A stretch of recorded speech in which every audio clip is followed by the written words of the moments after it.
Jules, he's safe. Chaos Knight needs to get this barracks. He has to leave. Like, Envy's up in 8. An incredible defense by the rest of For Fun. They managed to keep that melee barracks alive. I cannot believe that they managed to hold that just now. That was just incredible play out of Brax, constantly getting in and out, you know, snaking, putting his body on the line to keep him healed up. And, you know, Brax, he committed a little bit far forward, but I think that was super important, just being able to buy them enough time for Eternal Envy to get back into this game.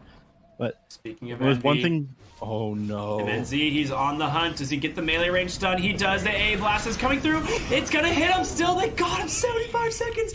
Once again, Envy punished so heavily for that greed.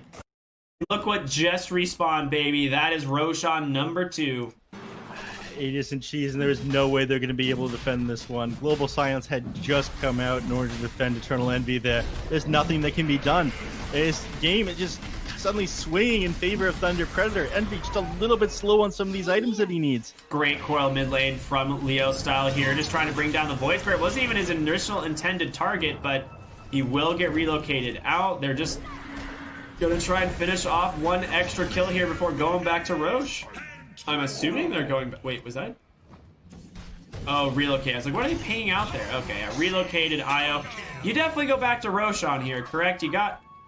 Guys? I'm thinking they should. I think they were debating whether or not they were actually going to go in for that one, but it is Pangolier shoving in the lane at the exact same time, not willing to waste any moments that they have EE dead. He's going to be back up again, but he just lost like 3-4 minutes of game time with those 2 deaths in a row. Yeah. Envy went from... I mean, we can't see player net worth right now, but if you look at the net worth graph in general, they were about 2,500 ahead on the side of For Fun, and now they are 10,000 behind after that Aegis. You have level 20 on your Chaos Knight, now giving him that additional Phantasm duration. These initiations from Thunder Predator have been incredible, shutting down Envy. They know that he doesn't have that much HP, sitting at like a max of 2,200 HP. They can easily burst that down with all the disables that they have. Envy, he's gone for this Abyssal Blade, but he hasn't managed to get on top of anybody and blow them up. I mean, look at MNZ now, man. He has an MKB and a Basher working towards his own Abyssal Blade. I don't know where this guy's farm came from in the last few minutes, but he is terrifying. If he gets on top of any hero with this Reality Rift, they are likely just to get one-shotted. Ready to go in. Brax jumps to the back line, gets a huge side. The Global is there as well. They take down Puck. He buys back AA. Will as well. Envy doesn't have a lot of mana. He needs to be careful. The Yules, the Chain Sun's going to be able to hold him in place. Where is the CK? He's running around Invis.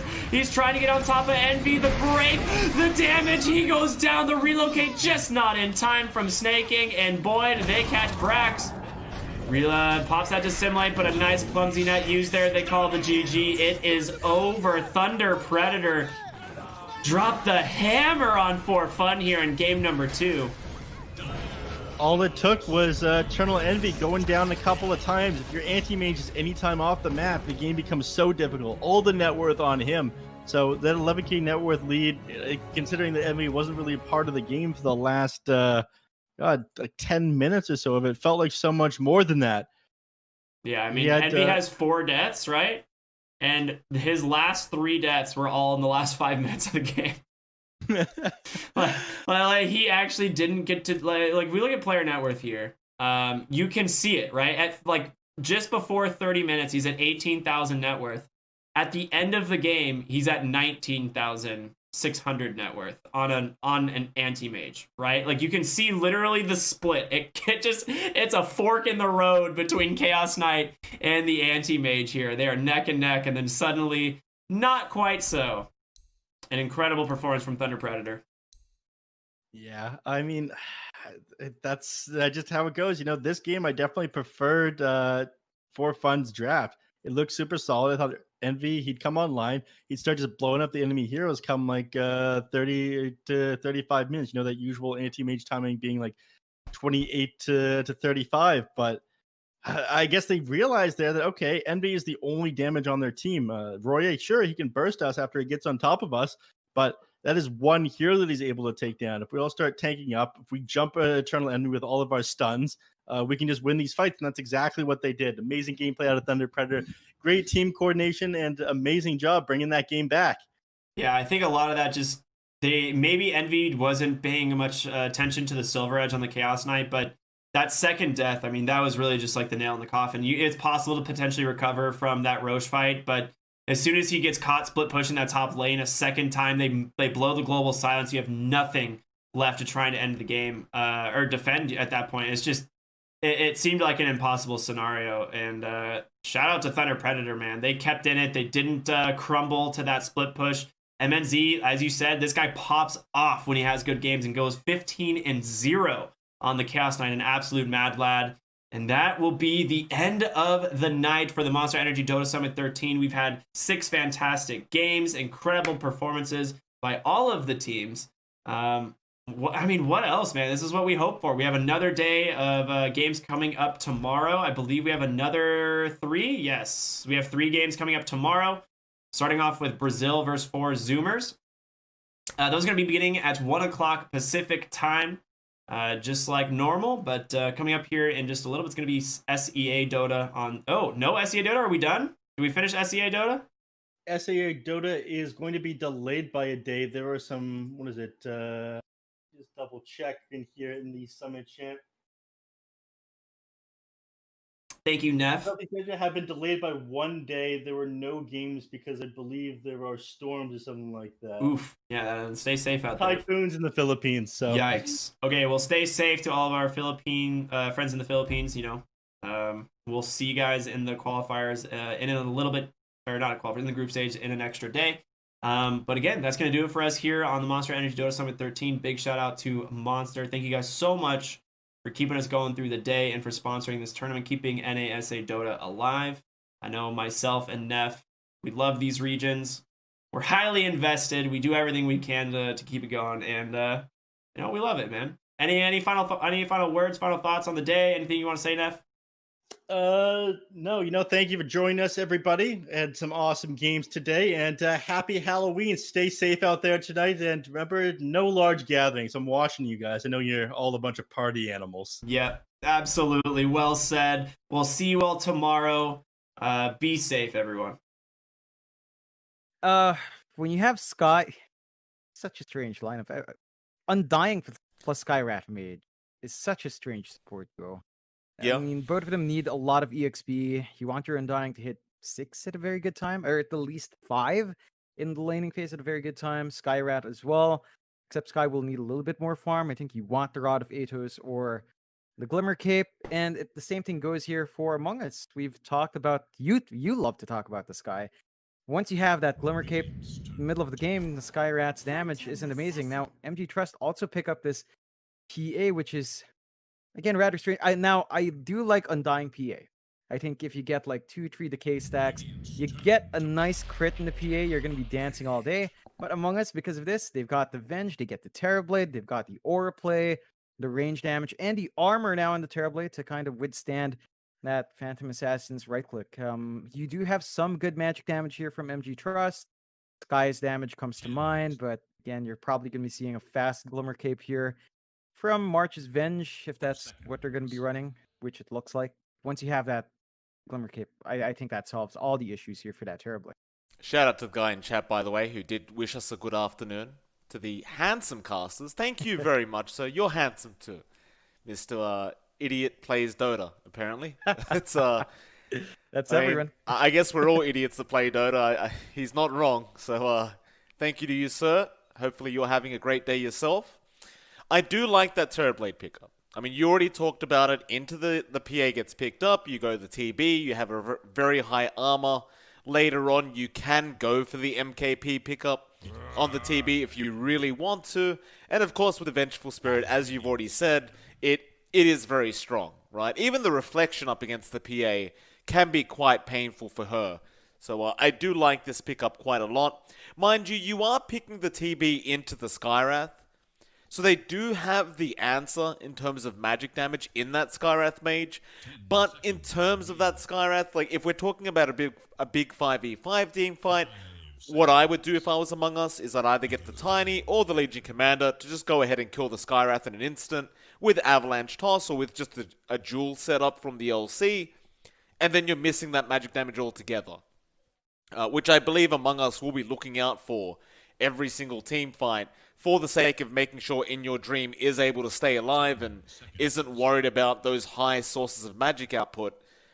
So I do think, even with the Skywrath being there up against the Terrorblade, it seems though Among Us are quite comfortable getting that Skywrath out of position and locking her in with an Avalanche Toss or a Jewel and just taking her out. Yeah, and you've already got the LC, right? We were talking about the value of the Purge. Now, Right. if you're looking for Ancient Seal Place, you already preemptively have that LC on Among Us' side. That's a very good So point. the value just builds itself. It's quite the forward thinking for March. The prophet of drafting there, figuring it out. He knew they'd need it. I think the And they word just- you're looking they for got it. there is Oracle, John. The Oracle of Oh, drafting. that's even better. Oh, yeah. Yeah, he definitely is. Too bad he can't play that Oracle here. But, you know, it's there. Now, Abed Hero left, and it looks like we're looking for our Fearless Hero mid as well for MG Trust. Neither side really, you know, kind of locking in what they want to do mid, so there's a lot of room here. I think that puck ban from Motivate was actually really nice. Because the puck would have been perfect for this draft. Just locking everyone in against the PA especially, just not allowing it to blink strike all over the fight. And of course, In Your Dream could have just teared them to shreds with that Dream Coil set up from Abed. What else do you want though? Like, you don't have the mag either. You are looking for some kind of control here from this mid laner. Okay, they'll go the Leshrac, so maybe not so much control, but it is going to be a lot of high damage output. It deals with the PA very nicely, as you know very well, John. And in terms of push potential now, you have Terrorblade, Leshrac, LC, all of which push extremely well. Yeah, it's pretty ridiculous what Among Us has done here in terms of taking objectives. MG Trust, they don't have that. Like Skyrat Mage right click, Undying right click doesn't help. Tidehunter, PA maybe once you have the Deso, and they do take the Fearless Storm, but they bring that up against Abed's Lesh. It should be a fairly decent game for it, to be fair here. I don't expect that many issues. Like, it's going to take a while until you see a Blink in the LC to get Blink Duel off. Venge takes quite a fair few levels to kind of throw that Storm Spirit off guard, and Zephyr's going to need a Blink as well for the Avalanche toss. So early on, I expect Fearless to just zip in and out, no problems here. Matchup against Abed is a bit more back and forth. I mean, we have seen Leshrax kind of pull that lane off, but Storm Spirit's still Storm Spirit. You have the Remnants to play with. You've got Overload. It can be really annoying. It's a really different draft here coming out from MG Trust and Among Us. Very, very wild variation what we've seen in the past few days, and I'm just curious to see what MG Trust does. They've got some strange issues in laning as well, right? Like, they don't have any stuns for the most part. So if Among Us understands this, they could just easily kind of TP out, and we've seen that be really valuable in a couple of games already. And that's the point I was just about to bring up, John. Like, the whole draft of Motivate, they only have Ravage for stuns. You've got Vortex there from Fearless, but that's really it. You've got Vortex, Ravage. Sure, you have Ancient Seal on Skywrath, which can be quite useful as well, but when you're talking about cancelling TPs off this game, you don't want to Ravage just to cancel TPs, especially on supports. Fearless, of course, can Vortex to cancel those TPs, but that's it. If he's not there or Masros is not there, Among Us are just TPing out of every team fight that doesn't go well. So I am very concerned for Motivate Trust this game. One, if the crowd was asking us what draft we favored, I'd have to say Among Us by a long shot. Oh yeah, I mean, definitely. stuns win games. It's as simple as that. Yeah, it's just, you know, it enables you to find those kills. They've got this early burst damage from Among Us. I mean, there's some good sustain here from MG Trust, right? As a game, no, not as a game, but as a fight drags on, Undying becomes that much more useful. The spells you're spamming out as the sky as well starts to add up, but it's an issue of control, and we'll just have to see how they do counteract that here on the side of MG Trust. Now, you know, MG Trust, they will at least have these comfort picks out, right? The Masaros Tide is something that they've fallen back to so many times, and Masaros tends to deliver. It's just that he has a lot of pressure here to really figure out when to throw those Ravages out, and Fearless as well. I think this has to be a Storm Ags game, hands down. Yeah. Maybe a third item pickup, or second or third, probably third item pickup, but you need the Ags, you need that AoE Vortex because of that lack of control here. No, I agree with you 100%. I mean, you're going to need the BKB for sure. There's no doubting that. Like, that will probably have to be a quick rush on Fearless this game, because there is a lot of control through that Leshrac, Tiny, and Venge. The Jewel is still going to go through the BKB, which is going to be problematic for Fearless, so he might think about a Lincoln Sphere. But I would agree that Ags is probably going to be very valuable for Fearless this game. It is going to give you a kind of a follow-up as well to that Ravage, which is probably going to be very worthwhile. And what's even more important, John, is this laning phase has to go extremely well. And in all fairness to Motivate, while we have commented on the fact that neither of the supports have stuns, they do tend to dominate lanes, right? The Undying, that's all it's all about, right? Just destroying the lane, ensuring your core has a good time. The Skywrath does the exact same thing. You just win the lane. If they can do that, they might be able to snowball out of control and control the pace of the game. But if they lose that pace and tempo to Among Us, I think the game's over. Yeah, so much importance in that laning. Honestly, the dual lane of, say, PA plus Sky it sounds pretty scary at level 1 to 2. Sure. Like the slow from the dagger, concussive shot we've seen leveled up first is a lot. You can start to run down. I think you might be looking at an early trialing just to find first blood, perhaps. That is one way to get started. It looks like that might be the game plan, as Boombell is also working his way down with Q and Masuro. So at least early on, trying to get that presence out to at least find that first blood. We have seen some teams kind of opt for that. No, Boombell's actually just going to walk top, all right? Just standard dual lanes, and I mean, you can still try for first blood, but I think a Tide... Oh, yes. Still rubbing it in Fearless. Come on, March. Kappa. March. March trash You should talking. just do the smiley. Just do the smiley. They'll know. March has turned into a real trash. I tell you, John, he's a very cheeky man. In fact, there's the disconnect now. March, what have you done? March has upset the whole side of Motivate Trust. They've all left the game. Oh, March. Oh, March, you bully. March, what have you done? Such How a dare bully. you? I will take the responsibility in 5-minute Kappa. Kappa. Kappa. March doesn't want to give anyone pause time. Oh. Cuckoo's always the nice guy that gives the pause time away, and March is like always the guy that's annoyed that they're giving pause time away. I'll take that.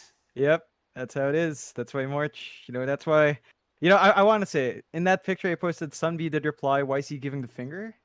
I think Sunby, this is why. This is March. It's March, Sunby. Don't take it personally. March just, he's a bad boy, this bloke. He is. He's been very bad recently.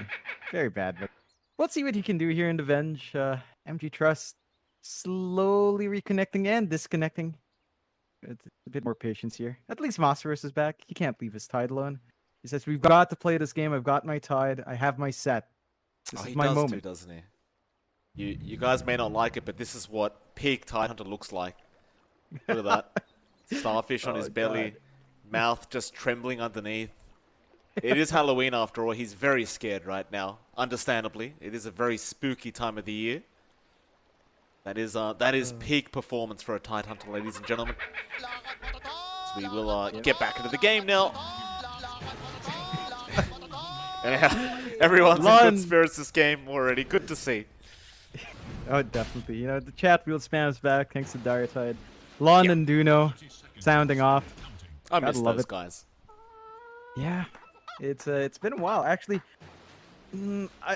So this is a bit off topic, but I have seen Lon casting Mobile Legends. No, which is an interesting take. No, it was an interesting switch. I was like, really? It's like, all right. Don't tell people that, John. Zephyr, he's copying a lot of damage up top lane, John. He's trying to make a run from Jackie. Looks like he's going to be fine. Cuckoo will run as well.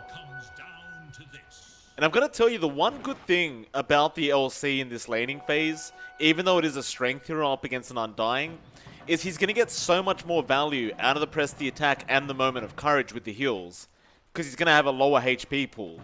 So if he does go for the max press the attack build, which I think he will this game in this laning phase, I don't necessarily see them being able to kill Cuckoo.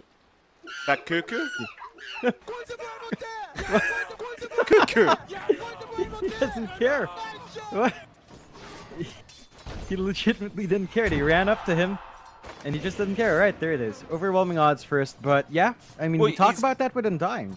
He's going to get 1 value point for the range creep, of course. But after that, I'm saying. Yeah, it's. I mean, we talk about it. Like, if the Undying doesn't find kills with his decay spams, you are just giving an opportunity for them to heal back up. Like, a Tango becomes so much more valuable in that downtime. And surprisingly, Boombell has gone for brown boots and just 1 Tango. Now, he's got his courier coming in. That should have a couple of mangoes. But this is one thing the Undying has to get done. First, full mana pool has to amount to something here. And Boombell's trying his best to zone out, but it's just a bit of a struggle. You can see Zephyr's already gotten his pull off. He's going to find his EXP in the Tiny, so they've got to find a way to equal it out, and I think Cuckoo's going to be perfectly fine farming this awkward spot here. No, I mean, PSA for people that weren't aware, but if you're having a very tough lane, like an Undying matchup, and you're playing position 4, pull the lane like this. Because what it does is it splits up the duo of PA Undying. That means Boombell can't go for the value decay onto 2 heroes at once. And he can't even go on Zephyr, because there's a full creep wave there that might turn on him and attack him. And not only that, but it's going to ruin the equilibrium even more for the PA. It's a very smart play from Zephyr to pull the wave like that, get his level 2 so he can actually start roaming around. And it also ruins Boombell's laning phase now. Very, very smart. Going to be something they're going to have to equalize now. Because they're so tied up, the mid lane should be a bit free, and we are seeing Fearless up against Abed, the Storm up against the Leshrac. A rather even lane, as we mentioned from draft. You are seeing both of them find the same amount of farm. Abed is out of mana though, but he does have the stick charges to kind of play with, and Zephyr's in. Good rotation out. Fearless, he is susceptible to dying like this, and a great toss back. Abed, however, is out of mana. Oh, very unfortunate. Had they had a Lightning Storm available, Fearless would have just died. In fact, they're going to try and throw one out now. Fearless is going to go down Abed. He does get it eventually. First blood to go the way of Among Us. And Abed, he's going to really enjoy that start on the Leshrac. What you'd love to get as Lush. You know, you get off to this early start, you get first blood. It's right around the 3-minute mark too, so it's going to make it just a little bit more awkward for that Storm being slightly behind in EXP to contest those runes, and we're going to have to see that commitment from MG Trust to win down mid. So I'm looking at Q if he can come out, and you know, that bot lane here for Q and Masaros on that Sky and the Tide, up against March on his Venge and the TB being played by IYD. Such a standard lane here for Among Us. It's a Venge TB. When you have Metamorphosis, you can't get zoned out. Masaros is finding some good farm, but that is a Tide Hunter. You can dip into the camps, get a pull off, just clear out these waves a lot safer. Q's doing a fantastic job though in zoning out March, so our Venge isn't really able to harass too much, although... Masaros, gotta be careful. The meta does come out, and it looks like he is gonna orbor quite nicely in your dream. But Masaros is going to hide in the tree line, and now concussive shot coming out. Q is trying to turn back around and make sure In Your Dream can't fight this, but he does anyway. March able to take the kill on the Venge, and meanwhile mid lane, Fearless getting taken out by Abed and Zephyr once again, and Abed, he got the double damage rune anyway. This mid lane is turning into a real whitewash for Abed, just based off the rotations of Zephyr. And that's the big difference here for MG Trust. They need Q to be the one coming in here on the Sky, not the Undying. Like, there's not much Boombell can do on a level 2 Undying in this lane. Level 1 Decay, level 1 Soul Rip. You can maybe heal up your Storm, but level 1 Soul Rip's just not amazing as a burst heal, and you're never going to win out the rotations. Tiny just has a lot more impact in that mid lane, and that's just going to be a constant issue for MG Trust if they can't get this guy to walk around a map. And that goes all back to Zephyr's pool earlier on to get that level 2. It's really screwed around Boombell as well, because he has to keep following where this Tiny's going. Cuckoo's having not a free matchup by any stretch of the imagination, but he's at least able to get his levels up. He will take the Valiant away from Boombell, and mid lane, Fearless once again caught out by Zephyr on the Tiny. Fearless still at level 4, Abed almost at level 6. Zephyr is just doing such a great job this game 1, John. There's no other way to put it. he's just making it work. He's on his tiny. He's going down mid every time. Q's now here, but it's a bit too late. Q's dead. Q is just dead. Zephyr just sticks around, gives another kill away to Arbed. Zephyr's literally spoon-feeding Arbed at this point. Oh yeah, and they're even dragging down Cuckoo for a bottle refill here. So Abed's just really getting the lane he wants, and Boombell comes in, but what? Stunned. March. Oh, March. What are you doing? Oh, Zephyr will come in. Zephyr will clean up. Zephyr's like, look, I'll take care of it, March. You just take a seat. They'll go on to Masteros now with the Avalanche toss, and Arbed getting another kill off the back of these supports from Among Us. And this is really just great play. Among Us understanding how powerful they are right now. March, stop tanking the tier 1 tower. Arbed will come in with the Diabolic Edict. And with the Siege Creep, they are going to get a 6-minute tier 1 mid tower. And remember what I said about this laning stage for Motivate Trust, John? They needed to win these lanes. And I would dare say the only lane they have won is the top lane, where Jackie is still farming very nicely on the PA. And he has rotated down bot, but he's got to try and react to the pressure now being applied. Because Among Us, they're not going to slow down. They're going to keep going like this. Boombell now underneath the Pulse Nova of Arbed. Arbed is running low on mana, but it will not matter. He gets his 5th kill of the game on the Lesh. And they are making this game look so easy. That they are. They've got 7 minutes in. Every single kill is going Among Us' way. They haven't dropped a hero yet. They're finding levels. You're at the point where Zephyr is at 4 in the tiny. Masteros just hits 5. So your Pause Force keeping up with his Pause 3 from MG Trust side. You mentioned a PA. It is going to be a Battle Fury rush for Jackie. So even if he is free farming, it's free farm to build into a farming item, to wait for the Desolator, wait for a BKB, and yeah, I don't know it just about that, stalls out. It's too slow. Do you think he's actually going to have the time to farm? Like, he's already lost his tier 1 mid tower. The top tier 1's about to go down to March in a creep wave. You're going to get the Battle Fury, but where are you going to farm if all your towers are gone? There's Arbed again. He kills off Q. But where is Jackie going to farm if all his towers go down before the 20-minute mark? It's going to be a tight space for him. Like, I can see the triangle being where he plays. It's just not very efficient. Maybe they play on this bot jungle where there's absolutely no vision from Among Us if they take this tier 1. But you're talking about your PA farming and your Storm. Like, Fearless just hit 6. Masteros still has to hit 6. So your other cores are getting equally kind of scuffed here as well. And it's not like a Storm can play from behind, Mike. You need that fast build up to the Kaya. You need that Bloodstone. Or, in this case, I'm not sure if Fearless will just go for a Eul's and just try to play around with that. Who taught you that word? I just picked it up. I don't know. Maybe cast that. Maybe that first cast they did with Tekor kind of caught it from him. It sounds like something LY would have said, not Tekor. I'm not sure if Tekor says it. I don't know. I have no clue. I just pick up things. I'm like a kid. I see something, I kind of do it. If no one tells me it's bad, and I do it. That's why you have all those memes, Mike. And if no one's telling me to stop. True. Arbed, oh, he wants to go after Fearless again. Fearless is at least 6 now, but they might be able to perma-stun him up. Oh, you gotta love the regen rune on Lush Draft, dude. Turn on Pulse Nova for so long, and you're just such a happy camper farming up here.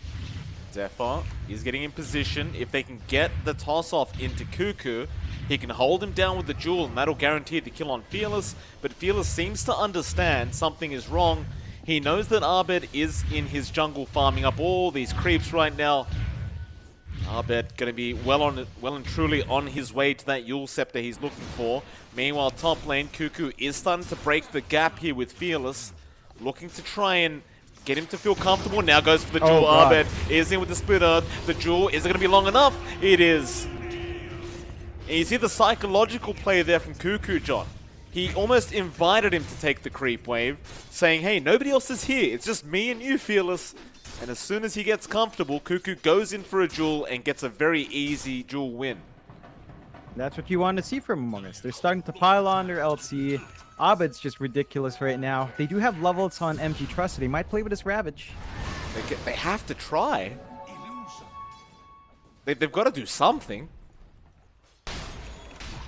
I mean, they could play the slow game, you know, just D-push, skip waves.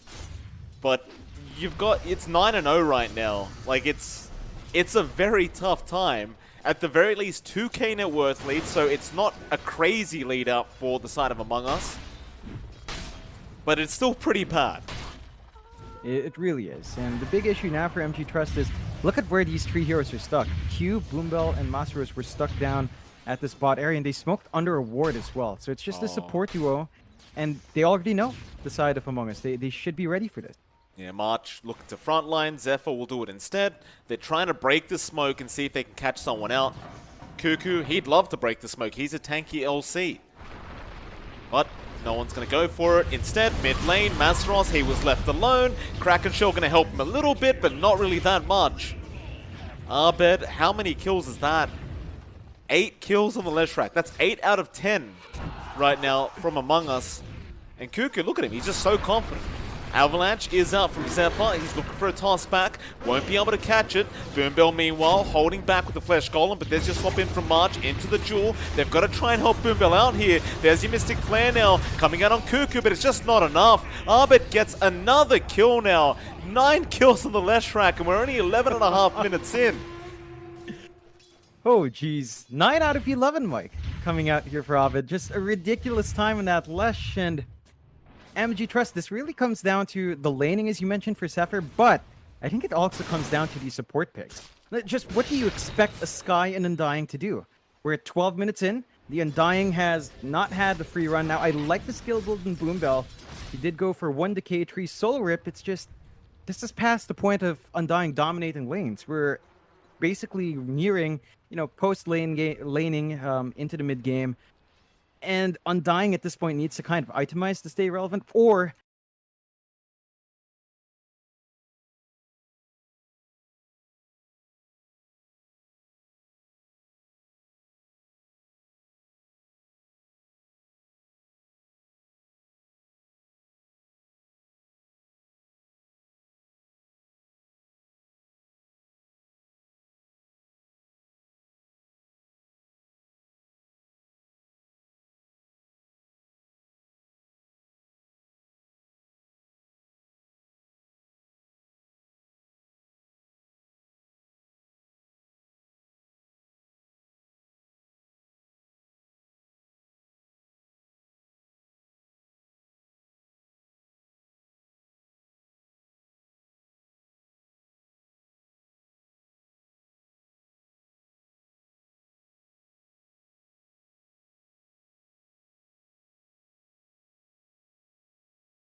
Cuckoo does not have the jewel off cooldown. It's a missed opportunity, but you're still in a really good spot now as Among Us. Lead down to 3k here. And they should probably take some of these tier 4 items they haven't farmed up. Spell Prism is going to be really nice here for Abed or whoever else wants it. And the beauty of this is they can D-push nicely with a Storm, but whether or not Fearless can do that enough times to stop one full set of racks is a different question. You know what time it is for Jackie, John? He needs a Divine Rapier. He's farming one up. He might not have time for it. In Your Dream just so tanky on this TB. Even the crits just don't seem to do enough. They just look like normal attacks now on In Your Dream. Thanks to that high base armor he does have. They are going to keep him healthy with the press the attack, and he will be just fine to back off. They are going to go back and, of course, defend their bot base or bot lane. The base was being taken out, and Abed is going to be there with the boost travel. Like I said, it's Divine time. I love Divine time, John. Oh, it's always fun. Hopefully, Jackie will play up front. You know, we've seen a couple of Divine plays where the players have been a lot more hesitant. In this case, the PA can't be defensive. You have to be confident with a Divine pickup. You have to just jump in, try to get that control. You also have this ridiculous Princess Knife on the PA. So you've got the Hex on the Blink Strike, which is always pretty darn broken for a hero like this. In fact, I believe Dagger actually procs it, doesn't it? It does? On a hero. So lovely time for Jackie. Instant initiation if they do want to. And I mean, at this point, without buyback, you might as well, right? It's an all-in play for Among Us if they can farm it up. Wow, look at for this, John. MG Trust, actually. Yeah. Win probability 50-50. Wow. As actually, Jackie dead intended. even. As Jackie intended, 50-50. Tell me this isn't the new EE summer. It's gotta be. Oh, he is. Oh, he is. Jackie. Bringing us back to Jack E. All the way back. Man, I miss those days.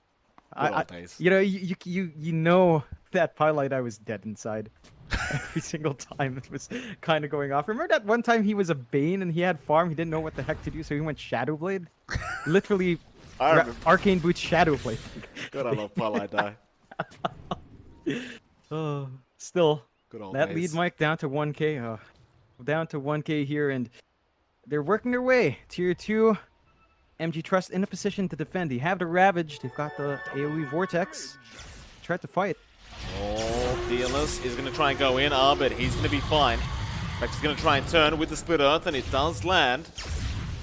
Got to be a bit wary of the Titan Ton. Tombstone is going to be dropped pretty early on. Still, they're going to jump in now. Looks like a swap is there from March. Masaros, Ravage is not going to be great. They do at least kill off March in Your Dream. He's going to fight from the low ground. He could be in trouble. Jackie has jumped in. Vortex is there from Fearless, just holding them all down. Jackie, he wipes out In Your Dream onto Abed. There goes Cuckoo. The Leshrek's the only one left. He's going to die as well. Uh-oh. Among Us, what have you done?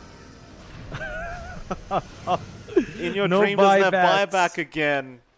And Jackie has a Divine Rapier, which explains why he was doing so much damage. Oh, yes.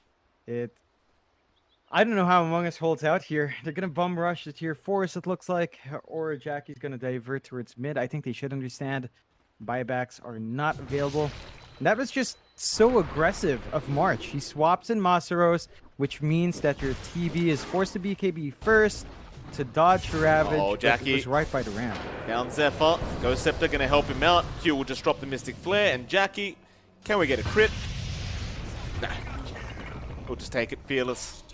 Be able to grab that on the Storm. Love the fact that Fearless also has that Timeless Relic with the AoE Vortex. Goodness me. Gotta love it. It's all balanced here for MG Trust. And 2 buybacks, but they should know, MG Trust, they're still missing 3 heroes here. Abed's going to try and hold out. 20 seconds left for his respawn, and In Your Dream will be respawning at the same... No, he's not. He's going to buy time for In Your Dream. That buyback will be enough for Jackie to back off as... Cuckoo gets turned into a frog. That's gotta be so balanced, right? It is balanced. Freaking John. dagger. I don't know with what you're Prince's talking about. knife. That's fair. I mean, it is a knife, right? So I guess PA's throwing knives. Correct. Would make sense that Prince's knife would proc, and they've stalled out, so they have successfully defend. It did cost them a buyback in their Lesh, but IYD's back. Among Us, I mean, they've got a way to fight this, but they have to be so smart about it. They've got to be a little bit more patient. They do not want to give another opportunity like that towards the side of MG Trust. They need to find a way to deal with that PA. You know what they need, John? absolutely do. They need a Their own Divine Divine? Rapion in your dream. You can only match a Divine with a Divine. You can't fight a sword fight without a sword, John. And That's fair. Monkey King Bar, it's quite nice, but that's a staff. That's why In Your Dream's losing. Wood does not do well up against the sword. That is very true. IYD's gonna have to show us what he's got soon, as they're just trying to hold out now, trying to farm up. Quick again, Roshan. Oh, yeah, that is. 5-second Roshan timer. Very That's gonna be nice. so good for the side of Among Us. That's gonna be the fourth Roche, so it's got everything down there. Aegis Cheese, refresh Ags.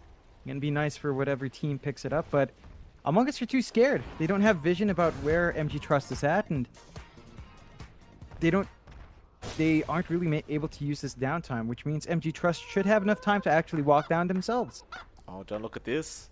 Jackie's really gambling now. He's got the flicker as well. Oh, Jackie. I love when someone goes all in on the risk, on the risky plays. He's feeling lucky today, Jackie.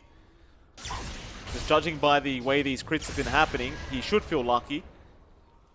Now even Fearless has a DD rune bottled up.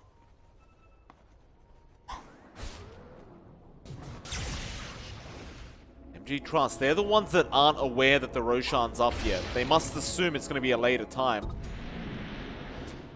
But now they might walk themselves in.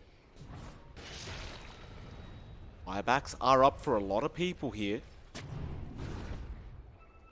Ward is going to be already de-warded. Roshan, Jackie, seeing how fast he could take this, but he does get bashed by the Roche. Got to be careful.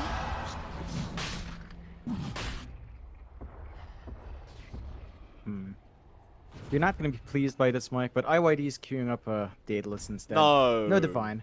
No. Divine. He's not brave. He's not brave. He wants to be fair, he doesn't have an inbuilt crit. So the Divine, I don't think would have been as nice as it is on Jackie. I think he will need Daedalus anyway. So perhaps after the game goes long enough, Daedalus into Divine, that sounds pretty logical to me. Roshan, not going to like what he's coming back home to. Jackie will get started. Tombstone is going to be dropped. They're going to commit to this. That's a lot of damage. 3.5k crit from Jackie. Now, zip in. Vortex, he's got 3 of them. In fact, In Your Dream, the Ravage, they need help. They're not going to get it though. Fearless, he had the control with Masaros out. Now Jackie, straight onto In Your Dream, just bashing him up constantly. He will survive for a second there with the Ghost Scepter. It's not going to be enough. Back into the Roshan, Jackie goes. He is all about business in Arbed. He calls the GG. What a Vortex play and Ravage out from Masaros. And all props to Jackie, John. The man, he farms like a god.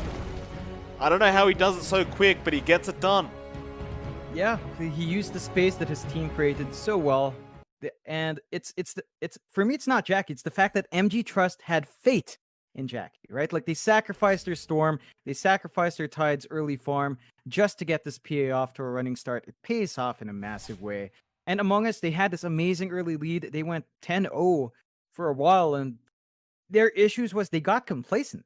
You know, they got the first Roche, they took the top tier 2, and then they just kind of farmed around. They didn't hunt the PA, they didn't shut the map down. It gave MG Trust a space to bounce back in. And Among Us, we've seen them kind of do that before, where they get a little bit of that hubris kind of builds up. So we'll see if they can kind of shake it off, stick back to the game plan, start to get focused in the second game. Well, with that, we are going to be 10 minutes away from game number 2. And it is, of course, MLP Dota and John X Fire. We'll be cat jamming in the chat with you all, and we'll see you again once the next draft is up. Oh no, you're right. Oh no, not the Arc Warden. I mean, it's perfect against the Drow No, it's Venge, not. though. John, it's. I know it's Halloween. Maybe it's perfect in that sense. This is actually the scariest thing that could have happened to me today. So there you go, ladies and gentlemen. Halloween is real. Motivate Trust clearly, enjoying the festivities.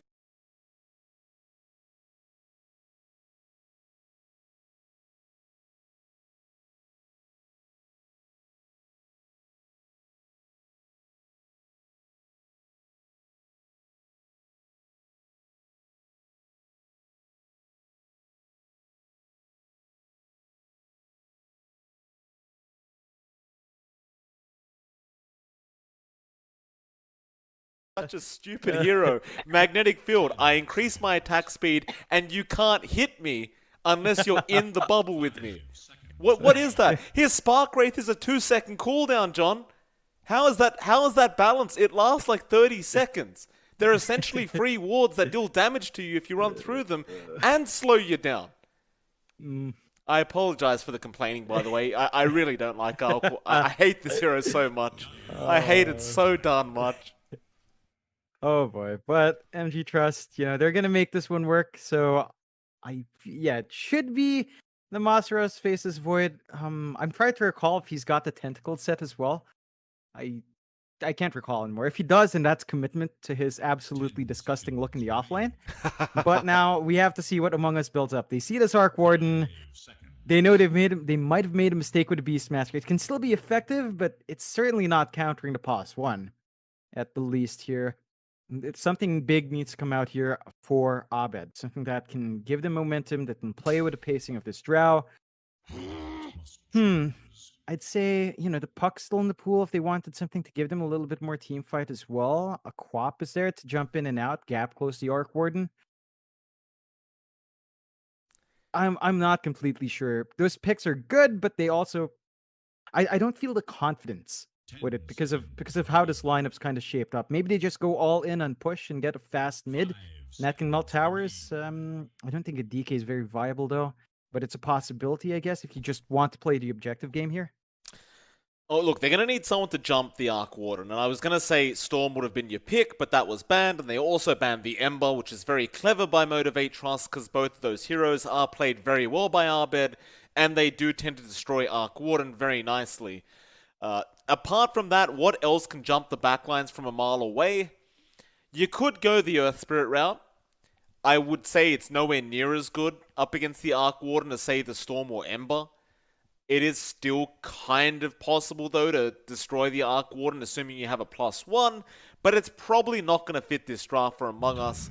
They're going to need something else, and Motivate Trust, they bring out a Fearless Invoker, which is going to be very fun to watch with the Masaros Void.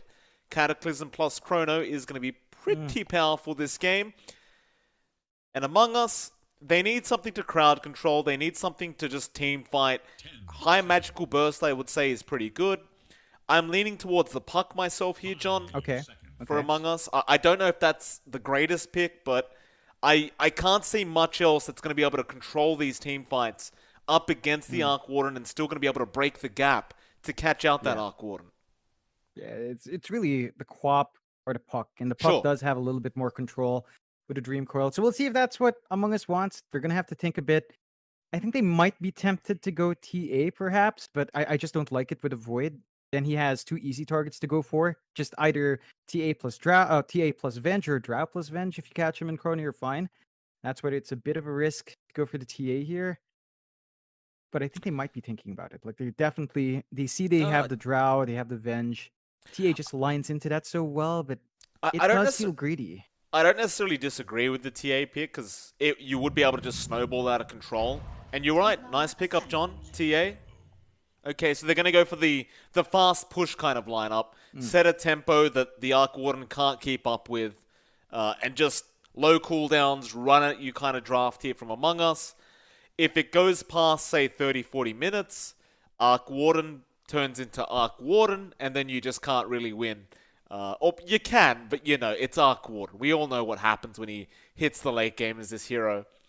Still, two very interesting drafts.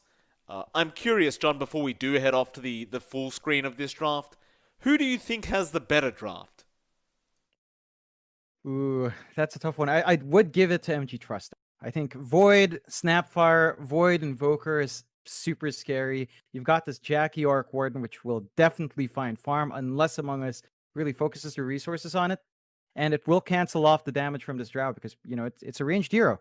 Even the TA, if it's not in the right spot without the blink, a lot of that damage might just get gone. So it is a bit more straightforward here for MG Trust in terms of taking control from those fights and their farming patterns. Among Us will have to find a way to share this farm with their TA and their Drow and the Beastmaster, because all of them do kind of play in that jungle early on. They're going to have to melt those towers quick, as you mentioned, and make it a bit harder for the Arc Warden to play that split push game. We'll see if they can work that out. Game number 2. Motivate Trust would love a 2-0 victory. Among Us definitely don't want to give that 2-0 away if they can avoid it. Going to this matchup. Quick pause out from Cuckoo, as it looks like he is going to have a quick disconnection. And, I mean, you pointed this out during Game 1, but Motivate Trust, they are going to have another series straight after this one. And, John, I must admit, I woke up very excited today with all the matchups we have. Because first matchup is Among Us, first Motivate Trust, which is what we're watching. But then right after, we have TNC Predator versus Motivate Trust, which should be another very entertaining match between those two. And then even after that, you've got the boys from Neon Esports versus the boys from Adroit, which should be another very heated matchup. I would say this is definitely one of the better group stage days in terms of what teams are versing who. As all the games should be very close. It should be pretty hype. They definitely should be. So I'm glad I went with the tagline from Ant-Man today, because I believe the line was like, heroes don't get bigger. So it's like, yeah, the hype don't get better. You know. Thank you for making me the Ant-Man, by the way, John. I appreciate that. It really fit. Like when I stuck your head on there, I was like, wow, you know, it really matches up. And I was like, yeah, that's perfect. Just went from there, Mike. Thank you for having such a good head. It's all about your head there. It was a perfect fit. Your genes just right. And you know, I'm looking at the feed right now. That beard grows so darn fast. Yeah. How many days has it been? This beard, it's been It's been minimum 4, but I want to say 5, but I think it's been 4 days. I'm pretty sure it's been 4 days. Maybe 5. Maybe 5 if we, like, by the time we finish tonight, maybe you could say it's ticked over the 5-day mark, but yeah, 4 days. Pretty good genetics in terms of hair, John. Oh yeah, goodness me. You will have that back up by playoffs for sure. Yeah, it wasn't very fun when I was a kid, John. So I grew up in a rather poor family, so we didn't. My dad was never a big fan of haircuts, so me mum had to do it for me, and my hair always grew so darn quick. So I always looked quite ridiculous, John, when I went to school. The kids made fun of me quite a lot. So a bit of backstory on my life and why I'm sitting here casting Dota for a living now. Cuckoo is PA broken, guys. Jackie, I don't know. Cuckoo, nice acting. What the hell, Cuckoo? Hey, PA is not broken. I mean, PA is just one of those heroes. If you're a good player and you're really lucky in that game, you might just be a god.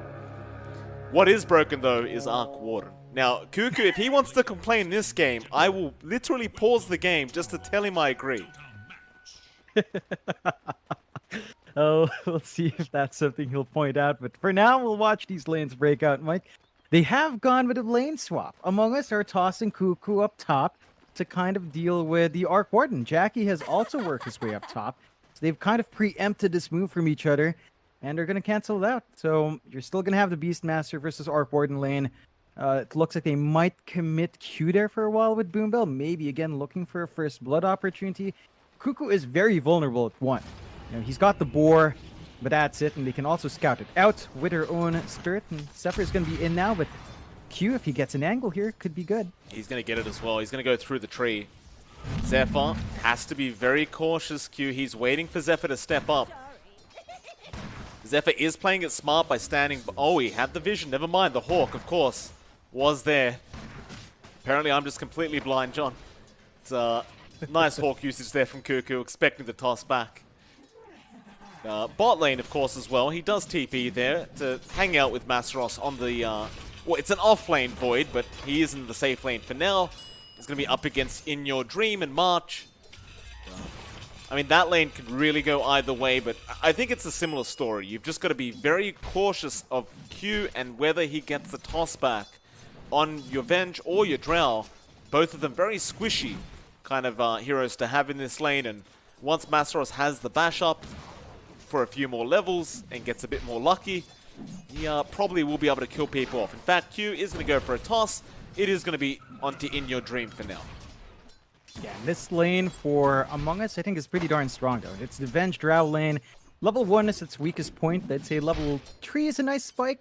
Probably looking more at 5 once you have a few more levels in the multi-shot and a value point in the Gust. But for now, as you mentioned, just a straightforward farming lane. Masaros has the range disadvantage, but it's still a Void. He can time walk in danger. You're perfectly fine. Q just wants a fast level 2, level 3.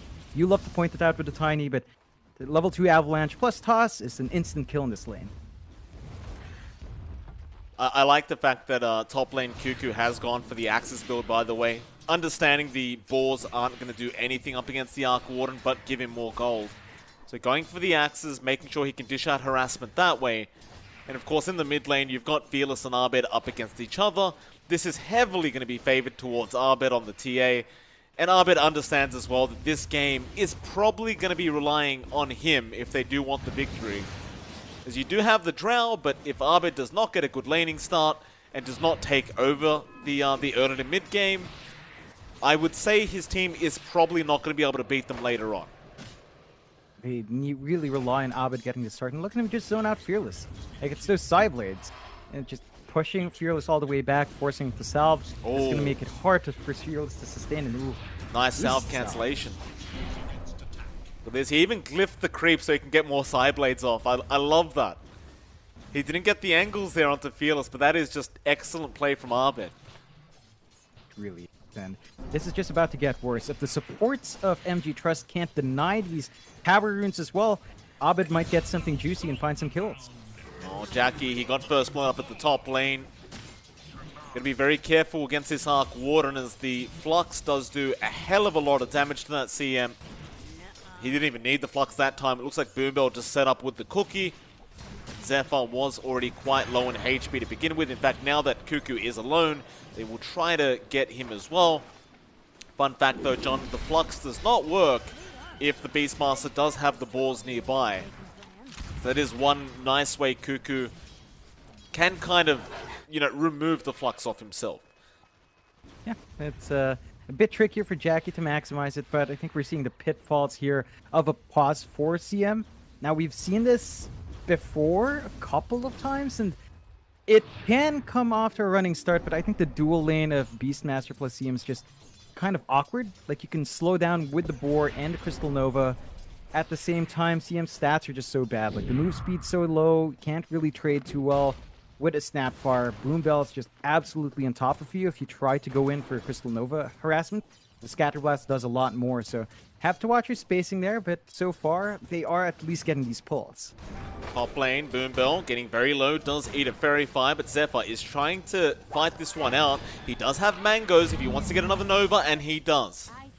Nice play out from Zephyr. Understanding he did have the advantage there, and now Cuckoo is going to try and chase onto Jackie. He'll take a Spark Wraith, but he's going to continue the chase. Meanwhile, bot lane, they do end up killing off Q and March. Masaroff is going to try and rush to get the bounty runes away from In Your Dream. It looks like he will get the second one as well, but In Your Dream is going to chase him up. Masaroff is going to TP back towards that tier 1 bottom tower, and he'll be okay. Does get both bounty runes for the side of Motivate Trust. It's Top lane. Pretty good play. Oh, Zephyr getting low. They're trying to chase onto Jackie. Jackie, he will get the kill, but he is going to die to Cuckoo. That's still a very worthwhile trade out for the side of Among Us. Every time you can kill that Arc Warden, you kill that Arc Warden. It's a great back and forth from both teams, though. Among Us, they are looking for this fast early game. They're trying to find the kills, but MG Trust is holding well. They're finding decent trades across the board. They're starting to pile up just a bit more. They're kind of bullying that top lane, which is probably the weakest lane of Among Us. They still are making it work, though. But Jackie is still having a good time as long as they keep bullying like this up top. Top, or rather at bottom, John. In Your Dream is in huge trouble. Masaros does get the kill off the back of Q with the Avalanche toss, and again, the laning stage for Among Us. Last game, they had a great old time in the lanes. This game, it has been much more of a struggle. They are still getting some decent trades, so it's not all bad. But the reliance is heavily going to be on Arbed. Definitely will be. And in this game, we're not really seeing March able to get stacks off. He's stuck on the bot lane, so can't really leave his Drow alone. There is at least a couple of ancient stacks here for Abed to clear down the line, but this isn't the flash farming we're used to seeing for Abed's TA, just because the resources aren't on the map. That's something Among Us has to be aware of if they are going to be playing around those TA timings. It's pretty darn good from laning, but you're not going to have that burst farm from the jungle. Top lane, bit of a gank here onto Zephyr. Zephyr is going to go down. Boombill the one to pick up the kill. It's that point as well, you've got to be really concerned about those Sunstrikes from Fearless, as he has gone 3 points into Exhort. He will be looking for kill attempts at every opportunity. In fact, now Cuckoo going to be in danger.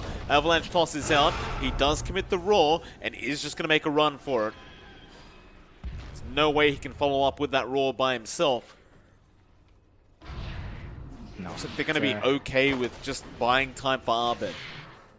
Yeah, that's really just the game plan. Wait for the TA to grow big, maybe wait out for your Drow to also get some space in.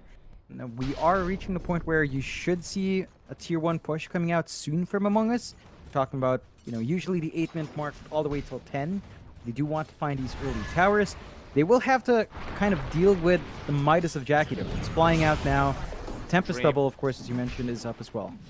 A bit of a shame there for Masteros, John. He went for the time dilation, but because of that, he ran out of mana for Chrono. He could not commit the Chrono on that Drown. In Your Dream, he probably would have died had the Chrono been committed. So he was less than half HP, but Your Dream will get to survive another day and get salved up. Meanwhile, top lane, Jackie now has the Midas up. Fantastic. Oh, yeah. There it is. There she is. Just farming away, Jackie. And, the beautiful thing about the Arc Warden can also push these towers out solo. So they just leave Jackie alone. He can get some good damage down on the tier 1.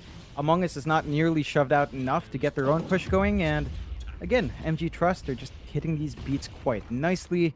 Cuckoo has no items up yet, not even the Dominator Rush or even the level 1 Necronomicon.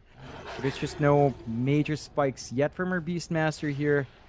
And again, you're still seeing Abed having to clear out stacks. Now, he does have a little bit more in the ancient stacks, at least. So he's going to be clearing that out quick. Should lead to a fast blink for RTA. Still going to need the Desolator afterwards. And, of course, while he's up in the jungle, Q gets some space. And you are a bit freer here on Fearless to find that steady farm on the Invoker. So it's also a Midas here for Fearless. And after that slightly rough laning start, he's gotten the space in the jungle as well. So no punishment here from Among Us. I just want to point out how concerning this is, though, for Among Us. Like, just before about 10 seconds ago, Jackie was on top of the net worth board. He was on top of the net worth board before he even had the Midas up. And that's against a TA who's been taking stacks this whole time. That's a pretty big concern in my eyes for Among Us, as Jackie's keeping up in the early game as an Arc Warden. And that's the weakest point of this hero. It's, now with the Midas, he's just going to get out of control. In fact, make that another Midas now on Fearless. So their net worth is just set to grow. And they know that if they can hold out this early game and the mid game, they should have the late game advantage. In fact, well, bot lane, there is Masteros going down, but mid lane, Cuckoo, don't run straight, sir. The Chaos Meteor going through is not going to be enough. Fearless now going to be in trouble. Arbed trying to guess where he is, does almost get him. Meanwhile, Boombill going to wrap around, does kill off Cuckoo. And Arbed actually almost kills off Fearless with the Psyblades while doing it blind. Yeah, and that is the spike that Among Us was waiting for. The blink here on Abed. He is ready to go just a little bit more. Without the Desert, it's not as big. And ooh, Yeah, Avalanche is not going to be enough to cancel the blink of the TA. So Abed did have refraction charges active. So Mortimer's Kisses are going to be wasted. On the brighter side, In Your Dream is farming okay right now on this drow, and they did end up killing off Masteros earlier on. It looks like Masteros had committed Chrono as well to make matters worse for him. In fact, he's going to get rotated on right now. Cuckoo doesn't have the Roar. They will have a stun out. Still Q going to come in now with an Avalanche toss, but Sunstrike off the mark. Masteros, however, still set to fall, and he will go down. Now Boombell going to come in back onto March. They do get the Venge. Makuku with these boars has a lot of damage, a lot of slow, and they'll turn back around now onto Q. Cuckoo picking up a double. That's 3 heroes going down at the bot lane. And on top of that, the T1 tower is also set to fall. They already found a top tier window. That was just Jackie solo. So again, the strength of the Arc Warden in split pushing is starting to be there. They sacrifice quite a few heroes bot, but they find the objective trade. There is a slight advantage here for Among Us though. They are eyeing the mid, and it is fairly low for him. Abed gonna have his refractions burnt through. Just a quick flux out before the Tempest double does die. At tier 1 mid though, still dropping quick here to the side of Among Us. Should be able to eventually finish it off, but the rotations are now slowly but surely coming in. Q gonna get the Avalanche with the toss back onto Zephyr. They don't even need the Sunstrike, but Cuckoo, a nice roar out on Fearless. It's not enough yet, but they'll swap Fearless in, and he is gonna go down. Now the Gust out from In Your Dream. Does kill off Boombell into Q. The toss away onto Abed is not going to be enough. They do get another. Now onto Masaros. He has Chrono in 5, but he has no real damage to come out as his Invoker is dead. So he probably won't commit it yet. He might need to though, because Cuckoo now is going to chase him up, but luckily for him, Cuckoo does not have the Roar available at the moment. He'll just try to steal some balls away, and maybe now the Boombell is coming in, he could try for the Chrono, and does. The Gust is going to be there, but the Sunstrike and Mortimer's Kisses onto In Your Dream is going to be enough. Onto Cuckoo now as well with the time dilation and the Avalanche. It is all going to work out in the end. There's some great patience out from our Void. Yeah, that's pretty aggressive again from Among Us, and we've seen them do this before, where they kind of have this overconfidence and get punished for it. They need to be careful with their timings. They need to be on point with tracking how long it's been between these chronos. Keep an eye out for those cooldowns, because we talked about it from draft. The combination for MG Trust is potent. That's why they can get away with offlane Void. Masaros doesn't need farm. He just needs to drop the chrono and good targets, and he found 2 big cores. While all that happens, of course, the Midas here for Jackie just continues to give him farm. We're seeing a steady build up here for Fearless into the Ags. And Among Us have been, they win a couple of fights, but they can't exactly rest, right? Now they see the Chrono's gone. This is the time where Among Us should still keep running down, should still keep hunting. They might be waiting for Abed's Desolator, which is up in 300. So once that's up, you would want to see this Dire side really shut down this map, not making the same mistakes as Game 1. I would agree with you on that, John. They definitely need to make some kind of play happen while the Chrono is not available. They might just wait out the Desolator. In fact, Abed now has it on the Courier, and that is going to be Q to smoke. They just wanted that bonus damage from that Deso first. So Abed's going to need to catch up with his team, but they are still moving ahead. Among Us move into the triangle. Orcs the scout out as well. They have found the Arc Warden. That's the big once again. He thought he was safe. He was not, however, Jackie is going to die. And now Abed going for more. He tried onto Boombell, but the Shadow Amulet is going to keep him safe. They might try for a Roshan play now. It's going to be a really quick one with the aura you have from Revenge and the aura from Beastmaster and Deso.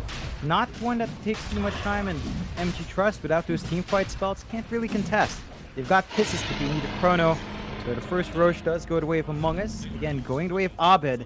They need to make use of this. We saw them kind of secure the same timing in Game 1. They got Roche real quick. They need to find objectives this time around, looking at the top Tier 1 and possibly a Tier 2. And if you can get a Tier 2 here, Among Us is going to be very happy with those objectives. Easy tier 1 tower. There is a setup here from Motivate to try and go after the bottom tier 1. It's like Masteros and Boombill are going to get started on that.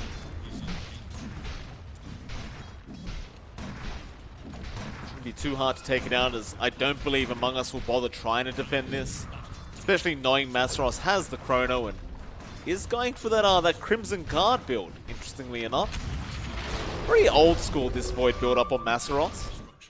Yeah, I think it's really darn good here, considering that the source of damage from Among Us is physical.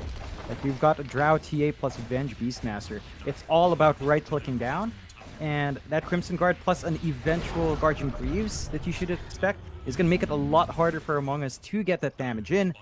And we have seen that cause issues for some lineups. I recall those were with Svendo. Oh, nice pickup from Q. Gets the Aegis away from Arbed. Arbed was not expecting that one. Very nice pick. Still, they're not planning to slow down, I don't believe. Among Us, they are still going for the mid. However, MG Trust, they're going for a tier 3 tower now. They say, screw it, we'll take your tier 3. It's fine with us. This will force the rotations back to be able to defend. It is only going to be the Tempest Stubble though. Jackie will just be as annoying as humanly possible with this Tempest Stubble on his way out, and it will expire in the end. Yeah, nice play out. Really strong play, right? Like, they found a tier 2, and we just mentioned Among Us needed to find a lot more tier 2s for their Aegis. Now they only found one. It's on a pretty dead lane. They can access the triangle a little easier, but the bot jungle is still very open for MG Trust because of that mid and bot tier 2. At very least, their forward jungle is still in a good spot, so they can keep playing this farming game. Among Us does have the slight lead, 1k advantage there, and Abed way on top in terms of net worth. But Jackie's not lagging too far behind. You are still building up on your Invoker. The Ags is going to be up for Fearless soon, which means Chrono Cataclysm is going to be a very big thing to worry about for Among Us in a short while. That it will. That's why you've been seeing them try to apply so much pressure.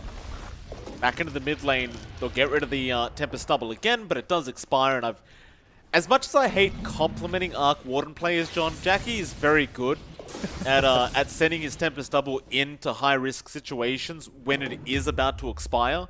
It's very rare you see Jackie giving the Tempest Stubble gold away to the enemy. It seems like he forces the rotation, but it always expires just before they get through the HP pool. Yeah, it makes it harder for Among Us to find that snowball gold you can get from bullying an Arc Warden like that. And again, they've been really good at stalling out as well. Like, the split push has been very, very on point here for the faces for our Arc Warden, even Masteros, just making good work across the lanes. He's still saving up for that Crimson Guard, but it's going to be up fairly soon. Among Us, they need to find these objectives. It's just without the safety net of that Aegis, and knowing that there's the threat of Chrono now that has not been popped in a while. They found Jackie. It is just the double again. This time he might give the gold away. He's going to try, though, to fight this one out, but they will get it. Nice pickup there for In Your Dream and Cuckoo. Meanwhile, however, Zephyr is going to go down on the CM. And top lane is being forced in by Masteros.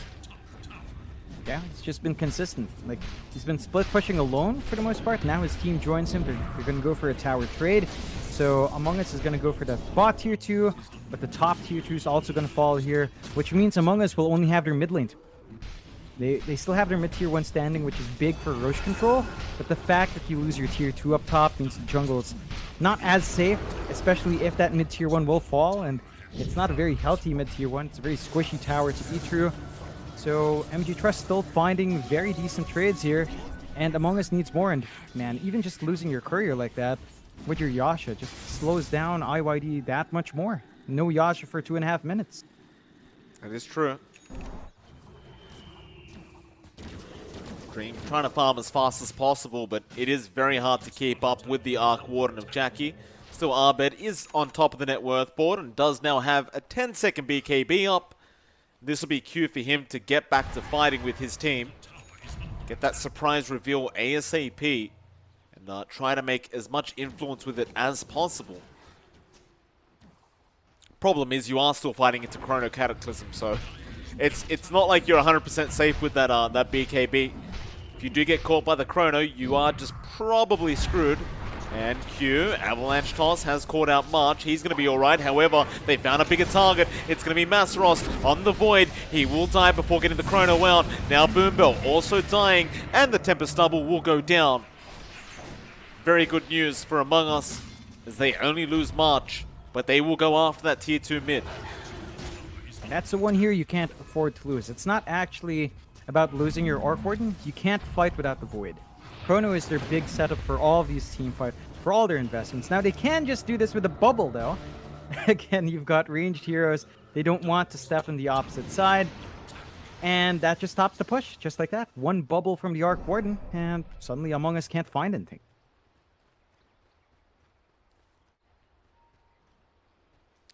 Fearless. Been a spot of danger here. Outpost, they are TPing in. They want to try and take a fight. Cold Snap is there onto Zephyr, but he will Glimmer Cape through. Q, meanwhile, going for an avalanche onto In Your Dream, but can't get in range for the toss back. Now he'll get gusted up. Cuckoo wanted the roar, but Masseros, he gets the Chrono with time. On to the TA they go. Arbed almost melts. He'll get the BKB just the nick of time to run, but swap out March. He'll save the day as well. Arbed surviving on 50 HP. Still losing 2, however. And MG Trust, they will take control of this dire jungle once again. And that's what you have to be cautious about for Among Us. They need to be a bit more disciplined in their declump. You need to ensure that you have Cuckoo far away enough from Abed and far away enough from IYD that the Chronos are very tricky for Masters to land, but that's a very tight spot. Really well played, and they're going to find that tier 2. On they go again onto Zephyr, but In Your Dream, a nice cast out and a nice blink away. Does get out of the avalanche. That Tempest Double is just so annoying, but it does end up expiring. Motivate Trust will have the 3k net worth lead, and Jackie is officially back in front of the net worth graph at 15k now. Going for that Hurricane Pike build up. And his time is coming close, John. We're almost there to that point where Arc Water just gets stupidly broken. I'd say Jackie's already at that point. He's been doing fantastic work, and yeah, it's not the game to play CM, I'll tell you. But still, Dust is out on Fearless. Ice Wall is there, he'll BKB, Fearless. One more hit will do it. He's trying to juke him out, but Arbet does get a very nice kill. Does cost him his 9-second charge, but it's well worth it for the mid-invoker. However, while he was doing that, Jackie is doing Arc Warden things. Bot lane, Arbed forced to rotate in to defend. Jackie with Q gonna go in onto Arbed. They won't have the damage output to kill the TA, but look at the damage they've done to that tier 3 tower. Is now In Your Dream will blink in onto Q, but he really just tickles the Tiny. There's no damage output right now from In Your Dream. he needs the Venge around, he needs a Beastmaster around to really boost that DPS. By himself right now, IYD just doesn't do it. Again, all he really has is a Dragonlance. He's still waiting for that Manta style.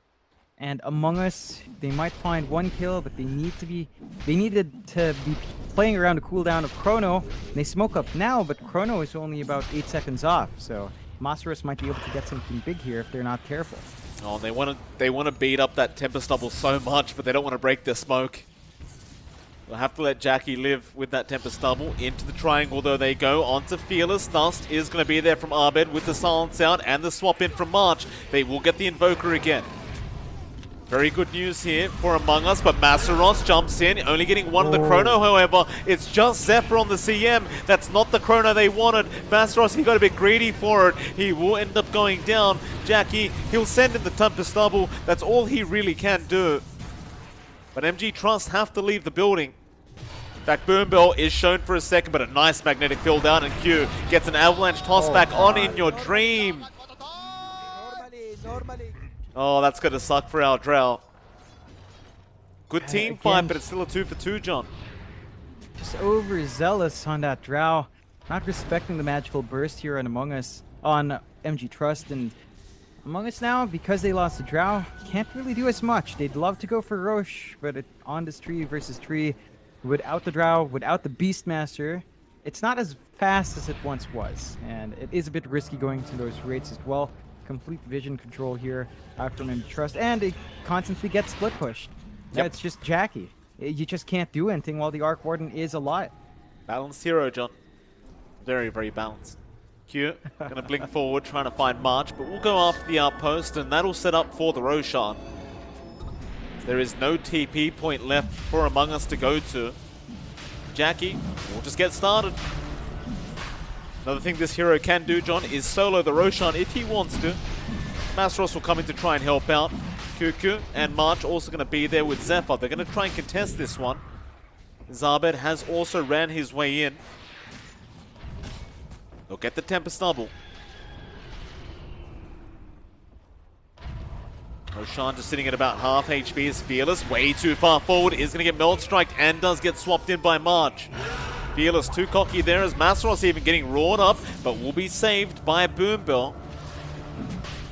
They don't have Chrono. It's a very hard counter to have here from Masros as he does get gusted up again. And looks like he might die. No, he's going to be able to run away. Cuckoo now with the Mortimer's Kisses going down as Q. Jumps in for an avalanche toss. It is not going to be enough, but Jackie with the Tempest double and the Sunstrike is going to be enough to kill off Cuckoo. And now they'll take the team fight. Boom Bell moving in with a Tornado out, catching March. But in your dream, nice gust out. It will just not be enough to save. Back in they go. Q, who has he jumped on? It's going to be Zephyr. Zephyr will die. So does Masros, however, on the Void. Roshan still half HP and Abed wants to go back in for it. Buybacks have been expended on some heroes as Q jumps back in for a nice avalanche toss. Abed does drop low. There's so many Ghost Scepters on MG Trust, making it impossible for In Your Dream and Abed to do much. They'll go for the Roshan attempt, but the Tornado is there, but a nice BKB out from Abed. Gonna make sure he does not get tornadoed. They will at least walk away with the Aegis in hand. It cost them a lot, though. A lot of buybacks had to fly out to secure this objective. MG Trust, it's been so long that by the time Masaros respawns, they will have that Chrono back up. They really need to watch the positioning of Fearless here, though. He's been caught in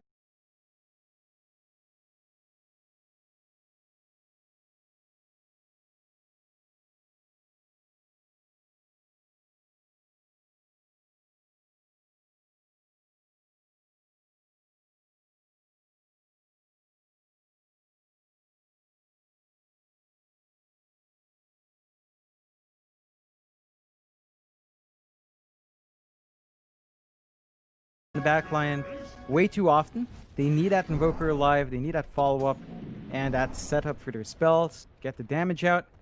Among Us also kind of needs to be cautious about those Ghost Scepters. There are like 3 of them. So you have one on the Void. Oh. Sunstrike's going to land. March going to come in with a nice swap out and In Your Dream.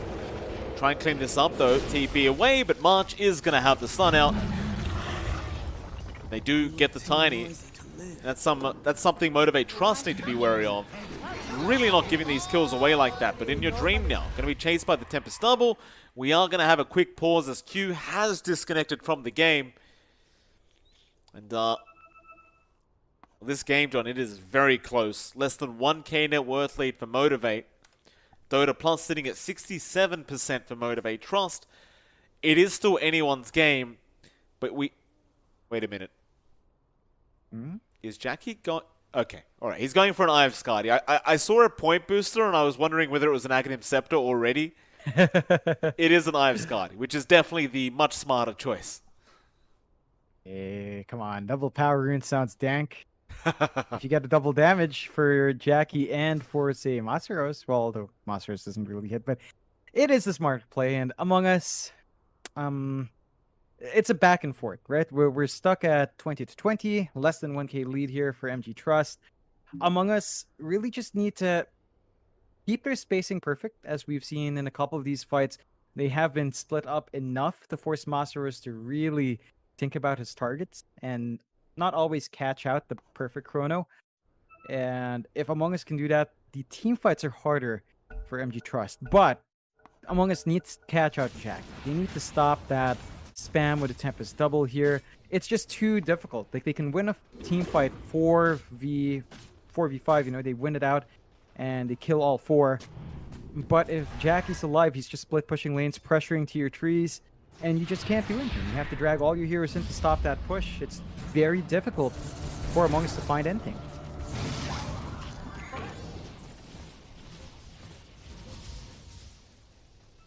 In your dream, can't deal with the Arc Warden Tempest double right now.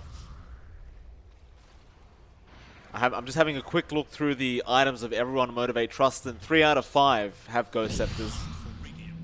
Yep. Very smart, considering this melee matchup that they are up against. Only people that don't have one is the Arc Warden and Fearless. And, I mean, in all fairness, if Jackie really wants to, he could get an Ethereal Blade later on, but it's probably just not worth it. Nah. It would be a bit much, I think. They've already got that magnetic field, and we've already seen that alone do work. Look at this. They have to commit the Roar just to make sure this Tiny dies. So he keeps running away with the Ghost Scepter, but Jackie is going to get marched with the Tempest double. Just kind of came out of nowhere. And Abed, Aghanim Scepter. Straight into the Blessing as well. Like he Well. saved up basically 6k just to get that done.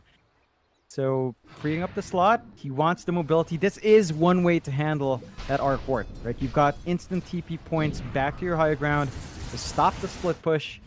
That should give a fighting chance here for Abed to actually find objectives as well without feeling like they're going to end up trading. Although Jackie still does work. Look at top. Just melts. Abed has turned himself into a ninja. Make sure he can deal with the side of Motivate Trust. And John, I was trying to think up a clever name for Abed in this game with that Aghanim Scepter, but I couldn't. I'd ask you, but apparently you haven't watched Naruto, which really sucks for me. No. You're No, I not have no casual clue. enough. You're too much of a weeb. Yeah, that's basically it. I have no clue with ninja stuff. Maybe someone in the chat will get creative about a name. Yeah, that'd be helpful. Still, you know, this is the stall point of the game, where Jackie can just basically stall this game out forever. And Among Us can't... They can win fights, but they don't necessarily gain anything on the map, although... Oh, poor Zephyr. He's been picked on this whole game. Sunstrike gonna come in right on top of his head. Oh, jeez. What can you do? Masaros having a look now, wanting to see if he can find in... Oh, in your dream, do not get caught out like this. He made it somewhat obvious with the Mantra Illusions. Masaros does get the time dilation in Q. Will get the avalanche off. They know he's there. He has a TP. How is he going to get out, though? He needs some help. They're going to try and fight back Abed. He does come in now onto the Arc Warden, but Jackie willing to try and fight back. That was a Tempest double anyway. He'll get Masaros on the Void. In for more they go. Cuckoo trying to catch out Fearless, but he will be invis. They're looking around for Boombell. Looks like he's going to be fine as Abed does go back into the mid lane. Try and deal with Jackie's Tempest double illusion. That doesn't look like handling it. No, it doesn't, does it, John? Jackie. Yeah, I can't go out of invis. Okay. I guess I'll just sit here and wait then for this Arc Warden double to die. Oh, disgusting. It is, Like, John. like that fight. Like Among Us wins, they take Masaros out, they have this window without worrying about the chrono. What do? Nothing. They can't. They can't do anything. Because Jackie decided this is the game where they'll win no matter what. This is the I'll win no matter what hero right there. Pretty much. You know, even if we're losing, we're not gonna lose. Because they can't end the game. So that's it. That's all she wrote. Indeed. So it's a tough time. Abed working towards a nullify now, so just wanting more disable. Of course, that is going to help quite a lot up against the Ghost Scepters that have been brought up by Motivate Trust, and it will quite literally nullify the Ghost Scepters that they have got. He's just the Helm of the Iron Will away from that, as he does already buy out the Sacred Relic. It's not really going to solve the problem of the Arc Warden, though. And I don't think they really have found a solution to that yet. They've just kind of accepted that they're stuck in this game now with this hero. And they've got to find him off guard sometime in this game. The matter is when it's going to happen and if it's going to happen. They got the Tempest double this time, Mike. Took Good 3 on him, John. heroes. Well done. And March nearly dies in it. Half HP. Like, there's 3 heroes around and March still melts half his HP. There's just no win in here. It's just not. That's why I hate this hero, John, because when it's picked up, nobody really wins. Everyone just suffers. Just pain. Oh man, there's that nullifier you were mentioning. So they do have ways of handling those Ghost Scepters. And Abed's been pretty on point with his movements out with these traps. I have to say it's very annoying to watch Abed though, mainly because of how the trap channel looks. So you can't actually tell he's channeling it until he's gone. And well, Q gonna go in, but Abed isn't jumping straight after him with the nullifier now, and that'll mean they will lose the Tiny, but Aurora is up. They've also got Boom Bill. Masaros, he is still silenced. He can't go for a chrono. They just keep silencing him up, and he will die. A great team fight so far.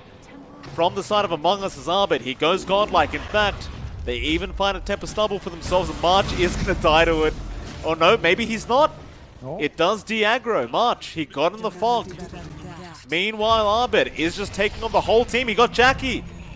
Abed found Jackie. He gets him. boy. Cataclysm, though, going to fly in, but Abed with the refraction does survive through it. We'll go back onto Q. Meanwhile, Cuckoo just going to keep tanking the front lines and keep up the vision. This is the only chance they've had in the last 20 minutes. And how does Jackie not have buyback gold? Oh, he bought out. He bought out. He got a no, big greedy there. Jackie. Yeah, It won't matter yeah. because they can't really push anyway. Like they can go high ground down to the bot lane, and it looks like they are going to try. You still have the Chrono and Cataclysm combination. Oh, of course you have a repair kit, Mike. Of course you have a repair kit. Look at that. It comes with the Arc Warden pick, John.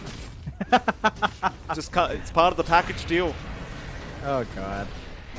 Oh, but Abed with a DD though, gonna make short work at the least. Yeah, absolutely.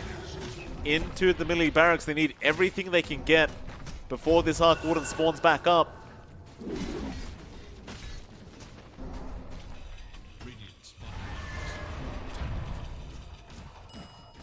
And eventually, Lorax is going to go. No jump in. Again, they had the chrono, but it seems that they are very afraid of what this TA is up to. I bet he's putting the team on his back, John. He's putting the team on his back, saying, get on, let's go. I'll carry us to this victory. No, that Rax is pretty much solely based on what he just did, which is fight the whole team by himself. Oh yeah, he is putting a lot of work in. Now, Jackie is back up, and here comes the fun, Mike. There you go. Look at the IYT. Oh, in your dream. I don't know if you should fight that. Abed comes in and he has a Bloodthorn now. So they definitely have a nice, easy way of kind of bursting these Tempest doubles down. I'm curious as well. What's Jackie aiming for next? He's got the MKB up. He's level 25. What else does he want? I mean, number one is Perhaps buyback. So keep that. Yeah. Oh, Abed. Going for Tiny. He doesn't want to deal with Jackie, though. He wants to rule Jackie or nothing. There, BKB's up. Masteros does have Chrono, does commit, and he catches him out. Cataclysm going to fly through, and Abed going to get caught out. Just getting a little bit too aggressive there on the TA. He is down for a minute and a half, and this could be a very, very nice time for Motivate Trust to try and go high ground. They don't have to worry about the counter push of the wave clear of Among Us without that TA, without the Yags. So Jackie's got free reign here to just finally chip away at the towers, push in multiple lanes as well. And Among Us, they need to be careful. No buyback this time around on Abed because he has no gold, and that's going to be a massive push that can come out. Now, there's no chrono here from MG Trust. They don't have the best team fight, but it doesn't matter when Jackie can just do this. Yep. Look at him go, John. Just look at him go. He has a Spell Prism as well. Oh, he does he? Oh, good. Excellent. Oh, so but- he's literally got a almost 100% uptime on that double now. 27.2 second cooldown, 26 second duration. So 1.2 second downtime on this Downtime. Tempest double now. Fantastic. Oh, it absolutely is. Now, the good thing was Among Us did have a repair kit. So they hold on to their tier 3. The Roche, though, is being taken, and Among Us will have to fight it. Gonna try. They don't want this Roshan to go down, but it is going down very quick. How do you jump in? There's no Chrono, so they've got that going for them. March doesn't have the Wave of Terror yet to scout this out. He will now. Nice swap out. But has he got the Aegis? March! He's got the Aegis! March picks it up. He saves the day. Oh, March. He's done it. He's going to lose his life. But at least there's going to be no Aegis Tempest double or Aegis Arc Water. Oh, definitely. And they also stole the cheese. Cuckoo's Courier. Snagged it right in time. He loses the Courier, but both those sources gone for MG Trust. The gold is nice, but they really wanted that second life. And now Among Us, they've stalled out long enough that Abed's up, so they can start pushing back these waves with the traps. You can go around the map and make it harder to push in. Still, Chrono's going to be back up in 20 mic, and that still doesn't stop the high ground of Jackie. No, it doesn't. Slowly but surely, they get done, and he literally doesn't have any downtime. It's just so stupid. Cuckoo, nice roar out though. He's calling out the Tiny in your dream. And he gets started with Masaros. He's got the Chrono. He's got the TA in there with the Cataclysm out. The Refraction burnt through Abed. He's gonna die. He's gone for 100 seconds. Masaros, a great Chrono out. And now they know Abed does not have buyback. They're going in. Here come the Saints. How do you win this one out? They're going to try and defend. Q is in danger. Might die, but so will March. Unless Boombo, he's gone too far. Zephyr channels the ulti. They do get the supports down. Jackie still trying to fight back. March trying to swap in Masaros, but he's going to die for this perhaps. Masaros going to chase him down. March. That's actually a nice play. The Havoc Hammer keeping him alive. March somehow gets out of there. Oh boy. Dancing on the edge. Still, the tier 4 СМОТРЕТЬ mic. One already fell. Refresh up on Fearless. How do you defend this? There's the repair kit, there's the Roar. Maybe this is it. They've got the Roar Arc Warden, but Masaros will jump in. The Force Staff was out with the Magnetic Field, keeping him alive now to the Cataclysm. Gonna fly in. Jackie's just not dying. They're trying to go after him. They just can't. The Magnetic Field keeping him safe. Onto the Ancient they go. Cuckoo, he is in a spot of danger, but they got Jackie. He'll buy back on the Arc Warden, back onto In Your Dream. They want that Ancient real darn bad, so he'll TP back in. They don't want to deal with Abed again, but he's up in 10 seconds. He just needs some time, but that Ancient, it doesn't have any time left on. It's going down way too quick, and it's gone. Among Us, they will not be able to come back in this game number 2 and Motivate Trust. In very entertaining fashion, do get a 2-0 victory to start off their day, and they will go straight into their next series up against TNC Predator. Oh man, you must be feeling great, MG Trust. Managing to get that Arc Warden draft going up against this physical draft from Among Us. It was a lot more back and forth in the laning, but again, they hold back. They have faith in Jackie, and Jackie does deliver once more. So a spectacular play from MG Trust. Among Us, they do take a 0-2 loss, and we have talked about the history between these two teams. Like, Among Us was winning out early on, but in that last series in elimination, MG Trust stepped up to the plate, and they do so again. And that is Among Us's last series. So they hold the top crown for now, but with no further games to play, they might see that slip down a bit, as MG Trust still has 4 more to go. Definitely a pretty nice series here for Motivate Trust. See what TNC can do. I'm sure they've been they were watching this series and paying close attention to what they've been up to. Of course, for the viewers out there, there probably is going to be a 20-minute break, as generally when you have back-to-back series, you get allocated 20 minutes to have a bit of a break before we do go into our next match. So I'll put a timer up and we'll get back to cat jamming in the break time, and we'll be back with TNC Predator versus Motivate Trust. Like this, as Fearless does like dipping in and out, really forcing some plays out. you do have this combo to Faces Void. Chrono plus Bloodright is pretty nice. It's not the most potent, but it's there on hand. TNC again piling on that Faces Void counters. Venge coming out. So another way of saving people caught in the Chrono. Swap them out, save him, or just swap the Void out to somewhere far. Yeah. That should be probably the core Venge here for KP, and MG Trust again changing up their draft. Going into the Silencer that we've seen a couple of times. Now, this is actually really nice with an Earth Spirit support. You've got potency to play fast and get the instacks, but TNC not waiting around as well. Venge Medusa comes out, so maybe looking at the playbook that Boom used to run. Yeah, I mean, it's a pretty interesting draft here from TNC. In all fairness to TNC, there's not much in the way of kind of breaking the gap there up against the Medusa, so it does seem like a pretty nice pickup. Of course, with the Void, I suppose you can commit the Chrono, but assuming that Gabby or Armel does get the Stone Gaze off in time, the Chrono just gets wasted completely, and there's not really a way to block that Stone Gaze off. You can't just BKB and ignore it. It doesn't work. It goes through everything, so could be a tough game for Motivate Trust up against this Medusa.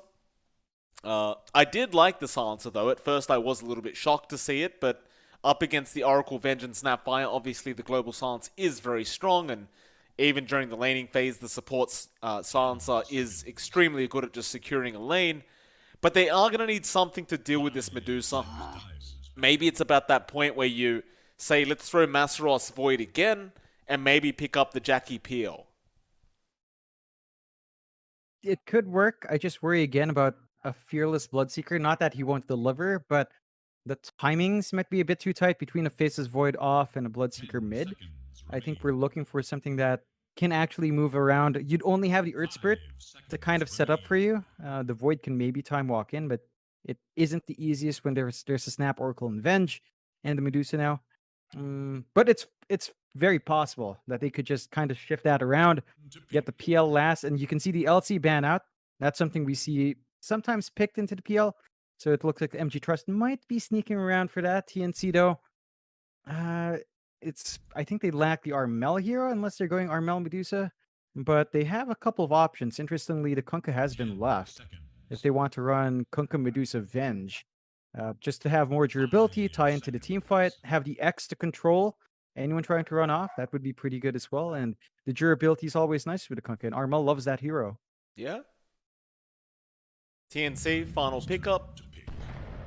Oh. They do go for the Mars, so that should be the KP hero right there, and it's going to be pretty strong with the Snapfire combination, obviously, out from TNC.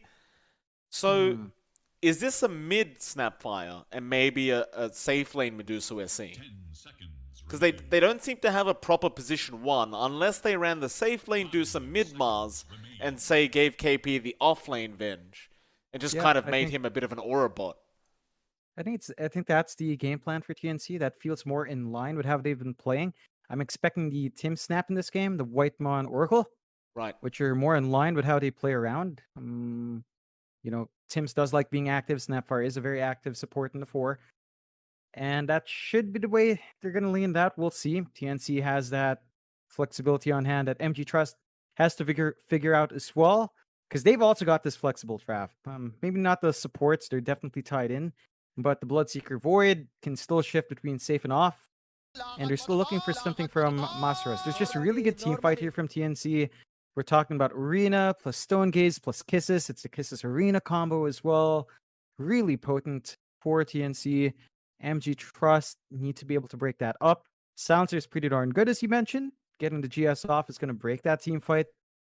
But I'd like to see a little bit more hammered in. I think they're going to need some good follow-up. Zeus comes out. Okay. I mean, it is a very fast-paced lineup from Motivate, and I did get my wish from earlier on, by the way, John. We get to see the Jackie Void come out, which is something I really enjoy watching. The Fearless Zeus, we've seen this before. He does perform very well on this hero, and you don't really have a way to drain the mana of the Medusa, but on the brighter side, you have a hell of a lot of damage to get through the mana shield anyway. And a bit of a global strat if you consider the Bloodseeker Earth Spirit as well. It's not 100% global, but It's kind of like they can close the gap really quick. So overall, I do like both drafts. I'm kind of torn as to which one's a bit better.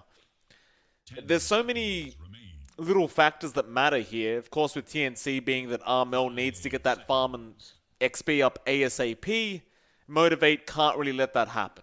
That's probably the biggest factor for both these teams.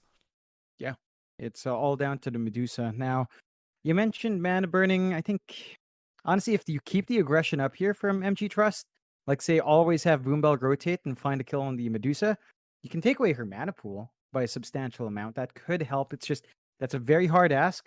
That means they will have to play perfectly around these timings here on MG Trust side. They do have the draft that wants to be a bit more aggressive. Like, yeah, you have scaling with Faceless Void.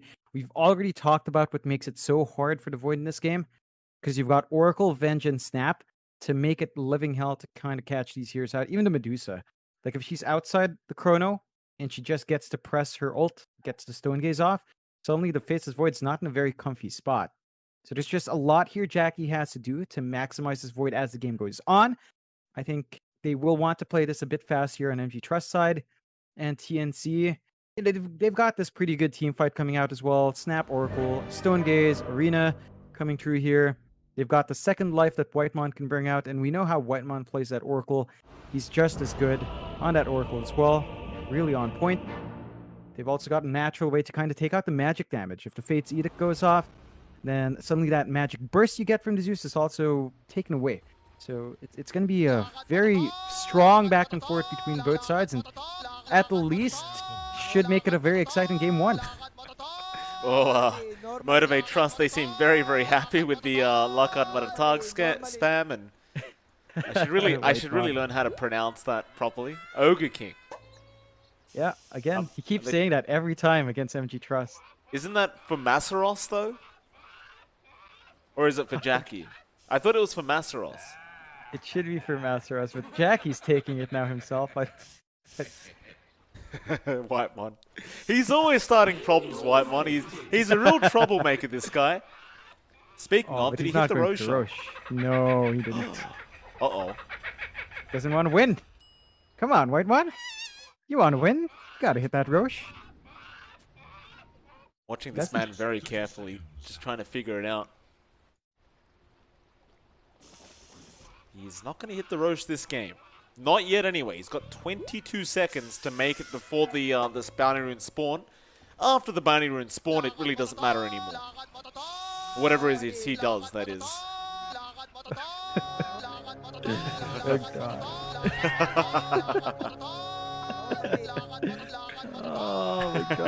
Oh my God.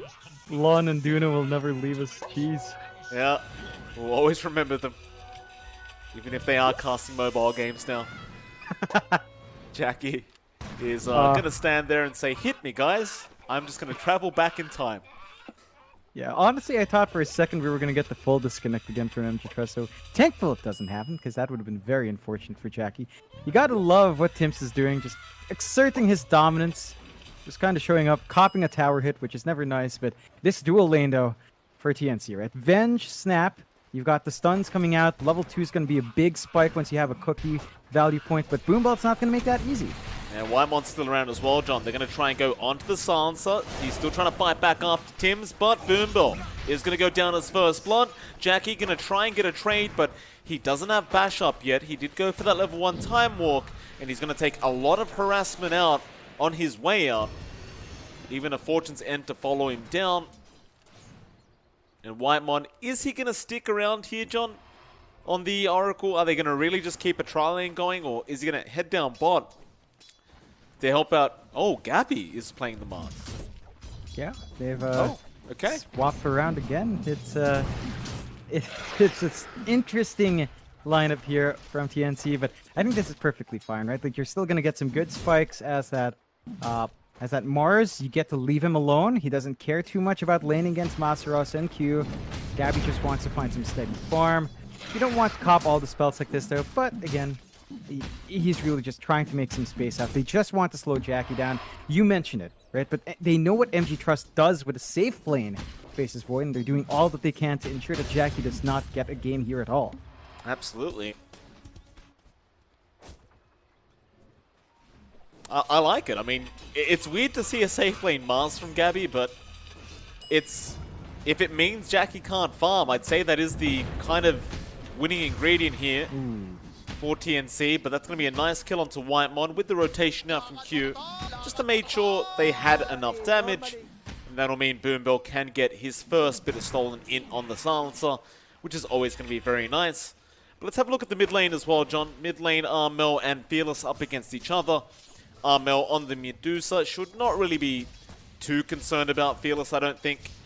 He hasn't really gone for the mana shield yet, but he'll have time to get it later on. He doesn't really need it for this laning stage. Nah, it's a steady farming lane for Armel. Has to watch how low he is, though. Fearless has been pretty on point with harassment, but gonna be even overall. You're not lagging too far behind as Fearless. The power runes are important, but it's a little bit more important for Fearless compared to Redusa. You do want the Zeus to, you know, maybe get that fast bottle, keep the spell spam up. You do still have 2 mangoes here on Fearless, but he's down to just a fairy fire. Armel is all out of regen though, but he has a wand. So we've got a back and forth here in the burst healing options, and so far so good. I think you are perfectly fine with this pace. As long as Armel doesn't get any rotations in from the opposing supports, especially that Earth Spirit, you're fine with just this lane going steady. Yeah, bot lane's been just evening out quite a bit. Gabby's he's ahead by 6 last hits, and that's kind of to be expected. Masaros, he can spam Blood Rite and sustain himself, but Gabby is just going to be able to freely farm as well on this Mars. And so it does feel like this game so far is going the way of TNC, just based on how slow the game is right now.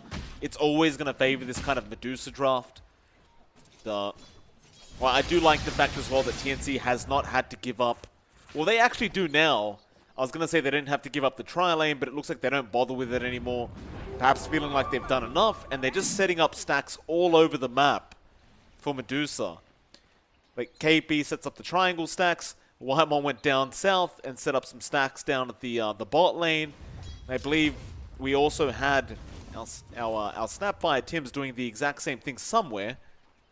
Just don't know where he stacked. Yeah, it's a good amount of gold that can come out now for Armel, and you know, they're rotating in. Good scan out to protect their Zeus, so Fearless is not going to get caught in gank suspecting something. But TNC is still perfectly happy with this.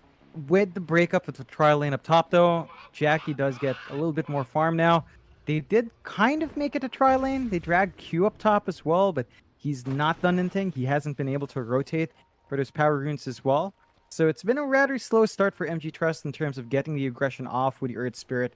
And you can see here, they're going to try to camp Fearless.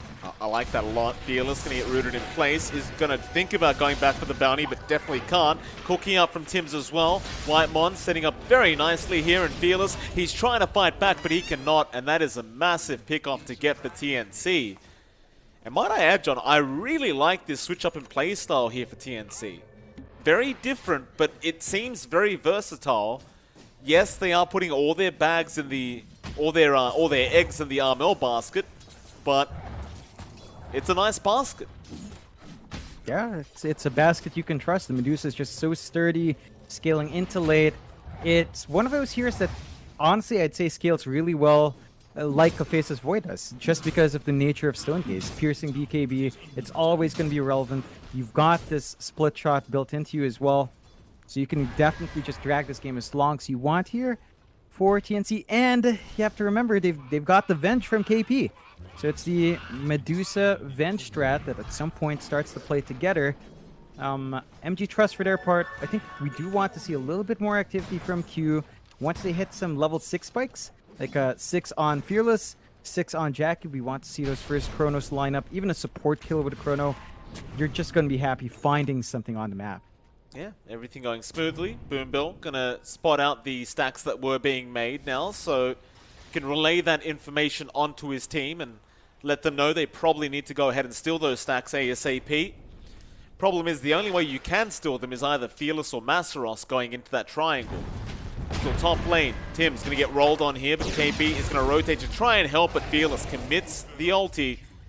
Does get Tim's, and now the Chrono even being committed just to make sure they can kill off KB. The damage is going to be a little bit slow as he's not getting any bashes but Jackie does still get the kill. Boombill will get himself +4 in, and why is Avenge Remnant on top of the cliff? I have no clue. She died, you know, KP died right next to it. It spawned a bomb. So you can't do anything with it, unfortunately. Well, bot lane, Gabby setting up a kill there on the Mars. He does end up catching out Masaros. It looks like Masaros was trying to steal away the stacks that were made for Armel down at that southern side of the bot lane. Triangle, Mike. They're And taking the stacks away. Well, this is how you do it. Yeah. Neutral item, Fearless. Thank you. Oh, Yeah, Fearless, he didn't want to pick that up for that reason. It's like my idiot supports don't take the neutral item and now I die. sounds like you've experienced this, Mike. Well, Sounds I don't... like it. Except, aren't you supposed to be the idiot support, Mike? Well, you didn't have to point that part out, John. I was going to pretend like I was the mid player, but I don't play mid. I am usually the idiot support. That is correct. So my SCA mid player would now be running down the mid lane, just shouting out things in different languages that I'll never understand. It's a terrible experience. Thank you. Oh? Get a lot of damage put onto him. Whitemon setting up another kill here, and Armel will be able to take it. Armel probably not very happy right now, considering he did spot out his stacks being taken, but he can still go back for the ancient stacks. They're a bit too hard for the Zeus to take out by himself.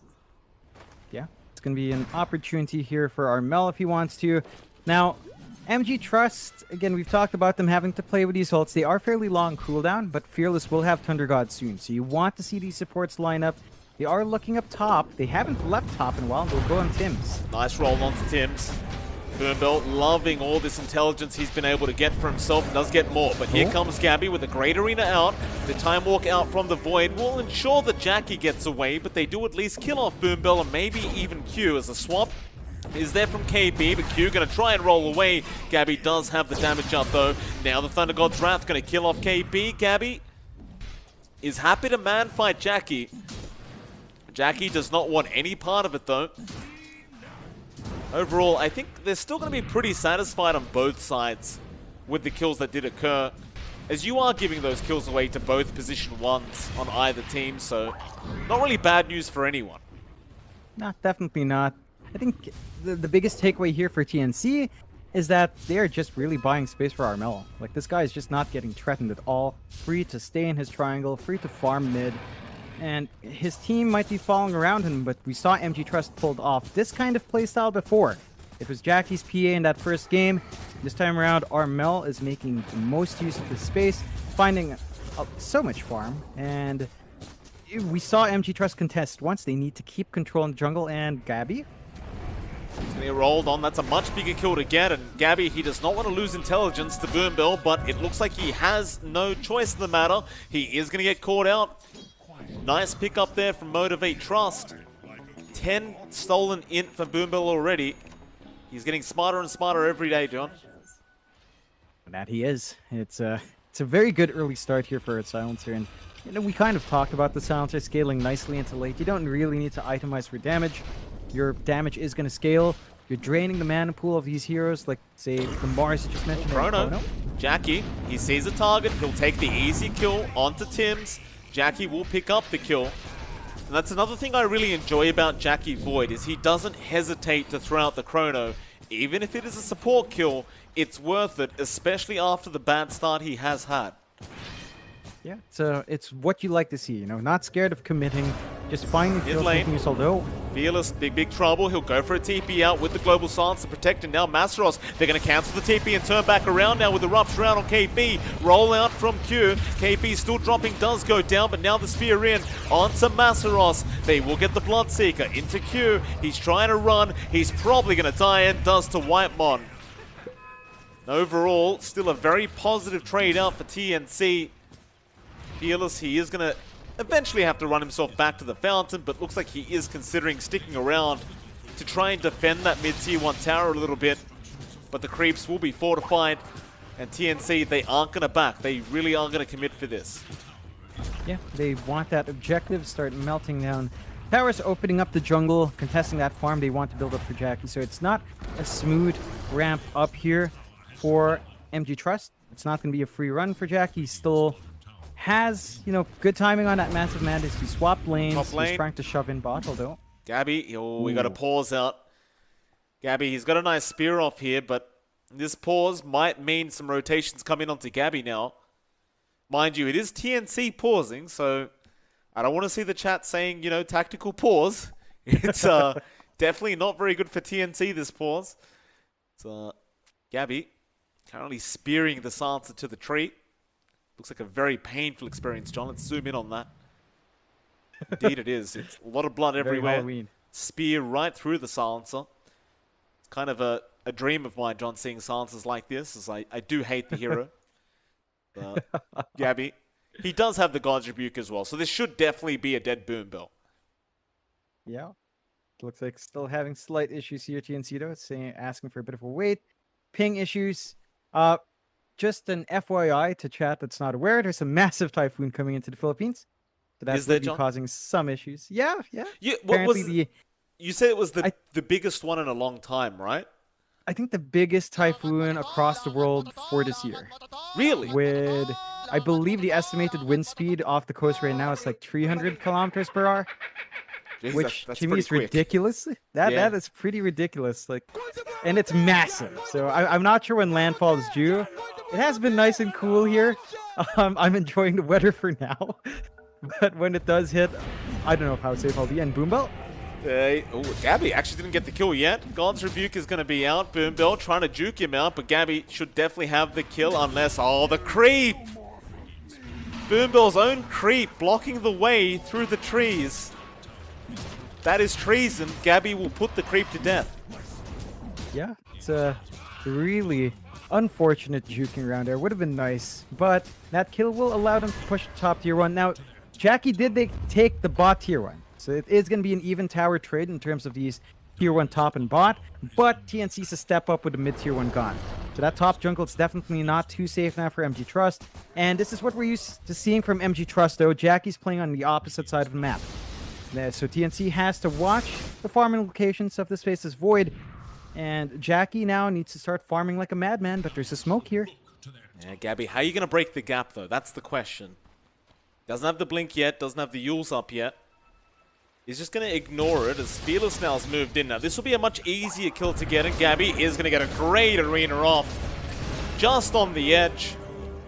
And that is a big pick off there onto Fearless, who is just trying to work towards his Aghanim Scepter. But as time goes on, Armel is only getting bigger, and TNC, they are well and truly on their way here to pulling off this game number 1. They definitely are. They're hitting all their beats, they're getting control, they're finding these kills. And they keep smoking up here, MG Trust. Jackie does have the Chrono with a Mask of Madness. They could try to find a kill. It's just very tricky again in these wider team fights. Asaros, he's looking for a rupture here. Chrono going to be committed into the blood, right? Jackie going straight after Armel. He's out of mana. Armel's not as tanky as you'd hope, but the false promise, Whitemon, going to save the day as the Mortimer's Kisses come flying in. Jackie, he doesn't want to be here. He'll time walk in time. Back onto Tims and Armel. Going to survive, but no, the blood right. Masaros had it in time. Now going onto KB, onto Whitemon. They want to clean them up. Jackie at least got Tims, and now the roll in onto KB. They'll get another. And that was such a close call for Motivate. They almost lose Jackie. One more hit would have done it. But the time walk was there in time. And I was just saying TNC were doing such a great job, but that's going to mean a fair bit of golden XP going the way of MG Trust. Yeah, I think the one major factor was they got the Chrono on 2. So Jackie delivers in a big way. He catches the Venge and the Medusa. 2 heroes they didn't want inside there. The Global Silence as well is just being stacked perfectly by Boom Bell, breaking up the counter initiation from TNC. But with those spells down, I think TNC might be looking for an opportunity. They might go hunting here. Fearless. He's used up Gabby with a nice setup there, but the TPs are going to come in.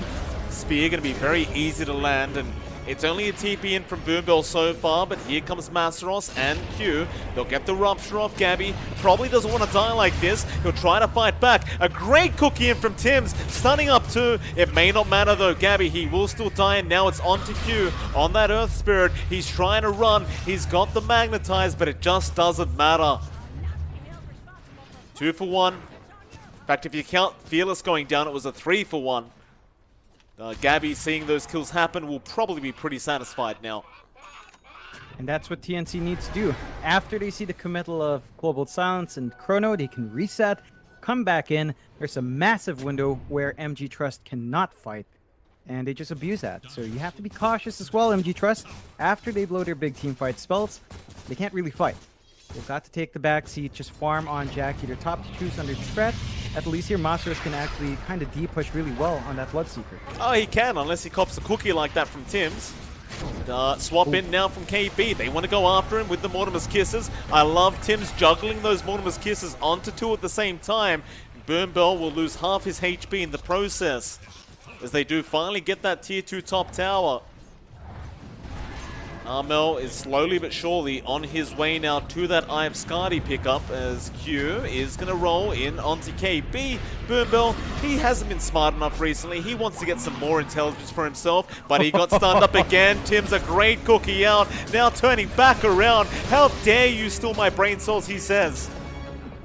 Get out of here. Oh my God. Go read a book.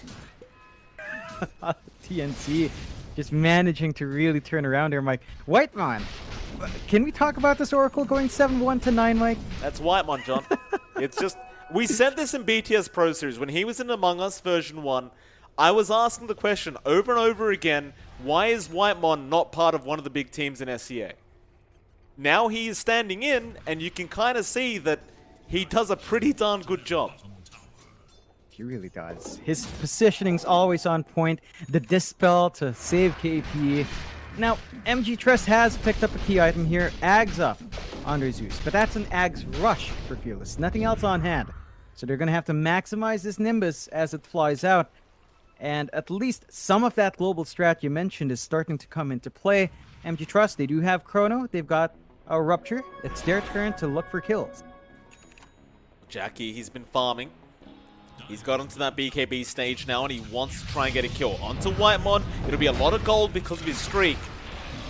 They're not committing the Chrono yet. Still back on with the Chrono straight onto Arm, or rather Armel. Almost said Arbed. There's the Global Silence coming out. Armel trying to run. Swap out from KB. Armel's going to survive. Now with the Stone Gates, he'll fight back. Q going down with Masaros. And I think MG Trust, they got a little bit greedy there, John. They went for the greedier Chrono, but they just don't have the damage output for Armel right now. In fact, Boombell, he's not out of the woods yet. Gabby going for even more. Has the Yules available with the spear, but can't really reach.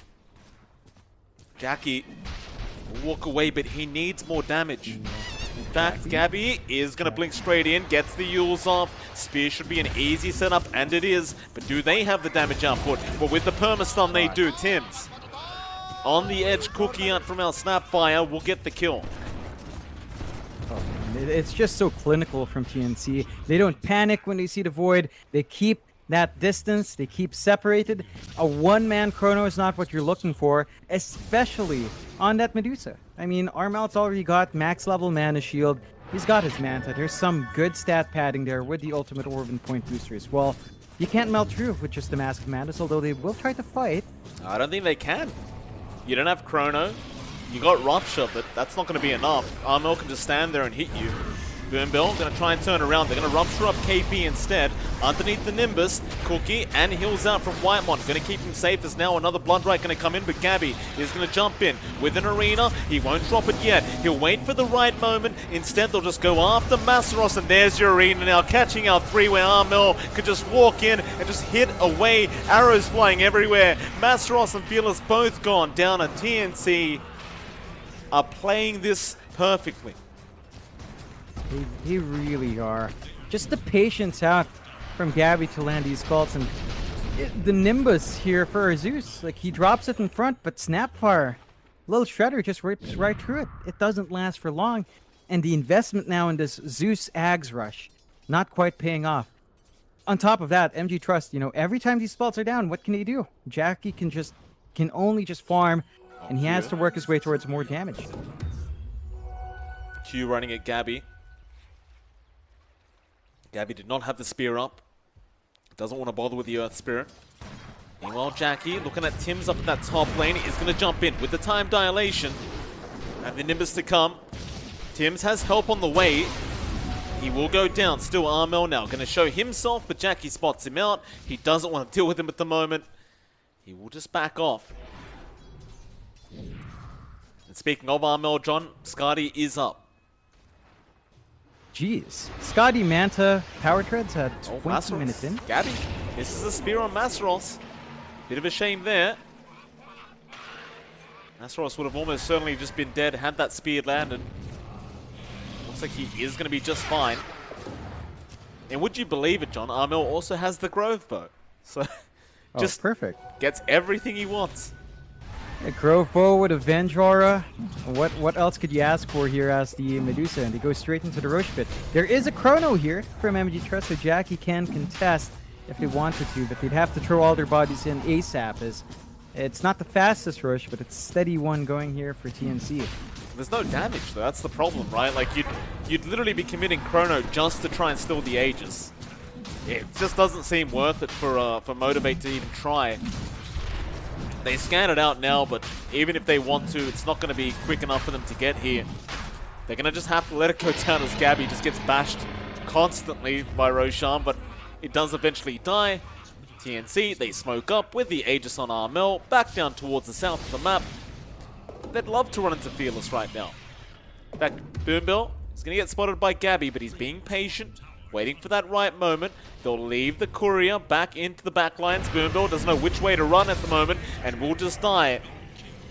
While Tims is looking for another target, and he knows Fearless is there. He'll get a cookie off with the Scanner Blast. Fearless will try for the TP play. Is there going to be a stun in time? Not quite. KB could not TP in fast enough for the swap. However, Gabby found Masseros. Yeah, it's just the perfect hunts here for TNC. They just jump around the map. They're punishing this farm up from MG Trust. And this is where that homework comes into play. This is the exact same spot where MG Trust was getting free farm on Jackie, and they are contesting it. They know MG Trust's game plan. MG Trust will have to think of something else as Jackie's not ready. He still needs farm. He's lagging behind even Gabby's Mars right now, and you can't even measure him up against Armel. 14k on Medusa, 23 minutes in. Scotty Manta with Power Treads into the Butterfly. And the Butterfly might intersect with Jackie's MKB. It's still going to be a very deadly item on this Medusa in terms of raw damage. And Armel's just so far ahead that he can push this tier 1 no worry by himself. There's a Chrono here and Armel just doesn't care. He has no reason to care. Like, up until Jackie has the MKB, he is nowhere near going to have enough damage. And even with the MKB, I can't really say he would have enough damage for the Medusa. As long as that mana shield's up, how do you get through it? And on top of that, John, once you get to that 25 mark, you know, there's a plus 800 mana talent, and there's the split shot uses modifiers talent, both of which are pretty darn good. And if Armel's ahead, he will probably just skip the mana talent and go for the split shot modifier. With that Eye of Skadi, it becomes pretty darn broken. It really does. It's just so hard to play against. And you love this way they TP around as well. They take the tier 2 bot. All outer towers gone for MG Trust. They're just hunting now. They're trying to catch someone out, split pushing. They don't quite. And there are some decent wards now watching movement, although they might be able to find... Got Q on the Earth Spirit. Whitemon there to help out. Whitemon would have loved to take the kill, but of course Purifying Flames was on cooldown at the time, John. Couldn't take it. Mel, meanwhile, with a haste rune, rushing forward, seeing if he can find anyone, and does spot out Masseros, but doesn't really have a way to lock him down. And Jackie is going to come in. He just doesn't have damage, though. There's no way to kill him. It's difficult. And Armel is actually opting for the Daedalus instead. So he has the Crystallis. So you have some small crits coming through. And that does mean at least you're not going to be countered by this MKB buildup in Jackie. So they can start to sort of slow shove this tier 3 outside of range as Armel, again, with a Grove Bow and KP's Aura, can just make the safest push possible for TNC, just widening this lead. 26 to 14, 11k lead. MG Trust. Oh, Gabby. Jackie. Oh, he's got Jackie. They will not have enough stun. Jackie's going to time walk away. But KP looking for that swap, is going to be able to get it into Whitemon. The Global Silence is out, however, and that's going to slow things down. But Gabby has a blink back onto Jackie. Doesn't have another spear yet. Cookie not going to land either. But the great chase is on for Jackie. He's trying.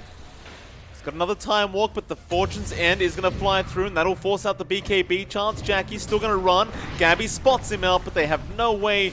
Well, they actually did have a swap, but they couldn't get it off in time. Jackie will make it. That's his 10-second charge, though. Again, not the situation he'd like to use that. Rather unfortunate for MG Trust, but they're really just trying their best to keep up in farm. So Jackie's at least buying some space out. We are much more used to Jackie using space, though. So again, this is stalling out that timing into the MKB for our Faceless Void. Fearless does have an Aether Lens now, so he has a little bit more range, but you can see Armel doesn't care. Still has the Aegis for a few more seconds and just goes for another tier 3. Oh, Armel, where's his Vengeful Spirit? He needs more range. Armel, come on, back off. You don't need to take tower hits, Armel. You've got a Venge and a Growth Bow. There you go. That's better. Oh man. He needs some vision. Of course, his supports haven't gotten him wards either, John. So poor Armel. But, you know, all this hard work hitting creeps and no observer wards. Meanwhile, Gabby apparently kills off Q down at the bot lane just by himself. And here comes the voice line spam once again. I'd like to ask you, John, Motivate Trust, what can they do to come back now? It just seems like a very difficult game to come back to. They've got to get a perfect team fight. We're talking about a 3-man chrono or a 2 to 3-man chrono, Global Silence on top, getting the instant burst off, landing your spells as the Zeus and as the Bloodseeker, and kind of going from there. I think the targets you're looking for, you can't afford to try Armelican. Like, even with the MKB, he does have his stats up. I think you will have to look for these supports, maybe KP. So KP or Tims or Whitemon have to go first. You can clean up afterwards. I'd say Whitemon's the highest priority, but look at this TNC. Again, no reason to be scared. Oh, Jackie's got the MKB. He's going to give it a crack in KB. He got trapped in that chrono. Armel is dropping quick, but they do heal him up with the false promise now out on Armel. He's going to turn back around, trying to fight this one out. KB is dropping low, but Gabby, he's killed off Fearless into Jackie. They got the Void. Armel does die, but what does it matter? They're getting everyone else on the side of Motivate, Trust, and Q. Well, he's been left behind. He's going to die. Masaros, even he's not safe in his own base. As Gabby gonna spear him to his own building. They do buy back on the Silencer, but Boombell is not gonna be able to do anything to help. And on the brighter side, John, they do kill off Armel. On the negative side, they've lost their whole team. They are gonna have to commit buybacks and probably still lose a Rax. It's a lot slower going here for TNC in the push, though. Looks like they will keep it up, but that tower is not melting as fast. Still, it's just 2 heroes defending. But MG Trust, they don't have their teamfight spells, Mike. No chrono, no global silence. Gabby. They can't throw any spells out. Nice spear back again into the building of the Dire, and Boombell will die back. This is looking like a very nice game here as they do repair kit up the melee barracks, and it looks like with Fearless spawning with Jackie, maybe they back off, and they do. They don't want to risk dying to Jackie as he does now have damage. But with a 17k net worth lead, TNC, there is no reason for them to try and rush this game. No, they can take it late. They've got the Medusa. That scales spectacularly well. You've got ways of going for Tims to itemize and kind of get his talents up as well. And speaking of Tims, he does have the Ags, basically. So the Ags is almost just about ready to go, just about ready to be bought out here for the snap. So now you have this gobble up play with Medusa. Now you've got this gobble up play with Mars, and the gobble up saves as well, on top of that false promise that Whitemon's been really on point with. MG Trust need to be cautious. Jackie's going to be alright. They aren't going to chase him down.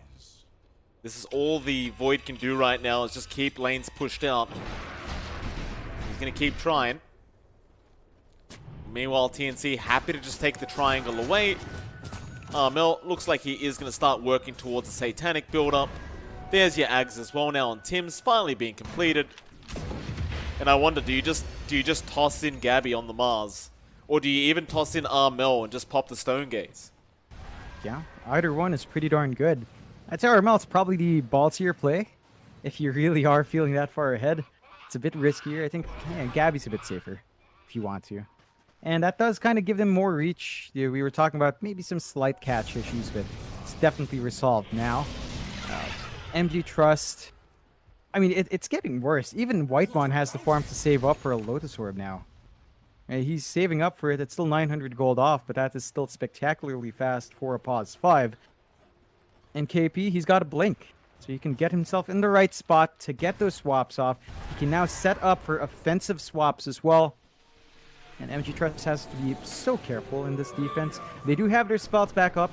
Chrono's ready to go. Rupture's ready to go. Thunder God's Rat is there as well. But TNC's not giving them any openings. They're just playing in this jungle, getting some farm. The Roche is up if they wanted to go for that first. Aegis and Cheese ready to go. And that might just be the next safe objective they take first. Well, MG Trust, it looks like they are aware of the Roche timer as they do smoke up. It's definitely something big for them, right? Like, they need to try and contest this Roshan somehow. With the Chrono, with all their ultimates, they definitely can give this a crack. If they win this team fight, MG Trust may find themselves all the way back into this game. They'll get started. Jackie, he's just going to wait and hope somebody walks down to try and go into the pit. TNC, they seem to be well aware that they are around as their wards were getting de-warded. They'll smoke up themselves, and Gabby has a full heart up now. Jeez, he's a tanky boy. Into the dire jungle they go. G-Trust. I'm going to try and back off, but Gabby, oh, he gets an arena. Jackie walks right into the arena. This is looking bad. He'll commit the Chrono, but look at the damage, John. He's doing nothing. He's doing nothing to Armel right now. He is getting through the mana, though. Jackie's going to keep trying to fight this one out. The Stone Gaze, there's actually no mana left. He does make it work, Jackie. He does get the kill onto Whitemon. They get another. They even cancel the TP of Tim's. And I thought to myself, surely there's no way they kill Armel there. But Jackie, after the mana was expended, John, Armel, he didn't have enough to Stone Gaze. So Jackie just kept hitting away. There's a bit of a mistake there from Tims. He gobbled up Whitemon before Whitemon could use his spell, so he couldn't save Armel.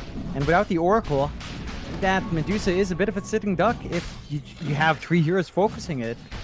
So they've got to watch that gobble up. I think Tims was just trying to break an initiation on the back, but it cost him big time. Gabby gonna jump in, has an arena in 2 seconds, but Q is gonna roll back onto Gabby with the silence now, and Jackie, he's killed off one in the form of KB, but Gabby does kill off Fearless, but Gabby, he's a bit of a sitting duck now. He needs some help. A huge gobble up out from Tims, but is it gonna be enough? Jackie wants to chase, and Q goes in as well, but Gabby still moving forward, still trying to go. They'll go on Tims. The Snapfire in trouble, getting bashed up, will cookie away, but Jackie's not done yet. Not with the Snapfire. Back on. The false promise will be there from Whitemon, saving the day, but not for him. He will go down. Whitemon will die, but Q will as well. Jackie still chasing with Boombell. The Arcane Curse will be there, but they want to go back for the Roshan, or maybe not Jackie. He has the ward on the high ground. He has vision over TNC. But Armel is back. Gobble Up is out and does actually catch out Boombell here. Nice gobble up there from Tims. And with that, they are into the Roshan pit. Jackie against the world. He's not going to be around to try and contest the Roshan and doesn't have Chrono anyway for it. TNC now. Going to move up through the mid lane, I think. Yeah, they've got the second life. They've got the cheese available. They know Chrono's down for a little bit longer.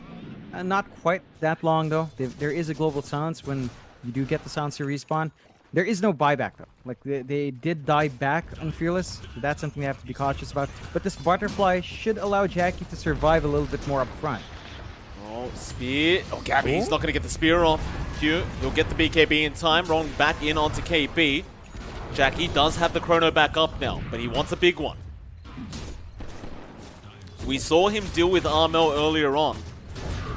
If he can make that happen again, he's got to go through 2 lives. But we've seen Jackie do better things than that, so we'll give him a chance here. Armel still, though, is just focusing down the racks, very confident with his own positioning.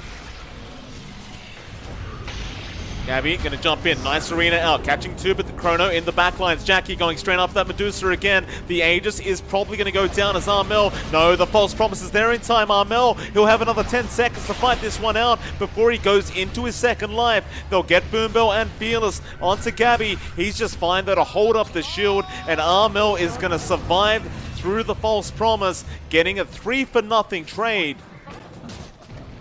Whitemon saves the day and even saves the Aegis, and there's the GG, Jackie. He says there is no chance left in this game. And TNC, they do pull off game number 1. Yeah, it was a very different draft coming through, but they managed to play really well with the Armel. Medusa, Gabby just so active on that Mars, setting up kills. And MG Trust, they tried to go back to this playstyle that we saw when they're behind. They play on the opposite side of the map.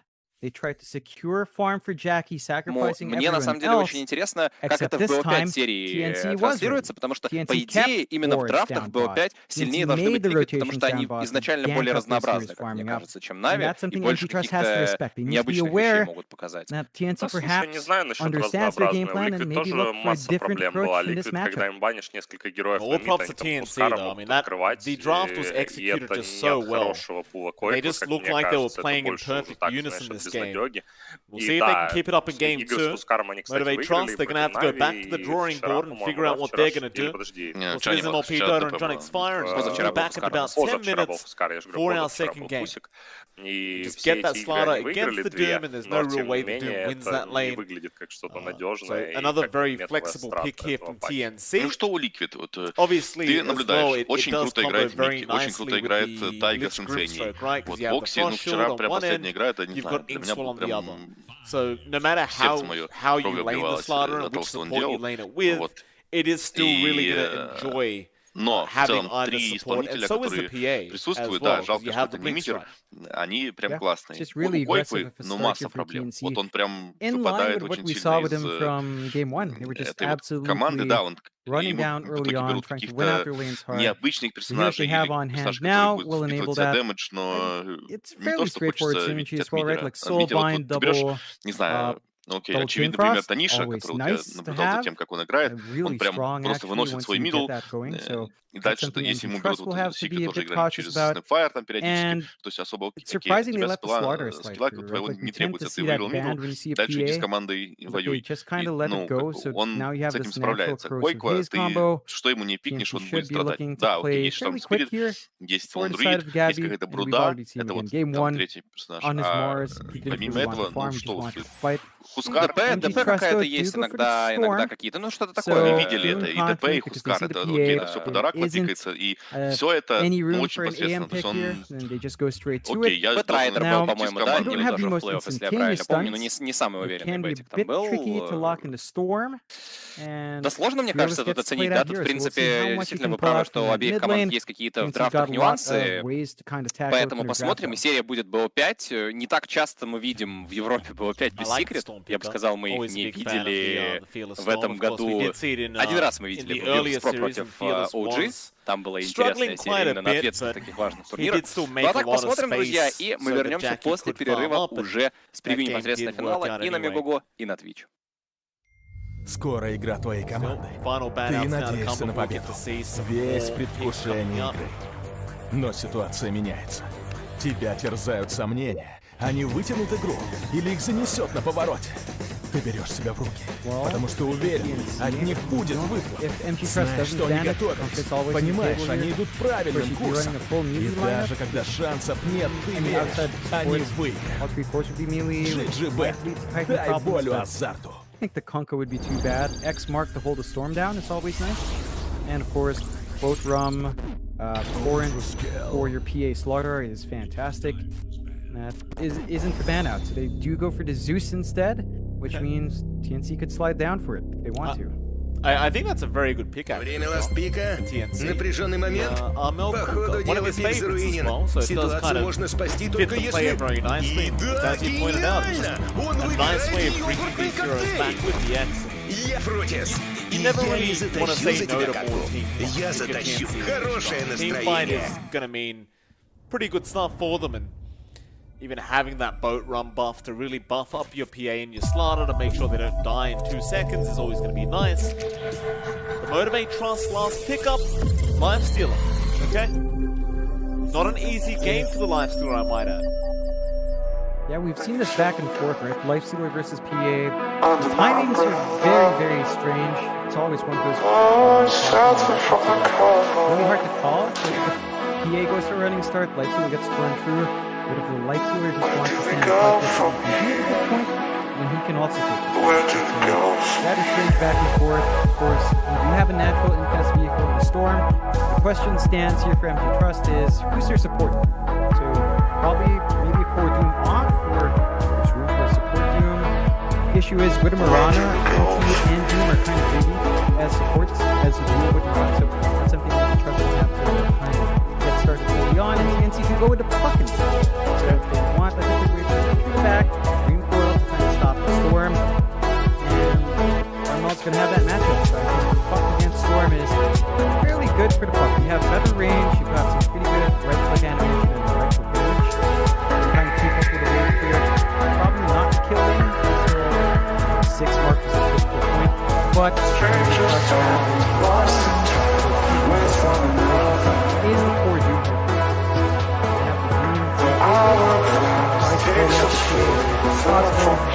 Of course, that the Doom can also hold its own. You have the sustain yourself the value. Really aggressive defensive lineup and not be able to really punish the Doom.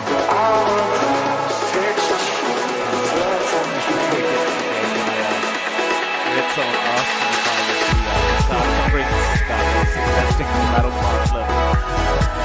No, I'm not the Saudi Prince, but I guess I wish I was. That much money the guy has. My battle pass, I think it went up to level 800 or just. Yeah.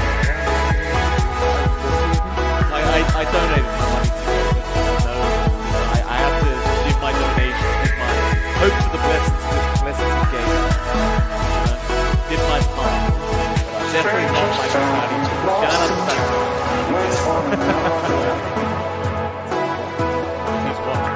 If he is watching, by the way, hello to I run out of funds. I need you to send me a...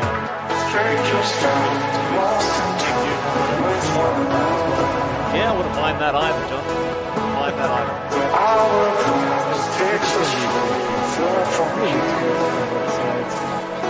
We've got to watch out for Jack. Game 1 was not good for him, as we've gone back to.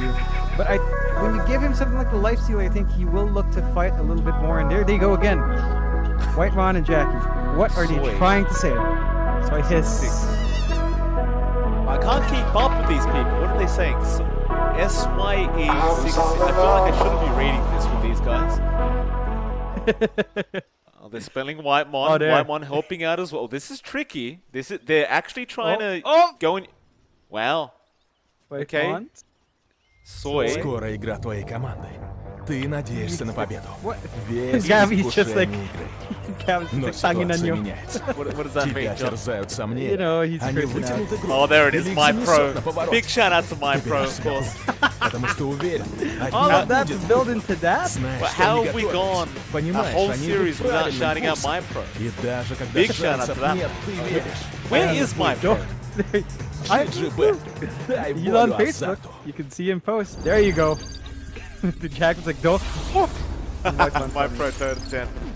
There we go. I hear it's my pro's birthday today, John. By the way, so always is. Always is. Shout out to my pro Dota 10. Hopefully we get to cast him one day. It's been a while, John. I don't know where the man is. Напряженный момент. Походу, дело пик заруинен. Ситуацию можно спасти только если... Don't spell that. Calm down now. Let's not go that far. Let's not trash talk other teams. They're not even around. Я не затащу за тебя катку. Я затащу. Хорошее настроение. Oh my god. I love these guys. I love that everyone's so friendly with each other. Oh yeah. Which is ironic, right? Because this is SEA, of all things. People claim this is the toxic region, but I've always disagreed with that. I've never thought SEA was that toxic. Всем привет и добро пожаловать на трансляцию ESL One Germany. Сегодня финал. Мы только что провели потрясающий пришел на Мегого. Друзья, готовы урваться на Твич уже. Я Алсер, со мной сегодня. Кто же еще мог быть, как не как ребята, которые на самом деле числились в составе организации Нави, когда на финал еще активно выходила. Да, но и сегодня она тоже вышла. Вчера, но сегодня на финале будет играть будет против Liquid на очень большом ответственном турнире. Будем вместе с вами смотреть, наблюдать, кто-то будет болеть. Против Нави в этой команды, я думаю, очень много и болельщиков, и хейтеров за всю ее историю появилась. Господа, здравствуйте, как вас вообще перед финалом настроить? Чего вы сегодня ждете от такого дня? Будет какой-то быстрый финал, будет какой-то близкий финал, будет какой-то сумбурный финал? Какое вообще ощущение есть? Playing with a frost shield yet. This lane's gonna get even more aggressive once you get those levels up on Lich, and that is the issue for Doom. You know, we talk about level 3 being his major spike and sustainability. Level 1, but level 1 Devour, as you can't expect, you don't really do much. So Masters is just gonna have to hold out a little bit more. Has a Scorched Dirt now, but still not gonna amount to much. Still, you are seeing some good presence of mind here from Q trying to cut off, but even he can't trade well. Dagger out, they are giving a lot of that damage over Q. Frost Shield not going to be there quite in time, but they do force a lead charge away from that Mirage. So now Q only has one left. It looks like he is going to be rather low on regen as he does make the rotation out of the lane for a bit. Maybe looking to set up now for an arrow onto Armel a bit later on. Speaking of Armel, by the way, John, he's farming very well right now. 15-5 in comparison to the 9-0 of Fearless. I suppose that is to be somewhat expected from the Puck, because it does tend to have a very nice kind of base damage to start things off. Armel knows this hero very, very well. Yeah, it's really quite back and forth. We talked about this for the Puck though, with the slight advantages in the right-click animation, base damage is always pretty nice, so Fearless has to put in the work to make this happen, and he will have to get this rotation fast. So we'll see if Q will get that opportunity. Power runes, very important for both sides, but you know, it's going to be a tricky one considering how busy the top lane is. Now the bot lane, the one lane we haven't talked about, we do have Bundle around with Jackie, although it's been smooth going here for Jackie for the most part. KP's also been finding some steady farm though, not too much excitement yet. There is opportunities if they want to throw the Inkswell out with the stun combinations and the Slaughter, but it looks like for now they are just settling on farming here. И у Liquid довольно хороший Феникс тоже есть. И если уже решили забанить Лину, потому что Liquid именно с Линой играли не так много, то мне кажется, Феникса надо было забирать на ПП. И Нави тогда уже в неудобном положении находились бы. И почему-то вот все команды как бы... А самая неприятная в этой ситуации то, что вы Лину-то себе сами по факту забанили. Но при этом я убежден, что Liquid понимали, что перспектив Рубика получит Феникса в ответ. Очень вероятно. Более того, сами они себе Феникса уже, наверное, не заберут. Более того, Нави себе тоже Рубика не заберут. У Нави с Рубиком не то, чтобы мы видели игры Нави с Рубиком и от Роджера, и от Always Monofly, но от Always Monofly вообще лучше бы не видели эту игру. От Роджера там еще что-то было, но чего-то и не было, поэтому... Мы весь турнир говорили о том, что Флай играет там на 3-4 героях, и вот Слардар появляется, кстати, для Liquid. Так, он одна икса немножечко какая-то защита, но в целом можно Феникс Лейсилер стоять там. Слушайте, а что если вы просто берете какого-то кора, который нормально стоит против Слардара? Нет, не будет ничего. Я хотел только сказать, у нас в этой мете играют Спектра, Void и в любом случае, хочешь одного из этих здесь сразу появляется, иногда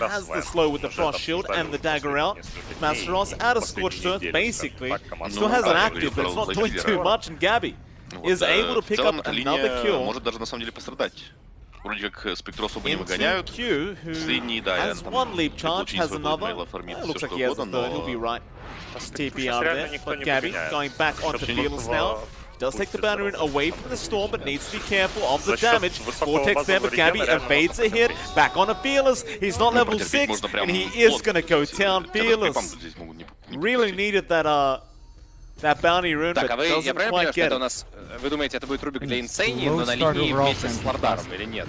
Нет, это просто будет Рубик 5 на 5-й позиции. Even if it's a Life Stealer versus Lardar, Sprint versus Life Stealer. Jackie's just not able to maximize it. He can't really be safe with just Rage because of how KP's Bash of the Deep goes through that immunity. And the biggest hurting point for MG Trust is mid. Fearless off a very slow start means his Orchid timing's going to be late, means that his power spike's going to be late, although Q is around, but doesn't land. Oracle уже в бане, поэтому, может быть, есть смысл Бетика какого-то подбанить. Coil, mid lane. Fearless still level 5 right now. Gabby is going to make a quick rotation out. Fearless tries for the Vortex, but there's no way out of this. He's going to go down again. I love the fact that TNC continues to focus in on this Storm prior to that level 6 mark. They'll kill him for the second time, and Fearless, he is not having a great time at all. John, by the way, all 4 kills right now are on Gabby. Tim's meanwhile going to go onto Boombill with Armel, having a double damage, wanting to keep going. Boombill very low, but we'll be able to try and juke this out. Still Armel wanting to go for more, but he is out of spells to use, or maybe not. The orb is just going to be used to escape. Ну, Нави, да, пока комфортно все. Есть тимфайт, есть still a really good start here. As you mentioned, Gabby just being so willing to jump around is really giving opportunities for himself to find some farm. Now, there are some massive stacks here for MG Trust that they haven't been able to contest, so that is some recovery here for Masaros. But with this kind of slow start, you're expecting the Doom, the Storm, and perhaps even the Lights you were playing that jungle. There might not be enough jungle space to really get all these heroes up to snuff in time. So we've got to watch themselves here, MG Trust. They need to hold on to these towers in case TNC starts to push. And we're looking at that timer. We're at the 7-minute mark. Normally, we see a tier 1 going at around 7 to 10 minutes. They're going to have to hold out when TNC makes that aggressive move. They will. Glimmer, купит этот форстав, купит, если что, потом might just wait for the next siege creep линзу, вроде to really start that push. In fact, top lane jump. Masaros again going to be jumped here on this Doom. While shield out, Masaros, he just moves so slowly. It's in slow motion as Armel gonna take the kill and jump into the backlines now. Doesn't really find out Q, but does have a Dream Coil. He's thinking about it. В целом, Глиммер против Спектры это уже золото победы. Она не будет брать досты.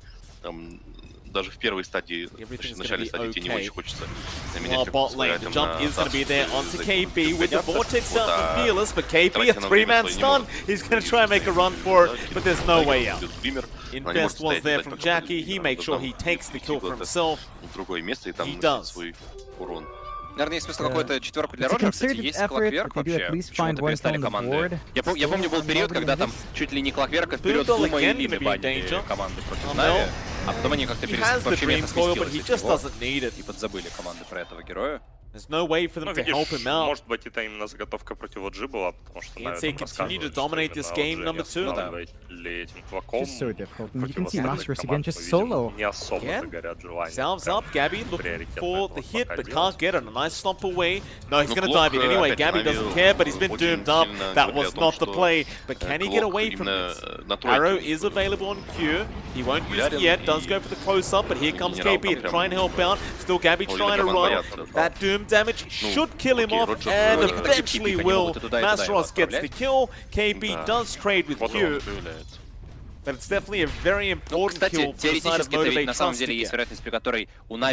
Slow down FTA just a tad. A bit too aggressive there, Gabby. Gotta know your limits. Masaros, very good turnaround there in the end. It was really the fact that he juked around the trees, getting salve off. So props to him. Now, MG Trust, they're not actually lagging too far behind. Like, you look at Jackie's farm, it's matching Gabby. Gabby will be going for the Battlefield build, but with a faster build-up of Armlet, I think you can expect Jackie to be ready to play around the map. Onto Boonville. And with Gabby there, it's going to be his 5th kill of the game now. Gabby, if this keeps up, he's going to have an extremely fast Battle Fury time. Definitely going to be sub 15 minutes for sure, but way earlier than that. Because he has just had such a free game, apart from that one death up top. Yeah, it's going to be a scary time if Gabby's allowed to just free farm like this. You want to see MG Trust take control of that jungle, but they're not in a position to push. So as long as these tier 1 towers stand, evenly across the board, TNC is always going to be slightly happier, considering that they are slightly more efficient at this point. Gabby's just able to clear these camps by himself just fine. Jackie is looking at the arm of the top. Basically, he's got the recipe flying in. So our Lightfoot can maybe look for infest plays, but your Storm's still way too poor. You're still looking for Fearless to finish up his Orchid, and that's still a few hundred gold off. Meanwhile, TNC, they are getting ready for their own tier 1 push at last up top. He's ready to at least shove in. He is. Got the siege creep there. They want to just get this tower down. Да и в целом Void против Same thing happening down at the bot lane. In fact, Jackie was trying to go onto Tim's, but will not bother. Instead, go back towards that tier 1 bottom tower and get started. Ну и какой-то, не знаю, я все-таки фанат Сильвереджа в этом матче, потому что очень крутой айтем и KB супер классный. Почему-то команды не все. He does not want the direct trade, rather wants to defend, but Fearless. Здесь мы видим gonna jump in onto Tim's, gets the kill, but here come more rotations. No, he's gonna come in with the Dream Coil out. Chain Frost is there, and oh, Dream Coil, it's missed. Lands on nothing from Armel, but he's still... Oh, Jackie! Давай подумаем, лучше, чем тут Нави могут закрыться еще хорошим, да, таким коронным. What the hell was that? Если это не будет медовой бэш, то тоже возможно. Did he just accidentally walk the wrong way? Наверное, лучше действительно не надо. Maybe Герой... he was looking to get an infest. Looks like he was left behind. Rather unfortunate, but TNC now find themselves 3k up, and they still might be able to catch more if they're not careful here. Тут больше вопрос, что койку мы будем брать, если честно, потому что... Bottom lane, Arrow is out onto KB. B needs to just pop the sprint and try to get out of there, but Boombell should be able to just set up for a stomp. It won't land, but Fearless now is zipping in. He loses half his mana and does not actually get on top of the Slaughter. Ну да. Мы такое уже видели, когда Again, TNC just going to defend that bot lane while Armel does split push the mid lane, and that's going to force Masteros, instead of joining his team with that Doom up, to just try and defend the mid tier 1 tower, and that he will. It can be kind of annoying though for MG's Trust, not being able to use this Doom off cooldown, and still not be able to get that tier 1 tower as now. They have spotted out some ancient stacks here for Gabby. Jackie, he's going to try and get started, but they are not going to let him take this for free. They are going to get aggressive here, TNC. To Jackie, KB, straight onto that Slaughter with the stomp up. He is waiting for his team to get in close. They can get the Vortex on, back onto KB, but a nice stomp. It's not going to matter, however. Now the Chain Frost bouncing through. A double Chain Frost, in fact, and Gabby gets in onto Fearless, kills off the Storm. Can he deal with Jackie, however? He'll give it a shot with the Dream Call and the gaze out. Jackie, he just melts. Gabby has too much damage. Now Boombell trying to TP away. He's going to be alright. But they protect the stacks. Gabby has a 13-minute Battle Fury. And that tier 1 bottom tower is still standing. That was just perfectly timed for TNC. They defend the stacks and then immediately clear it with a fresh Battle Fury. So they're dancing for joy there. MG Trust, they're just kind of running in, but the equations aren't adding up. They didn't have Masterus, they didn't have the Doom. They need that Doom out to get control here. And TNC 14 minutes in, 5k ahead. That is not a good sign for MG Trust. They need so much more time to farm. We need Jackie to get into this, looks like Sanj into MKB. He's gonna need that MKB if he wants any damage at all. Fearless as well has to somehow find the farm to get the Orchid. We talked about, how much farm needed to go through for these heroes. If they start to fall behind, well, this is that point where a couple of these cores now have to dip into the opposite jungle to find some safe farm. And with these, with these towers still standing, that's never safe. And TNC are just, they've got all the room in the world to walk around. They've got half a smoke here just on Tim's. Jackie will just avoid the life stealer. Хорошее открытие было. Not want to fight with him. И более-менее Arrow though, nice out from Q. Just not really going to be enough. There is not really much follow-up onto Armel. Я же говорю, мне кажется, тут даже не столь у Нави плохо, сколько у Liquid реально. Gets a nice doom off. Very, very patient play out from our doom.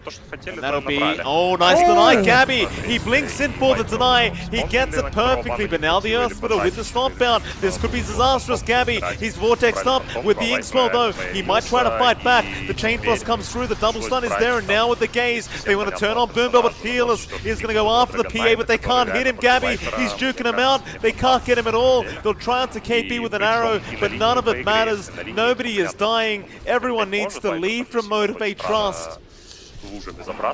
They have lost everything.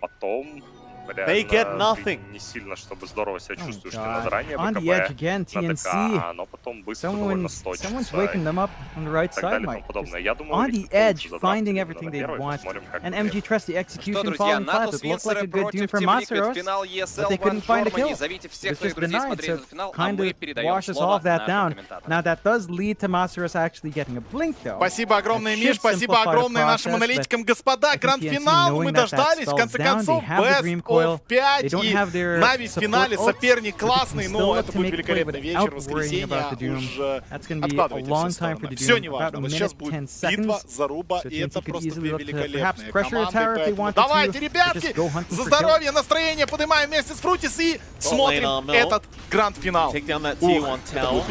Не уверен, кто будет в финале, но мы ждем Liquid, чтобы отомстить. Это последнее интервью Тюна, и он дождался Liquid в финале. Это Best of 5 формат, без карты преимуществ для Нави. У нас приоритет выбора стороны или же пика у Нави на первой, третьей и пятой карте соответственно.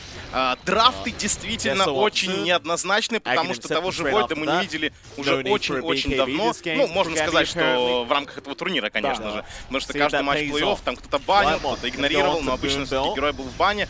И сейчас посмотрим. Вот так и происходит зачастую на первой карте в крупных матчах. Мы отдаем все, что попало, смотрим, как получится. Если обыграем соперника на его же поле против его же героя, то мы молодцы. У нас будет перевес еще и моральный, и, по сути, стратегический перевес. Ну да, потому что соперник сразу начнет думать, что не так, если они побеждают своим дефолтом, куда катиться дальше, как аутпикать сейчас этого соперника, и возможно ли вообще его отпикнуть. Но все зависит от первой карты. Погнали, первая карта, первые руны. Разобрали команды, ну, по линиям. В принципе, наши аналитики были правы, и тут не переспоришь. Как бы ребятки в чем-то разбираются, да? В драфтах и очень даже неплохо.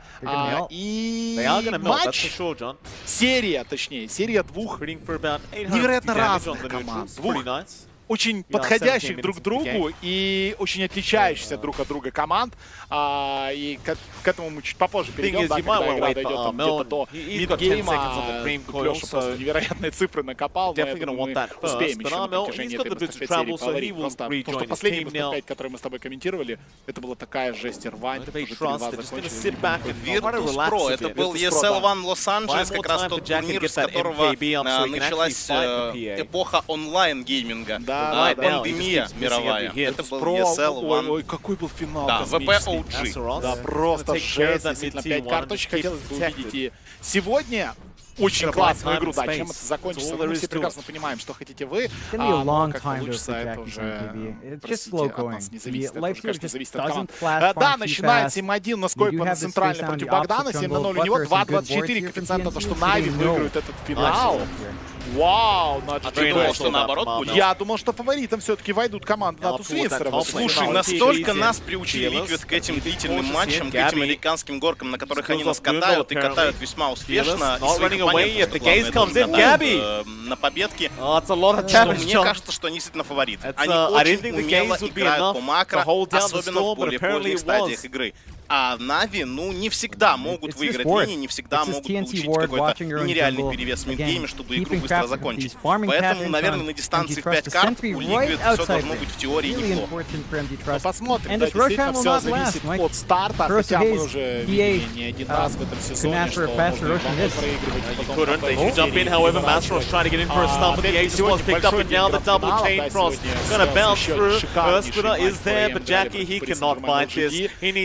как-то не смотрели этот матч, посмотрите его в записи, его можно найти, Рустама на канале можно найти, его просто в Dota TV, если у вас есть желание.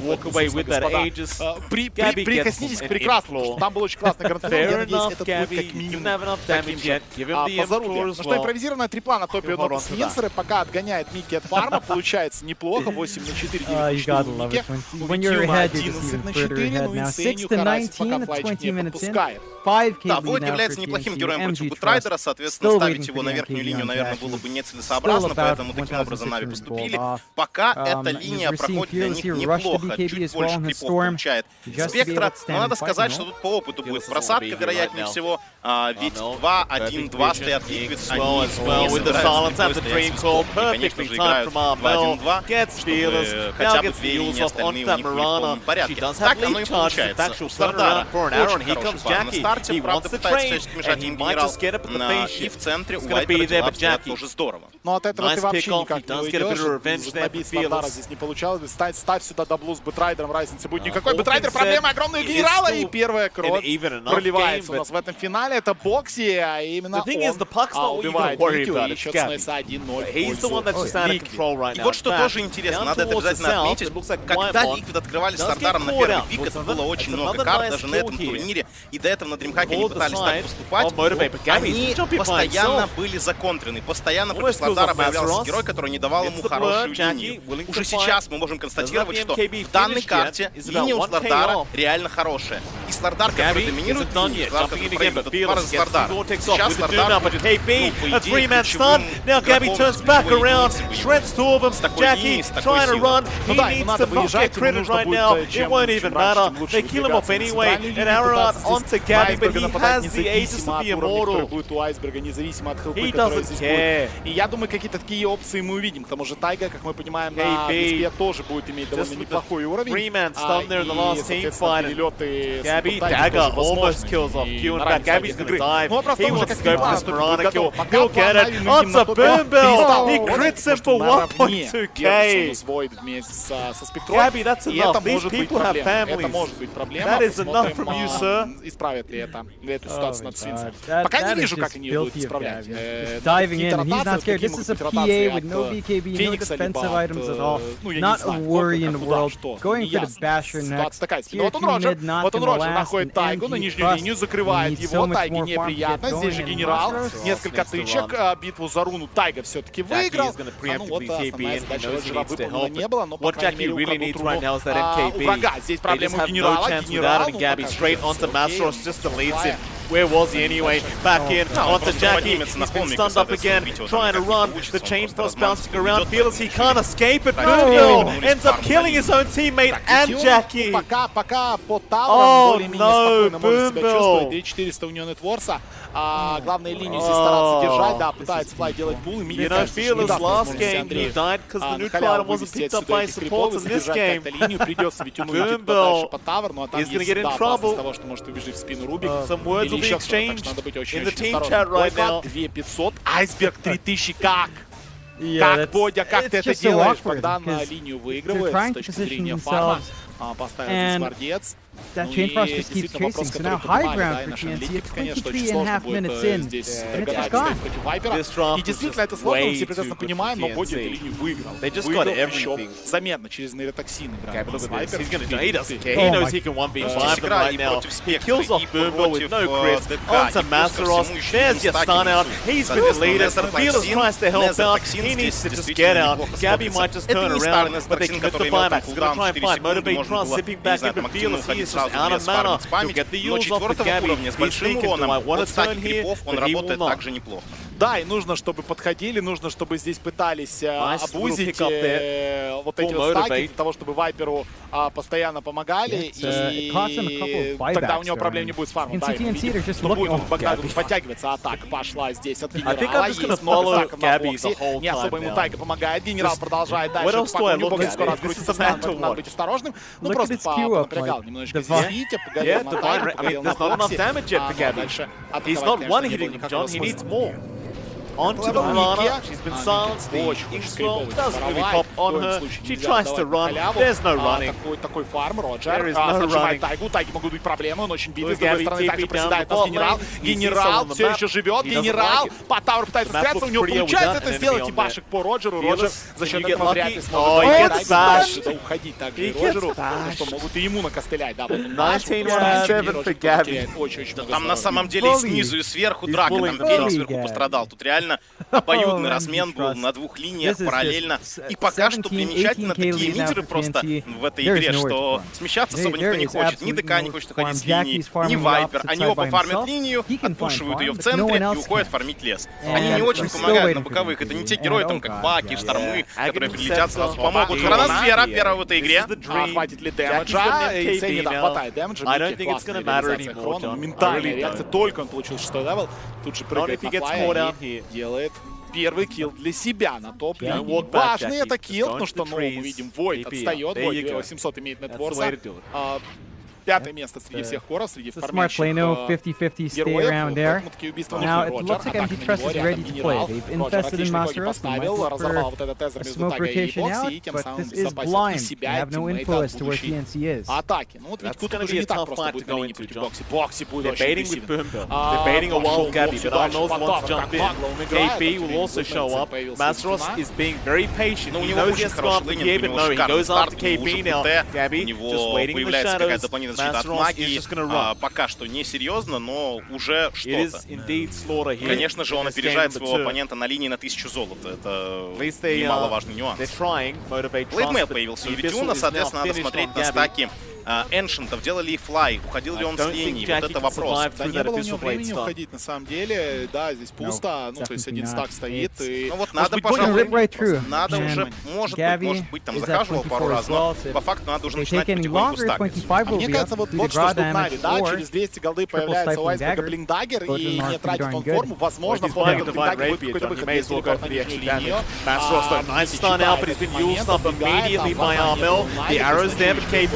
Trying to help out, and Gabby gets to work now. Getting a double, getting a triple kill. The cleave is just destroying Motivate Trust. Смотри, как Вайпер отбегает. Это просто жесть. Он там обходит окольными путями. Через лес, через горы, как угодно. 23-1-7 on LPA. Они и так заберут, в общем. Да, Ротопатос спалил только что свой Койква, который после ТП потратил лишние несколько секунд, но все-таки добрался до своей цели. That they did, Mike. MG Trust, you know, they did have to play back-to-back series. Да, все правильно сейчас делает Айсберг. Здесь Роджер пытается украсть, но он украдет. Нет, он не украл даже баунти руну, но и встрянет Роджер сейчас. Понятное дело, против 3 героев шансов у него нет никаких. 4-0. Ликвид стартует, и руну не получилось отжать. Неприятный момент. 2 руны на правой части карты законтролили Ликвиды, на левой части забрали только одну нон-свинсера, одна еще валяется на будущее для Айсберга или для кого-то, кто туда доберется. Но тут Микки с Ведюном пошла драка. Надо уходить, хотя будут цеплять через ультимейт, развели на прыжочек. Хорошо, генерал до конца, пошло лассо, и это важнее килл, чем, конечно же, килл, который был сделан. Уже замахивался, да, на таймволк, и были реально шансы. Айсберг, пока ультимейт еще работает, сместился на верхнюю линию, пытаются тут фишку забрать. Да, скоро закончится форма, осталось буквально 10 секунд Богдана. Так это пульта есть, вообще должны забирать, по идее. Снизу тут вряд ли заберут, да, должны Тавр забрать, вряд ли кто-то из Ликвид сюда пойдет. И это, кстати, большой плюс, потому что можно будет заводить чужой лес. И как же идеально там тайминг падает. Это Тавр. Койква, атака на Богдана, будет ли какая-то помощь. Очень неприятно. Вот и Тайга с Бокси подоспели на релокейте. Да, вышку потеряли, но при этом убивают Драгон Найта. И можно вернуться к пушу, наверное, нижней линии. Нет, все-таки Бокси остается сверху. На опасной линии оставляют именно его, а Микки смещается на более безопасную часть карты сейчас. Но на самом деле, несмотря на то, что да, есть какие-то киллы и есть счет 5-1, довольно неплохо смотрится эта игра для команды Нави на данный момент. И не скажу, что вот эти там 5 лишних киллов, да, 4 лишних килла, это большая проблема или большая трагедия. Так что надо играть и надо дальше держаться. Роджер, 6-й левел, кстати, очень важный момент с этим 6-м левелом. Он может постараться устроить сейчас какой-то забег. Вот только вопрос, куда поставил сейчас Сентрик, но там стоял уже префайром Сентрик команды Liquid. И если туда доберет Стайга, скорее всего, развивардит. Ну а тут Стайки, да, не зачекал Роджер до конца, да, видит. Есть информацию у команды Нави о том, что формят здесь Стайки Ликвиды, но никто не хочет проваливаться в чужой треугольник, потому что, ну, там это, конечно, ловушка. Ее еще опасная ловушка, не забываем. Хрона есть, и дэмэдж Хрона тоже уже есть БКБ. БК первым же артефактом по вместо блинка. Думали, что вынесет он блинк и лежал у Богдана действительно этот самый блиндаггер в Квикбае, но когда Вайпер побежал на нижнюю линию, сразу же перестроил свою игру. Айсберг сбегал на топ, забрал тавр, ну и остается ему буквально 700 голды до Квикбара готового. Он будет огромным куском мяса, который все хотят пить, кажется. Но когда у него будет БКБ, надо попробовать его игнорировать в команде Liquid и фокусить другие цели. То есть идея в том, что будет упирать именно Dragon Knight, команда будет поддерживать, все себя будет питывать Dragon Knight, но смогут ли Liquid как-то, игнорируя Dragon Knight, забирать других? Вот это главный вопрос сейчас. Потому что и правда Богдан выбирает прям билд сразу в танка, сразу на активное давление со старта. Не на инициирование с блинка, не на какие-то быстрые атаки с его стороны. Тут есть Бэтрайдер, он будет залетать, он будет инициировать. Есть Клокер, безусловно, да. Но будет его убивать снизу. Через Хрон его убили на топе, тем временем есть релокейт, могут быть сейчас проблемы у Нави, потому что Роджера уже похоронили, генерал едва живой, тут 4 героя, как же моментально Ликвиды смещаются, вау! Да, Liquid явно смотрится лучше на старте этой Best of 5 серии, на этой конкретно карте. Они доминировали не на всех линиях, но на двух у них было все в полном порядке. На третьей довольно сбалансированно постоял, в принципе, Void. И мы понимаем, что сейчас у Liquid довольно весомое преимущество. Так, подстраховывает Флай сейчас Витюна, Витюн с Блейдером на него нападать в лобовую не особо хочется. 4000 преимущества у Liquid. И вот ты знаешь, если бы мне показали вот эти драфты до матча, если вскрыли бы от меня логотипы, я сказал, вот, в принципе, драфт такой ликвидовский, да, то есть мы поддержим 30 минут, Драгонайт будет мощным, потом Спектра будет убивать. Но тут Liquid играет очень быстро, Liquid играет агрессивно, Liquid не стоят на линиях. Вообще у нас в игре не было периода, когда команды тупо фармили, да, постоянно были какие-то движухи, начиная там с 5-7 минуты игры, и, казалось бы, стабильные вайперы с ДК, которые должны стоять. Как только мы сказали о том, что они стоят и не надо никуда уходить, моментально началась движуха по карте. Ну, появились первые вещи, у Драгонайта особо не появилось, он не двигался на старте, да, вот Атос появился у Вайпера, сразу было смещение на нижнюю линию, такое хитрое, достаточно эффективное. Пока Атос работает прекрасно, и все, абсолютно все атаки, которые были у Койквы, все закончились киллами, иногда даже двойными или там тройными даже убийствами, и надо на это обращать внимание. Вот он БКБ, и, возможно, этот выход может быть неприятным для Liquid, потому что будут готовы Нави его встречать. Смотрим, разревелился Смоук, обрывается на Роджера, пытается быстро его убить, Роджер успеет ли что-то сделать. Есть также врыв у нас от Флая, Роджера уже похоронили, ну и ответочки от Нави не будет. Айсберг решил, что нет смысла сейчас врываться в эту драку, прожимать БКБ, но, возможно, его заставят. Поднимает Айсберга, пошло сейчас у нас яйцо, Айсберг включает Блэкинг Бар, но нет у него формы, и догнать никого не может, просто на БКБ развели, на яйцо развели. Ой, и теперь сейчас будет Хрона от Мики. Нет, к сожалению, куда у них Хрона, простите, еще 30 секунд, поэтому зря я испугался, и Нави, наверное, тоже зря испугались. Да тут Нави реально очень сильно испугались, и ультимейт нажал Флай, и БКБ нажал Айсберг. Соответственно, две способности было прожато в защиту. Да, без этого драться вообще ни в коем случае нельзя. Прыгает Локси по двоим, как хорошо, нагрев пошел от Андрея, но больше ничем он не может помочь. Просто удаляют здесь генерала, прыгает Роджер, но понимает, что это суицидальная миссия, надо отсюда просто уходить. Ну и вышечку задефить будет невероятно сложно, потому что 5 героев команды Liquid, они готовы драться. Есть пока глиф, Бокси вслепую прыгать не хочется, Вижена нет, видит Роджера, прыжок на Роджера, начинает его бить, баш, Роджеру очень больно, Роджер еще раз погибает. Пошел фестиваль, сейчас от Liquid 11-1, пока счет в их пользу. Ну и Бокси просто делает всю игру сейчас за своей командой. Знаешь, вот Liquid сейчас доминирует очень серьезно, но Liquid в последних двух сериях допускали немало ошибок в мидгейме. Поэтому пока расслабляться нельзя. Жидким надо понимать, что они уже ошибались, надо это преимущество приумножать, надо его удерживать, а не халатно к нему относиться. Это очень важный момент, потому что вот именно такое доминирование наблюдалось у них в матчах нижней сетки несколько раз, но они его отдавали, потом снова, правда, побеждали, выигрывали, забирали обратно. Важный может быть килл, если Бокс все-таки поймает, да, щитом ударил по голове Боя, и есть рисованный стрик. Пожалуйста, вот тебе одна из таких ошибок, сразу же. Только я хотел сказать, что Бокси это как раз-таки тот парень, который может вытащить для вас early game и создать невероятный прессинг по всей карте, но это также тот парень, парень, который может делать просто нереальные ошибки. И мы видели не один раз, то есть это вот такой 50-50, да, с Энви был, он может выдавать фантастические игры, может выдавать фантастические слабые игры. Да ладно, как больно, БКБ нажимает Айсберг, умер бы, если не нажал БКБ, прекрасно Бодя понимает, Микки с Хроно, Микки не достает Микки, и прекрасно понимал, что Хроно тратить холостую не хочется. Может быть Рошан, вот появление Слардара, при отсутствии БКБ на ДК, при отсутствии формы, самое время зайти на Рошана. Есть супернова, это может быть проблема, есть четкая информация у нас у Свинстера, должны считать время, должны понимать, что секунд 10 понадобится команде Ликвида, они будут идти сюда, прилетает генерал готов уже как-то забрасывать сейчас флеймбрейками, смотрим, Тайга рядом стоит, есть информация четкая, прыгнули на генерал отлетает, генерал просто отлетает в таверну, я просто хотел сказать, что отлетает из драки, но отлетает надолго из этой драки, ну и теперь уже нет смысла. Но может Глок попытается украсть, Тайга пытается блокировать траекторию Хука, но уже сверху Глок все блочат. Ой, Роджер пытается прыгать и Микки забирает Аеги, тайминги были хорошие, но не сумел там украсть Роджер. Но прыжок Веры был от него просто великолепный. Как же его блочили, просто со всех сторон стоят герои около этой ямы Рошана, блокируют его хукшот, но тем не менее он все-таки нашел траекторию.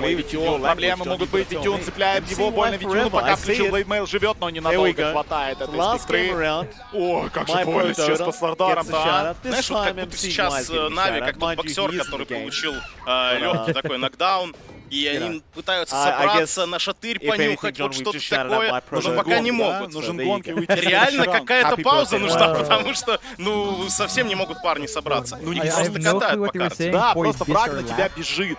То есть, да, это то, что мы... Гениальная фраза Куроки, да, There's a lot of like really weird slang, and that changes for видишь, так по карте Нави разбились, как будто тоже они не очень понимают, как им сейчас действовать. То есть какого-то плана, нет какой-то идеи, как они будут с этого выкручиваться. Но вот, генерал начинает играть макро, пушит верхнюю линию.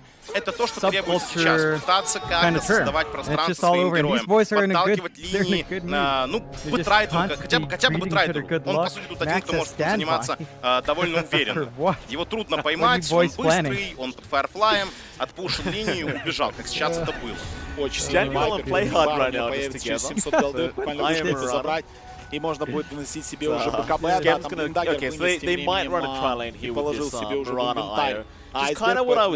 Может быть и агрессия от Нави, но вопрос в том, что дэмэджа в Нави явно не хватает для того, чтобы убивать. Не то чтобы Корова, в принципе, любого героя команды Liquid, если они не по одному бегают. На F4 в чужом лесу пятый герой контролит линии, это как раз Айсберг, который не боится, что его могут заставить расблок, хотя мы видели, что Айсберга в принципе очень больно играть. 3 минуты надо Нави еще и вейдить драки, потому что 2 вейда это больно. Причем вроде смотришь на фарм какого-то такого, там, я не знаю, нереального перевеса упоров нет.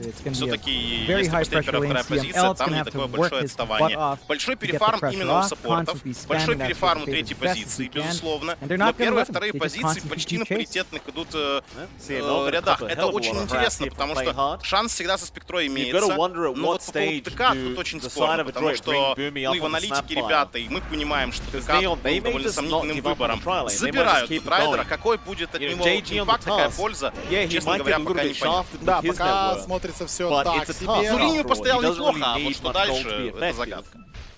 Микки хроносферу поставил, убил Бэтрайдера, Бэтрайдер продолжает страдать. У Бэтрайдера 3000, уже почти 3000 отставания от... уже 3 от Слардара.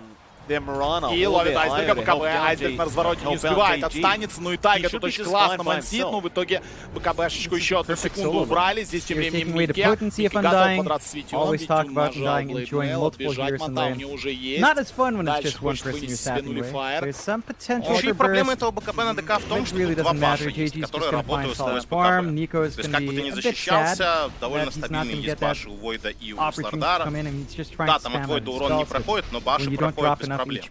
Ну, контролировать я, по крайней мере, смог. Как же агрессивно играет Liquid. Не понимаю, что есть еще 1,5 минуты преимущества, довольно серьезного преимущества, когда есть Aegis Immortal, и очень хочется в эти 1,5 минуты подраться.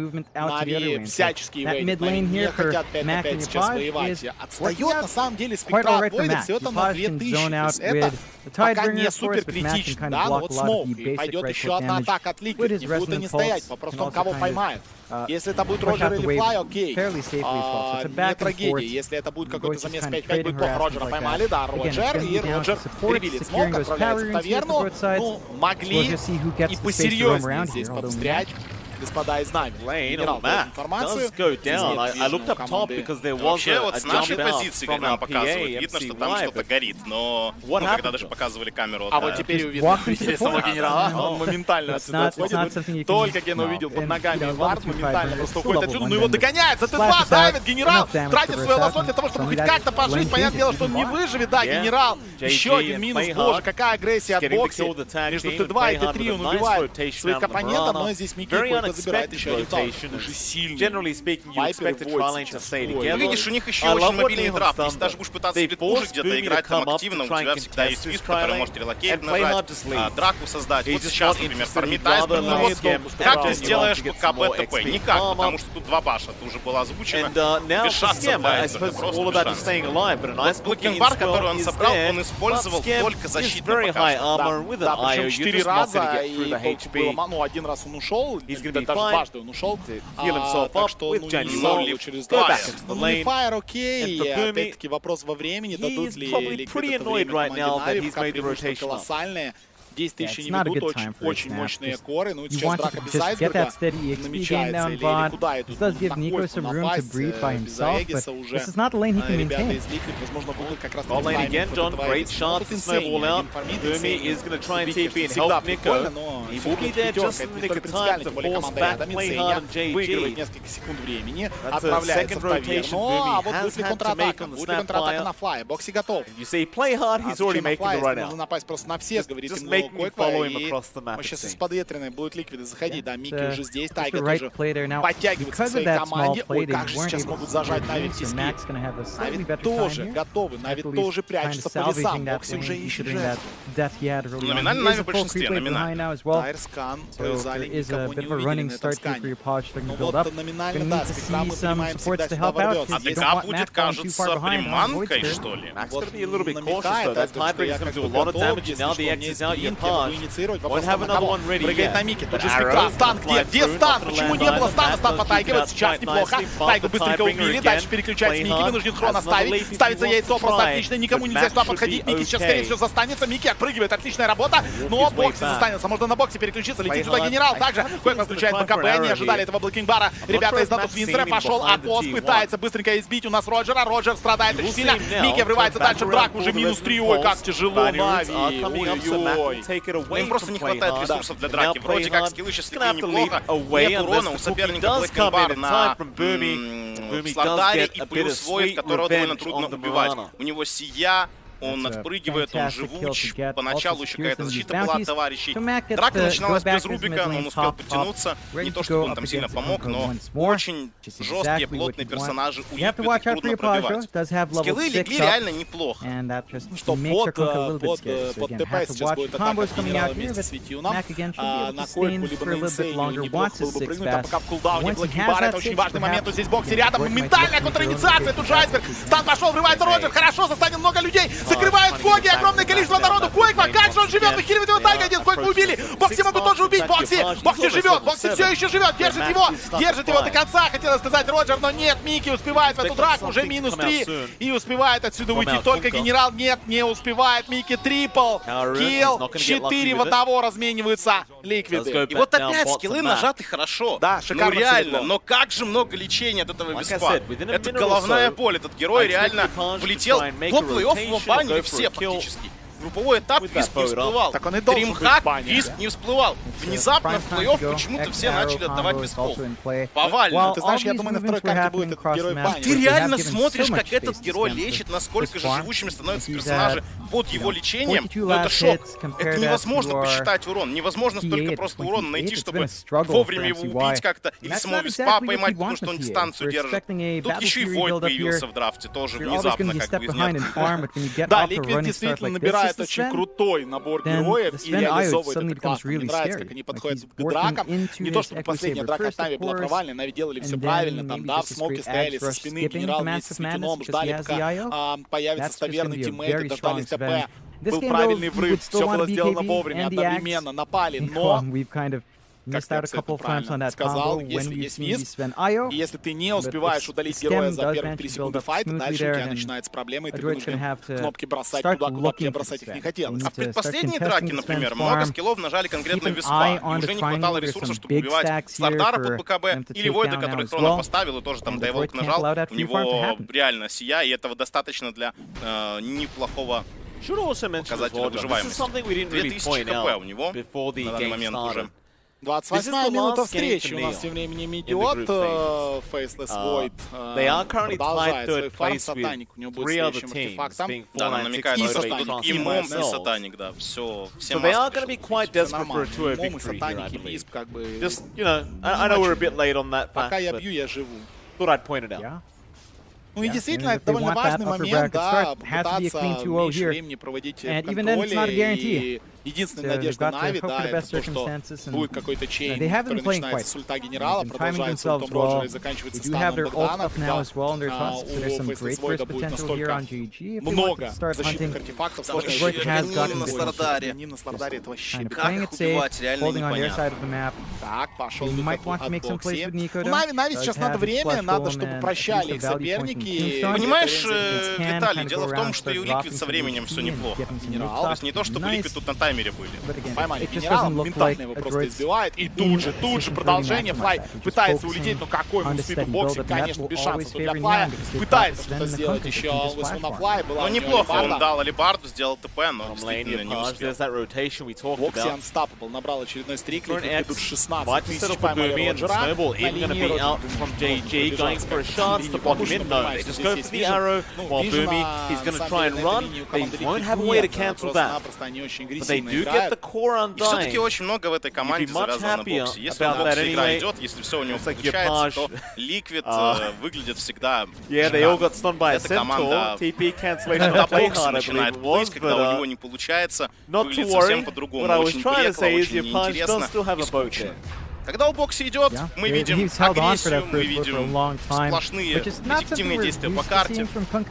Ну, фактически от бокса мы ошибок-то в этой игре не видели, да, когда ему сорвали стрик, это не то, что была его ошибка. Но он плеймейкер, важно плеймейкеру быть в форме, важно ему быть в настроении.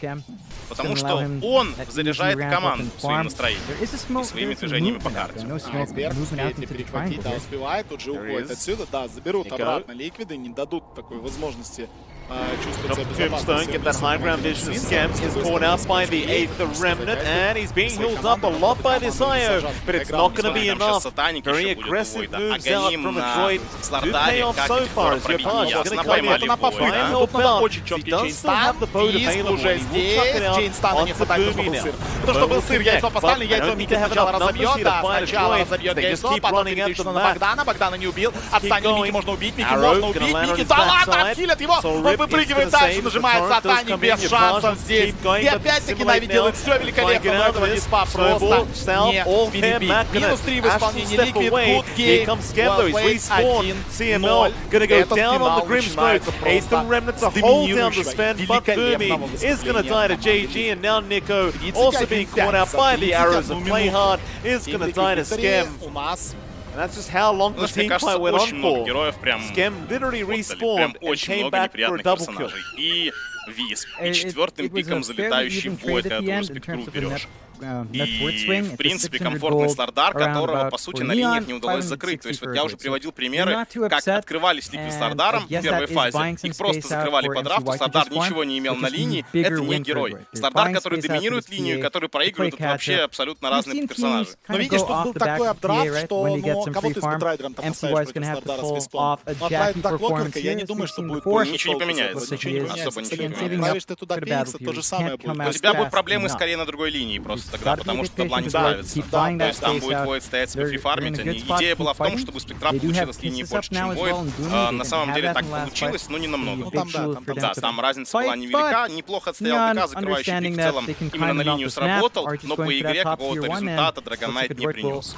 Да, ну в общем, финал стартует вот так. Финал стартует очень мощно со стороны Liquid, но, ребят, это бестов 5. Тут может быть очень много доты, поэтому никуда не уходит.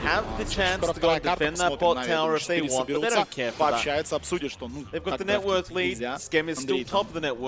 Андрей и Андрей разберутся. Дабл Андрей разберутся, что там делать, как правильно банить.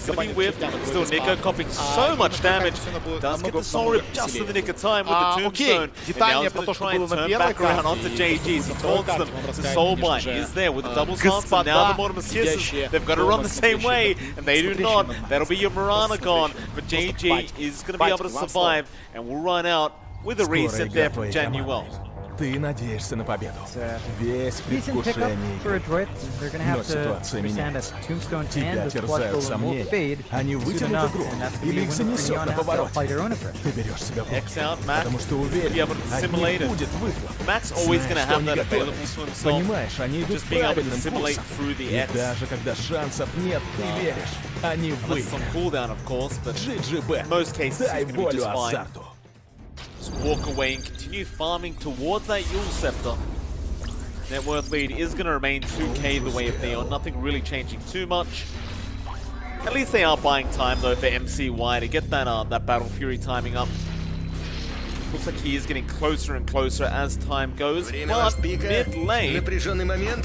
Походу дело пик заруинен. Ситуацию можно спасти только если... И да, гениально! Он выбирает ее... Я против. И я не затащу за тебя карту. Я затащу. Хорошее настроение. Avoid them having any attention on MCY, I suppose. Yeah, it's rather unfortunate. Droids, they've got to get some D wards out. These fresh wards are going to do some good track, and they're not done. Snowballing onto Nico by himself, but here comes the X and the boat onto that Undying, and they burst him down onto CML. They'll get the Grimstroke and a great chance out. JG locking in Boomy. He has nowhere to go. He has no cookie. He'll try to run. Max trying to help. They just ignore him, and now they will focus their attention back onto Mac with an arrow that will not land. The Snowball will follow him up as Yapage does get the X off. Max in trouble. He needs to try and do something to get out of this, but he is hit by the torrent. Yapage dances around him as he gives him the Tidebringer. 4k net worth lead now for Neon Esports. They are looking very good in this game number 1 so far. It's just a clinical game now for Neon. They're just playing aggressive. We talked about the IO Sven, it's not even that. They're just playing with this IO so well. IO toss, IO Conquer, doesn't matter. Neon are playing to the aggression the IO enables quite well. They've given Scam so much space to farm. We've yet to see what he's going to pick up next. He has a casual glove of Haste on hand. Looks like he might have considered a Midas a while ago, but opted out of it. And it's just growing wider. Again, Sven with the natural cleave clears through these camps so much quicker. MCY still one part away from his Battle Fury. They do manage to get some... They actually don't get the ward off. Ну и по факту БКБ купил, а 2 баша присутствует все равно. Farming patterns still have to be cautious on the side of the droid.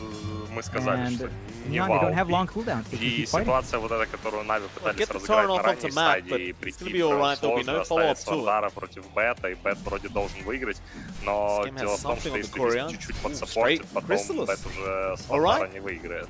И Слардар спокойно себя чувствует. I don't know if that's the right item choice here from Scam, but It's definitely different, that's for sure. Yeah, it's not quite what we're used to seeing. Tend to see BKB or Ags Rush, but... What if it's a Bloodthorn? Because he gets True Strike for the PA. It also deals with Mac on the Void Spirit. That's true.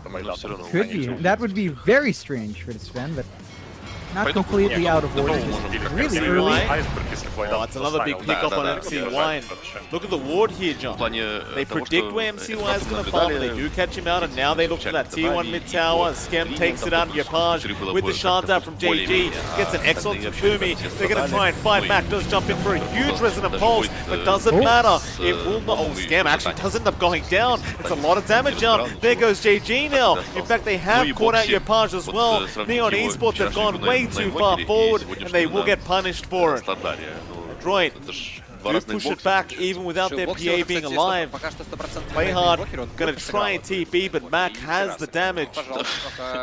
And I honestly thought there was no way in hell that was going to go with Droid's way, but they got it their way. They just line it up, and that's where the Undying really shines. He's got 24 decay stacked right now, they clumped up, they allowed Nico to just use his spells really well. They also have this early neck build here on Nico. He's got the sustain to keep his team alive, and Mac is just at a very big level spike. You know, max level Resonant Pulse, level 2 step, he does a lot of damage if he's allowed to just kind of stand there, and he is rushing his Ags. It's a Phase Boots Ags build up here for Mac, straight into that charge on the Resonant Pulse with a silence. Considering the lack of defensive items here from Neon, it's going to be highly effective. They've got a huge window here for Droid to take control. They still have to take care of this warding situation though, as you mentioned. These aggressive wards are going to enable Neon to keep fighting as they want, but Mac is going hunting. Try with the double damage rune active. So if you are Mac right now, even though you do have the DD rune, you probably just want to focus in on getting that Aghanim Scepter. Because you don't really have any BKBs up yet. Yapage is trying to farm one now, so is Skem.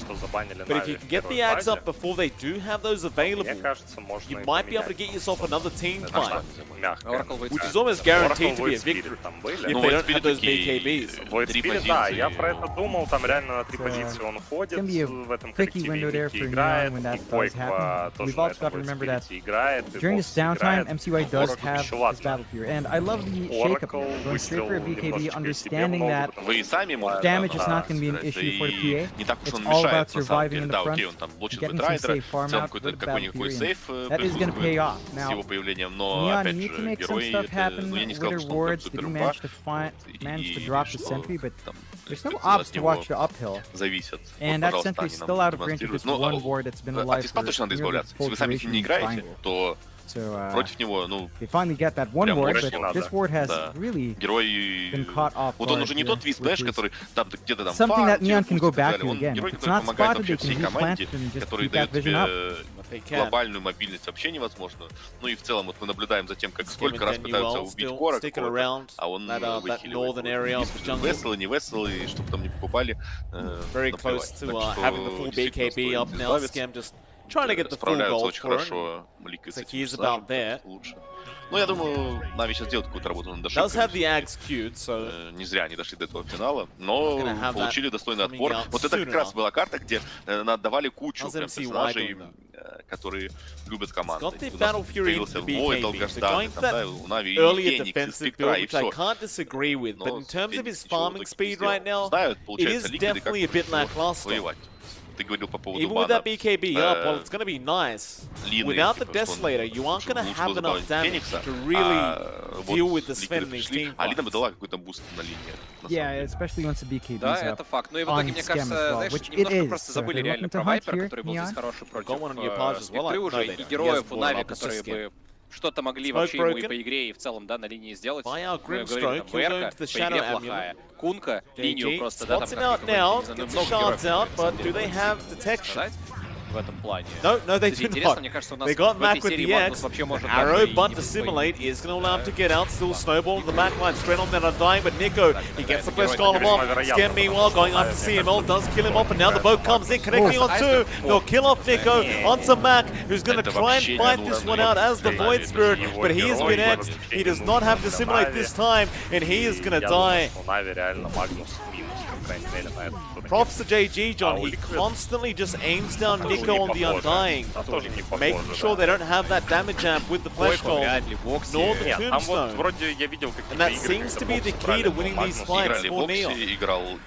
And a lot right now rides on the Undying to dominate these big clump ups. Right? It excels when heroes clump in, so it excels in kind of counter-fighting very defensively, but when you're gone, you're gone. You don't have the solar appeal to keep you up, and that was what enabled our Void Spirits really to stand and fight. The healing coming out onto Mac helped him really stay alive the last time they fought. Если честно, я вообще не ожидал, Great что такой будет старт этой серии. Казалось, что, помните, мы говорили о том, что есть какие-то надежды на то, что это будет за долгое время первый не 3-0, вот в этих 3-0 финалах первая карта была всегда самой интересной, потому что в ней была какая-то борьба, а уже со второй там все начинали просто ломать своих оппонентов, и третьей карты можно That было, will в be принципе, into не another играть. BKB though, Они доигрывали, because the BKB of Propage is done and they are in the Roche.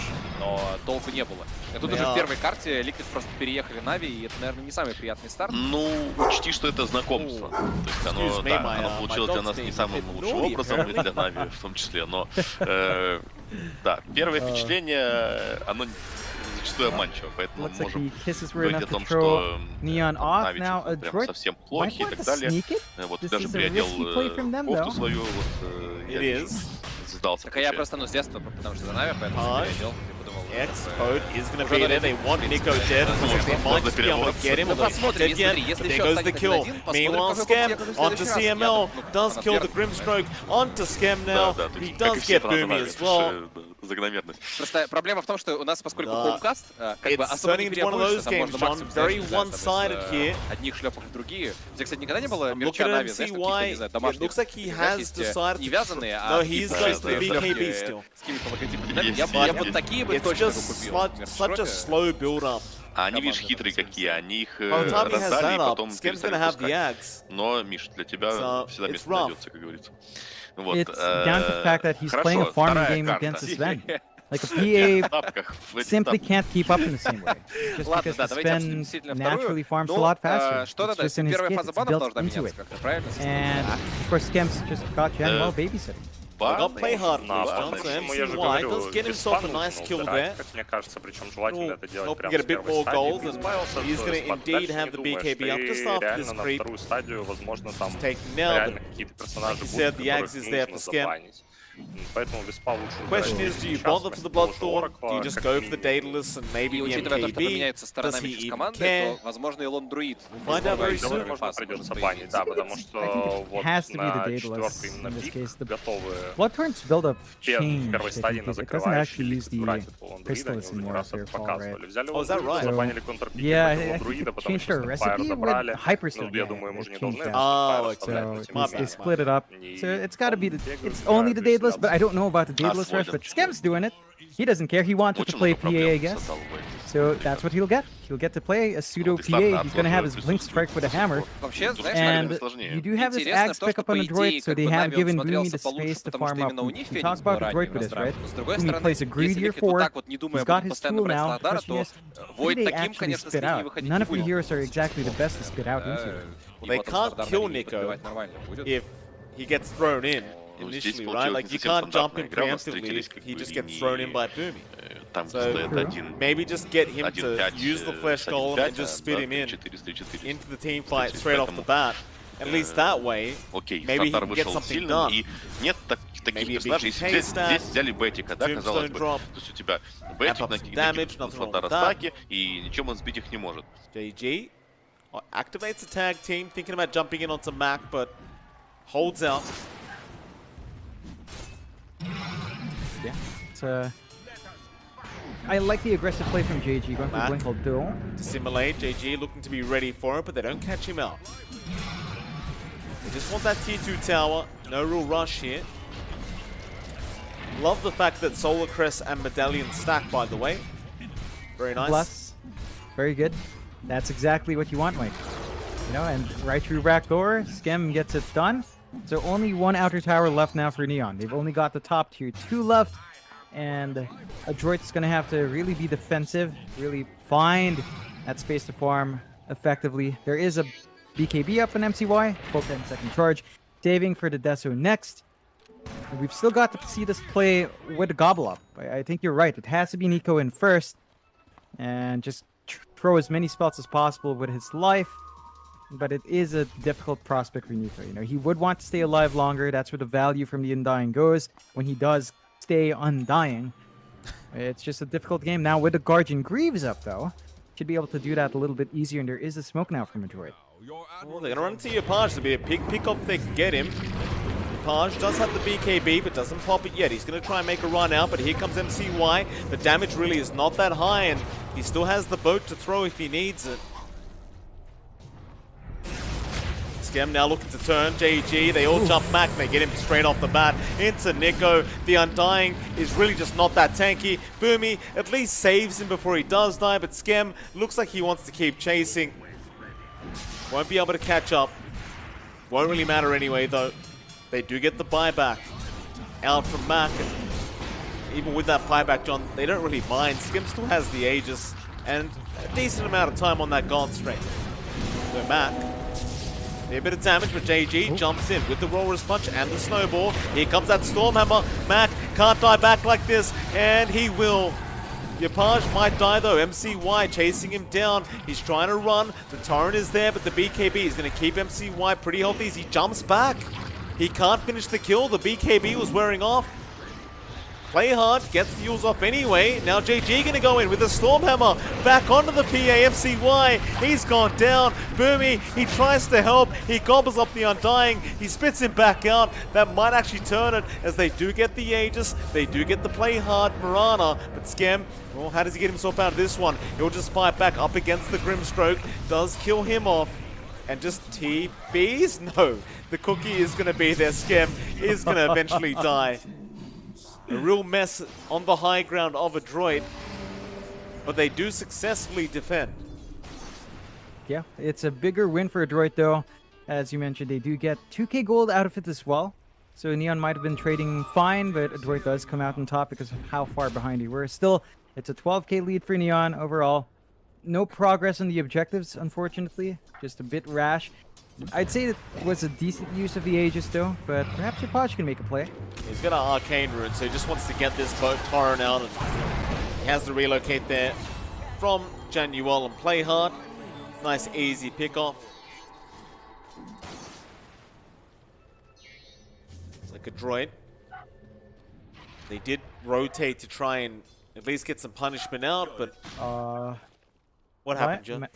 I'm staring at the X. Wait, what?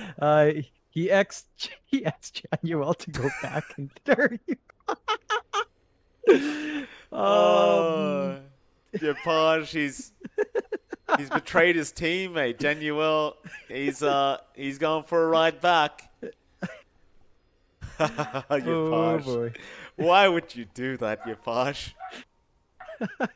It's not like he's going back, right? As a Kunkka. He's TPing. I don't know where he's going to, but he is TPing. Is he actually going back up towards the top lane? Not to the outpost.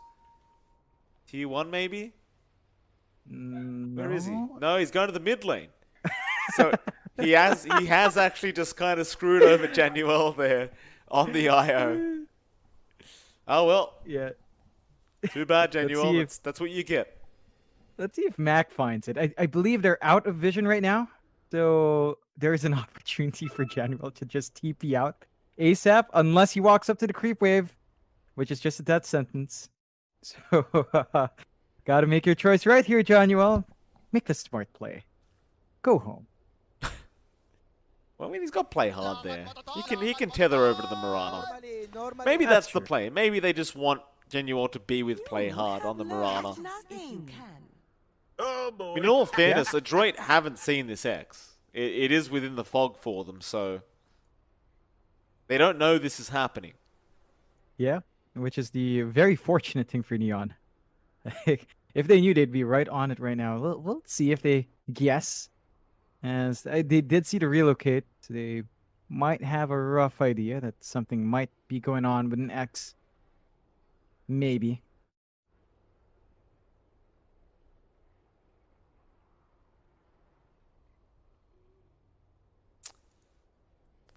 Go in ready is the call.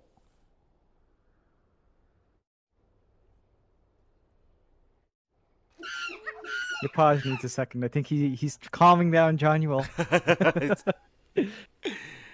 There we go. Let's see how this ends up. Jonuel. There he is. Comes back. Hey, he's not going to get punished. He's fine. Just tethers over to play hard. Everything's all right. Yapaj just helping his teammate. Exactly it. Not griefing on purpose. No. Totally not. Calculated play. And speaking of, Yapaj does have his AC mic, so he is extra tanky now in the front lines. And this is something that the PA has to watch out for, because we've seen this happen to physical builds. You know, with a TA, with a PA, those heroes, even with all the minus armor in the world, Sven has, you know, plus 15 with Warcry. Now you have this AC up as well. You've got the rum buff. There's no burst that can come out from a droid. It's just going to be a prolonged fight no matter what. You've got to watch how they jump in here, because that's something Neon can use to their advantage.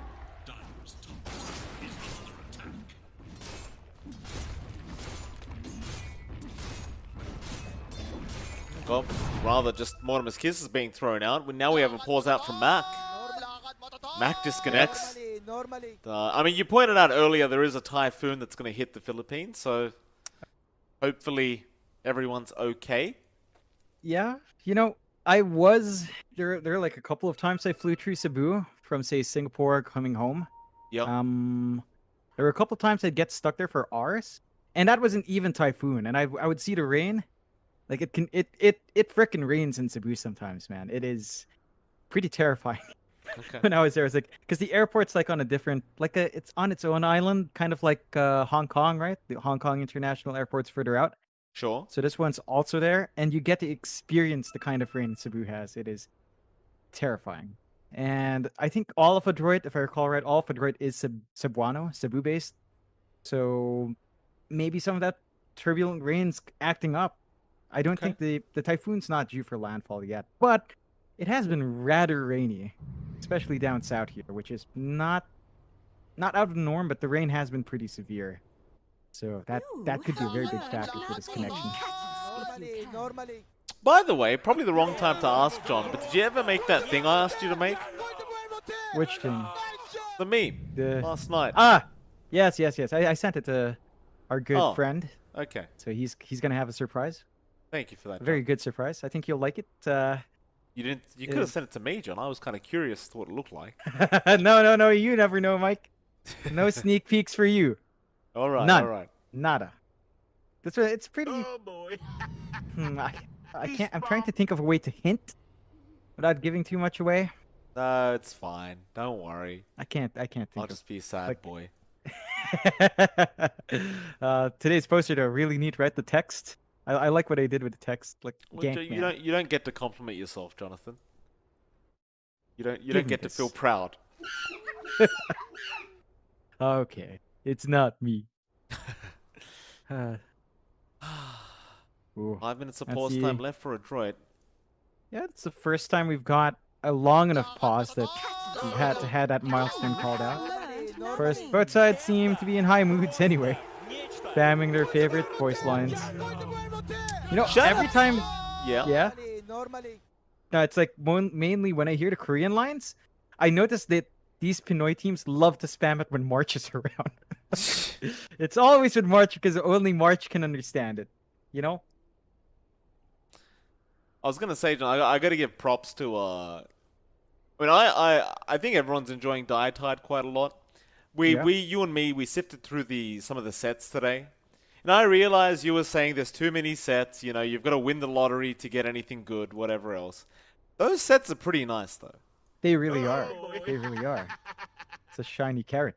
And the event itself, like Dietide, it is really fun. I actually... It feels like the kind of game that you would actually start grinding out for chests and cosmetics. Like, you just keep going, because it just never gets old. Not like the other events where, like, there's a 10 you know, 10, 15 heroes that you can pick from. With the Diatide, you can pick every single hero. So it feels like every game is kind of like a Dota game, where it feels different. Quite nice. Yeah, I should give it a spin. I haven't actually touched new Diatide, and I think when it first came out, I wasn't playing as much because I was kind of trying to study, which was a mistake apparently. So I should give it a shot. I think the one game mode I played a lot, and you're gonna laugh at this. The one I played the most was Year Beast. Year Beast. That was the funniest event to play because that was when Phoenix came out as well, if I recall right. Phoenix was released in the Year Beast patch around that time.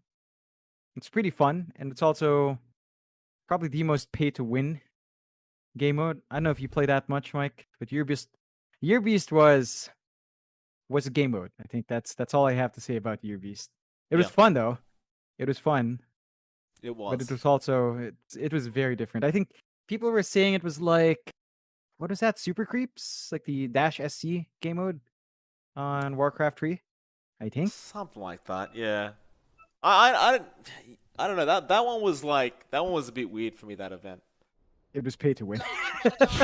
Yeah, you know, that was kind of it. You had more of that consumable stuff, you'd level up your beast, and it was pretty funny. Yeah, I mean that was kind of it. Yeah. Diatide's good. I like Diatide. I think everyone likes that. In fact, I think the player numbers went up by 200,000 players in the first day just because Diatide came out. So I think Valve might be looking at their player stats like, oh, okay, people like these things.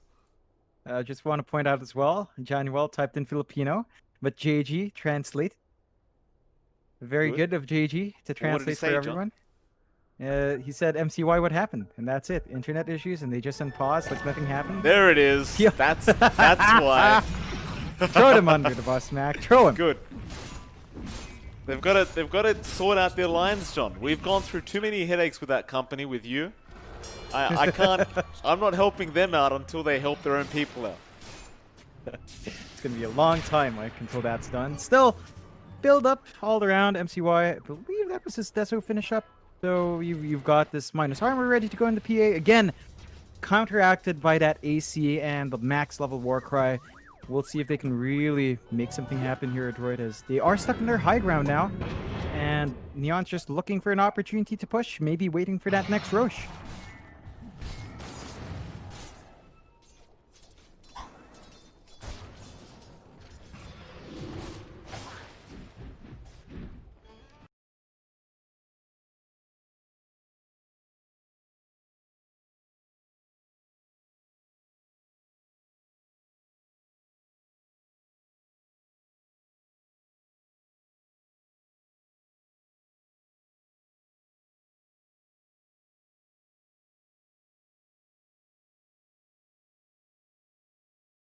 На Феникса в лейтгейме тоже ответов не так много, которые есть у Нави здесь. Ты можешь убежать от Феникса. Согласен. Тут, конечно, этим Шторм сильнее, чем Феникс. Тут не законтрить, конечно.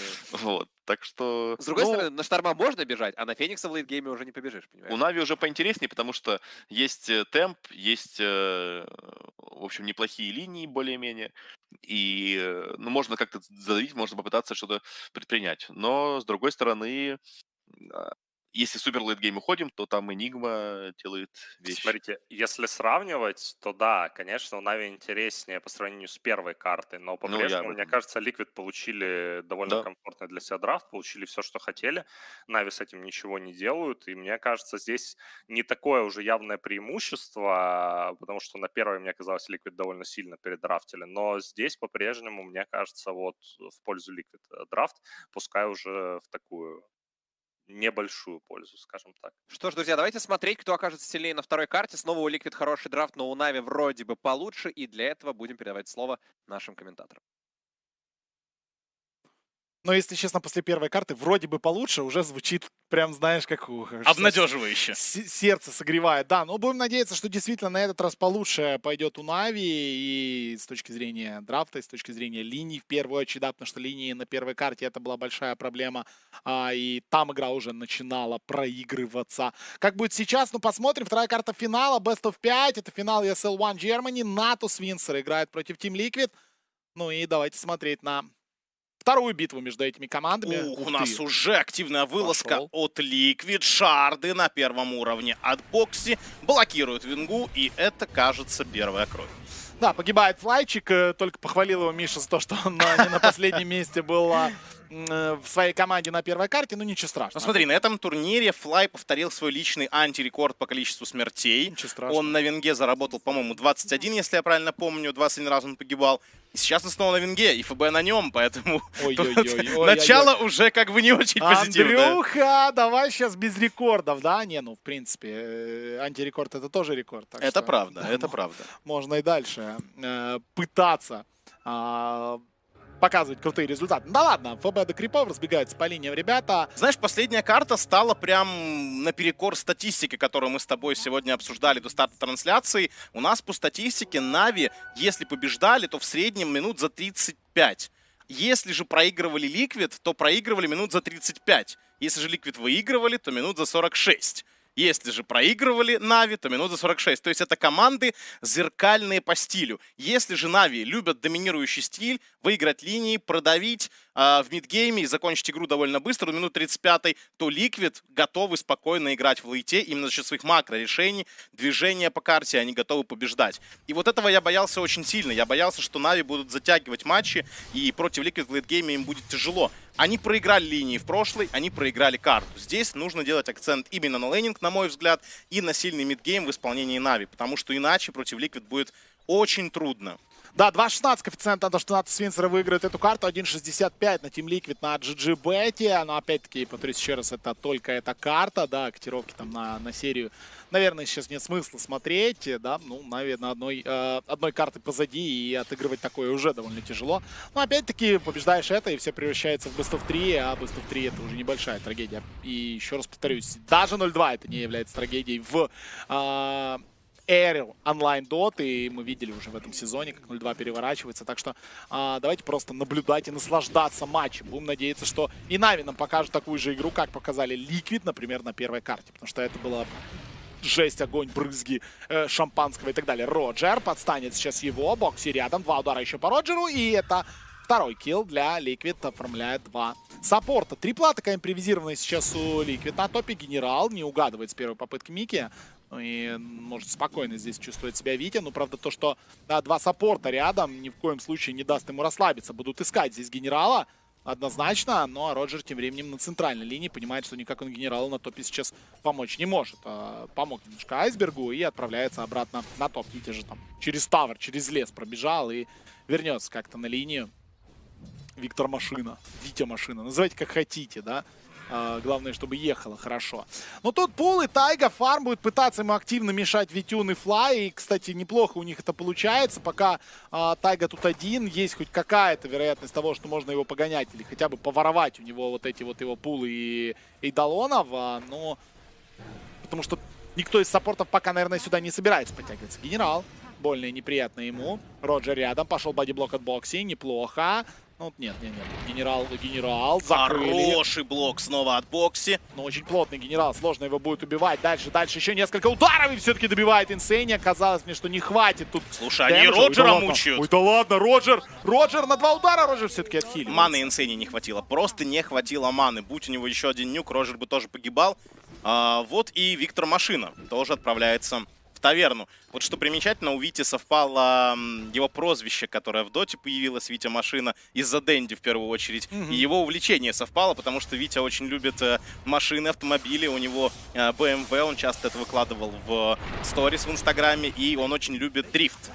Да, фанат действительно Витян, и не оставляет любой возможности, да. Даже вот я, когда был у них на буткемпе, он очень детально спрашивал там про мою машину, о чем я езжу, как мне, чего там, как ездить по Киеву. Ну, то есть, да, такой действительно Витя Машина, и это тот случай, когда непонятно, что появилось раньше, прозвище или увлечение. Да. Ну, кстати, вот они вдвоем вместе с Витюном во время старта как раз буткемпа в первые дни посещали еще и картинг тоже вместе.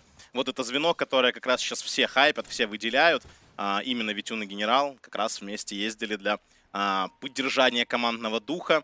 Тимбилдинг такой специфический был. Ну, тимбилдинги это всегда хорошо, да, по сторис всех участников команды над Свинсером мы можем видеть, какая великолепная атмосфера у нас на этом буткемпе, да, ой-ой-ой, Айсберг, неприятно ему здесь, и Богдан, один удар, тычка летит, мисс, промах! Это нечестно. Фантастика! Это нечестно, хорошо, господа Фортуна. И, наверное, впервые не успевает Бокси дать хорошие шарды, впервые пока на этой карте. Ну да, вот слишком много мы от него уже требуем. Да он вездесущ, посмотри, он просто побывал где угодно. ФБ начинал именно он на винге, в топе несколько убийств именно он создал. Но реальный плеймейкер, у него пока получается. В этой серии пока Бокси играет с огромным настроением, и команде результат это приносит. Но мне нравится, да, вот эта позиция Бокси. Видели мы это и вчера, и сегодня, что это не тройка, это не четверка, это что-то среднее. Может он и там быть, может и там быть. Да, если мы видели полноценную тройку в прошлом матче, которая, там, не знаю, в 2,5 превращалась, то здесь мы видим четверку, которая в 3,5 будет превращаться. В общем, Бокси действительно очень-очень даже крут на данный момент. Но есть пара комфортных героев, на которых Тайга забирает фарм на старте. Это было так с Инкингом, это было так с вот Энигмой. И, соответственно, они таким образом решили распределить свои обязанности при некоторых драфтах. Гонят там Инсейню, Кабан в него вцепился, сложно будет Инсейне уйти еще на несколько ударов, но тут рядом уже тиммейт Микки. Микки отправляет молоточек в голову Роджера, ну и Роджер тут уже понимает, что он зажат в угол и никуда не уйти. Еще один килл, Инсейня уже на киллинг-спри. Киллинг-спри, реально, у Оракла, вот эта проблема Оракла, да, что очень часто забираешь через Purifying Flames убийство себе. Хочется кором оставлять, либо там даже четверки оставить убийство, но Purifying Flames это хороший урон, и он зачастую именно фатальный, чтобы не регенился оппонент. На полезные вещи он себе деньги собирает, все нормально, ребята. Вы нафармите, как бы, а где мне денежки взять? Так что пусть Инсейни все зарабатывает. 4-0 на старте, опять-таки очень агрессивно и активно начинают ребята из Liquid. Но мы видим, что у Витюна по фарму есть некоторое отставание. Айсберг центральный стоит наравне, несмотря на то, что бьют его нещадно. 2400 против 2500 у Койквы. И тем не менее, обе активные руны на 4-й, на 6-й минуте, соответственно, обеспечил Койкве именно Бокси. Он приходит постоянно под эти руны и лишает возможности, соответственно, Айсберга эти руны забирать. Генерал, тут 5-й левел Микки, очень неприятно, и генерал опять лопает за Инсейня. Так что, может урну вообще? Да, ну не, ну это нагло. Или, слушай, или Аркейн Буст. Ну, он сейчас Аркейн Буст может купить так-то. Ну, тоже неплохой вариант. Ну, слушай, если он так рано вынесет какие-то классные артефакты, это действительно можно просто Ораклом давить. Да, даже ты знаешь, вот именно Аркейн Буст это уже классный артефакт, потому что, ну, мана всегда команде нужна. Это и командный артефакт, и тебе тоже артефакт хороший. Какой глубокий вард сейчас поставил Бокси. Он уже готов из-под ветреной забежать на Айсберга. Как только будет помощь еще от кого-то, абсолютно не считает этот момент на данный момент Нави, хотя могут спалить прямо сейчас. Либо Курьер, либо Роджер может спалить Бокси. Нет, Бокси уже ушел отсюда. Но это уже такой вард, мне кажется, с заделом на перемещение от Дроу Рейнджер есть ощущение. Возможно, да. То есть треугольника не будут видеть и понятия Нави не имеют, что там вард этот стоит. Хотя, может и поймут. Вот как раз таки рисует Роджер, что где-то там может гулять сейчас Бокси. Не знает он точно, где он. На нижнюю линию тем временем ТП. Под Блэкхолл Шторм прилетает. Просто шикарно сыграно. Минус Витюн. Ответа вряд ли дождутся. Хотя закрывает еще Флая. Будет ли помощь от Айсберга? Тут же Роджер. Флая надо продавать. Да, Флай пытается как-то еще немножко пожить. Лопает Флай. Айсберг контратака. Есть килл по Бокси. Довольно важный. Ну и Койква без маны просто на хосте отсюда уходит. С каким же настроением в этот финал пришли Liquid? Это просто видно в каждом их движении, в каждой их атаке. Они настолько заряжены, настолько слаженно действуют. Это, ну, любо-дорого глядеть. Да, еще один килл на топе, уже мега килл у Инсейни. Это просто продолжает щелкать. Это Аркейн Бутс будет со старта. Ой-ой-ой, 1100 на кармане. Действительно, можно пойти купить Аркан-тапки. Ну так реально, Аркейн тапки, Линза, там, что еще, Глиммер, Блинк, что угодно. Все это реально можно будет нафармить с таким стартом довольно быстро. Пацаны, я теперь кэрри, да, разбирайтесь. Да, у него на 200 голды больше, чем у Генерала. Я уже не говорю про саппортов команды Нетсвинсера, которым надо где-то искать счастье на карте. Где его искать, непонятно. Ну и единственный плюс, да, это то, что у Айсберга дела идут, в принципе, не плохо, да, отстает он на 250, на 300 голды от своего оппонента, но и точно так же Витюн, несмотря на смерть, после этого Блэкхолла мы видим, держится на уровне по фарму. Хороший девард от Тайги, читает опять-таки момент, что тут был поставлен вард для того, чтобы видеть будущие телепорты. Ого! Артефакт, который мы давно очень с тобой не видели, и вообще на этом турнире не популярный, да и в целом редко берется, это Crimson Guard на Энигме. Но здесь и самоны все-таки есть, да, и много физ урона неприятного.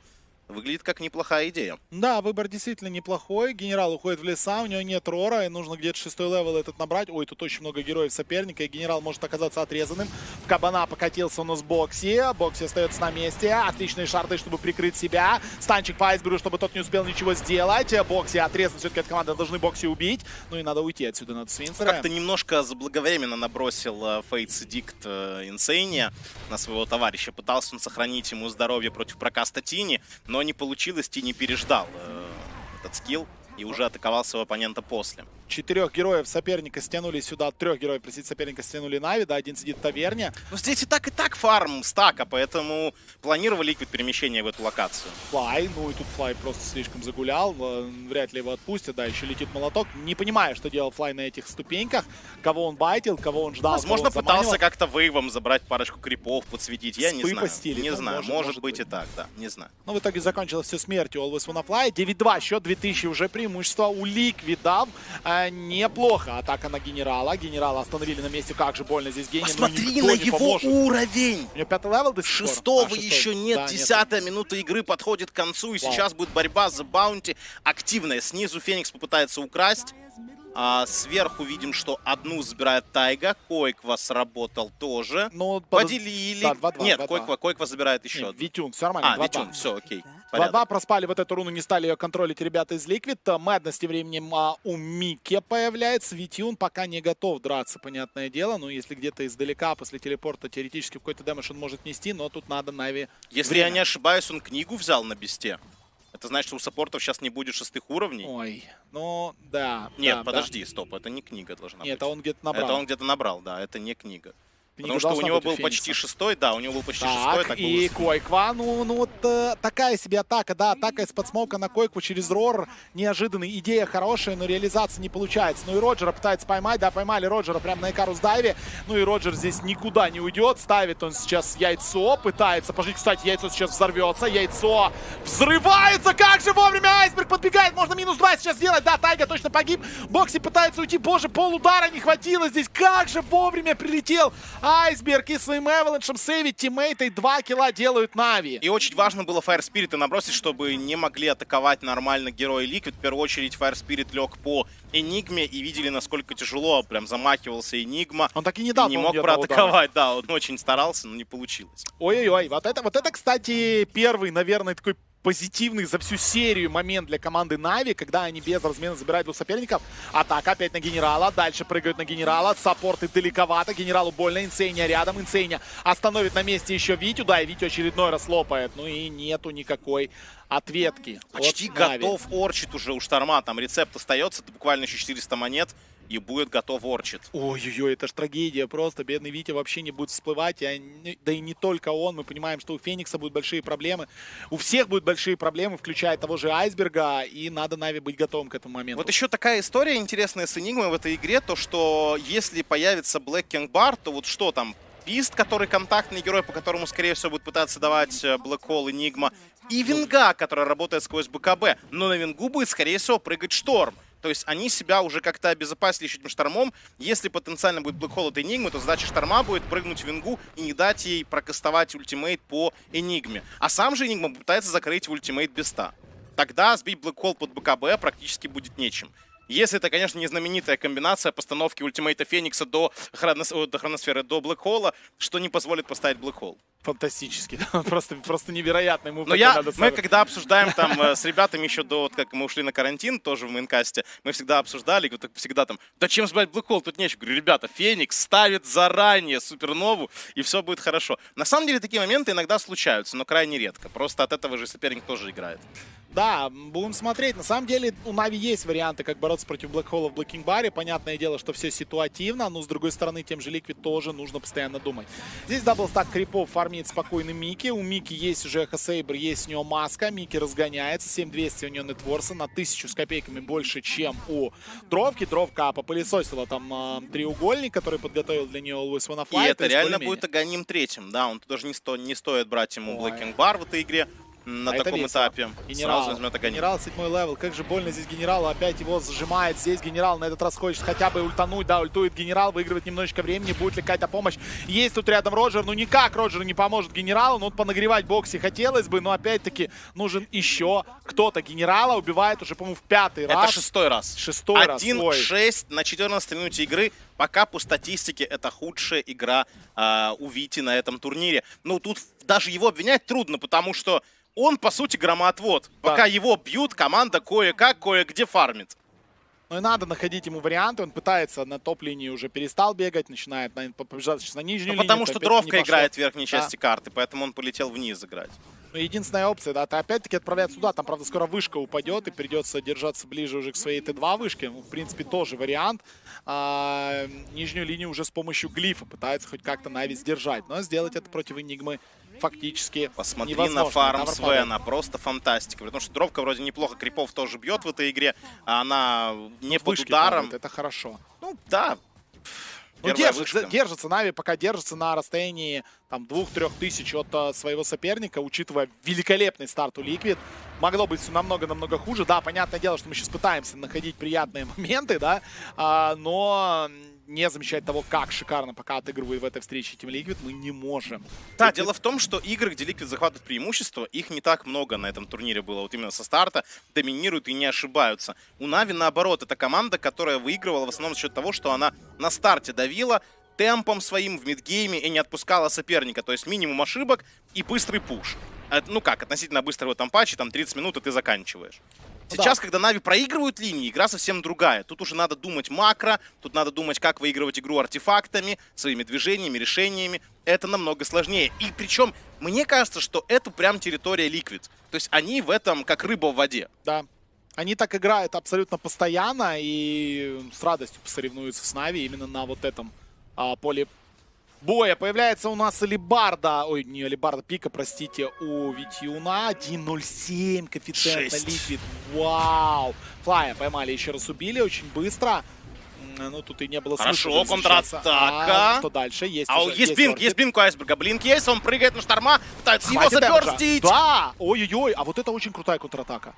Это прям очень крутая контратака, потому что Мегакилл забирает у Койквы, и 530 голды заработали на этом. Еще пытаются Бокси найти, добить, потому что видели, как он нажимал телепорт и отменил его. Вот он видит Витюн, есть информация. Бокси закрыл с шардами. Отличная работа, замедлили его. Его точно убьют. Это вопрос времени просто. Хорошая работа здесь от команды Нави. Опять-таки 2 очень важных килла зарабатывает Антус Винсера сейчас. Но не стоит забывать, что все это время параллельно фармит Энигма. Да, действительно, показатели у Тайги не оптимальные, не лучшие, но просто, наверное, за счет того, что другие очень много фармят. Роджер залочил пока что себе... Ну, Shadow Амулет залочил, окей. Не хочет Гриммер, хочет что-то другое. Посмотрим, во что это в итоге выльется у Роджера.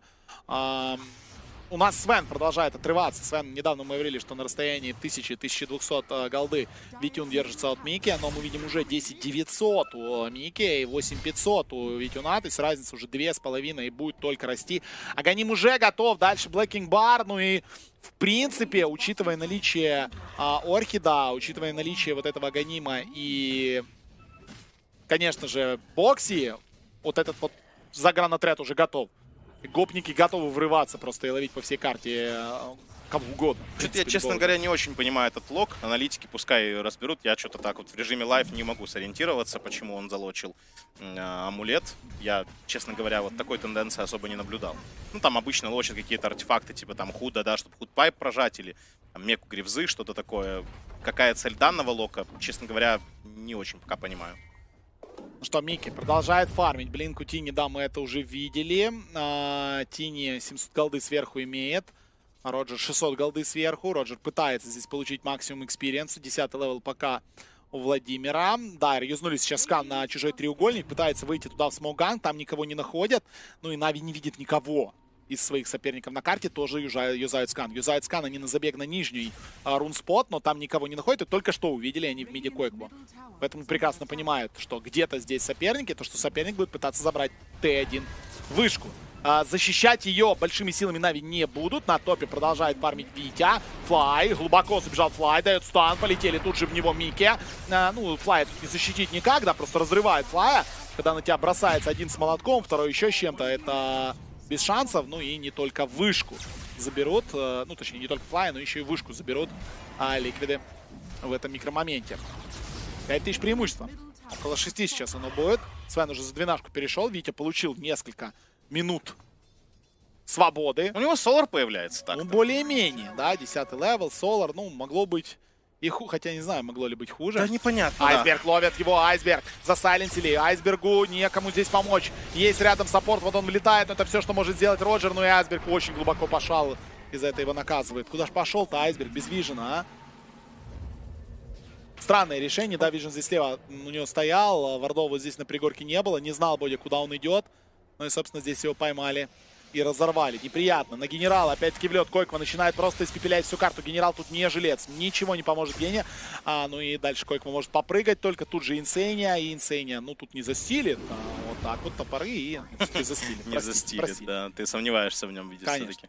Контратака идет от Витюна с Флаем. Можно Инсейнию убить здесь, если его быстро застанет. Вот так, Сайленс. Легкий килл на Инсейне должен быть. Главное шторму уйти, все остальное не важно. Это Unstoppable Streak. 500 голды. У шторма не очень много маны остается. Как же ему больно-то, а? А его-то можно попытаться позажимать. Нужен только Вижен. Нужен вейв. Сколько Флаю до вейва осталось? 2 секунды. 2 секунды. Флай. Тут же уже и Бокси. Флай, но остается один. Все, понимает Витюн, что он тут не помощник. Тайга тоже подтянулся. Сайленс навесили, успели уже там продали. Все подтянуться. Ну, Витюн в елках. Подожди, еще Тини здесь. Айсберг по двоим может. Айсберг прыгает все-таки на Койку. Пытается убить Койкву. Койква на 2 удара. Койква не погибает. Не успел бросить. Не дают бросить просто ему палку. Пошел на греб. Смотрим. Сбили. Палку выбрасывают, но не туда, куда надо. Можно разменять зато 2 героев, которые пришли защищать Койкву. И это очень неплохо. Хотя Мики уже здесь. Мики просто может зарезать Айсберга. Да, так он и сделал. Яйцо поставлено, но слишком далеко. И по яйцу, конечно же, никто атаковать не будет. Как неприятно. Просто Койку подстраховали нереально в этом моменте. Уже выбрасывал палку. Это Тинь несколько раз пытался. Ой, Мики. Это, ребят, Мики. Мики прилетел просто с аганимом и пошел жарить. Ой, страшная машина, конечно, этот Свен. 8к перефарма. Да, Свен пока без БКБ, но БКБ у него появится буквально с минуты на минуту. Молоток, я так понимаю, у него уже должен быть в курьере.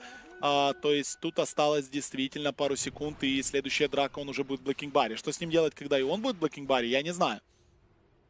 Больно бьет Дроу Рейнджер, это факт. Мы видели, что Койква проседает, ну, по понятным причинам, да, как 1500 здоровья. Его испепеляет, если еще и Винга минус армором набросит, а там еще и Солар какой-то есть, то будет больно. Но для этого нужно его зафиксировать на месте.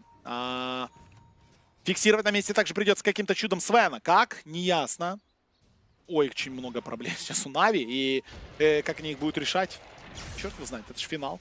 Придумывайте, ребят, как решать. Но Свена кое-как можно контролить, но проблема в том, что надо, чтобы кто-то убил Оракла. До Оракла добиваться не так просто, потому что если же ты нажмешь ультимейт там под вот Свена на бесте, сразу будет диспел. Любая атака в Свена — это ультимейт от Оракла и диспел. Очень вероятно, поэтому надо как-то убивать и Оракла пытаться, и только после этого кайтить Свена. Да, но короткий стат-факт от наших медиапартнеров Sports.ru. Витюн лучший игрок по КДА на турнире. Вот как раз-таки он на первом месте, Мики на втором. И феноменальный действительно показатель. 2,11 смерти в среднем за карту у кэрри команды НАТО с Винсером. Ну, классное действительно выступление от него на этом турнире. Вообще каких-то вопросов нет.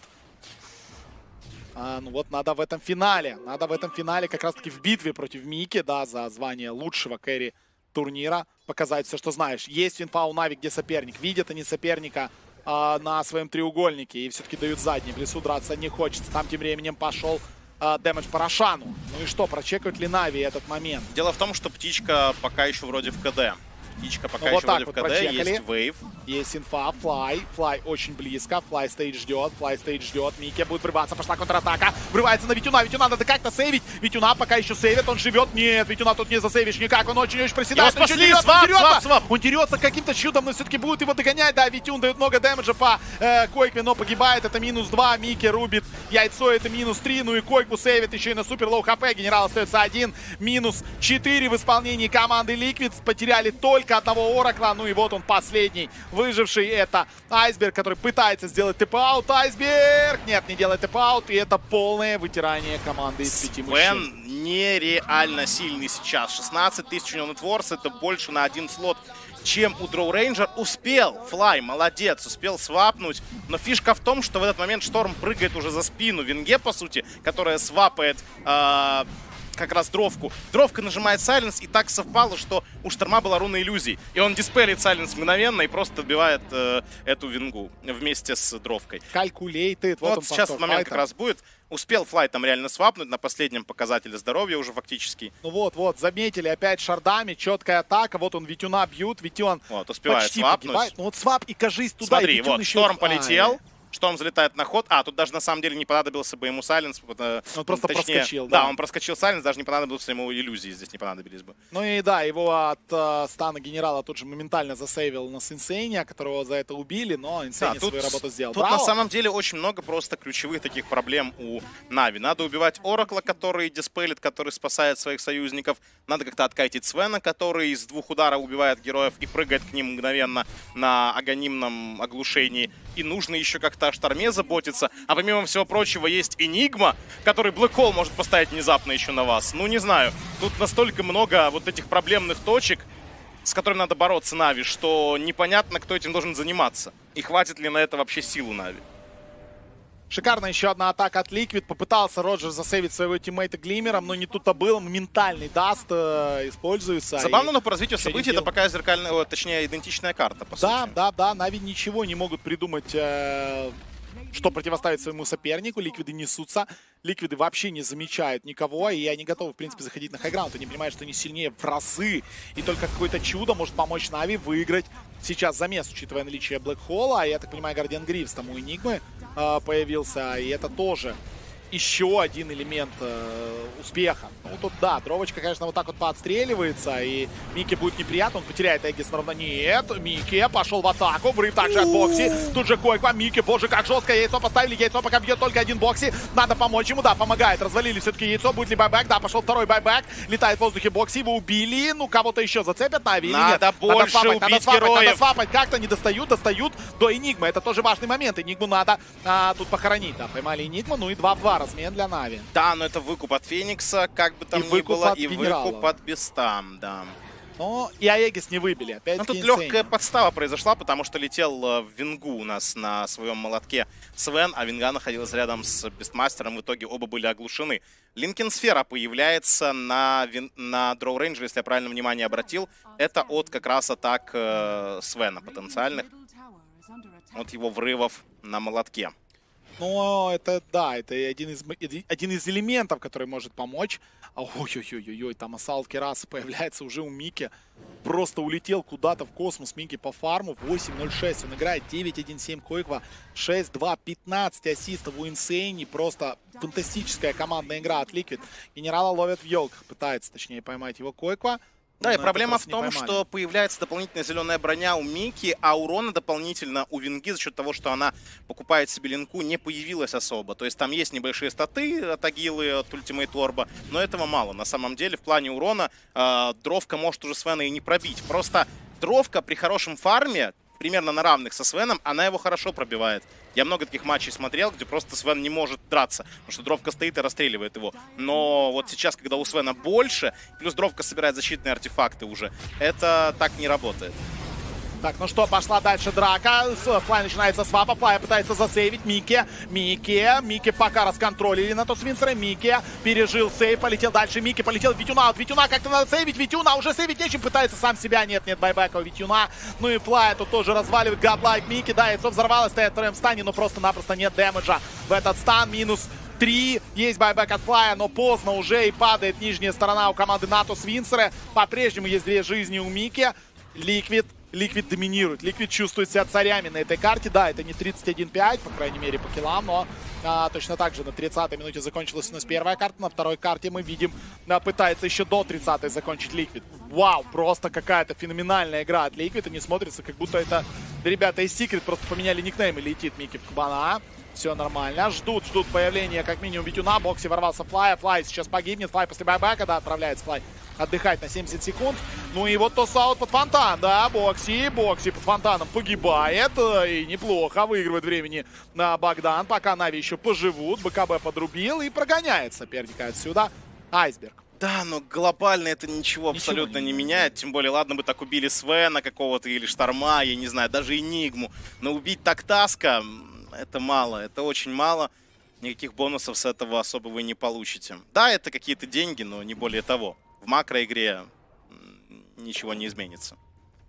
Сложная ситуация, да, пропадает Aegis of Immortal, может быть, на долю секунды игра станет попроще, но для кого попроще? Мы сами понимаем, что разница в 20 тысяч по фарму и вообще нечем пока отбиваться от соперника, особенно вот этого парня, который просто несется на тебя, и его невозможно подержать в контроле, да, его как-то можно покайтить. Секунду-полторы, но кроме него еще и Койква прыгает. Вот он повтор последней драки, и того, как молниеносно они врываются. Вот один, второй, третий просто полетели. Сайленс был хороший вот здесь, в этом моменте. От дровки посмотри. Да, Сайленс действительно подспас. Но урона нет. Нави. Смотри, у него Яша, у него Пика и у него Линка. То есть он даже не может сейчас стрелять под защитой Кримсона. Таска. Кримсон был повешен от Энигмы, обрати внимание. И Таска даже не пробивала дровка вообще. Да, но это уже окончание того микромомента, когда, ну, немножечко далековато зашли, и Богдан поймал. Я говорю, они невероятно заряжены просто. Вот Liquid на этот финал явились в каком-то супер настроении. Да, согласен. Как будто они дорвались до финала. Знаешь, очень давно их не было вообще в топ-3. Так и было. Они попадали в финалы вот во время вот этого суперстрика Секрет и тоже проигрывали у них. Поймали. Ой, как неприятно Айсберг. БКБ пытается как-то пожить. Здесь же Мики, но Айсберга тут просто не отпустит. Пытается жить дальше Богдан. Идет на греб. Надо дальше как-то сейвить. Да, сейвит свапом Богдана. Ой-ой-ой, блэкхол во всех героев команды Нави. Это -3 моментально. Дождался Тайга своего момента. Ну и тут Витюн пытается как-то уйти. Засловили его в минус. Витюн, байбека нет. Good game, well played. 2-0. Liquid.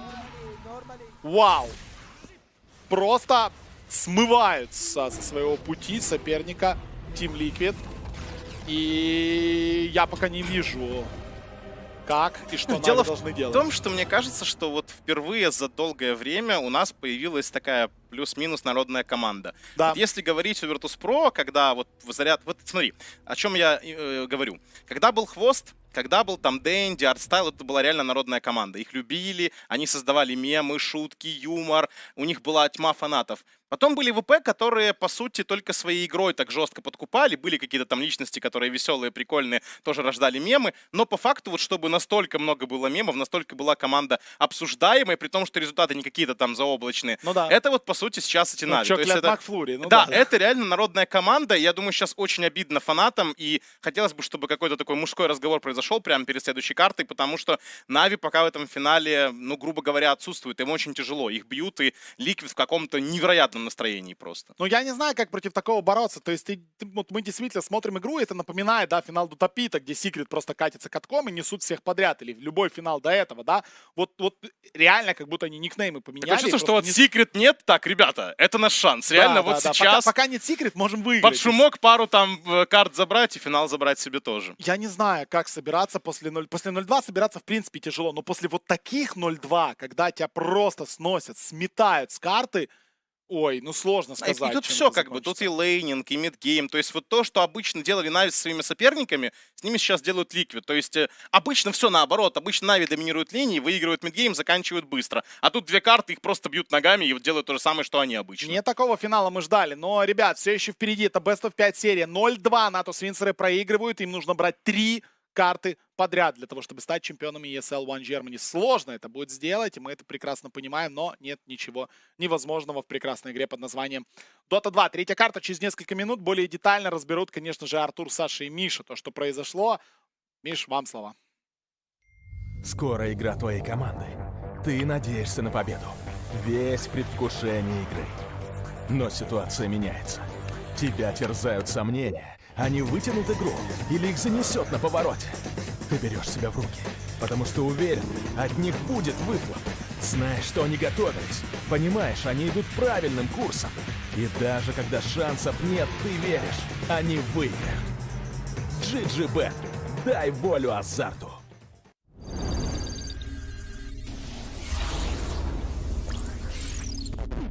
Ultra Scale.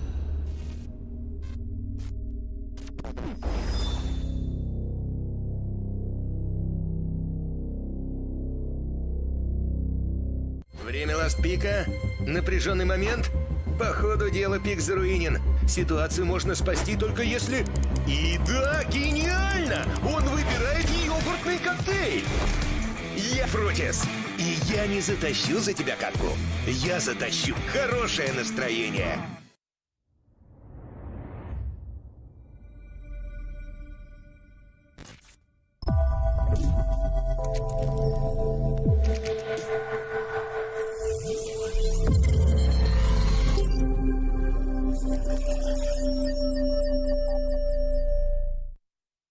Мне кажется, сейчас момент, когда все фанаты Нави задумались о том, вообще, хорошая ли это новость, что Нави в финале оказались в этом, потому что пока что и первая, и вторая карта — это просто разнос такой, которого, я думаю, никто не ожидал. То есть, да, кто-то мог предположить, что Liquid здесь фавориты, но ни по каким котировкам, ни по каким прогнозам не получалось так, что после двух карт будет ощущение, что сейчас третья закончится хуже, чем когда Secret в финале, короче, играют. Вот так вот пока ощущение.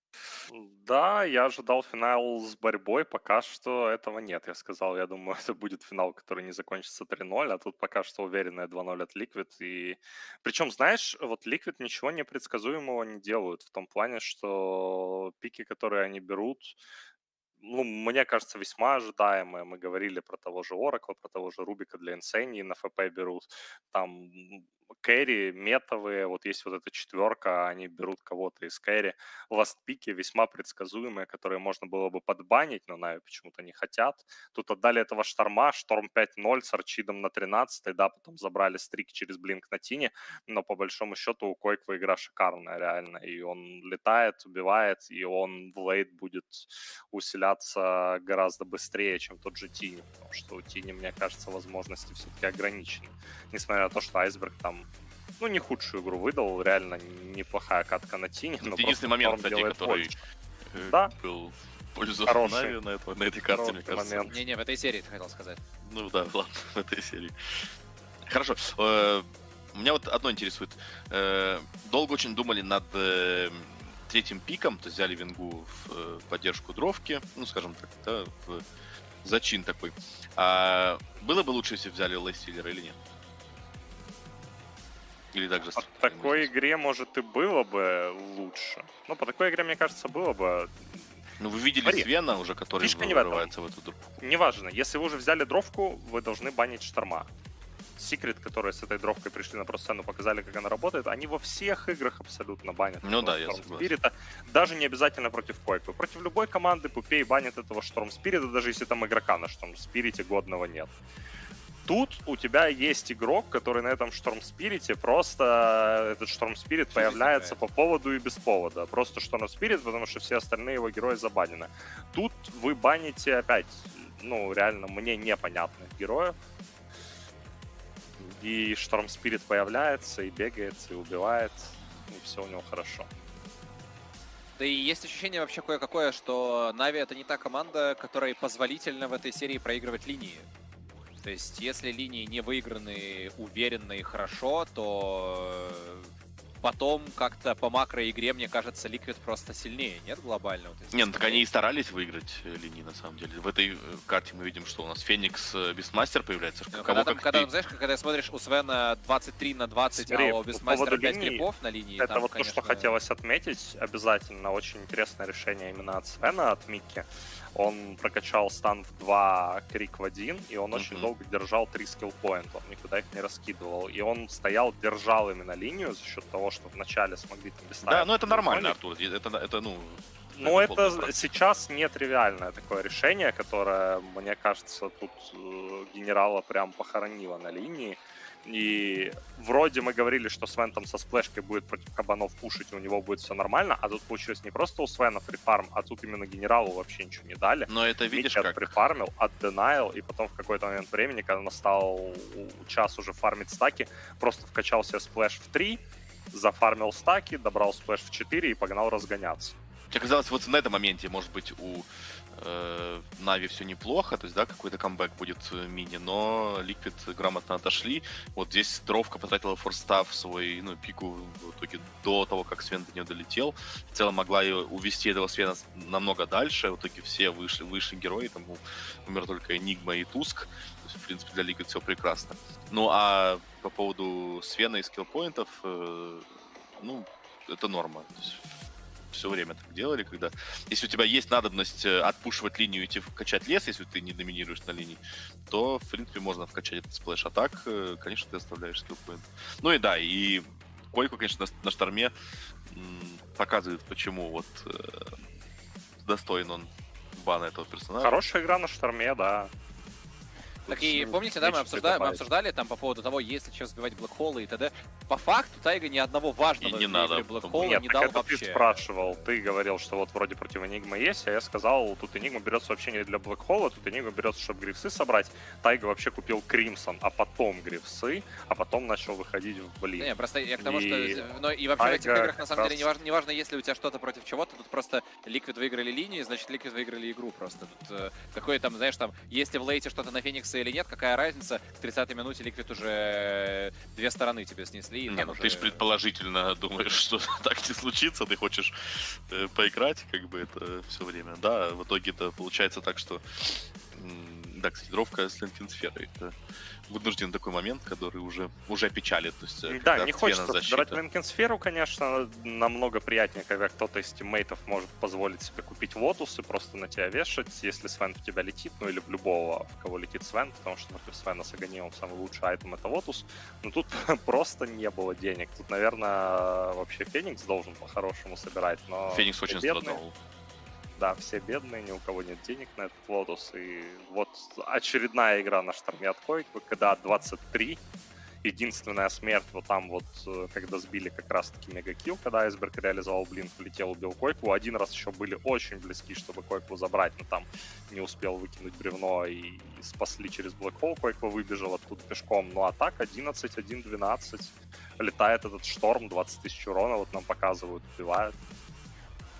Вообще, знаете, если вдруг, ну, это очень вероятно сегодня, да, этот состав Liquid выигрывает ESL One Germany, представляете, насколько гениальный мув вообще менеджмент Liquid провернул, хотя казалось, что это, ну, с точки зрения бренда в доте ужасный мув, потому что после того, как ваша команда выигрывает топ-2 инта, уходит, вы берете какой-то молодняк, условный молодняк, да, ну, там, не совсем молодые игроки, но... относительно старого состава намного более молодой и неопытный. И этот состав Нигмы сейчас, за момент, как вот инт закончился и до сейчас, он не выиграл вообще ничего, ни одного важного турнира, там, только киевский виплей, ну вот и то... Вот именно, это же не важно, у Secret выиграли. Но я имею в виду, что ни мажоры, ни какие-то турниры, где все гранды собрались, там, да, и так далее. А по факту у вас вот сейчас состав, который чуть ли после сегодня не сильнейший в Европе может стать. И, ну, турнир по факту это ESL, да, там был период, там после Омеги был период, когда было несколько турниров, и на всех был такой средний составчик, не все играли команды, а тут все подготовились, OG играли в полном составе, Нигма пыталась, как-то старалась, Secret тоже очередной турнир хотели выиграть, но пока все идет к тому, что Liquid у нас будут чемпионами, если только Нави сейчас 3 карты подряд не оформят для себя. Пока что у нас на этом турнире счет 4-1 в пользу Liquid. В противостоянии очном, не в пользу Нави. Все ну и пока что я тебе скажу так, по вот этим 2 картам нужно Нави срочно что-то менять и срочно начинать может, банить. драку? Мне кажется, все-таки персонажей вот этих вот. Что может быть, Саня? Ну, драку. Сейчас выйдут на улицу, может подерутся, быть, да, и все пойдет когда? Нормально, да. Заснять это все обязательно, да? Конечно же, дневник Флая же так просто... Так тут непонятно, кто с кем должен драться и за что, понимаешь? То есть, ну, выходит Флай, который закончил последнюю игру со счетом 0-11, такой, что у вас случилось на оффлейне, генерал? Что у тебя 1-10? Он такой, а у тебя что 0-11? И с мида такой Бадян, ну, а я вообще не знаю. Можно и подраться. Можно и подраться, получается, да. Пока ну, что, конечно, хорошо, окей, по драфтам даже в этой карте было более-менее, и ликвиды хорошо подходят, то есть у них всегда качественно. Пока вот обе эти игры, у них, прошу прощения, есть прекрасная своя линия, и да, то есть ты отдаешь что-то оппоненту, но при этом у тебя есть очень хорошие контрмеры против пика. И что Нави придумывать, ну, либо приходить к какой-то спектре снова, которая, ну вот, будет помогать вам в early game драках, либо даже не знаю, что. То есть, ну, дровка, окей, мы потестили дровку, вам не дают пушить, у вас бисмастера просто изничтожили, Феникс был вынужден уйти вообще с той линии, чтобы не мешать, а он как бы, да, нигде особо и не помог больше. То есть нужно как-то... Ну... Я вернусь к своей мысли. Посмотрим на первую карту. Взяли эту спектру, вот ты говоришь, вернуться к этой спектре на ФП. Но если вы спектру взяли, вайпера можно было бы исключить, правильно? Правильно. Можно было и виспа по-хорошему тоже убрать, потому что... Ну, убрать все недочеты, которые были... Да, Висп и Шардар выиграли. Во второй игре, вот ты говоришь, там, Нави могут сколько угодно рассказывать про то, что мы там чем угодно можем сыграть и так далее и тому подобное, и на Тине реально там неплохая игра. По факту... 3-0-2, но в это время Шторм уже 5-0, он летает, убивает всю карту, а у Тини просто неплохая игра, реально. И по-хорошему Шторма нужно убрать было, потому что, ну, это, мне кажется, сверхочевидный пик был для Liquid, и мне казалось, вот просто ты отдаешь Liquid Шторма, они берут этого Шторма вообще не думая, если ты просто вот им оставляешь его в пуле, и оно так и произошло, там даже не пришлось там бонусное время использовать, оставшееся и так далее, просто взяли Шторма, потому что есть этот Шторм. И, ну, нужно как-то вот Нави, мне кажется, с вот этим поработать сейчас, и тогда, может быть, что-то получится. Если сейчас на третьей карте я увижу то же самое, что просто Liquid получают все, что хотят, и при этом Liquid продолжают табанить вот этих вот Дума-Лину, то Нави просто сейчас 0-3 этот гранд-финал закончит, как бы это не печально было. Получается, Флай превратился в Пупея. Он не банит хорошие персонажи, он их пытается контрить. Но... Слушайте, во-первых, мне кажется, тут есть еще такая проблема, что Liquid просто сегодня реально круто играют, несмотря на то, какие драфты. То есть дело очевидно не только в драфтах, да, мы видели, как много раз там того же Вайпера Спектра обыгрывал на турнире, это во-первых. Во-вторых, мне кажется, есть существенный пул героев, которые у Liquid, они просто есть, а у Нави их просто нет, и ты ничего с этим не можешь поделать, да, например, там Лондруид есть, Висп есть, Рубик есть, там, да, чего у Нави реально нет. А у Нави там, убирая условного Дума, убирая условную Лину, все остальные герои общие как бы между этими командами, и объективно Liquid могут тоже их исполнить, могут их отбирать, могут их урать. То есть на самом деле Liquid тоже и драфт-то проще выстраивать, мне кажется. Но, конечно, то, о чем вы говорите, тоже присутствует, да, там бан был Бэтрайдера, по-моему, который сделали Нави. Так в том-то все дело, ты говоришь про общий пул, но Нави не банят этих героев и не пикают их. То есть вот вам общий пул, когда у тебя есть сладкая конфетка, вы обе команды могут ее скушать, но одна из них говорит, да не, она нам не надо, и просто проходит мимо, а другая кушает эту конфетку и получает удовольствие. Вот тебе и все драфты, которые описаны были. Потому что да, мы увидели и Клокверка, которого так восхваляли, там Нави, окей, они против Alliance говорили, что это сильный персонаж, но вот он на четверке появился. Да, против OG, да, против Alliance говорили, да, обе команды. О, опять Oracle Void Spirit, так понимаю. Ну что, Liquid продолжают, я думаю, тут Дума опять уберут. А что, ну работает же. Да, конечно. А я тебе что сказал? Артур, я тебе знаете, я о чем думаю? Может быть, реально стоит подумать над тем, чтобы перестать все-таки брать на ФП Феникса? Но реально уже, может, ну, как бы, не настолько приоритизировать его, а взять каких-то других важных для себя персонажей команде Нави. То есть в первой фазе Кора не открыть, сразу будет Слардар. Вот мне кажется, если вы возьмете... Ну, вот смотри, Слардаров бан убрали, Виспа ставили для Liquid, у Нави Виспа. А зачем Ликвидам сейчас брать Виспа? Зачем им брать Виспа, если они возьмут его на закрывающий? Нави все равно не претендуют, да, на него. То есть что мы можем сейчас открыть? Рубика можем открыть. Ну, они открывались Рубиком до этого. Рубик, да. Есть какой-то Void. Есть Void, просто Void Spirit, Рубик, отлично. А вдруг, блин, сейчас может быть вообще, на самом деле, поплава, сейчас Нави скажут, что окей, мы с Виспом сыграем. Фишка в том, что у Нави Void Spirit'ом тоже никто не играет. О, Дизраптор. Не, у Нави генерал играет на Void Spirit'е. Ну да, но это тройка. Это все. Ну, понятно, да, ты откроешь сразу же персонажа. Это совсем не тот Void Spirit, который для Liquid, который на 3 позиции ходит. Они и с Carry Void Spirit'ом играют, и с Offlane Void Spirit'ом играют. Там, по-моему, даже четверка игры были, да, много. Там реально на все позиции этот герой, а тут у Нави, если он рано появляется, ты знаешь, что это Void Spirit 3, и ты можешь его подзакрыть и подготовиться к этому дальше по драфту, к тому, что у тебя Void Spirit точно придет в сложную линию. Ну, может быть, придет в легкую, конечно, там, если захотят как-то обмануть, пересвапать, но ты знаешь, что это будет генерал на Void Spirit, который будет третью позицию исполнять. Слушайте, а что мешает вот Liquid, смотрите, допустим, а что им мешает сейчас взять Лондруида? И вот что у Нави есть как ответ такой, которого нет, если Liquid им закрывают первую фазу именно. Ну там ДПшка некрофосы неприятные против Лондруида. вот если появляется... Ты думаешь прям Нави берут сейчас сразу ДП Некрофоса, если будет? Ну, Спектра. Ликвид берут Спектру. И говорят, ладно, вы Свардара забанили, да, мы, собственно, сами тогда на правах вот первого выбора Спектру берем. Ну и Дизрич тоже. Вот появляется герой, который без сейва, без ничего. Ты сладкая булка для нее, для этой Спектры. И мы видим этого властелера, который не перебивает Спектру. Все игры, по-моему, которые мы смотрели, да, там какой-то момент доминации присутствует, но... В итоге этот лейстиллер страдает. Опять же, у тебя есть момент, где ты с армлетом, с дизолем, там, или, предположим, армлет БКБ, еще МКБ какой-то, ты загрызаешь этих всех сладких суппортов или там интовиков, в принципе, а потом у тебя в лейтгейме уже есть форстаф и глимеры и прочее, ты на лейстиллер рейдж тратишь, потом тебя против Спектра загрызает за секунду.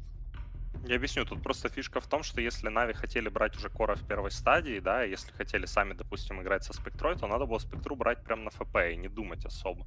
Потому что вот сейчас, Саня, ты правильно объясняешь, что лайфстиллер Спектру в лейте не перебьет, темпа, ну, по крайней мере, дизраптор особого не дает, и у соперника пятерка уже открыта. Когда ты открываешь свою пятерку, ты просто, грубо говоря, даешь сопернику сделать ход. Ты не хочешь перехватывать инициативу в драфте, ты говоришь, ну окей, вот вы открыли Рубика, мы тогда тоже ничего не покажем, возьмем дизраптора на 5, делайте, что хотите. Ликвид берут Спектру, и вы берете лайфстиллера, который вроде вот входит в эту четверку метовых персонажей, ну, тройку плюс Свен, который вот там наполовину. Я считаю, Свен все-таки немножечко послабее, но иногда он очень удачно заходит, вот как в прошлой игре. Взяли этого Свена, забанили персонажей, там, Спектру, Фантомку и... как раз Вайда оставили лайфстиллера, но Нави с лайфстиллером играть не захотели, захотели поиграть как раз-таки с дровкой Вингой.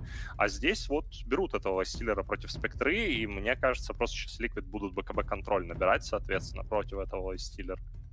Может, опять же, тот же Тускар появится. Энигму забанили, уже неплохо. Нет Свардара против лайфстиллера, тоже здорово. Но мне кажется, Таска Ликвид возьмут, если им оставят этого героя. А я бы, на самом деле, действительно, вместо лайфстиллера взял какого-нибудь другого персонажа вообще на любую линию, и в целом оставил бы Ликвидом просто слоты для банов в кэрри, если уж на то пошло. Вот, и ты бы добрал все равно что-то полезное, потому что против Спектры, ну, есть чем воевать на самом деле. И принцип-то у нее один и тот же. Ты уже просто страдают все, кроме кэрри.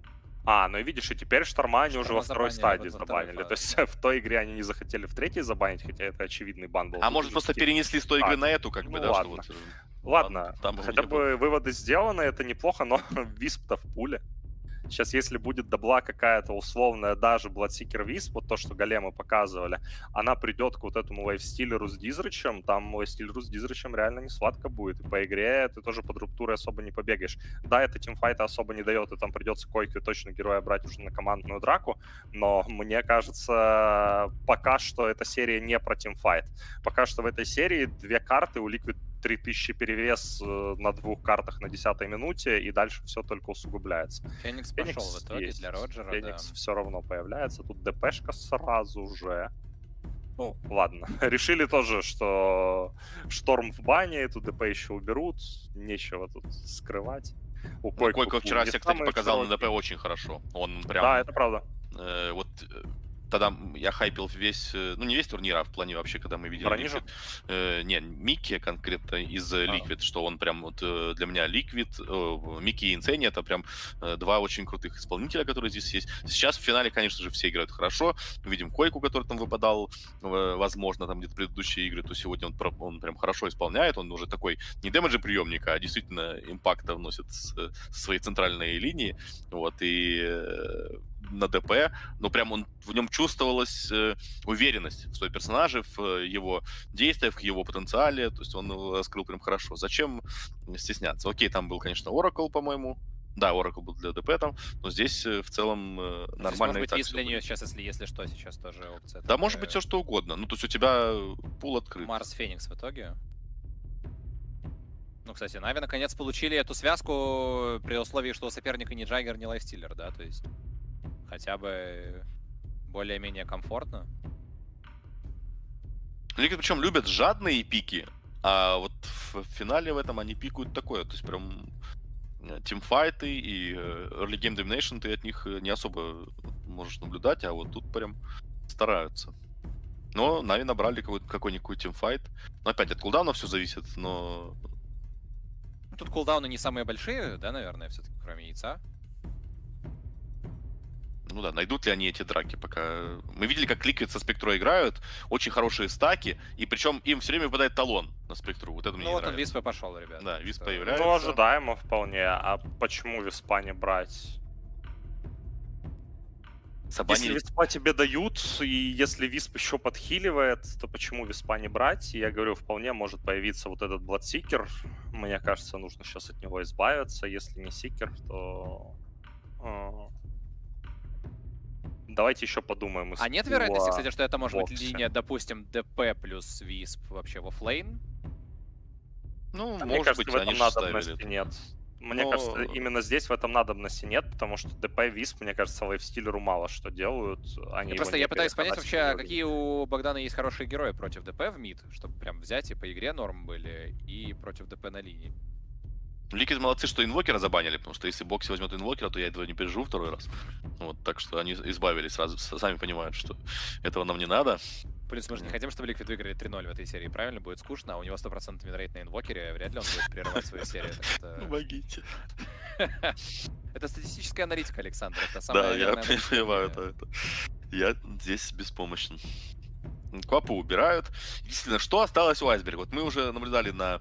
окей, Тини есть Тини, Драгонайт тут вообще без комментариев. Кунка тоже не особо, да, против ДП линию хорошо постоит, наверное. Ну, линия линии. Тебе нужно игру выиграть, а не линию. Вот, и Айсберг в целом неплохо стоит. Ну, точнее, он очень хорошо, наоборот, стоит линию, но...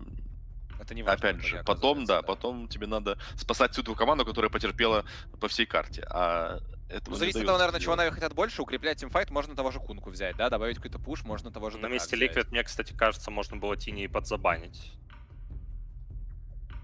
Как думаете? Я не знаю, почему инвокера так боятся. Что, ну, в чем суть? Что он побегает. Лейнер хороший, быстрый герой, мне кажется. Лейнер он отвратительный. Ну, в плане, окей, он стоит себе там, регенится, что-то свое выбивает, но он никому не мешает, и он ну, такой непроблемный, скажем так. Перед бан. Ну, вот, ну, окей. Если вы такие два бана сделали, значит, у вас должно быть, что понимаете, для ДП, типа, ну, ДП и так будет хорошо стоять, будь то инвокер, будь то квапа. На ганге она не особо реагирует, потому что есть сифоны всегда, вот ты их особо не на линии не тратишь. Да, здесь и ганги-то особо. Дизраптор Феникс не то чтобы какие-то мега-гангеры, наверное, да? Бэтрайдер пошел. Так. Слушай, а это Бэтрайдер, скорее всего, мид будет? Да, Висп, может Висп... быть реально Бэтик мид и уже Висп ДП сложный. Ну окей, от ласт пика Нави зависит. Тоже сильно на третьей, но мне кажется, если уже Бэтрайдер ДП, вот именно такое дуо коров, мне кажется, что больше Койкова уже тогда Бэтрайдер, а Бокси больше ДП. Но посмотрим. Там можно реально как угодно поставить. Я бы на месте Liquid, на самом деле, искал бы спектрой этого... Ну, спектрой с Рубиком, да. Там искал бы лайфстиллера и шел бы ДП с Виспом, предположим, да. ДП, Висп или Бэтрайдер Висп к этому Марсу Фениксу и просто бы уничтожал их там. Примерно так это будет. Кунка, Эмбер, ДК. Какие варианты еще могут быть? ДК давай сразу откинем, пожалуйста. Мы же хотим... Победить хотим. А, Фурион еще есть, кстати. Фурион. Тогда я бы Бэтика брал на месте Койквы и шел бы с этим Фурионом развлекаться. Ну да, так и будет. Бокси пойдет в оффлейн, Койква будет мидовым бэтрайдером. Ну, видите, с другой стороны, вот в прошлой игре они забанили этого бета, здесь не забанили, получили. Сейчас посмотрим, как Liquid на нем сыграет. Да, и тут еще прикольно то, что БКБ-контроль появился на Last Pick против лайфстиллера в Rage. Да. Не было этого БКБ-контроля, и на Last Pick оставили Бэтрайдера. Слушай, я же говорю, с каждой следующей игрой, мне кажется, Нави делают какие-то выводы по драфтам, драфтят лучше и лучше, реально. То есть первую Liquid, мне кажется, прям очень сильно выиграли, вторую мы говорили, что Liquid там выиграли поменьше, если бы Нави Шторма забанили, то, может, вообще там хороший драфт был у Нави. Тут, мне кажется, у Нави еще лучше. Но додрафтятся до той стадии, где они начнут побеждать в играх. Да, вот, тут теперь вопрос. Мне кажется, это должна быть самая близкая карта, хотя, что говорить, там 2 по 30 реально разгромные были. Куда уж ближе, да. Да, мне кажется, что тут шансы неплохие уже у Нави. Реально неплохие. Другое дело то, что выиграли они драфт? Нет, не выиграли. Но мне кажется, это вот тот самый случай, когда наконец-то хотя бы какое-то, ну, плюс-минус равенство получили. Ну, плюс-минус равенство теперь нужно исполнить не только в драфте, но еще и на карте, друзья. Ну и для просмотра этой карты будем передавать слово нашим комментаторам. Очень мы надеемся на то, что действительно прошел вот этот мужской разговор, как Саша сказал в аналитике, с дракой, с разборами полетов, кто прав, кто не прав, да, для того, что, ну, потому что надо встрепенуться, надо собраться, надо там пощечины себе надавать, но что вот, ну, пощечины пока только Ликвид дают в этой серии, и одну залепили, вторая уже в нокдауне Нави.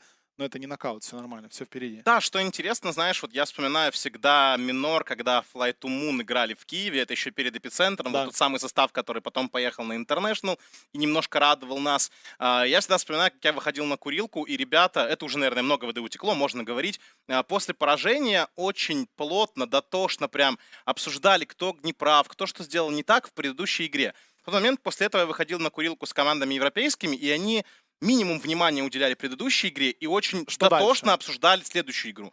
Мне казалось, что вот это то, что у наших команд может быть иногда проблемой быть, потому что ребята обсуждают очень много предыдущую игру, то есть игру с прошлого у них за спиной, и они очень мало думают о игре грядущей. Я надеюсь, что тенденция такая уже меняется, и в этом коллективе, в Нави конкретно, они говорили о нынешней игре. Надеюсь, что были сделаны правильные выводы, мы посмотрим, ну, хотя бы боевую карту, я уже не говорю о победной, хотя бы очень боевую карту. Да, хотелось бы, ну что, Витю на лайфсервере, Флай на Дизрапторе, Айсберг на Нейчес, Профити, Роджерс, Феникс и Генерал у нас на Марсе. Да, Марс, Феникс, Линия, Инсейния, Руби, Койк, Бэтрайдер, Мики на Спектре, Боксе у нас на ДП и Тайга на Ио. Вот она, Деспрофит от Бокси. Опять-таки посмотрим, сможет ли он плеймейкерить, да, наверное, будет правильно. Плеймейчить, да, создавать игру на ДП. Сложно на этом герое действительно делать такие вещи, как он делал на предыдущих двух, но нет ничего невозможного, как я уже сказал. Это прекрасная игра, тут на любом герое, на любой позиции можно выдавать просто невероятный перформанс. Снова Феникс, снова Роджер на нем, а не все-таки Флай. Вот как раз после игры списался с Артемом ФНГ по поводу того, что не собирал Глиммера, залочил Shadow Amulet. Но Артем говорит, что у меня, кстати, дота не скачалась, на мейнкасте интернет плохой почему-то. У меня не скачалась дота, я не посмотрел, но он говорит из-за того, что, скорее всего, он очень много сплитил, вот он на нижней линии работал и прятался в велках в этот амулет постоянно, и уже потом, когда драка была, собрал его в Глиммер. То есть все-таки этот момент мы немножечко тоже обсудили. Вот зацепило же тебя. Блин, ну интересно, не каждый... То есть обычно там лочат, чтобы какие-то плей сделать. Так проще Роджеру после серии написать, да и спросить, да, как бы. Не надо, это не надо. У нас все должно быть свежее, как, знаешь, только приготовили. Понимаю, да. Как пампушки к борщу. Ой, захотелось пампушек с борщом, но это потом. Сейчас третья карта стартует. У нас 2-0 Ликвид ведут в этой серии. Витюн центральный у нас на лайфстилере против Бокси на ДП. Ух ты. 1.4 кэф на Ликвид, на GGBet 2.81, то, что Нави выиграют эту карту. Они думали, что пойдет Бэтрайдер в центр, поставили Найкса, соответственно, в центр. Линия против ДП, мы вспоминаем, сами Нави так делали. Они ставили ДП в Найкса, и эта линия проходила очень круто для ДП. Вот если вспоминать игры Генерала, одна была такая карта на ДП у него на этом турнире, где реально это работало очень круто. Видим, что сейчас Найкс уже смещается пешком на нижнюю линию, потому что это не находят выгодным ребята из Нави. 3 секунды остается до следующего фейтболта у Инсейни. Да, дайвить по тавер не хочется. Осторожно быть Роджеру. Да, развел все-таки на фейтбол. Понимал, что регена у него хватит. И возвращается дальше на лайн. Генерал здесь против Мики. Да, задача абсолютно понятна этой даблы. Мики не дать жизни. Но со старта мы видим, пока не получается. Хорошо расхарасил Инсейни Роджера. И подобраться к этой спектре не особо выходит сейчас. Но вот Инсейни надо быть поосторожнее. Потому что если доберется до него и Генерал, могут быть проблемы у этого Рубика. Мики тоже решил впиться в Роджера. Курьера потеряет. Сейчас, да, Курьера потеряли. Роджер живой. Даст ли какой-то дэмэдж по Инсейне? Инсейня все-таки дает ПБ. Да, сам погибает, но сделал все шикарно. Здесь саппорт команды Liquid. Насколько же здорово с этим Рубиком справляются Liquid. Насколько же круто эта команда его использует именно с 5-й позиции на легкой линии. Таких команд вообще минимум. Вот Альянс могут там за ФНГ поиграть, еще некоторые ребята. Но вот кто прям максимально часто это делает, так это, конечно же, Liquid. И доказывают всем, что это весьма рабочая тактика. Да, на нижней линии у нас вот на ДП Висп. Интересный такой лайн. Да, и 16-1 начинает Бокси. Ну вот... Окей, что делать против этого Айсбергу тоже не ясно. То есть попытались сейчас над Свинсера передумать своего соперника и поменять линии, не оставляя здесь Витюна, но более-менее все равно неприятно. Тут, знаешь, главная идея в том, что в безопасности будет именно линия против Бэтрайдера. То есть понятно, что там для Фуриона не супер фри-линия, даже против этого Виспа с ДП, но у Фуриона было бы куда сложнее линия, если бы там был Бэтрайдер. Ну, свап на свап, мы видим, пошел, то есть Бокси спрятали, ой, Айсбергу очень неприятно, Бокси сейчас будет первый задувать, попадает, Бокси, есть килл, пытается разменять его Флай, еще 2 удара надо сделать, но выхиливает Висп, хватит дэмэджа, да, хватает, тычка от Тавра залетает, Флай разменивает Бокси, но опять-таки в плюс для Нави, наверное, все-таки эта ситуация. Если бы не достала последним ударом от вышечки, было бы очень неприятно. А так есть размен. И надо возвращаться Богдану на эту линию. Да, он с ТП сейчас возвращается, постарается еще похарасить Тайгу, прогнать его сразу же отсюда. У Тайги, мы видим, есть брассирочек уже. Он уходит и дожидается своего тиммейта, который прилетел с базы и помогает немножечко здесь Тайге. Окей, веселая будет линия у нас снизу, веселая линия на центре уже, потому что там никого нет, они просто убежали в леса. Какие веселые старты у нас в лесу сейчас у Radiant происходят. Тут крипы уже оказались нейтралами рядом. Койк попытается выфармить больше, чем на линии. Ведь он занимается, в принципе, теми же делами. Тайга гибнет все-таки. Хороший момент. Это второго уровня нюк, да, уже был, по идее? Ой, да ладно, на топе очень важный фраг сейчас сделали, потому что убили Спектрума. Сколько экшена просто, все линии, везде битвы, везде борьба. Нормально. С ума сойти. Просто-напросто ушли в лес Бэтрайдер вместе с Лайфстиллером. Закончилось это провалом для Бэтрайдера, потому что он там одного крипа всего убил. 26/9 все у Лайфстиллера. Ты вообще посмотри на крипстаты, Виталий, по-моему, впервые пока... Ай-яй-яй, писечки не хватило. Так вот, впервые в этой серии крипстаты и старт на линиях у Нави лучше, чем у Ликвид. Но, опять-таки, не забываем, что дважды уже погиб Айсберг. Да, то, что старт у Лайфстиллера хороший, это круто. То, что убили это Фурион, он там подфармил, здесь подфармил. В принципе, он-то свое наверстает. Вот раз ультанул, и все нормально, все вернулось, небольшая проблема. Главное продолжать останавливать здесь Мики. То, что есть один килл на этой линии, это уже большой плюс. То, что Генерал в конце концов не стартует игру с 0-4, да, из полного фиаско, из попыток где-то найти экспириенс, это тоже большой плюс, потому что Вите только дайте свободу, и он побежит. Это мы прекрасно знаем. Ты, мне кажется, прям ключевую мысль озвучил, которую снял у меня с языка буквально. Мне кажется, что настолько вот насколько для Бокси важен старт, важна хорошая игра, чтобы он был плеймейкером, настолько же для Нави важен Генерал. Да, то есть вот действительно в данных командах плеймейкеры именно с позиции 3 играют. Больно Инсейне, но не должен здесь выживать, хотя подстанился, да, должен догорать Инсейне, и Генерал может заработать еще один килл, может идти по тауру без проблем, киллинг спри уже у Вити. Хороший старт, можно опять-таки свое внимание переключать на Мики, который стоит здесь на линии. Фызы вынес этим временем Бокси на сложной, ну и надо Бокси дальше пытаться гнобить там Фурионом, да, потому что Фурион дважды отправился в таверну, но не особо это влияет, пока на его крипстат Витиун прогоняет отсюда Койку. Койка, конечно, может помансить, используя вот эти вот премудрости рельефа на центральной линии, но фармить маленький стак волков — это абсолютно не то, что нужно Бэтрайдеру мидовому с использованием своего фарфлая. И это проблема. Так, ну что, Глим здесь от Флая пытается он пожить. Тайга харасит его неприятно, но выживает Флайчик за счет того, что глимсанул подальше от себя Бокси. И немножечко открывает пространство Богдану, чтобы под тавром тот чуть посвободнее себя чувствовал, хотя бы несколько крипов мог убить без сопротивления от соперника. Как очень замес на всех линиях идет, но ты абсолютно прав, действительно, на линию Нави на этот раз не проигрывает, стартует хорошо. Тайга опять получал второго левела нюк от Флая, очень неприятно этот нюк, но Флай далеко идет, и его за это сейчас накажут. Флай на один удар остается, Флай, есть Барифайр, Флай выживает, да ладно, Тайга в елках, Айсберг, 2 удара, осталось по Тайге, неужели не добьет Тайга, едва живой? Крипы, Тайга, 1 удар, и... Залетит Фурион, все нормально, Айсберг забирает. Да тут крипы домучат. Да.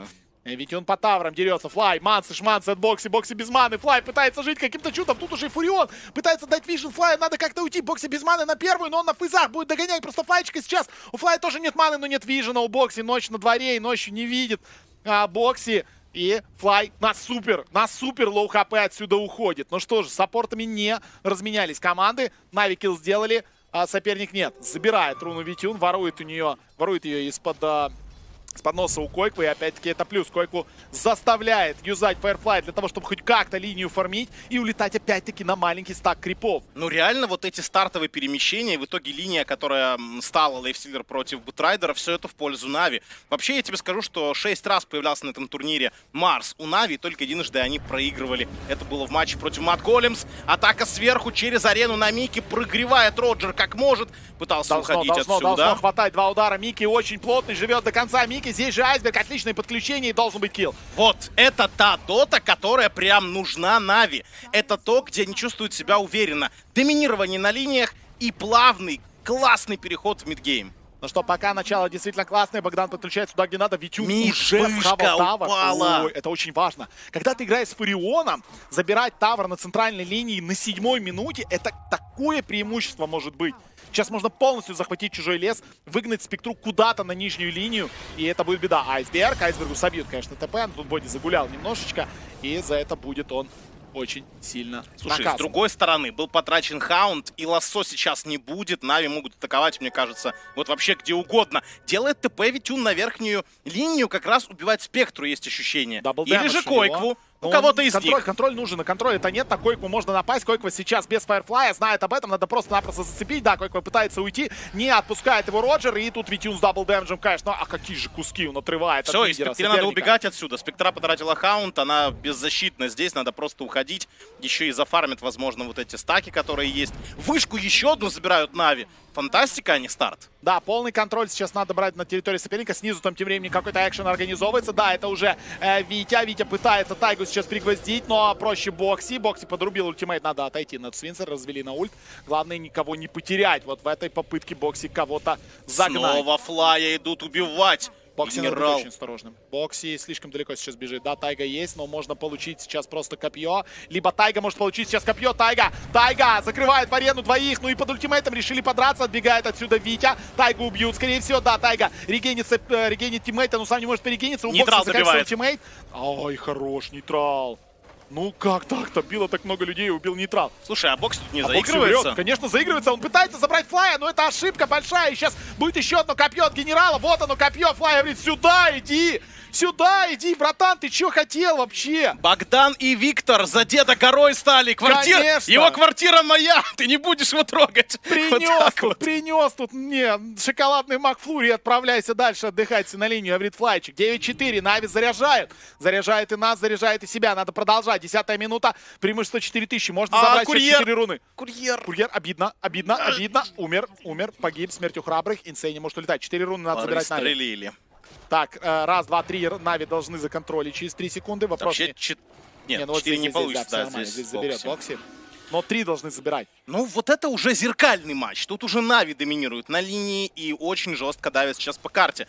Еще раз повторюсь и буду говорить об этом всю серию. Это единственный, мне кажется, вариант, как Нави могут переиграть Liquid. Потому что все эти затяжные игры, вся эта возня или проигрыш на линиях для Нави это провал. Тут с этого возвращаться будет нереально трудно.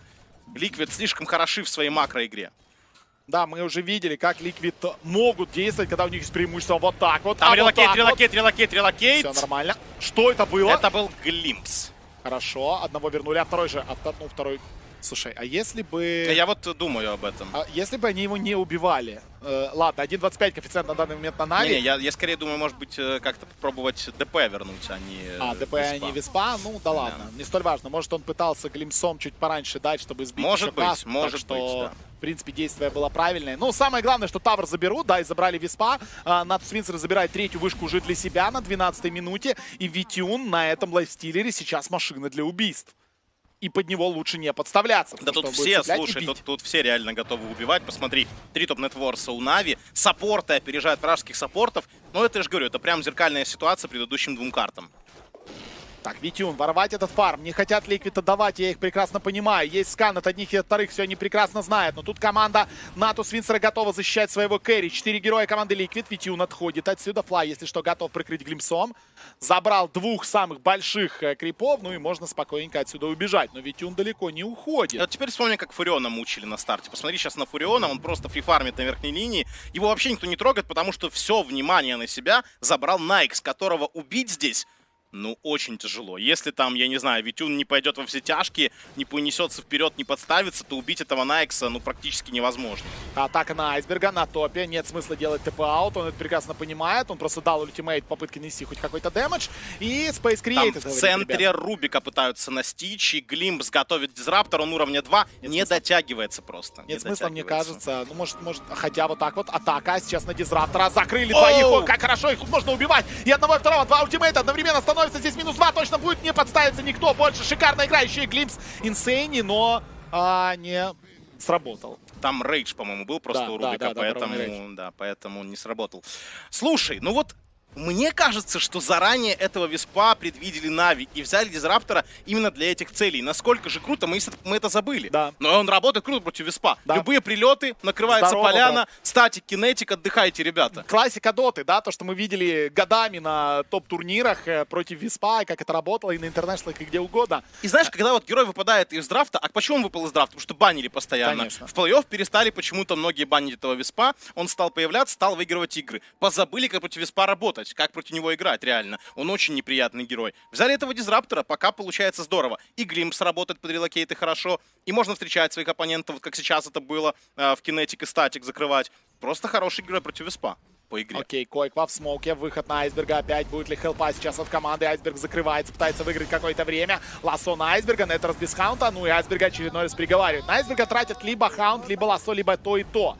Не знаю, насколько это устраивает команду Нави. Да, Айсберг держится пока на уровне, но хорошие киллы Ликвиды все-таки на нем делают. И это тоже немаловажный элемент. Но непростая игра для Фуриона, именно потому, что тут есть чем цеплять. И Релокейт, и Хаунд, и Бутрайдер. Все герои могут оказаться на голове у Фуриона очень быстро. А чем занимается Фурион? Он сплитит. Он бегает с линии на линию, телепортируется, отпушивает, чтобы давать пространство другим своим героям на карте. От этого в какой-то момент могут Нави-то и сыграть. Отправить Фуриона на какую-то из линий, сами при этом ставить позади него, со смоком и просто контратаковать. Я думаю, что до такого еще дойдет в этой игре вполне возможно. Либо же и дальше будет просто Богдан впитывать на себя весь урон соперника, а его товарищи будут фармить. Почти готов блинк-даггер у генерала. Очень нужен блинк Вите. Как только появится у него блинк, намного веселее будут атаки команды Нави, потому что то, что мы видели до этого, это генерал бегает вокруг елок и пытается найти вот этот нужный угол для атаки. Вообще, в основном до этого на них нападали, а сейчас могут они получше нападать, потому что блинк появится. Блинк плюс Фурион, ты налетаешь и погнали. И в любом случае это контр-инициация крутая. Если кто-то на тебя с релокейта прилетает и пытается убить того же Фуриона, на этот раз будет хотя бы чем прикрывать. Тем временем Вессель уже почти готов у Роджера.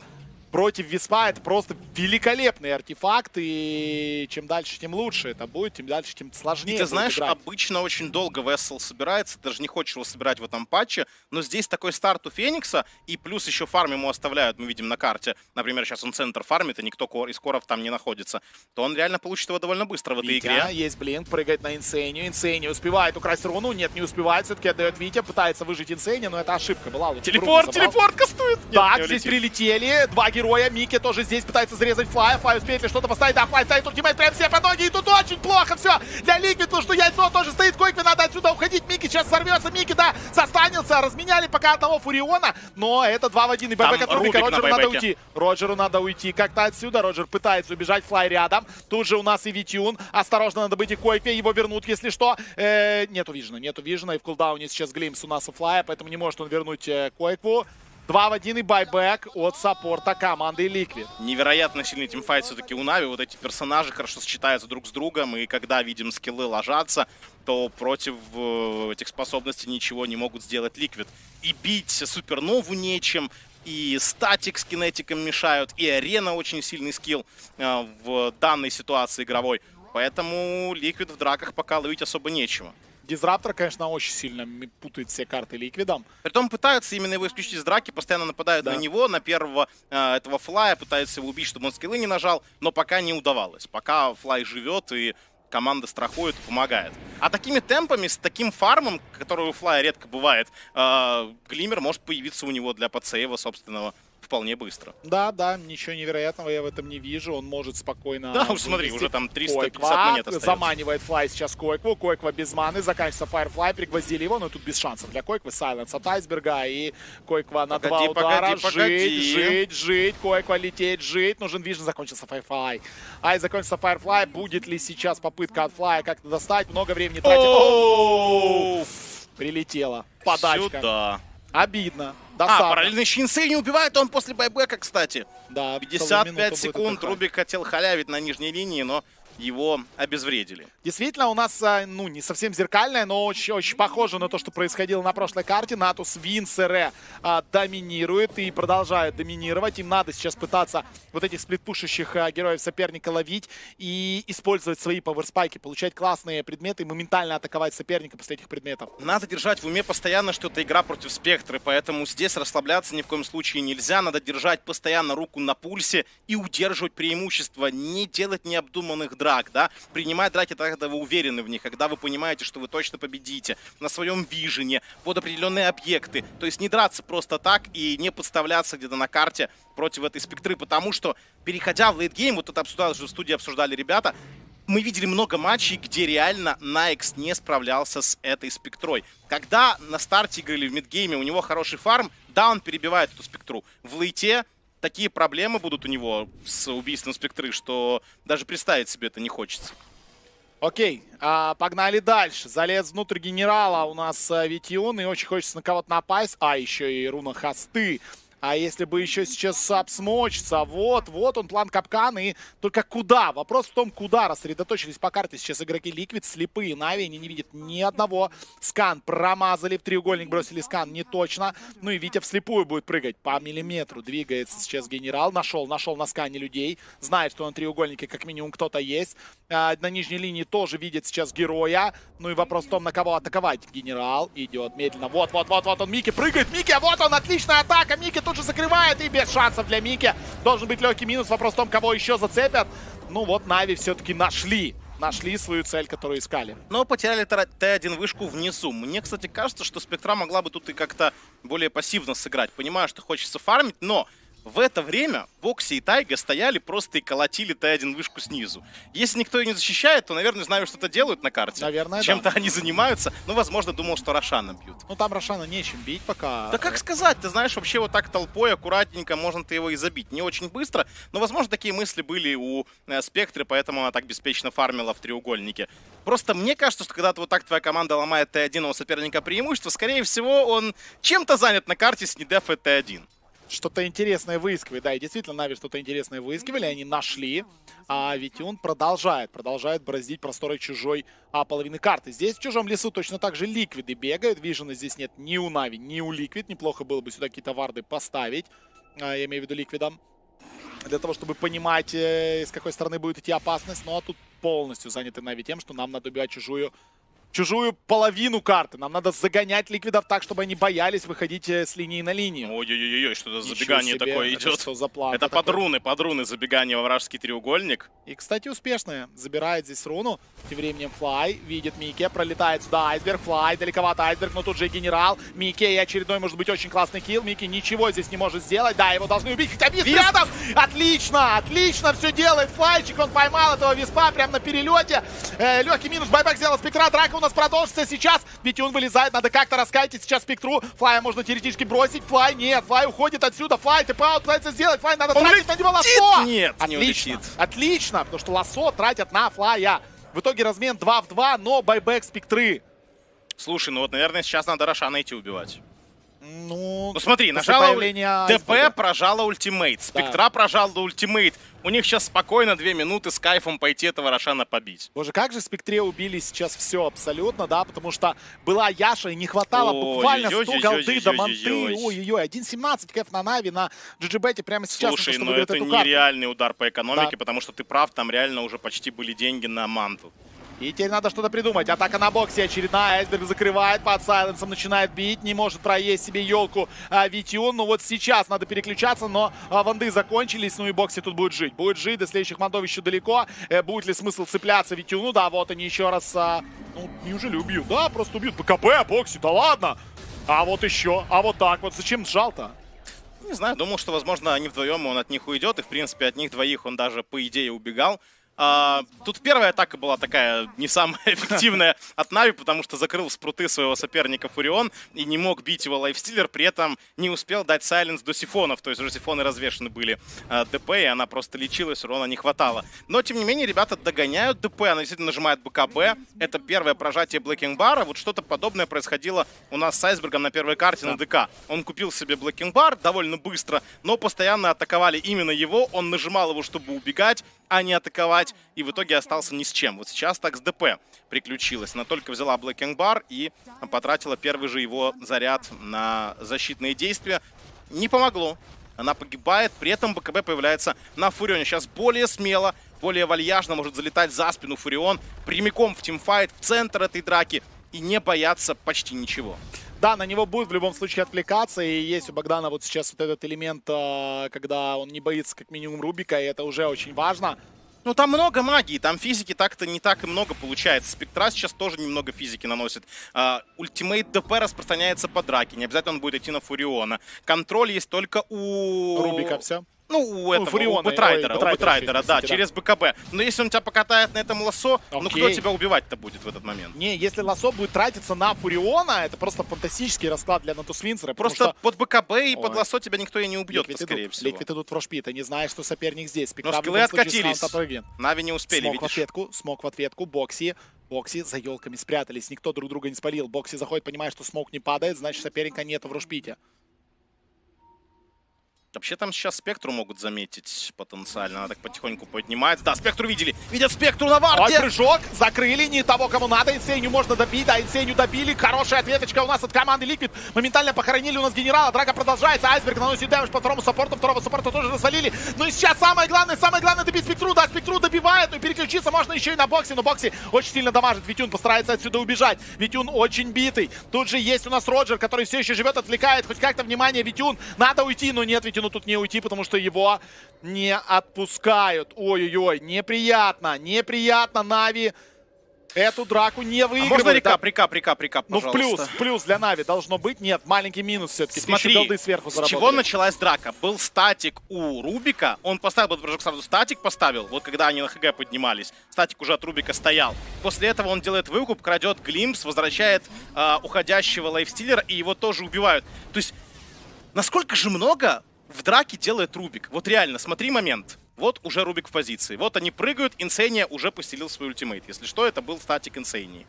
Он выкупается сейчас, драка продолжается. То есть, и он вернется, украдет глимпс, вернет лайфстиллера, и его тоже убьют. Рубик тут реально MVP драки, да. Супер драку сделал. Понятно, что все там понажимали кнопки, но просто Рубик это, ну, реально фантастика. То есть он тут максимально быстро реагировал на все происходящее. Хорошая драка от Liquid. Наконец-то первый действительно классный файт. Дают они бой команде Нави. Теряет свой Викидсик Витюн. Тайге дарит 700 голды фактически за это убийство. Но преимущество по-прежнему на Тусвинцера на уровне 7000. Не заходят на Рошана, когда кулдауны. Вот это интересно для меня. То есть не пытаются вот прям зайти и бить его. Вот. Услышали тебя. И понимаешь, что там нету экзорцизма, что там нету хаунта, там 2 байбека потрачено. Ну и когда, если не сейчас, нужно заходить в рушпит и забирать этого Рошана абсолютно на халяву. Ну здорово. Мне просто казалось, что в предыдущем эпизоде тоже все располагало. Вот именно сразу пойти, когда соперник нажимал там и хаунт, и ДП ультимейт. Но драка и драка тоже неплохо. Ничего страшного не случилось. На варде при этом, смотри, видят еще и ДП, но она уходит уже, тут ей ничего не угрожает. Коэффициент от GGBet 1.29 на Нави, 3.39 на команду. Ну, слушай, 1.17 уже был, уже 1.29, мы видим, чуть качнулось, да, Ликвиды дают бой, Ликвиды держатся в этом матче, несмотря на то, что у Нави очень большое преимущество. Продолжает они цепляться за игру и работает это довольно неплохо. Ведь он уже на хайграунде, 2 жизни. У него сейчас опасные 4,5 минуты ждут команду Liquid. Ведь он терять на халяву Аегис очень не хочется, но у нее еще есть манта. Он пошел просто драться. Ой, как больно, осторожно надо.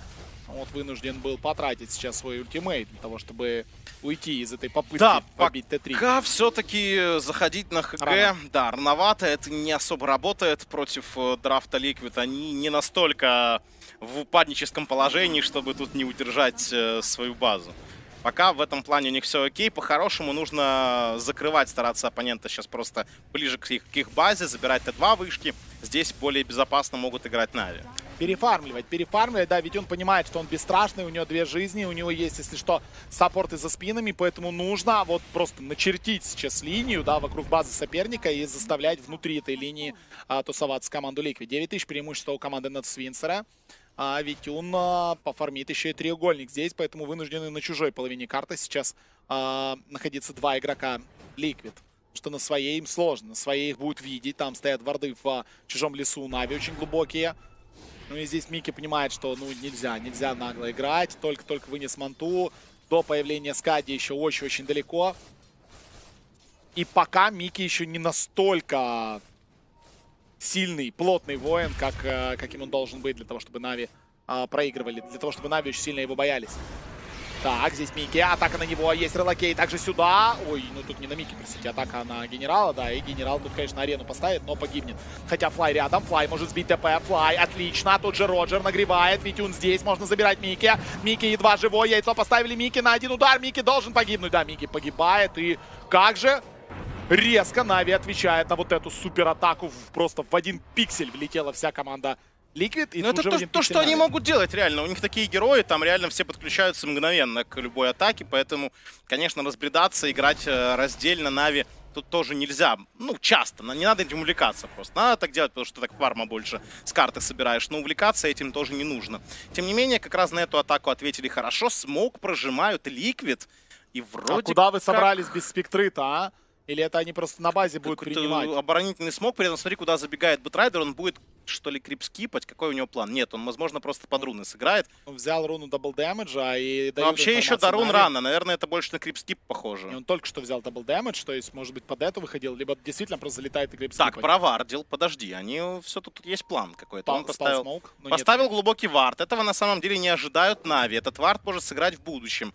Ну, Койква не отсиживается на базе, мобильный Бэтрайдер реально сейчас создает... Если у спикера есть хаунт, это будет классный килл сейчас. Он создает реально... Хаунт 50 секунд. Он создает реально... Там релокейт это делают. Релокейт плюс Бэтрайдера ультимейт убивают Айсберга. Фантастика. То есть это макро-игра. Это супер. То есть ребята сейчас сидят на базе закрыто. Многие другие, возможно, побоялись бы так действовать. Забегает Бэтрайдер в смоке, ставит глубокий вард, находит там Айсберга, который фармит, делают релокейт, убивают. Это хлеб команды Liquid. И мы потихоньку приближаемся к той самой страшной отметке в 36 минут. Среднее время, когда Нави побеждают на карте. И Liquid же, наоборот, обычно, когда выигрывают свои игры, это 41 минута плюс. Больше 36 минут. Все очень просто. Да, они команда лейтгейма больше. Да, Liquid в среднем проигрывают за 36 минут, Нави в среднем выигрывают за 36 минут. Если игра заходит дальше, то обычно у Нави после этого момента сильно падает винрейт, а у Liquid он очень сильно вырастает. Шива, у Деспрофит появляется. Хороший артефакт, действительно, Микки продолжает фармить.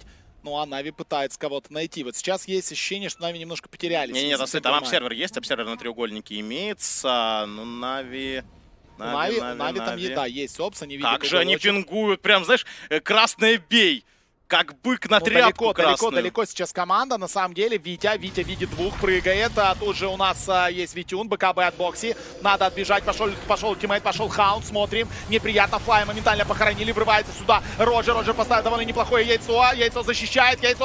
Дальше яйцо. Добьют все-таки яйцо. Отличная работа. Это -3 в размен на двух саппортах. Но Витюн живой, но он один. И остается на него лассо. Это минус на Аэгис сейчас. И Витюн тут один. Никто его не может помочь на данный момент. Но, правда, есть ТП сейчас на свой аванпост, и, может быть, Витюн за счет этого поживет. Да, подтягиваются уже тиммейты. Больше дэмэджа по боксе. Сейчас закончится ульта у Витюна, не ульта, а рейджа Витюна. Айсберг, БКБ, тут же Витя вернулся. Надо как-то переключиться на боксе. Он все время с ультимейтом работает, он продолжает работать. Закончится ульт. Тут же Койква, надо дэмэдж по Койкве. Как же катит сейчас Витюна? Есть еще Монтал, он отпрыгивает, и бах, проходит. Витя не может помочь. Витюн вгрызается в Койкву, надо больше дэмэджа. Койкву должен съесть, теперь развернуться в боксе. Бьет боксе. Отличное копье от генерала до конца. По боксе, чуть дэмэджа, боксе уходит Витюн. До конца за ним, но работает сифон. Бокс за счет этого живет. Есть Еул, Бокс сейчас приземлится, будет его добивать. Нави каким-то чудом выигрывает эту драку. Фантастика! Это не драка, это просто битва за жизнь от команды Нави.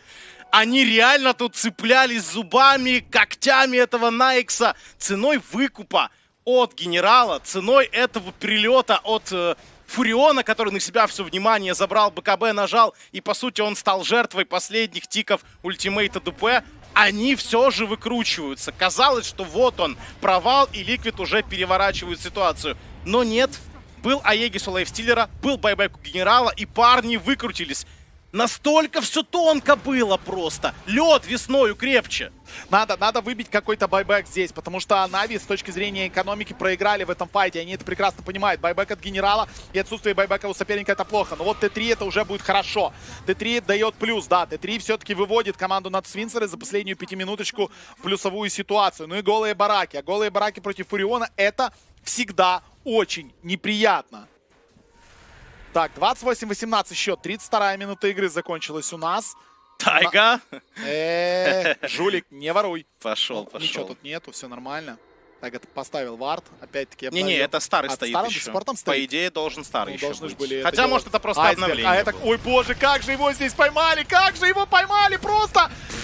Койква! Он вообще не понимал, что происходит. Он был уверен, что это изи фраки, что сейчас сюда пойдет релокейт или еще что-то. Ну, не ладно, не релокейт, спектра они убьют, но он не ожидал, что Витя рядом вместе с Витюном и просто они с Аликом разорвали. Я не знаю, это странно. Ой, у нас будет повтор той драки, которая была просто невероятно. Смотрите, быстрая атака как классно реагирует здесь Бокси. Ну вот проблема в том, что на Флае моментально прыгает. Флай успевает, конечно, под себя бросить все, что... нужно было бросить. Вот если бы Супернова взорвалась, да, тогда бы эта драка, скорее всего, выигралась бы. Но тут просто Арена и Супернова не в оптимальной позиции были. И можно было атаковать, например, вот герои, которые стояли, они... Оказалось так, что Супернова была за стенами этой арены. Если бы Супернова была внутри арены, то герои дальнего боя бы там не смогли ее подбивать настолько просто. Но получилось, как получилось. В целом, все равно, благодаря вот этому героическому решению от генерала, он решил байбэк, вернуться, помочь Витюну. Ребята еле-еле... Мне кажется, они даже не верили до последнего. Вот смотри, генерал, он еще до сих пор думает, что ему делать. Помогать Витюну или бросить его? Реально, посмотри на движение генерала. Он в шоке.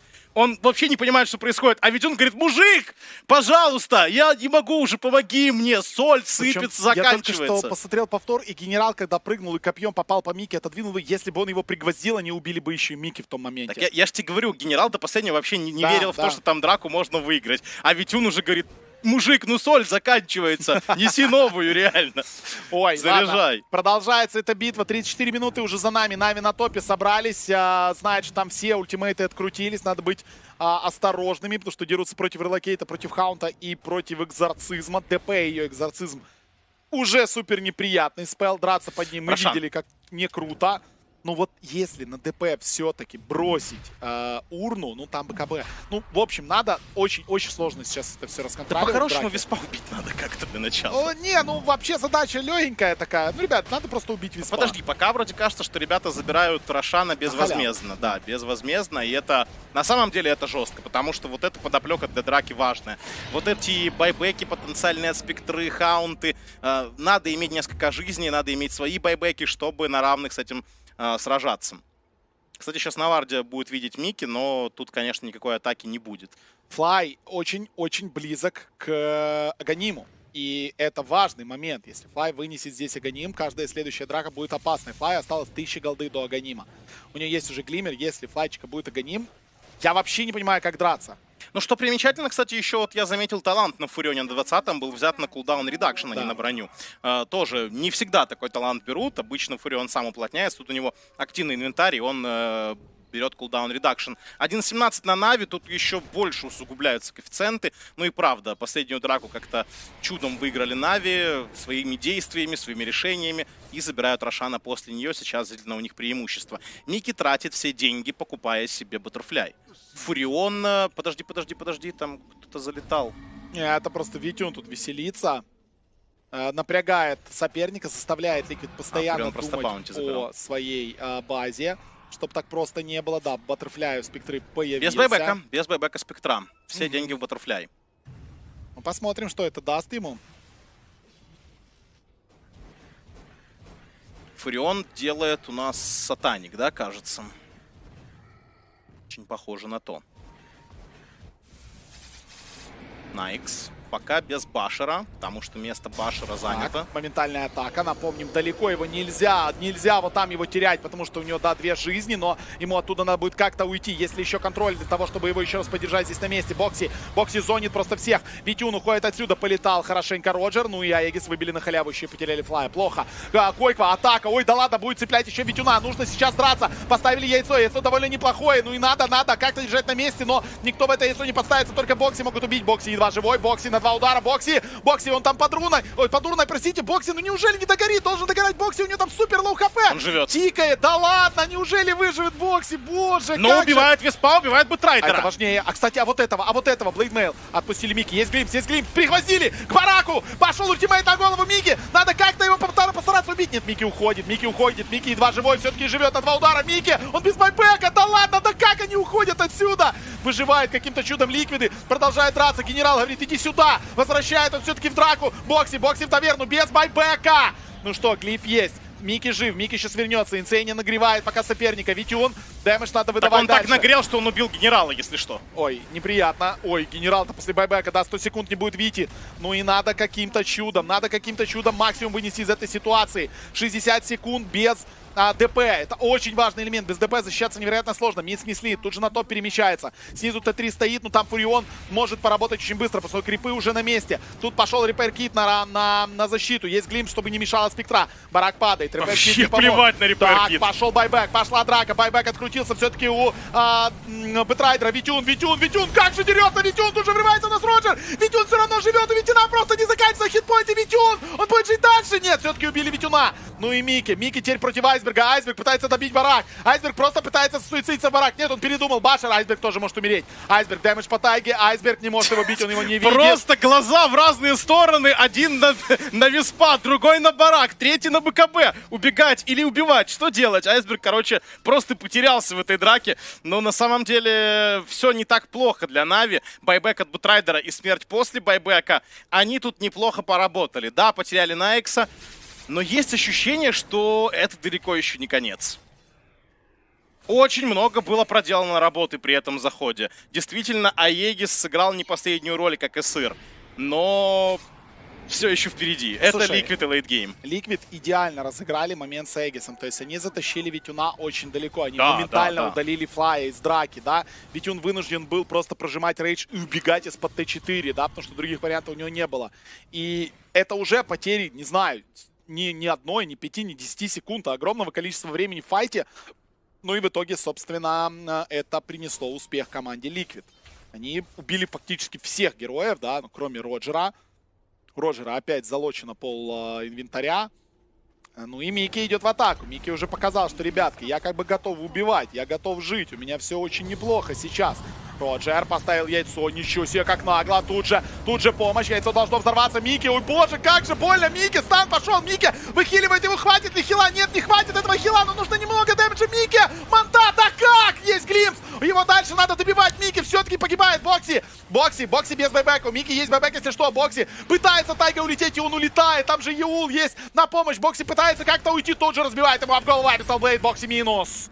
Ой-ой-ой, Нави, как же они просто врываются, как бешеные кошечки на соперника и пытаются разрывать. Не отпускать Ликвида сейчас. 70 секунд без Бокси. Одна сторона целая всего у Team Liquid. Нави надо прямо сейчас сделать мега крипов. Богдан наверх. Бодя, полети наверх, там барак, 2 удара. Да нет, тут не надо разделяться, мне кажется, потому что любое разделение здесь может стоить вам драки. Спектра пока. Спектра байбэк хаунд. Вот этого надо опасаться. Спектра байбэк хаунд. Они будут заходить с тыла. Падают последние бараки. Да не знаю, Виталий, без ДП драку принимать это... А есть байбэк. Почему? Идея. Есть байбэк. Можно выкупаться одному и второму. Неужели Liquid будут отдавать? Вот он байбэк от одного и второго. Пошла атака. Бараки все еще целые. Бьют и очень больно бьют, но не пробивает пока абсолютно Витюна. Витюн пытается уйти отсюда в рейже, и он уходит. Есть Еул, летает у нас Роджер. Роджер приземлится и улетит отсюда. Да, Нави без потерь могут уйти. Флай остается один. Флай спрятался, его видно. Флай сюда, говорит, идите, накрывает Флай двоих, вешайте через урну. Боже, Флайчик красавчик, пытается дальше уйти Нави. Подключение от Liquid. Проблемы у Роджера. Роджера поймают. Убили Виспа. Роджера тоже убьют, скорее всего. Да, Роджера убили. Потратили все ульты Ликвиды. Флай на хайграуне. Что ты здесь делаешь, Андрюшка? Андрюшка, старичок. Копье летит под хвост Андрюхе. Андрюха все-таки погиб на 100 секунд. Даблкил делает Мики. Витюн. Бежать. Каждый сам за себя.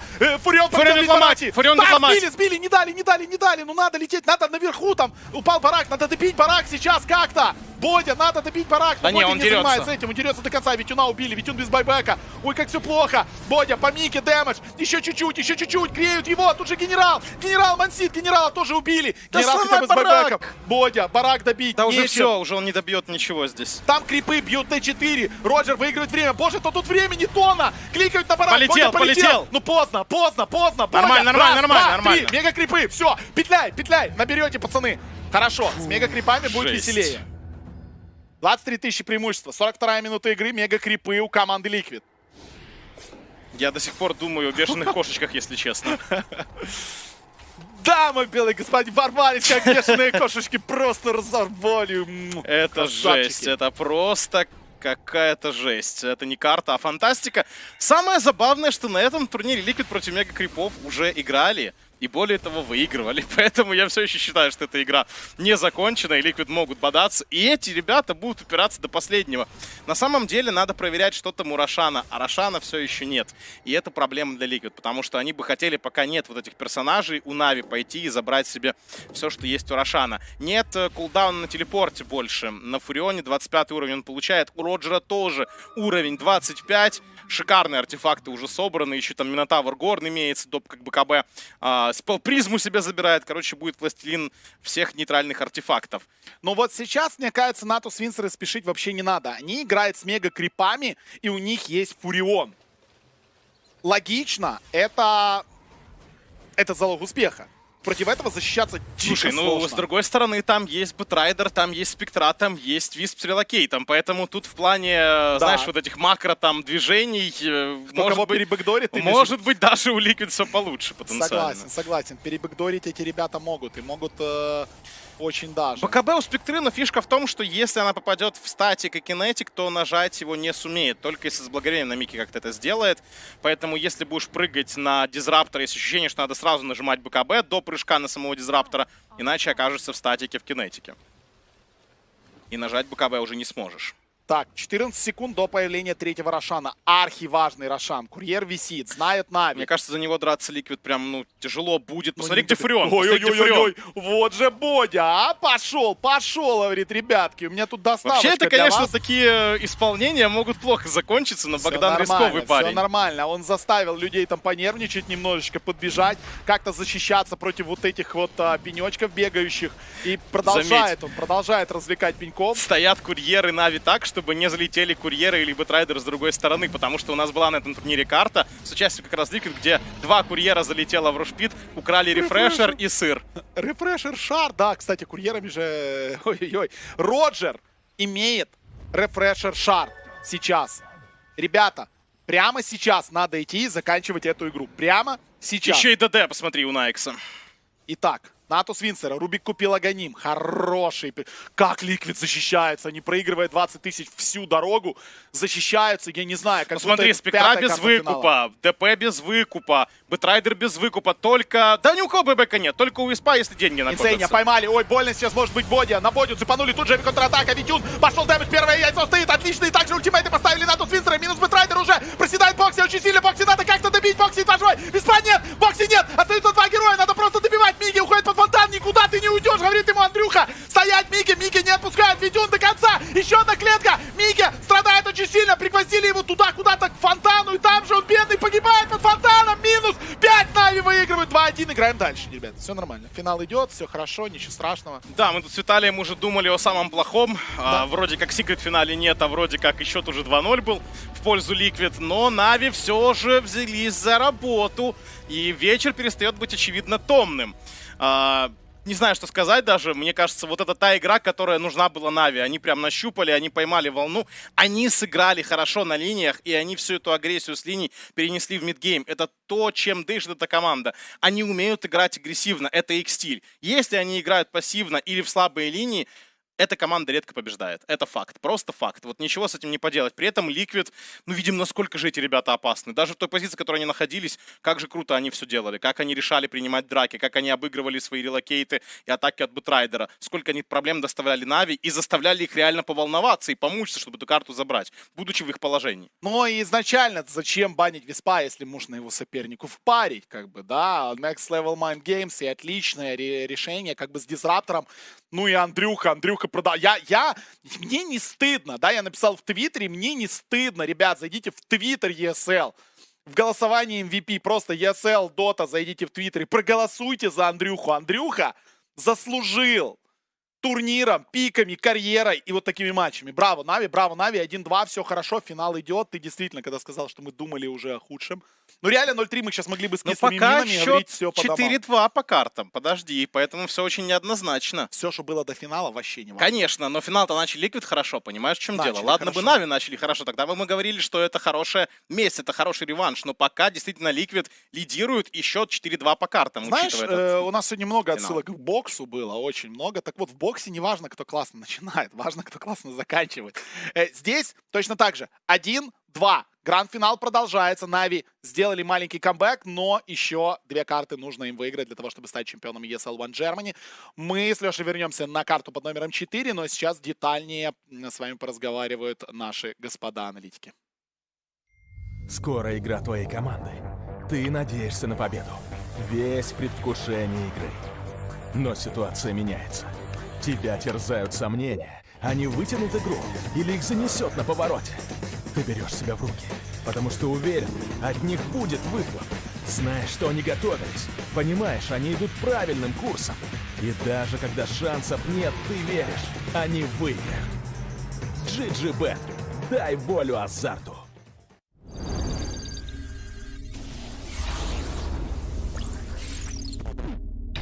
Scale.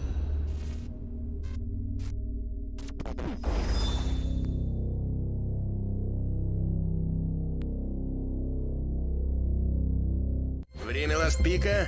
Напряженный момент? По ходу дела пик заруинен. Ситуацию можно спасти только если... И да, гениально! Он выбирает йогуртный коктейль! Я Фрутис, и я не затащу за тебя катку. Я затащу хорошее настроение.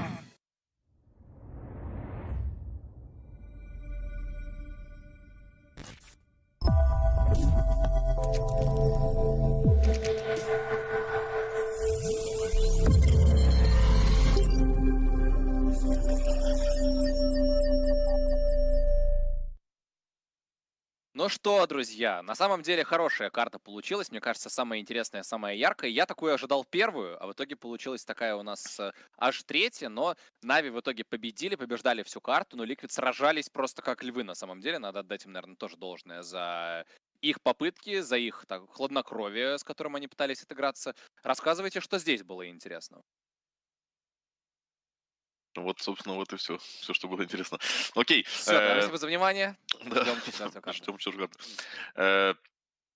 По сути, там карта была однокредочная такая же, как и первые 2, но да, там что-то где-то старались у нас Liquid, и в целом со Спектрой пытались как-то камбэкнуть, но это больше на каких-то инициациях от Нави было заделать на этот камбэк.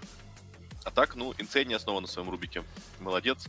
Вот, и статики ворует, и все делает грамотно, но Виспа не реализовали совсем. Вот. Ну и линии, конечно, хорошо поставили. Вот, сделали этого Ластиллера против Бэтрайдера. Liquid решили не меняться, вроде как и так все хорошо у них. Ну и, по сути, ДП с Виспом там как-то этого Фуриона чуть гоняли, но в итоге Бэтрайдер страдал. И на 7-й или 8-й минуте там потерял тавер в миде, а это, ну, очень плохо, учитывая наличие Фуриона. То есть оппоненты могут вас намного проще гангать, намного проще им позиционку занимать в присутствии этого тауэра. Так что, да, тут Мне на самом деле кажется, это основа успеха вообще. Вот в конечном итоге то, что отказались там как-то бегать по линиям и отказались ДП ставить против Стиллера, и по итогу Стиллер встал против Бэтл, сломал вышку, как ты правильно говоришь.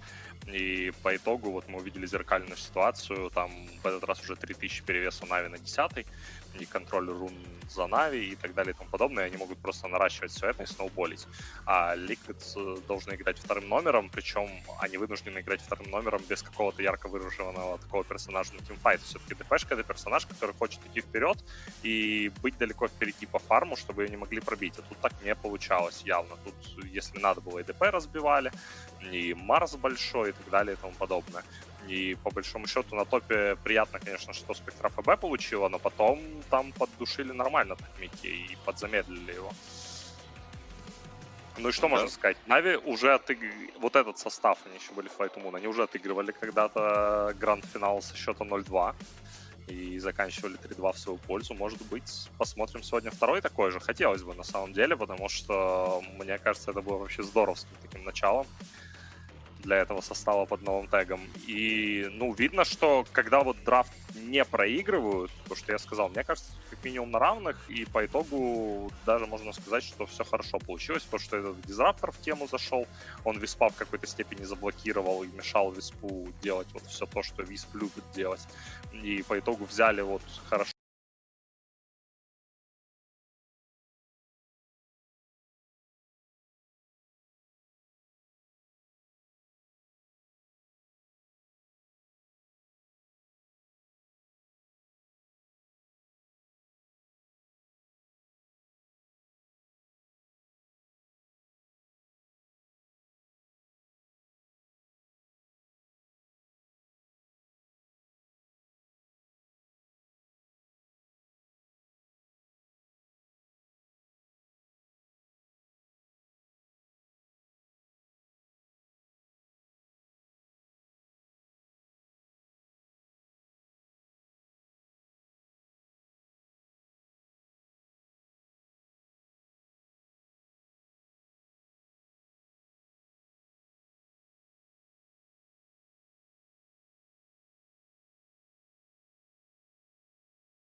для нее какой-никакой.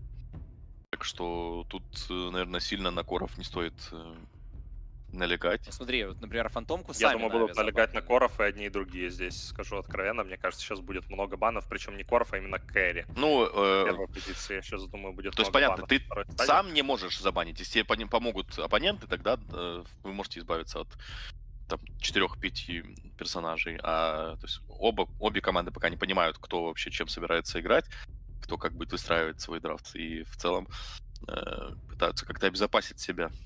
И вот Энигма уходит в бан. Вот под Гримстроука, наверное, все-таки какая-то комба нужна сейчас, да, в этом патче? Не настолько этот герой сам по себе силен? Да нет, слушай, мне кажется, не обязательно. Ну, я имею в виду, хотя бы не обязательно, знаешь, комбу под ультимейт под его, но хотя бы... Да, так а на линии что? Ну, любой лишник, по большому счету. Что-то такое, помните, было, как это весной? Ну, Void был. Void, Грим играли, тоже отлично.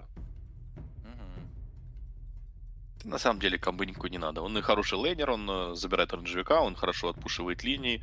В целом герой неплохой, вот то, что он немножечко позабытый, потому что все команды играли в последнее время приблизительно одним и тем же. Но здесь появился вот так вот прям вторым пиком, то есть ничего особо не показывая от Liquid. Причем Рубик был. При желании могли этого Рубика взять, но решили, наверное, что Рубик против Свардара это слишком будет, что там прям Рубика и забьют, и, наверное, правильно решили. Ну, потому что, прикинь, ты вот игрок первой позиции, приходишь, с тобой Рубик, да. Рубик на пятерке, а против тебя Свардар +1. И ты такой говоришь, ну, молодец, парень, хороший пик. Давай. 2 месяца не играли на этом Гримстроуке Liquid, то есть это тоже... Непонятно вообще там, да, для Нави, если они сейчас решат там вспоминать, гуглить, что там может быть такое под него, или это просто Гримстроук. Свен, Void, Enigma баны. А не надо ничего гуглить. У всех есть статистика персонажей, матчей и так далее за последние там года 1,5-2 как минимум. Ну, либо от последнего патча, так что все наглядно показано. Не, ну знаешь, там тот факт, что мы уже сегодня обсуждали, кстати, Джаггернаут пошел даже против Слардара. Ну, видишь, Джаггера убрали, вот оно то трио, которое я говорил, все отлетели в бан. Ну и еще и добавили туда фантомку. Им еще и помогли, да, помогли сами Нави добавить туда вот 2 еще персонажей. Тут смотришь на вот этот пик Джаггернаута, ну уже и неплохо. В связи с вот этими банами уже можно и на Джаггере поиграть. Дровка Морф. Из того, что... Ну да, что-то Дровка Морф ТБ остались, пожалуй, для Нави. Что-то из этого должно появляться уже. Либо Фантом Лансер. Наконец-то. Ты дождался? Ну я хочу. Слушайте, а не могут здесь Ликвиды вторую фазу закрыть Магнусом так как раз уже и под Джаггера, и если какой-то... Мне кажется, у Ликвид хорошие герои против ПЛ. Уже. И если ты еще ПЛ возьмешь, то да, могут. То понятно, что... Ну сейчас что? Сейчас 4 для Нави, правильно? Какая-то. Феникс есть, кстати, но Феникса уже, наверное, не сильно хочется в этот раз брать. Да, мне кажется, нормально. Может, какой-то... Ну, Джаггер будет драгоценное свое время тратить на то, чтобы бежать к этому яйцу и убивать его, если грамотно поставить. То здесь есть у нас потенциал так именно сделать. Вот. И какой-то в поздней стадии, если он будет фокусироваться на это яйцо... Ого! Опа! Сюда заготовочки от НАТО Свинсера. Ну вот, кстати, да, кардинально отличается этот драфт от всех Подождите, ничего не путаем, может быть, нам сейчас поменяют эти логотипы? Да. Что... Конечно, да, конечно. И сейчас у нас Earth Spirit, Grimstroke, Саппорт и Нави. Как раз сходится все. И Андрюха на Earth Spirit поехал. Говорит, сейчас я покажу, как надо. Но пока нет. Кстати, было бы очень забавно, если бы так действительно и оказалось. Я думаю, что Нави уже и не против. Вообще, кстати, мы вроде с вами только сегодня разговаривали о том, что вроде как традиционно считается, что Грим хорош против Виспа, а не совсем наоборот. Нет? Шторм пошел для Койквы. Да, тут взяли Шторма для Койквы, чтобы не забанили. И, ну, посмотрим. Слушай, ты говоришь, Грим хорош против Виспа потом, это правда, но дело в том, что линия вот именно Свардар-Висп, это очень мощно. Просто стоит этот Свардар, постоянно на подхиле, постоянно догоняет тебя и постоянно бьет баша. Вот и антимаг, кстати. Кстати, пока ему вообще тут ничего не делается. Единственное, что даже контрспелом этот лучок не сбрасывается. Твоя любимая, получается, комбинация, вот эта самая антимаг Висп. Нелюбимая комбинация, я бы так сказал. Но окей, антимаг очень хорош против Шторма. Это бесспорно. Вот Джаггер, в принципе, тоже особо ему ничего не делает. Можно там он не слэш контрспел поймать. Вот. Ну, Гримстрок, окей, хоть как-то что-то делает, но Земля неприятен. Но для антимага пока фри игра. На самом деле, если твои остальные оппоненты будут что-то делать, точнее, Да, твои слушай, тиммейты... такое. Я не согласен, что для антимага тут фри игра. Ну а что? Кто ему что сделать? Откровенно говоря, мне кажется... Я понимаю, да, на бумаге там все здорово, шторма мы лопаем и так далее, но учитывая мету, что все штормы сейчас покупают быстрый, орчит, шторм где-то тебя может с этим орчидом и прибить, это раз. Так, а ты такую эту штучку, как она через Яшу, вот это вот Ultimate Warp и свиток, как она называется? Вот, понял. Скидываешь, значит, ее самую, да? Стильная? Да, стильная и, в общем, Там интересная. топорики нарисованы такие, да? Ну, что-то есть в этом, да. То есть потенциально антимаг здесь может хорошо вот справляться, если у него будет более-менее хороший старт, дадут ему, в общем, раскачаться в этой карте. Но оно так обычно и бывает. Если у антимага все плохо вначале, то это идет рекавер, какой-то дефенс там с котлами и прочим дребеденью, ну и, скорее всего, он будет страдать. Так, нужен спейс, нужен чужой лес. Но могут доставить проблем, на самом деле, пока герои ликвид, действительно. Вообще, ладно, я говорю про антимага, но у тебя висп антимаг. Если висп с Ладаром не супер там хорошо отстоять линию, ты уже вспомнил свою любимую комбинацию, вот эту самую, да? Висп, ну, там было... Это был единственный герой, который присутствовал в игре. Помимо меня это был Висп. А здесь как бы есть кому спейсить, есть и Слардар, есть и Дизраптор, который может там быстро что левел получить. 2 тапы флайт подчеркивание. Дизраптор, Андрюха, сейчас быстро. Чё здесь рекламы, как на Твиче? А вдруг Андрюха на Виспе? А? Да. А я, кстати, вот смотрю на баны, а Wait Spirit нет. А может для Liquid на Last Pick Wait Spirit здесь пойдет или...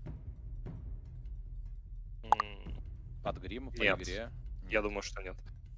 Тини все-таки. Тини для бочки очередной. Ну, еще можно сыграть, конечно, на чем угодно, но можно, конечно, и Тини взять опять на мид. Ну и пусть будет, на самом деле, Тини. Ой, пусть будет. Ну и что для бокса берем?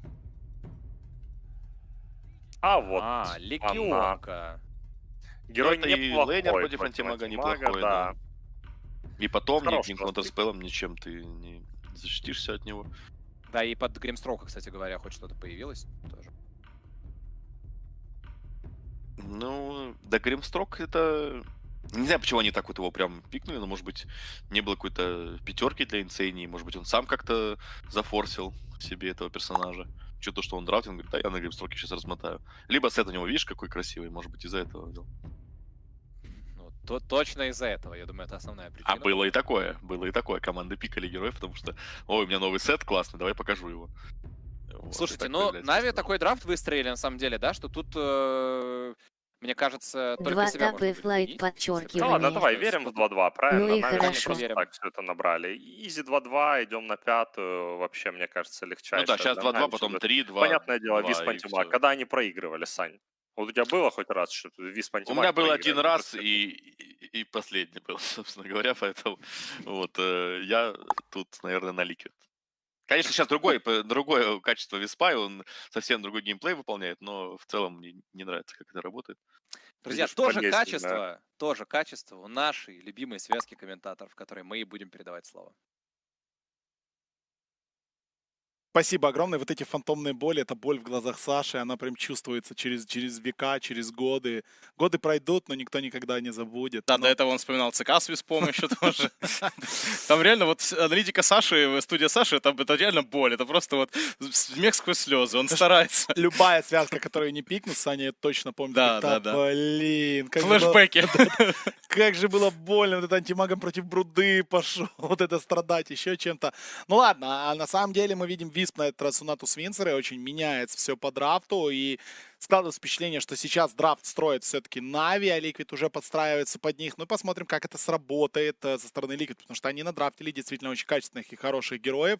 Ну и тут многое будет зависеть опять-таки от центральной линии, да и не только. Слушай, ну спорно на самом деле по поводу того, что подстраивается, потому что когда ты открываешься Гримстроукер, Спирит, я думаю, ты не подстраиваешь, думаю, ты берешь именно вот что-то свое. Не, чем ну, ты хочешь поиграть. Понятно, это понятно. Да. Я имею в виду, что дальше ты пытаешься как-то раскрутиться, эту легионку закрывающую, да, которую ты берешь, ну, понятно для чего. И ну, сложно, в общем. Ну, легко не будет никак, да. Liquid уже показали, да, что они готовы выигрывать этот финал, что они очень сильная, мощная команда. Но и тут вопрос в том, смогут ли Нави справиться, опять-таки, с этим давлением. Настроение должно было улучшиться сейчас. Должно было. Я много перебирал вариантов в голове на последний пик, но, по-моему, вот Легионка — это оптимальный герой, потому что эта линия против... Выход. Да, снова у нас агрессия. Флай пока прячется вниз, вкатывается в него Тайга. Очень неприятно здесь Флайчику. Есть риск опять-таки отъехать до крипов. Ну, повыигрывает тут немножко времени Флай. Вопрос в том, кто просто ферстблад забирает его Микки. И 1-0 Ликвид начинает опять-таки с ФБ на Флае до крипов. Ну, окей. Да, так вот, что Легионка. Легионка — это диспел против Нюка от Дизраптора. Этот герой всегда был хороший во все времена против Дизраптора. И плюс еще антимаг не может никак, по сути, своим контрспеллом увернуться от дуэли Легионки. То есть, ну, это не работает никак. Дуэль и все. Да. То ли он тебя дуэлит, то ли ты ее, то ли она тебя. Никакой разницы нет. Главное, чтобы ты был зафиксирован, в общем-то. Поэтому Легионка действительно хороший выбор. Главное, чтобы лейнинг ее не подвел здесь. Интересно, поставят ли Виспа по этому поводу на линию вниз к антимагу, потому что ставить Дизраптора в Легионку, ну ты не хочешь, просто не хочешь. Да, ты не хочешь. У генерала тут могут быть траблы, ну побили немножечко его, а генерал, самое главное, свою задачу выполнил. Он забрал эту руну, но этот Флай еще немножко похитается с инсейни. Ну что, лайны?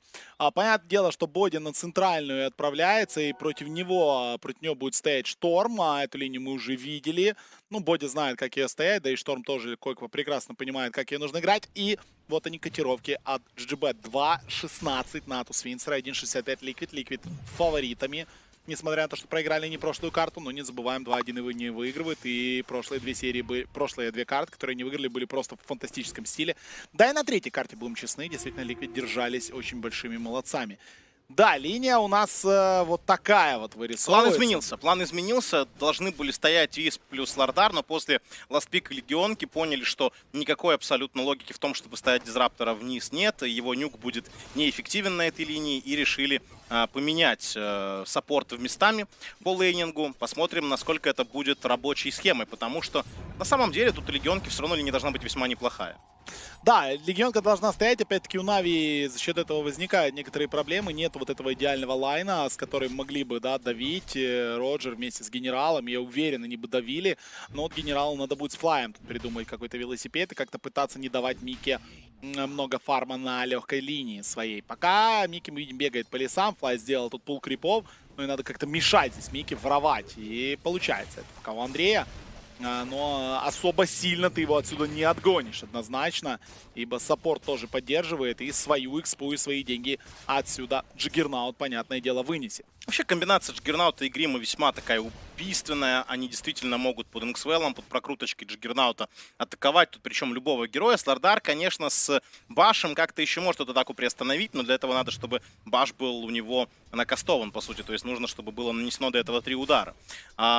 Против Дизраптора это действительно вообще беда. Дизраптору нечем спасаться от этого. Надо контролить, надо очень осторожными быть на линии. А на топе ребятами из команды Нави, ну и Ликвиды знают, что делать, и они этими связками играли не один раз. А на нижней линии у Бокси мало хитпоинтов, по Тавр его загоняет уже, но и тут ведь мы видим, пока фармит довольно неплохо, не мешают ему особо. Но это единственное, что они могут сделать, действительно продолжать харасить как-то Роджера, для того, чтобы Роджер не чувствовал себя вольготно на этой линии, чтобы он не мог постоянно поддерживать. Вот первая атака на Флая, да, пока левел маленький у Грима, с получением уровня ситуация будет проще. И можно будет идти далеко и пытаться дайвить. Вот курьера на халяву забрал Флай. Вот и вот она знает, что нет Баша. Флай понимает, что очень больно ему. Флай, ну, пытается как-то закрыться, но понимает Флай, что тут не уйти абсолютно никак. Четко играют, потому что увидели, что Баш от генерала прошел, то есть остановить нечем, и сразу же пошли в атаку. Браво. И дальше будут продолжать так делать. И, ну, мы сами понимаем, что не особо помогает клетка, ничего не помогает в такой ситуации. Пока у Койквы фрилиния, по сути, в центре, ничего ему Айсберг сделать не может. И по фарму лучше у Койквы дела, и по ресурсам. И вот теперь даже телепортирует в центр Флая, чтобы тот бутыль Айсбергу восполнил. Да, ну, Айсберг говорит спасибо Андрюхе. Андрюха отправляет сразу же на топ. На самом деле, ты знаешь, 19-0 у Айсберга, 23-1, то есть разница не колоссальная. Ну, вот, понятное дело, помешать фармить здесь, ну, невозможно. Там, на самом деле, крипы — это еще не финальный показатель, потому что нетворс тоже тут важен, кто себе что носит по расходникам. Я думаю, там чуть больше Шторм прогревал этого Тини. Не, ровненько, смотри, 1800-1800, то есть держится замечательно. на уровне. Значит, пока не такая большая разница. Но, тем не менее, все равно у Шторма линия весьма комфортная. Там Тайга готов вкатываться в центральной. Вот он, Тайга вкатывается. Смотрим под тавр Айсберга. Айсберг пытается уйти в сторону ступенечек. И получается у него еще 2 удара надо по Айсбергу. Айсберг живет, ботл пустой. Открутился уже у него ТОС. Ну и Тайга будет ли давить дальше? Ну, конечно, надо провожать отсюда Айсберга. Айсберг в любом случае убегает на базу. Ну, вопрос в том, что будет делать Тайга. Будет ли он пытаться тут чейзить. Ой, Флай пришел подсуппортить своего мидера. И Айсберг в итоге погибает. Тайга его погнал. Флай. Ну, плохо. Вот это плохо очень. 3-0, хороший старт у Ликвид. Да, по фарму у антимага все в порядке, но вот... Слушай, а там еще Спирит идет добивать Флая пытаться? Нет, далеко Флай уже ушел. Ну, у Спирита была такая мысль. Посмотри, он там бежал, проверил. Не хватает на болдер, поэтому вряд ли бы он туда подкатился. Ну, разве что вкатился бы, там как-то с руки добил, но действительно это такое опрометчивое решение было бы. Снова глубокий обсервер есть у Ликвид на тройке соперника. Ликвид со старта пытается контролировать игру, со старта пытается контролировать вижен и понимать, что происходит в лесах. Тут Витюн тем временем битва за руну. Заберет ее спокойно. Тайга тем временем ворует чужую. Отличная работа. Ну и 2-2. Руны поделили. По одной чужой украли команды. Ну вот одна беда с этой легионкой приключилась. То, что у нее в саппорте именно Air Spirit. Это не самый лучший герой в поддержку на линии. Плюс он хочет передвигаться по карте. Да. И только он начал двигаться, посмотри на легионку. Она просто ничего не может на линии сделать. Она не может подойти туда, на эту линию. Ой, Флайчик. Ну тут, понятное дело, не жилец уже Флай. Да, Тайга прикатился. Микки, киллинг спри. Блин, вот...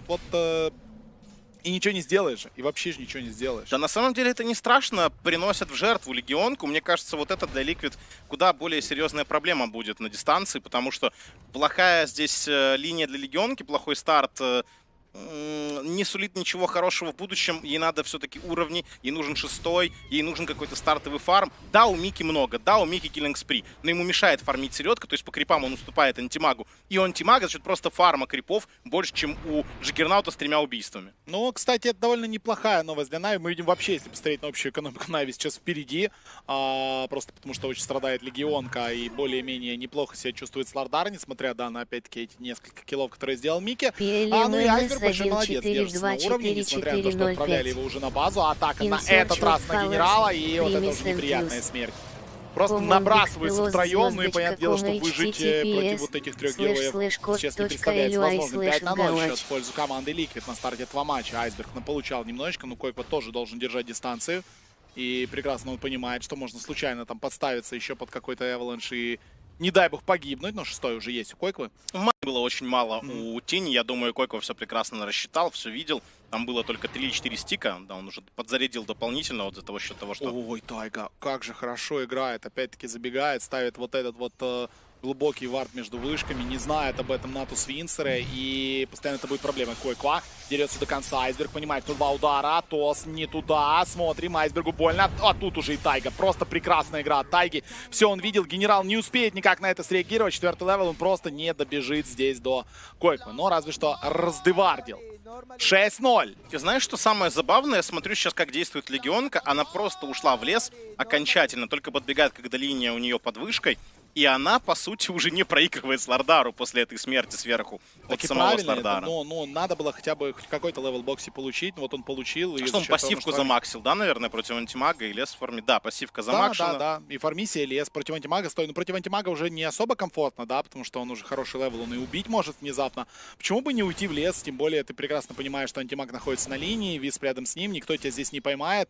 Стой фарми. Ну вот Курьер сейчас спалит бокси. Здорово, минус Баклер Роджера. И бокси говорит, ладно, я улетаю отсюда. Да, там на самом деле крипы подходят под Т1 вышку у него, поэтому не проблема абсолютно. У генерала 6-го еще нет, он начал активно двигаться и оставил в топе одного стоять Дизраптора пока что. Фармит тоже лес, у нас тройки и одной и другой команды больше фармит сейчас лес. Атака на боксе, ну тут даже... вот видишь, вот поэтому боксе уже на линии не может стоять, ему очень сложно, несмотря на наличие пассивки, ну разве что по таврам он может здесь... находиться, да, куда-то глубоко выходить очень даже он не может сражаться, его просто бьют, в этом смысла нет. То есть он не хочет там оставаться на этой линии, но когда крипы подходят, конечно, с удовольствием он будет под вышкой их добивать. У нас будет сразу сборка Battle Fury на Джиггернауте. Сегодня, кстати, его, знаешь, не перестаешь удивляться китайской доте. Сегодня был потрясающий просто билд в одной из игр от Ами, где он взял Battle Fury на лайфстиллере, Battle Fury Сия. И вообще вот они очень любят Battle Fury. Вот все время в Китае этот артефакт очень рейтили. Ну что, видите, он продолжает фармить. Мы видим, пока наравне они держатся с Микки. То есть разница там буквально в 100 голды. Это позволяет на Свинцере держаться на одном уровне. Вот они котировочки немножечко сдвинулись в пользу Нави. Если сравнивать со стартом этой 4-й карты. 1.77 Liquid, 1.98 Нави на GGBet. Ну вот Нави мы видим пока держится, несмотря на очень тяжелый старт. Ну и вот опять-таки, да, мы отмечаем то, что у Вити на этот раз нет того старта, который бы он хотел иметь, да, вот на 3-й карте, который был. Он будет страдать. И вот в этом драфте, наверное, все-таки в плане Нави было, чтобы Слардар делал игру, как это делал Бокси на 1-й карте. Тут не получится. Ну что, Флай, ну вот так вот ты знаешь, мне кажется, ты немножечко преувеличиваешь. Я думаю, все-таки все не так плохо. Да, это вот не сейчас будет плохо. Да, вот сейчас может быть похуже. Застанется будет печально, застанился. У Мики, если что, есть еще ультимейт. И вот он ультимейт, минус мега-килл. Я к тому, что, в принципе, у Слардара-то, ну, нормально дела. Да, много у Джиггернаута, но сам Слардар 2800 имеет. При его линии, при акценте, который Liquid сделали на этот лейнинг как раз смещением Эрспирита наверх, у него еще все не так плохо. То есть могло быть и хуже, в моем понимании. Поэтому играбельно пока. Да, это не будет тот самый огромный Слардар, но тем не менее смещаются персонажи наверх. Айсберг уже здесь и забирают Джиггернаута, сбивая с него вот этот стрик. И 425 золота получает Айсберг. Койква. Это очень много денег на самом деле, и мы видим, что счет 7-1, но вот буквально за вот этот килл получается очень много экспириенса для Айсберга, и по денежке Нави тоже достает, ну и, собственно, разница небольшая, все нормально, игра за там всем этим мы с тобой не говорим об одном персонаже в этой игре, об Антимаге, а это лучшая игра, когда его даже не вспоминают, а игра еще не проиграна. Антимаг действительно у нас фармит лучше всех на этой карте, и его пока не остановить. Его команда настолько жестко не проседает. Ну вот, Бокси говорит, иди отсюда, ты тут с маной решил постоять. Зачем? Уходи, не тусуйся на линии. Не мешай мне, мой крип, что ты хочешь. Флайт тоже рядом. Кстати, Бокси можно постараться сейчас убить, если закрыть его. Бокси глимсует, закрывают. Ну и вот чуть-чуть дэмэджа сейчас надо от Витюна. И можно даже ультануть. Ну вот этот релокейт не нужен был. И без этого бы справлялись. Да ладно, релокейт есть, килл есть. Ок. Ну вот такая была у нас легкая перестрелка холостыми патронами еще в аналитике, когда общались как раз по поводу Антимага против Шторма Артур и Александр. И как раз Артур говорил, что сейчас там собирают на Шторме первым слотом Орчит. Но фишка-то в том, что при хорошем старте артефакт, который хайпил уже Саша на Антимаге, может появиться довольно быстро. И Орчит будет не столь эффективен, потому что при быстром Battle Fury, ну ты к 20-й минуте легко там выносишь, там к 18-20 легко выносишь себе и манту после БФа. То есть тут по таким таймингам, по такому старту у Антимага проблем может не возникнуть с этим Штормом. Если столько же пространства он продолжит получать на карте благодаря своим союзникам. Выкапывает Койква баунти очень вовремя, все хорошо. Идеальный расклад просто. Ну и смоук, и вот он сайленс, моментальная реализация. Очень хочется реализовать в Антимага.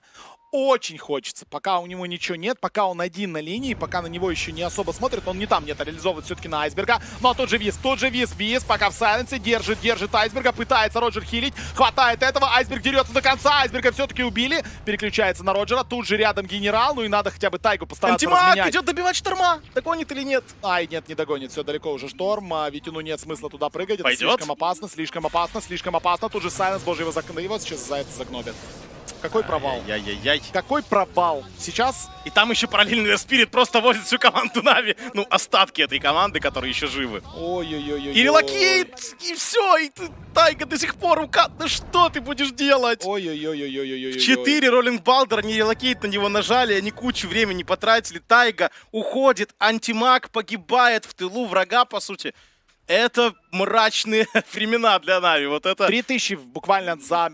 40 секунд зарабатывает команда Liquid. Да, и посмотри сразу Бокси такой, ребята, вот же линия моя, вот он, я вернулся. Понимаешь, уже есть блейдмейл. Насколько глупой получилась ситуация. Реализовывает Орхид свой в Айсберга Койква, но в итоге второй раз за драк он его реализовывает и убивает Антимага, который просто пошел в тень. Да. Нави потеряли очень много сейчас, и как же им нужен прямо сейчас какой-то классный врыв. Но не на Инсейнию, наверное, либо на одного, либо на второго, либо на двух, вот как-то так. Да, Инсейнию тут уже похоронили, Тайга, но Тайгу не поймали. Ладно, Тавр надо хотя бы постараться забрать сейчас на Свинцера. Пытается еще найти там Тайгу. Тайги уже здесь, конечно же, нет. АМу надо время. АМ фармит лес, но это же делает и Джиггернаут, у которого появляется БФ раньше, чем у АМа. Это плохо. И действительно, АМ же пошел вот искать вот этот килл из жадности. Но все равно, знаешь, антимаг-то быстрее фармит, как бы там ни было, за счет блинков, за счет перемещения по карте. Но Бокси в это время забирает тир-1 вышку. Это тот самый Бокси, которого, ну, просто на линии не было. Его выгнали оттуда, он фармил лес, его убивали после этого единожды на низу. Парень вернулся, пока этот экшен происходит на карте со стороны Нави, не в его позиции, он забирает вышку Т1. Ну, все в порядке, он в игре, да, реально. Он в порядке, и он будет делать то, что он должен делать в этом матче. Да, тут поймали все-таки Тайгу, наконец-то докатался. Тайга говорит, ну ты, как же ты нам надоел-то, а? Со своим болдером. Кстати, у Роджера там мека почти готова. Ой, это, кстати, хорошо. Ну, не забываем, да, что у нас Висп все-таки 4, как ни крути. То есть это будет не совсем бедный Висп. И у него будут хорошие артефакты, я уверен. Ну, да? в целом такую там тенденцию наблюдаем. Смоук на антимага, опять антимаг рядом с Виспом. Могут сейчас постараться двух накрыть, знает, что он здесь. Смотрим, врыв, шторм, видит Роджера. Роджер, цепляет он Роджера. Включает контрспелл, у нас Витюн. Понимает, что атака не удалась, надо уходить. Глимпс, а вот теперь здорово, Легионка, Блейдмейл включил, пытается пожить, и Айсбергу вообще плевать. Тут же генерал переключается на Инсейню, шикарно. Шикарно Нави отвечает на вот эту попытку атаки от команды Liquid. Ну тут Liquid, видишь, они уже поняли, что дело дряни, надо уходить, и почти успели сбежать. Но Глимпс, вот в этом, конечно, очень хорош дизраптор. Позиционки, вот эти отступления, атаки, все это дизраптор нарушает, Глимпс. Для этого способность идеальная. Сделали очень нехарактерный для себя мув сейчас Liquid, то, чего они не делали на протяжении первых 3 карт. Они пошли в атаку, не имея глубокого варда. Ну, слушай, да, тут игра против антимага, тяжелые времена требуют тяжелых решений. Ну, вынуждены искать вот эти киллы, да, вынуждены создавать спейс для Мики. Ну, Мики, понятное дело, да, дальше фармит. Мики сейчас в режиме я должен перефармить антимага. Ну, сделать это, мы понимаем, не очень легко. Но нет ничего невозможного. Опять-таки, он получил свой АБФ на минутку раньше, и вот имеет этих 600 голды преимущества. Посмотрим, сможет ли он этот темп фарма сохранить. Тяжело, конечно, потому что этот блинкуется, этот носится туда-обратно, и он пытается фармить пачки так, чтобы максимум вытаскивать из времени, которое находится в лесу. У нас вообще очень плотная борьба, вот именно кор персонажей в чарте Нетворса. Это как в Формуле 1, там реально на поворотах друг друга они обходят, объезжают как-то время от времени. Но все достаточно пока неоднозначно, нет какого-то пока очевидного здесь фаворита. Нужна какая-то авария, чтобы все произошло, да? Да. Ну это да, сегодня тоже была чудесная гонка Формулы 1, где никто никого не обогнал за 65 кругов, так что... Блин, получается, плохой от меня пример был. Такое себе извини, я смотрел просто эти легендарные фильмы про Формулу 1, там постоянно кого-то обгонял. Да, видимо, я не те фильмы смотрел. Все меняется в этой жизни. Так, Витюн прикрывает его. Один он уже не бегает, но мы понимаем, что сейчас вот кранч-тайм, важнейшие моменты игры. И вот они, глубокие варды от Liquid. На самом деле, вот эти реплеи надо разбирать прямо против Liquid. Смотри, как они эти варды ставят. Надо вот постоянно об этом думать. Потому что вот настолько они это любят. Не так много команд такими фишками пользуются, а Liquid прям постоянно использует 1 или 2 смока вот за первые там минут 20-25 игры. Просто чтобы поставить вот такие глубокие варды. Один герой забегает и этим занимается. Продолжает Койк пофармить чужой лес. Ну вот опять-таки работает это, да. Сходили в чужой лес БКБ. Он хочет вынести сразу же. Окей. Абсолютно правильное решение, да. Потому что против Дизраптора, против Тини, против Слардара без этого вообще не жить. Ну, Слардар, конечно, и в БКБ будет мешать, но насколько же живучий и насколько опаснее будет Койк, если у него будет Блэкинг Бар. Он это прекрасно понимает. От него тут нужно растягивать соперника по драке, пока Микки будет всех убивать на этом Джаггернауте. Антимаг уже почти догнал Джаггера. 200 голды разница, там 100 даже голды разница. И мы понимаем, что с течением времени ситуация у Микки лучше становиться не будет. Но команда фармит неплохо, и вот Койква может... Ой-ой-ой, там гоп-отряд уже отправляется за Койковой, но он очень осторожно играет. Это абсолютно правильные мувы сейчас от мидера команды Liquid. Слушай, пойдут в тройку время. Или что? Ну, в тройку без вижена идти. Ну, рисуют там Айсберг схему, говорит, ребята, вперед. 2 блинка у нас, давайте как-то действовать. Ну, никого они там не находят, да, и вот это неприятный, опять-таки, выход от Нави. Не видят Liquid и Нави на карте и тоже не понимают, куда им выходить. Где фармить, где опасно, где не опасно. Ну что, смотри, топ отпушен, центр, в принципе, они уже отпушили. Глубокий вард внизу стоит, Нави нигде не видно, ни одного персонажа. Ну, кроме тех героев там с Виспом, которые играют. По-любому, какую-то шалость они замышляют здесь.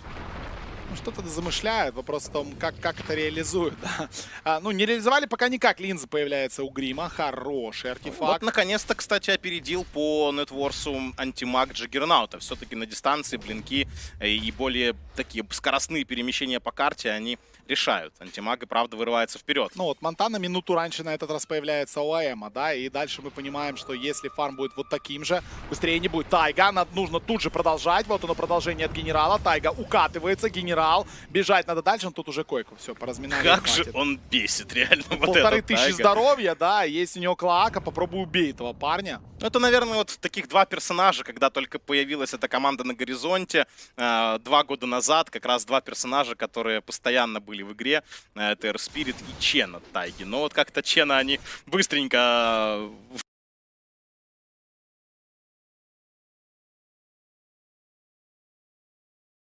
Время после... Блин, реально 2 года команде, да. Играют ребята, мы помним все эти душеразрывающие случайные пики гирокоптера на Интернешнале, да. Кстати, готовился к матчу, читал интервью Койквы после Интернешнала, где он сказал, что да, мы, конечно, не на это рассчитывали, не на такой результат, но, вот, кстати, неплохо, Флай все сделал. Да, все нормально, должен быть здесь легкий килл, браво, Флай. Ну, как-то Бокси хотел тут, не знаю, легкую жертву себе найти, обрести, но не получилось. Так вот, он заявил тогда, что, конечно, не на это рассчитывали, и цель данного коллектива, данной пятерки, это топ-3 на каждом турнире, на котором они участвуют, они к этому стремятся, и, пожалуйста, недостаток опыта все-таки Койква, своей команды, и недостаток практики. Но вот сейчас ребята активно играют на всех турнирах, и вот сейчас снова они в финале во время этой пандемии, но тут они уже в роли фаворитов выступают.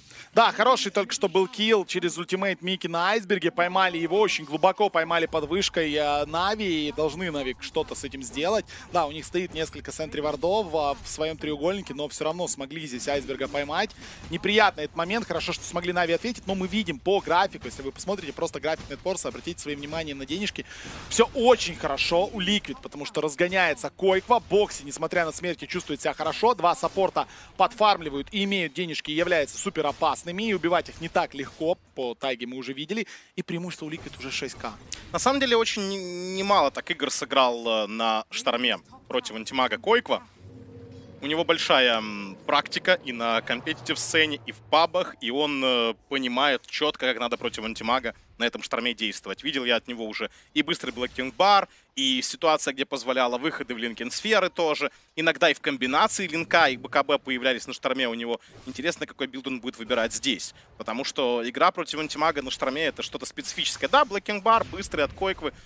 Говорю, вот это то, что уже не раз делали Liquid. Они не боятся отдавать антимага, потому что у Койквы уже богатый опыт игры против этого контрпика. Ну что, 22 минуты игры у нас прошло. Мы видим, на этот раз у нас такой более спокойный матч в сравнении с первыми 3 картами, но он очень спокойный для Liquid. Liquid пока все работает по их сценарию. То есть, что делать с антимагом, они понимают. В дальнейшем у них хватает контроля на него. Они сейчас обзаводятся артефактами, чтобы не бояться его. Все вот эти блэкинг-бары и так далее. Вопрос с тем, что делать с Виспом, остается. Но я думаю, как-то они его решат. И ситуация лучше для Нави с минутой, с каждой следующей минутой игры не становится. А вот он и башер от Мики. И мы понимаем, что этот башер скоро будет грейданут в Abyssal Blade. Но вот он уже лежит в квикбае Abyssal Blade. Да, дело в том, что мы с тобой в основном уделяем внимание борьбе именно кэрри, антимага и джиггерната. Но если посмотреть на тенденцию пока по фарму, то остальные позиции 2 и 3 у Liquid фармят. Дело в том, что они фармят больше. А атака на Тини пошла. Запрыгивает Шторм, антимаг поймал его, генерал на оглушение. Антимаг уничтожает Шторма. Тайга страдает, Тайга погиб. Можно еще продолжать байбек. А Тини очень важный, можно забирать абсолютно всех героев. Здесь Бокси пытается уйти. Бокси пытается хоть как-то спрятаться. Какой важный байбек здесь был от Байсберга. Если они не отпустят Бокси, это просто шикарно будет драка. Они не отпускают, ведь он делает трипл килл. Вау, вот это Нави, боже, как же поймали. Какая реакция от генерала на самом деле. Вот надо прям пересматривать этот момент. Шторм был уверен, что он прыгает в довольно безопасное место и будет контролить саппорта, но на самом деле генерал его уже там поджидал, можно так сказать. Шикарный момент, и Шторм не был готов это принимать. Понятное дело, пока нет или у него есть БКБ у Шторма, я не обратил внимания-то. У него есть блокинг-бар, но он сразу попал под контроль. Ну вот он простой момент. Если ты начинаешь драку, почему же не нажать заранее? А не ожидал он, что настолько быстро отреагирует на это Витя. Ну, а вот генерал был готов. И Нави проводят очень важный для себя файт. Да, с точки зрения экономики он не настолько будет заметен, потому что байбек делал айсберг и заруинил свою экономику очень сильно.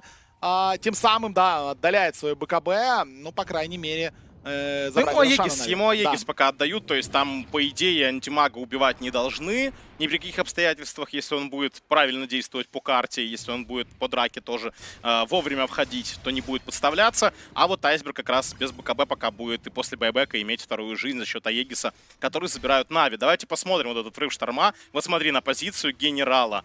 Врывается Шторм. Так что он хотел? Непонятно. Надо было нажимать БКБ. Да, надо было обязательно нажимать БКБ в этой ситуации. Он дал сайленс, причем не по Слардару, а именно по флаю. Поэтому нужно было нажимать БКБ обязательно. Но получилось как получилось. Да, и в итоге мы видим, что весь смысл покупки БКБ такого раннего вторым артефактом, он просто пропадает, когда ты в первой драке вот так вот теряешь жизнь и возможность для своей команды. Очень классную атаку провернуть, сейчас будет шанс. Флай забегает в инвизе, Флай может сейчас поставить хороший ультимейт, ставит хороший ультимейт, он на Грима, его могут убить за это, да, на Флая сагрились, Флай все еще живет, Флай разбивает там в разгаре драки. Никита, да поделите! Айсберг погибает, не делит, это -3 уже. Не, у Айсберг Аегис, да, но все равно это будет -3, но супер лоу хп, уходит Витюн, он остается в живых. Флай едва живой, Флая тоже похоронит еще байбеки, пошли масс байбеки от Натус Винсера, убили 2 героев, надо хоть как-то выиграть эту драку. без манты прыгнул! Витюн без манты, Витюн, -5. Ой-ой-ой-ой-ой. И Айсберг после врыва своего, у него байбек, кулдауне, он знает это, очень больно Айсбергу, пытается как-то жить. Кстати, выживет. Айсберг выживет, но это такая плохая драка. 5 в 2, 2 байбек от Флая, от генерала. На самом деле можно было просто тут немножечко, как говорится, сленговым словом зачилить, отдохнуть, в смысле, команде Нави, дождаться Эбисал на антимаге, чтобы был точный контроль на Шторма, даже под БКБ, и тогда бы это большой проблемой стало, головной болью для команды Liquid. Ты говорил поделить урон от Джиггернаута, я считаю, что правильно, наоборот, не делить было, потому что Аегис у Тинин, по сути, себя все впитывает. Да. Но вот в дальнейшем, как драку строить, когда у тебя уже позиционка нарушена, когда Дизраптор раскастовался в одного Грима, а там же байбеки идут, там же, понятное дело, что все возвращаются тоже с удовольствием. Пытался, конечно, и Андрей вернуться, но у него уже не было статика. Да, в итоге еще и Т2 Тавр забирает здесь ликвиды, разгоняют они свои преимущества. 16-14 по фрагам, 7000 по деньгам они ведут. Антимаг, мы видим, уже просел и отстает на почти полторушку. Это вот эта драка, как раз вот эта драка. По сути, вот до этого Антимаг вырвался, наоборот, вперед и удерживал лидерство. Но он погиб, а Джиггернаут продолжал фармить. И вот он, Эбисал, только не у Антимага, а у Джиггернаута появляется раньше. А теперь плохо, да, потому что мы понимаем, что врываться ребята будут все так же супер-супер агрессивно. А если еще Эбисал будет разбиваться об голову либо Флая, либо Роджера, засейвить будет сложно. И надо намного осторожнее Нави быть в драках. Они позади, они проигрывают, они это прекрасно понимают. Антимагу до Эбисала еще чуть-чуть надо времени. Да тут вообще слотов очень много надо. Вот хорошая игра для антимага здесь, но слотов нужно очень много. Надо 45 минут играть в этой игре. Так, видит Бокси, прыгает он на Флая, ну и легкий килл на Флая, и это будет не первая или дуэль в этом матче. А нет, простите, уже 40 дэмэджа у него, да. Под шумок там, пока мы с тобой смотрели с другим экшеном, ловил тоже саппортов, убивал их, все-таки получал какие-то дополнительные дивиденды. Тоже Баттерфляй, у нас просто идентичные билды показывают игроки. Да. А чё бы нет? Зачем вы думаете велосипед? 1.34 кэп на Liquid, 3.09 на то, что Нави смогут выиграть 4-ю карту на GGBet. Да, ситуация действительно не из приятных сейчас у Натус Винсера. Надо как-то искать опции. Тайга ставит очень глубокий вард на Vision. Есть информация. Ну, должна быть информация. Видели это ребята из Нави. Должны моментально просто раздевардить. Я думаю, что они пока не очень понимают. Они поставят, скорее всего, опс где-то близ Т2 вышки, который стандартный. Сентри, пардон. Достанет ли он до того обсервера, который на базе? Будут ли они вообще думать, что обсервер именно на базе? Это не факт. Потому что обычно опс ставится вот за этой елочкой левее. Ну да, посмотрим сейчас на Флая. Нет, Флай убегает сейчас в другую сторону. Ну вот за этой елочкой обычно ставится опс. Ну что, достанется? Нет, не достает он. Достает, только надо кому-то на хайграунд зайти. Достает. Да, должен доставать. Не дуэль, еще там минус Флай. Моментально, только видит Флая, моментально его удаляют из игры. Для Флая сейчас ситуация такая, что он даже толком раздевардить не может. Увидит этот вард? Да, видит. Все там они сразу все заметили. Это все правильно, хороший сентри. На самом деле и на базу достает, видим, краешком тоже, где мог потенциально быть вард. И стандартный вард он тоже контролит. Здорово. Тут Liquid зажимает сейчас соперника, и Нави вынуждены искать варианты. Да, ведь он, понятное дело, подфармливает пока топ. Он уже начинает довольно заметно отставать. И ему нужно добраться до следующих артефактов быстрее, чем это сделает Мики. Сделать это очень сложно, когда тебе надо сплит-пушить и летать по карте, ты пашешься постоянно домой. Блэкинг бар появился у Айсберга. Ну и затишье сейчас небольшое на карте, на 29-й минуте этого матча. Статистика на ваших экранах 8-1-5 у Мики. Мики просто шикарен в этой игре.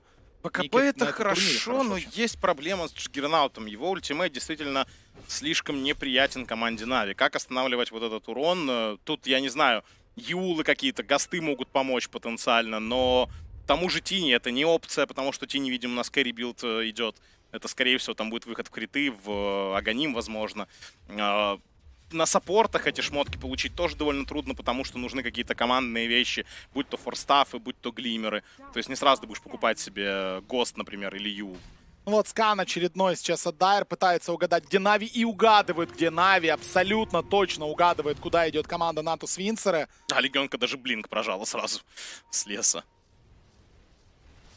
Аганим, кстати, очень неплохая была бы отправная точка в плане силы тимфайта Нави. Вот Аганим на Дизрапторе, как это было в предыдущей игре. Если здесь до него добраться, то, в принципе, тот же Джиггернаут может уже перестать быть проблемой, потому что закрыть Джиггернаута в Аганиме, дать ему прожимать его способности. Ну, это must-have. Это просто must-have. Где это взять? Ну, третий Рошан. Я не знаю, где это взять. Петюн, атака! Цепляет Петюна! Ой, как же просто все!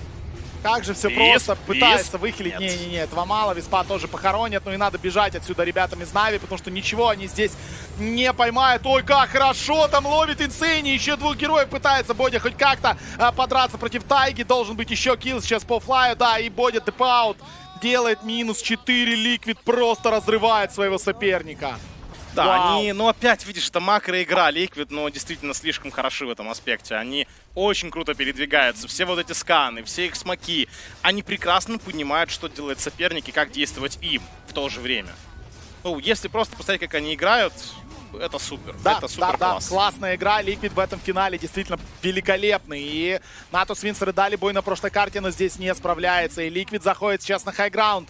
Без байбека у нас антимаг, без байбека Слардар. Отдефать мид невозможно. И это будет точно минус линия. Возможно, даже на нижнюю пойдут, зная, что еще 30 секунд до Слардара. Но дэмэджа не так уж и много, поэтому вряд ли Ликвид будет надолго задерживаться. От добра не ищут, поэтому падает у нас мид. И тут же уходят ребята. Там Баттерфляй уже летит для Джиггернаута. Глимс, а что это будет? Вот так вот, Джиггернаут. Да ладно, его выбросили просто. Ой-ой-ой. На самом деле все равно не убивали, да, кажется. Тут контратака, антимаг только сейчас появляется, похоронили Флая, прыгнут на боксе, может быть убьют боксе, боксе очень живучий. Абиссал Блейдер разбивает об голову Витюну, Витюн пока еще живет, нет, уходит отсюда Витюн. Ну и Айсберг остается один против всех. Баши работают! Айсберг, надо как-то помочь Айсбергу, вот наконец-то помогает Айсбергу, тут же Тайга вкастовывает свой ультимейт и страдает да очень ты сильно. Посмотри Витюн. на Мики, что с ним делать, у него Баттерфляй, его просто не остановить. Ему просто все равно, ну что... Не будет 46 секунд, опять-таки Роджера поймали, тоже убили. Команда Liquid очень близка к тому, чтобы выиграть этот турнир. Просто в шикарном стиле. Да, финал, конечно, получился не такой, как мы бы хотели. Но, ребят, тут стоит отдать должное, Liquid невероятно крутые сегодня. Да, они еще не выиграли, но двух сторон уже нет. И 25-14, 23 тысячи перефарма команда Liquid. Слишком хорошо играет. Я бы вообще взял вот так все команды, которые мы наблюдали на Дримхаке и на этом турнире. Я помню первые матчи на Дримхаке от Liquid. Ну, честно говоря, прям очень все печально было. Больно даже было смотреть какие-то моменты на их действия, на их решения, на их драфты, на их исполнение. Эта команда невероятно спрогрессировала на протяжении вот этих турниров. И на ESL в том числе ребята начинали, может быть, не оптимально в групповом этапе, но пробились и потихонечку, понемногу, преодолевая преграду за преградой, дошли до вот такого уровня, где в финале они чрезвычайно мотивированы, где они, ну, учуяли уже победу и пока отпускать ее не собираются со своих рук. Ну, нельзя проигрывать турнир, где ты по дороге убил команду Secret. Как бы это, ну, типа, переиграть Secret и не выиграть турнир. Ну, как так-то, да? И действительно, они Secret... Тут даже непонятно, тут уже Мадголемс были, мне кажется, более опасным оппонентом по этому турниру. Там ребята тоже кураж поймали нехилый. Окей, смотрим дальше. Что... Пришли на Рошана в смоке, а тут еще 50 секунд. Обидно. И Курьер уже стоит у Liquid, здесь все проверяет, а Рошан не появляется. Это был такой смог надежды на то, что Рошан появится, и мы попробуем заставить соперника врасплох. Но два момента. Во-первых, он еще не появился, а во-вторых, реально там уже висел Курьер у Liquid. Не повезло, ну что, они ждут дальше, вот он, Курьер висит. Ну, они реально никак тут не поймают их здесь, не застанут врасплох. 20 сейчас спадет смоук, буквально, вот он спадает смоук, есть информация у Liquid, что происходит, Курьера тут же убивают. Ну и будут стоять просто в рушпите Нави, ждать этой атаки. Это шикарный план. Это план, это байт. Это байт. Если сейчас вкатываются, будет моментальная контратака. Не знаю, перефарм 22 тысячи. Они понимают, но шансов-то нет. Вот проблема Крипы вот на эта. базе. Проблема вот эта. И единственный шанс Нави — это сейчас ждать вот этого врыва. Liquid не ведутся. Liquid не хотят сюда врываться. А вот в смоуке можно пойти проверить. Пойти проверить, стоят ли они там. Появляется Рошан. Есть инфа от генерала. Он в инвизе. Ну и Нави не смогли забайтить своего соперника. Генерал прыгает, ловит у нас Койкву. Койква тут же уходит, контратака на генерала. Моментально на него переключается. Витя пытается уйти, тут же на него прыгает моментально Койква. Пошла атака дальше, пытается законтролить у нас антимаг. Антимаг не может никак здесь выжить, его просто разрывает. Его ультимейтом Гримстрок с его же иллюзией связал. Шикарно, да. И антимаг сам себя наказывает. ГГ, БП. Поздравления команде Liquid. Team Liquid выигрывают ESL One Germany 2020. Красавчики Liquid, абсолютно заслуженные чемпионства, абсолютно заслуженная победа. И, ну, я не знаю, вопросов к ним быть не может. Они сильнее, сегодня сильнее, с большим запасом. И, конечно, Нави молодцы, тут вопросов нет. Дошли до финала на таком турнире. Это невероятно крутой результат, но финал не осилили. Да, очень уже, знаешь, когда опять приходит время еды, хочется уже этот финал добить, все-таки хочется выиграть, сказать, что мы победители. Здесь не получилось. Liquid реально с каждой серии, с каждой карты приобретали уверенность. И, кажется, эту команду вот просто под конец уже этого турнира было не остановить. Никто не остановил бы, да. Я смотрю на котировки, думаю, ну, Нави вроде прошли по венерам, все здорово, но далеко не в их пользу были коэффициенты. И на самом деле это очевидно было так, потому что как Liquid играли в нижней сетке, в лучшем, наверное, стиле там старых Нави или Нигмы, например, той же, который любит бираться по нижней сетке, они как будто прям увереннее смотрелись. Какие там были матчи, вот эти американские горки, где мы ведем 15 тысяч, потом все отдаем, потом с виспом ломаем трон сопернику против мега-крипов. То есть после таких игр ты просто уже понимаешь, что отдавать турнир ты не должен. Когда ты вот такое сумасшествие выигрываешь, очень много уверенности приобретаешь. Да, Liquid сегодня были дико хороши и не смогли на Тусвинцеры с ними справиться. Да, первые две карты — это вообще, не знаю, книги можно писать по доте, как правильно играть, как правильно реализовывать свои пики. Ну и с 2-0 вернуться было сложно. Но стоит опять-таки отдать должное на Тусвинцеры. Буткемп, который они сделали, да, с которого мы на нашем YouTube-канале делали уже репортажи. Буткемп длительный, почти 4 недели ребята на буткемпе, и это дает свои результаты. Команда в финале турнира. Команда в самом первом турнире под тегом Нави на Дотапите зашла в топ-4. На втором турнире команда уже в финале. И это просто великолепный старт вот этого состава под тегом Нави. Да, многие там говорили о том, что тестовый период, бла-бла-бла. Ну, я думаю, тестовый период можно как бы закрывать, потому что... Да, все было неплохо. Все было неплохо. Браво, Liquid. Поздравляем их. Нави, как говорится, удачи в следующий раз. Впереди Эпик Лига, если я не ошибаюсь. Да. Ну и там будет себя пытаться уже команды проявлять вновь, потому что, ну, турниры очень серьезные. И ESL этот был очень важным. Сейчас дальше перед Новым годом о себе заявить хочется все-таки. Да, ну что, мы с вами прощаемся. Закрывать сегодняшний игровой день, конечно же, будет наша домашняя студия аналитики. Ну а мы услышимся с вами на очередных эфирах. И если вам не лень, прямо сейчас зайдите все на канал Quake MC. Quake MC, нижнее подчеркивание, ру, там Рома, Каспер комментирует, там Сайфер против Кулера играют, там, ну, зайдите, просто Роме привет скажите, что, ну, типа, мы ему привет передавали, и все, спасибо, все. Спокойной ночи и слова Миша. Скоро игра твоей команды. Ты надеешься на победу. Весь в предвкушении игры. Но ситуация меняется. Тебя терзают сомнения. Они вытянут игру или их занесет на повороте. Ты берешь себя в руки, потому что уверен, от них будет выхлоп. Знаешь, что они готовились. Понимаешь, они идут правильным курсом. И даже когда шансов нет, ты веришь, они выиграют. GGBet. Дай волю азарту.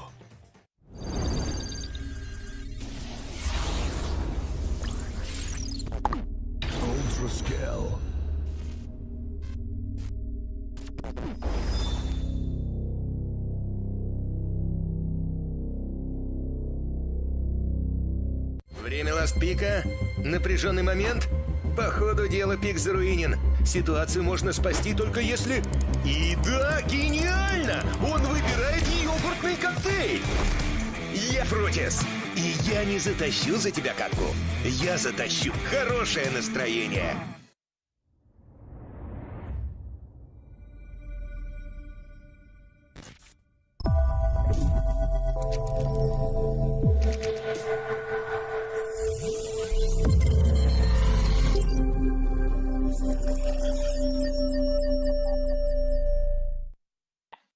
Liquid сегодня были сильнее. Наверное, такой итог можно просто подвести по поводу сегодняшнего игрового дня. 3 уверенные победы. Первые 2 были легкие, третья была уже более сложной. Нави поборолись на 3-й, на 4-й карте. Но в итоге Liquid сильнейшая команда, которая обыграла и Secret, которая, да, упала в нижнюю сетку, но из этой нижней сетки показала нам прекрасно... Они причем почти сразу, да, в нижнюю сетку же вроде бы опустились. Да, а знаешь от кого? А знаешь от кого? От Мудов. И от големов. Ну, сразу против двух дрались, да, там сложно. Но одну карту отжали. Когда остались уже от голема просто, там уже Liquid легко их разорвали, просто 2-0. Да, да. Не, там на матче с Liquid'ами там просто муды пришли, там големов вообще не было. Там просто одни муды стояли там, да, и не получалось у них особо справиться. Но здесь Liquid'ы действительно молодцы, очень круто исполняют. Вот против Виспас антимага выиграли красава. Huge респект, как говорится, да. Вот. Небось сейчас пойдут у детей конфеты отбирать, да, какие-то хэллоуинские. Ну, ладно, это все шутки шутками. Действительно, Liquid красавчики. Прям очень неплохо исполняют. Даже несмотря на 3-ю карту, там, где они тоже были в супер плохой ситуации, они умудрялись как-то отыгрываться, и там за малым могли как-то и победить.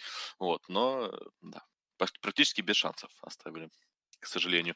Вот я тут Navigate to Victory with Us и подпишу здесь Liquid в конце. Спасибо. Ну, давайте про последнюю карту немножко обсудим, действительно, что там происходило, потому что драфты у нас довольно сильно поменялись, да, и Гримстрок появился, и Spirit появился впервые за серию. Джаггера, кстати говоря, тоже не было, да, и, честно говоря, наверное, Виз Проджера себя не особо зарекомендовал как-то. Ну, особо ничего не получилось у Нави, откровенно говоря, потому что больше это было похоже на первую и на вторую, там, где сначала Ликвиды делают там 5-6 безответных убийств, потом Нави, конечно, потихоньку там начинают убивать, но именно если посмотреть на контроль рун и уже на те ресурсы, которые есть, что важно, не на корах, а именно на позициях пониже, эти ресурсы уже позволяют Ликвидам играть на чужой половине карты и так далее и тому подобное. В то время саппорты Нави бедные, тройка бедная, и все довольно печально выглядит. И ты смотришь, да, антимаг вроде фармит, но ты понимаешь, что мага такой же нетфорс, как у Джаггера. Это не совсем то, на что ты рассчитываешь. Ты рассчитываешь, что к этому времени у тебя антимаг уже вперед довольно сильно оторвется. Стоит отдать должное Витюну, он линию прям очень сильно загнобил.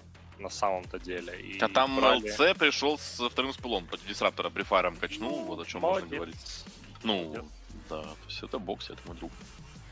А так-то Джаггер просто стоит с мегакиллом. Тут, кстати, молодцы, вот просто прям часто надо было уходить, но почему-то, видимо, решил не оповещать своих тиммейтов Quake о том, что он уходит. И тут глимпс есть, видишь, тут если ну, окей, одного можно отдать, а инфе зачем.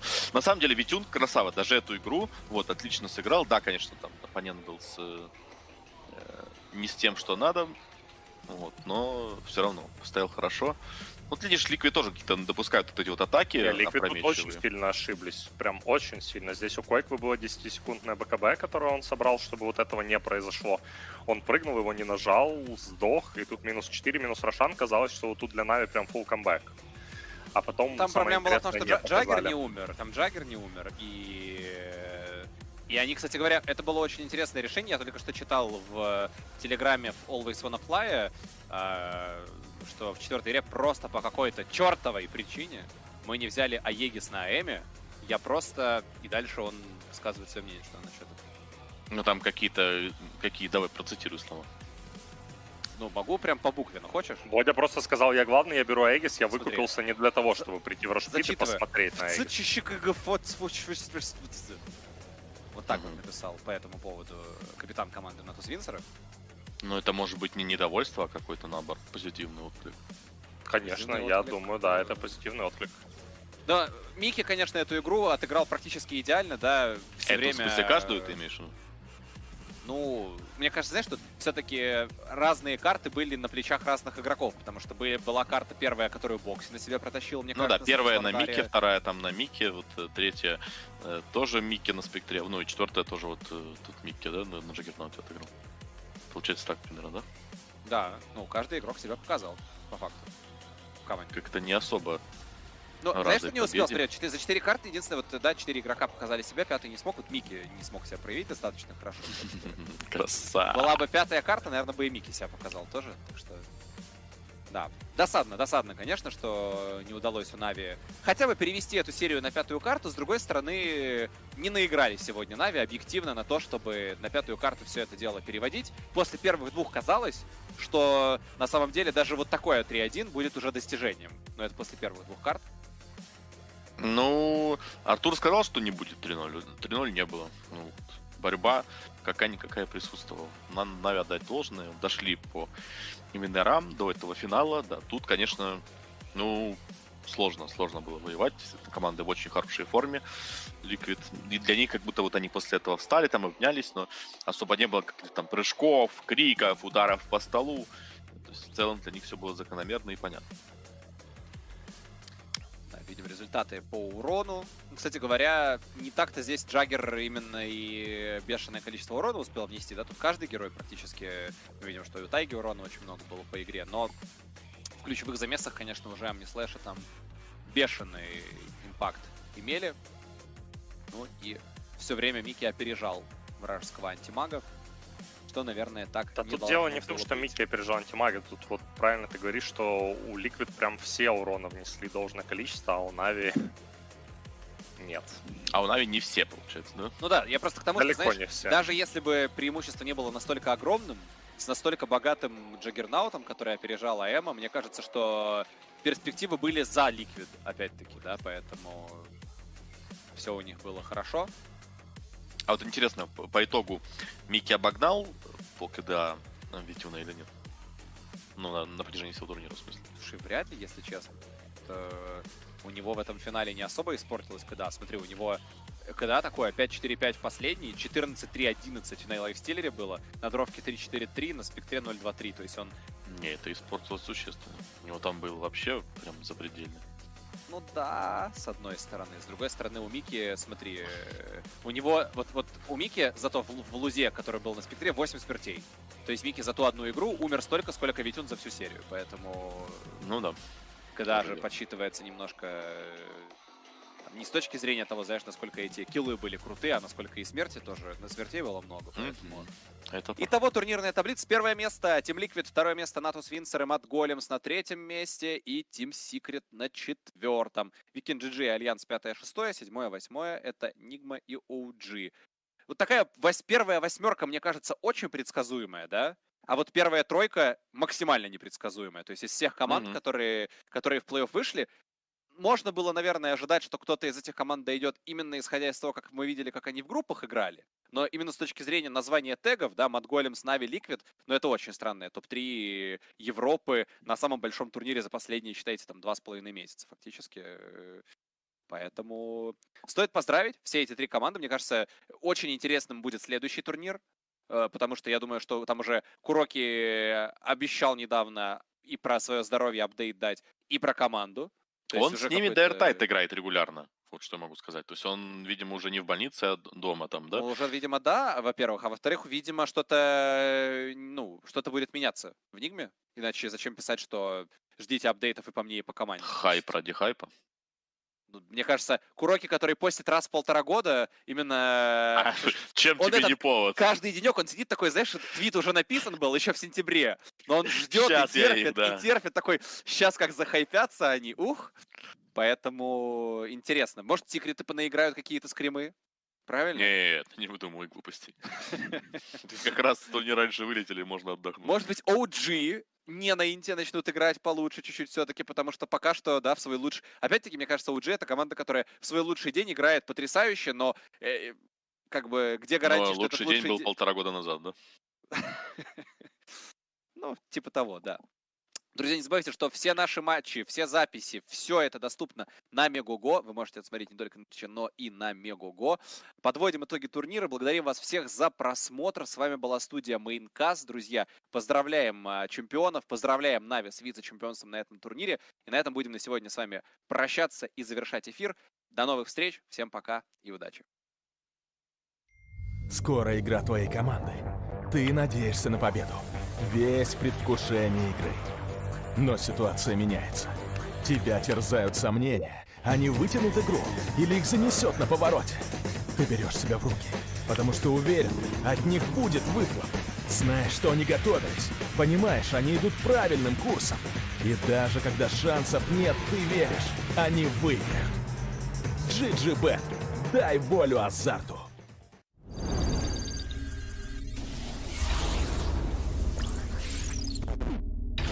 Scale.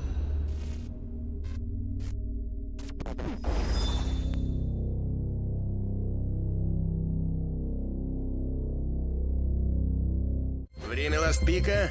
Напряженный момент? По ходу дела пик заруинен. Ситуацию можно спасти только если... И да, гениально! Он выбирает йогуртный коктейль! Я Фрутис, и я не затащу за тебя катку. Я затащу хорошее настроение.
Gets the first blood. All right, well, you know, now he's feeling really good. We were talking about, okay, well, you know, sometimes it's nice to have the lightning bolt level 1, but now it just don't matter. He's coming to lane. He's got a completed null talisman and an extra, you know, circlet to boot. So feels pretty darn good.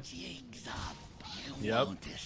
But just like that, Gunnar gonna have an advantage here in the mid lane. Things can escalate very quickly, as we saw quite a bit yesterday. You know, you give up 1 or 2 kills, you give first blood to the mid laner, and game can become pretty difficult. It is a good Zeus game, right? We did even though we're not like super sold on this pick, it is a good Zeus game either way. I would like to see him, you know, get active around the map fairly early with an Ags and these, you know, points in his Q and E. Try and find kills on this Tidehunter, since he's going to be borderline unstoppable in this bottom lane, really. I don't feel like they have a lot to deal with him. Yeah. Ocean's getting the beat down up here, but does manage to make it back to the base. Just trying to punish that level 1 Mirana. Oh yeah, nice range creep snipe there. That was beautiful. Yep. You love to see it. Unfortunately, you know, the camp is warded over here. They blocked their own camp, which is a little bit funny.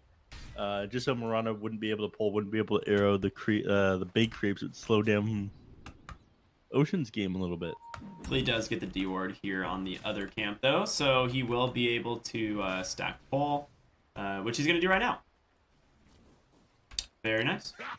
Mirana should be able to contest if they are. She has level 2. She has the ability to kind of just trade with the Tusk. Has leap now, so she doesn't have to worry about getting trapped in like an ice shards with a tag team, anything like that.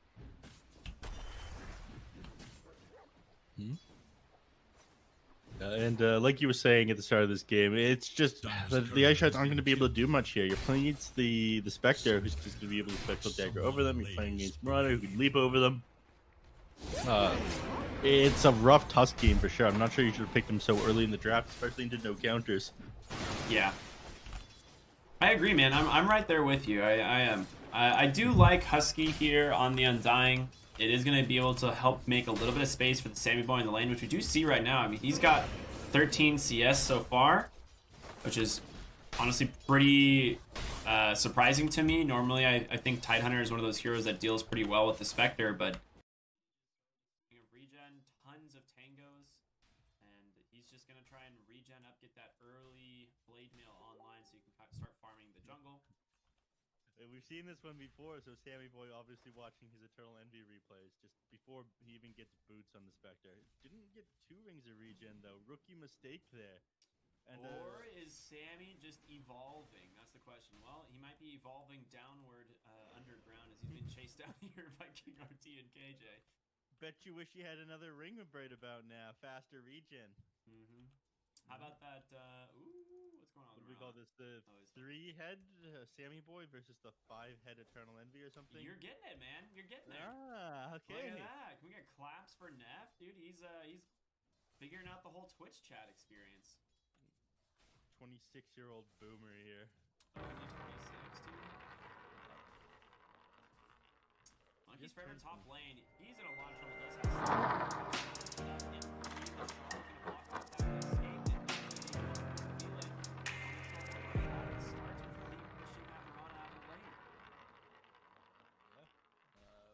Mirana being forced to go.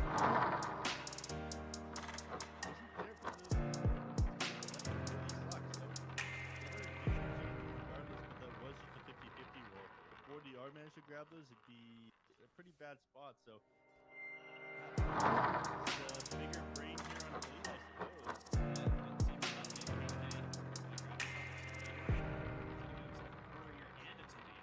Very nice.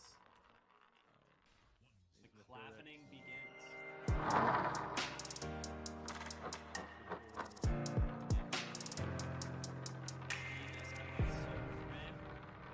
Low, no mana left to go forward. Decay, the clap doing a lot of damage there, and with KJ on pursuit, he has an enchant up, does get the range. One more auto attack from the tomato. This is what you gotta be scared, man. You gotta eat your veggies, otherwise they come back to haunt you. And before anyone in chat corrects me saying that tomatoes are a fruit, I know, but There's no saying that says you gotta eat your fruit, so stop it. Dude, chat's not gonna correct you on that one. Oh yeah, they will. Are you kidding? Yeah, they will. Someone in chat is gonna be like, tomatoes a fruit. Fucking idiot caster. Why are you here? NA, lol, all that. It'll happen. All right, I'm willing to take a bet on that. I think chat will be good enough that they won't correct you. All right, we'll see. We'll see. 2,300 viewers. It's when you get like 5,000, you start getting those guys, the Melvins, so to speak. Melvins. Are those similar to the Jerrys that we have for production? Yeah, Ooh, Husky caught mid lane between trees and some ice. Gonna jump in there on 4DR's Ember. Pitch him up with a nice sleight of Fist Gunner. Looking to take down KJ here. A couple more chain lightnings. Is that what it's called? Arc lightning? Whatever. It's the same thing. You don't Thunder God's Wrath. He does. Okay. He doesn't want to let him TP. Just thought that we already might have been back in base there. He did give him a little bit of time, so. Lee top lane getting gifted a regen in a bottle. That's so nice. What a great, you know, he's rewarding his support for a fantastic rotation, right? That's the nice teamwork plays we like to see there. Monkey's he's not gonna have such a good time. Oh my god, they're just clucking him back. They've got no fear here. He gets the battle trance off, but now the kiting begins. You have Guardian Sprint, Snowball in, Troll Warlord bash for a moment. Slither Cushion 1, he does get it off. One more auto attack. Ocean takes him down first. You do manage to get the Slardar, no leaps left. Ember Spirit, no chains. But this level 4 Flame Guard should be all that's necessary to take down Ocean here as he's diving him underneath the tower. Burn, baby, burn. Double kill there for 4DR. Just like that, you're gonna move back over the mid lane. You know, you are a little bit behind on CS, still 600 net worth behind the Zeus, but these kills you're getting under your belt, they're pulling you back ahead. You're ahead on XP right now, in fact. Almost, yeah, here we go. Level 8 now on the Ember Spirit to the Zeus's baby level 7. Yeah, what a baby Zeus. Compared to Chad Mars, usually? Come on. Yeah. You wonder who was whose daddy. Yeah. Bottom lane, King RD pops that Ravage, another tomato offering that assist, and they get that kill onto Sammy Boy Spectre. I mean, you had to know this rotation was coming eventually, or just that the like Ravage play was coming eventually. Spectre just not tanky enough to live through that despite having the blade mail. Yep. I mean, it makes the enemy like hesitate to go on you, but you're still not that big. You need the boots to be able to get away from some of this kind of stuff, especially the Tidehunter. You know, you're always going to be hit by those anchor smashes if you don't have the boots. Whoa, the tombstone? This is so cool. All right, I didn't know it had a custom tombstone effect. This is easily the greatest cosmetic ever added to Dota 2. Okay. What? That was so cool. It has a custom. It comes with tombstone and a hat piece. I didn't even see the tombstone. That is so cool. All right, sorry, Neff and I see this. See, now you know why I love hats, right, Neff? You're getting it. You're getting it. That was so cool, though. Oh my gosh, good one, Valve.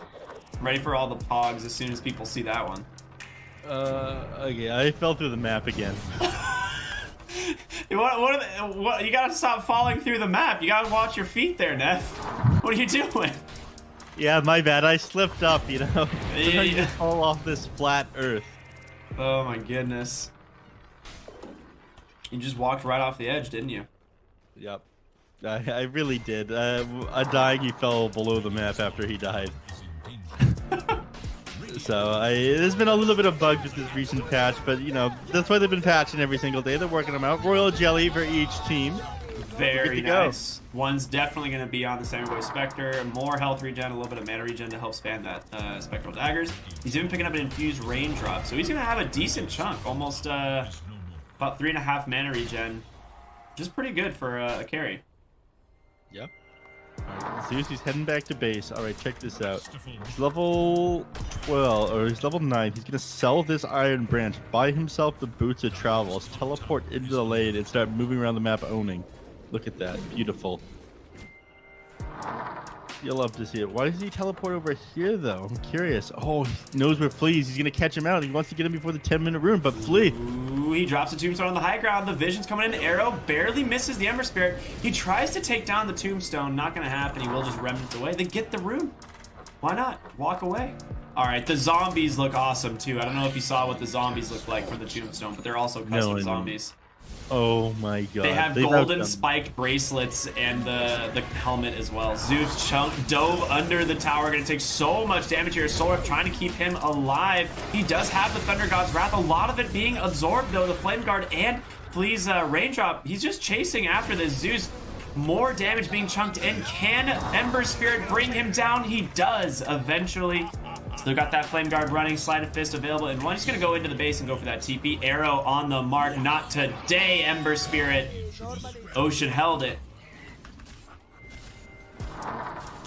Ember Spirit, and you were right about the tomatoes. Sorry, yeah. You were right about the tomatoes. The Spectre is just not able to do anything at this point. It feels a little bit awkward. You know, you'd think you'd be able to take these fights with the Blade Mail, but for Zoomers, they just don't quite have this one figured out. It doesn't work as well if the Zeus is wanting to dodge fights. It looks like that's exactly what he's doing, given the fact that he's got boots of travels. He's just trying to shove in lanes with this chain lightning. So you are paying for it right now on Sammy Boy. I do think that you have the late game. I think that Troll Warlord is going to be a bit underwhelming, but Team Brazil, they're just going to be taking the fight to you for the next couple of minutes here. He's about 1,400 off of that Battle Fury, which is a big timing for the Troll. We've seen what he can do once he gets a Battle Fury, you know. Farm creeps very fast, and then like 5-6 minutes later, comes online, tries to take some big fights. But like you said, the big question mark is, can you carry that momentum into the late game? Because we've seen over and over again where it typically just doesn't pan out. You win that mid game, few fights, and then suddenly, you know, end game comes around and you're really far behind. Exactly, yeah. And Sammy Boy, he's trailing right now. Oh my god. Where did he go? I don't know. I could have sworn there was a hero there before. Jerry just slightly missing the kill, but it's fine. It happens. Yeah, he's stand up. Took a lot of damage instantly from that Walrus Punch. So you can drag him apart. And bottom lane, Sammy Boy, he can't approach anywhere close to this Tide Hunter. He's gonna get found by KJ here. He does have this little Alpha Wolf. He denies it. Aww. Unfortunate, you know. Betrayed by your master. Yeah. But they're not giving Sammy Boy an inch here. At least the Alpha Wolf would have been nice, but yeah, puts it down. KJ says, it's my dog, and I'll kill it. They would kind of need to stack some Ancients here for Sammy Boy, and he's pinging out right now. He's like, guys, I need these creeps real bad. So nice stack. He doesn't double cut the tree, but makes sense. And he's going to pop the Blade Mail here to tank this up, do as much reflected damage. He has 3 points in the Dispersion. He ends up putting 1 in the Desolate, which we don't really see that often. A lot of people tend to just max out that Dispersion instead, but the Ancient stack, it's pretty much gone. While meantime, you're losing your mid lane tower. Yeah, there's not a whole lot they're going to be able to do about it, though. King RD already in position. He has Gravis available. I don't think they want to take this fight. The dying just needs to step all the way back. Sammy Boy trying to do what he can to mitigate the losses, you know, farm up as much as possible. But the result, they are just taking your map right now. You do have some great high ground defenses, you know. You have the Undying, you have Zeus, you have Spectre. However, I think they're giving up a little bit too much right now. Yeah. They do have Ember Spirit rotating to the top lane, stopping Sammy Boy's push. The thing is, he's okay with this. He's just going to go back to the jungle. He's got another Ancient Camp spawning in a few seconds. He's going to farm that bad boy up. He's finished his, I think he went phase boots this game. Yes, he did. And he's going to go into Manta, mid lane, Undying, in a little bit of trouble. Walrus punched and slapped down by the Anchor Smash of Tide Hunter. Husky's been having a rough one, man. He's 1-5.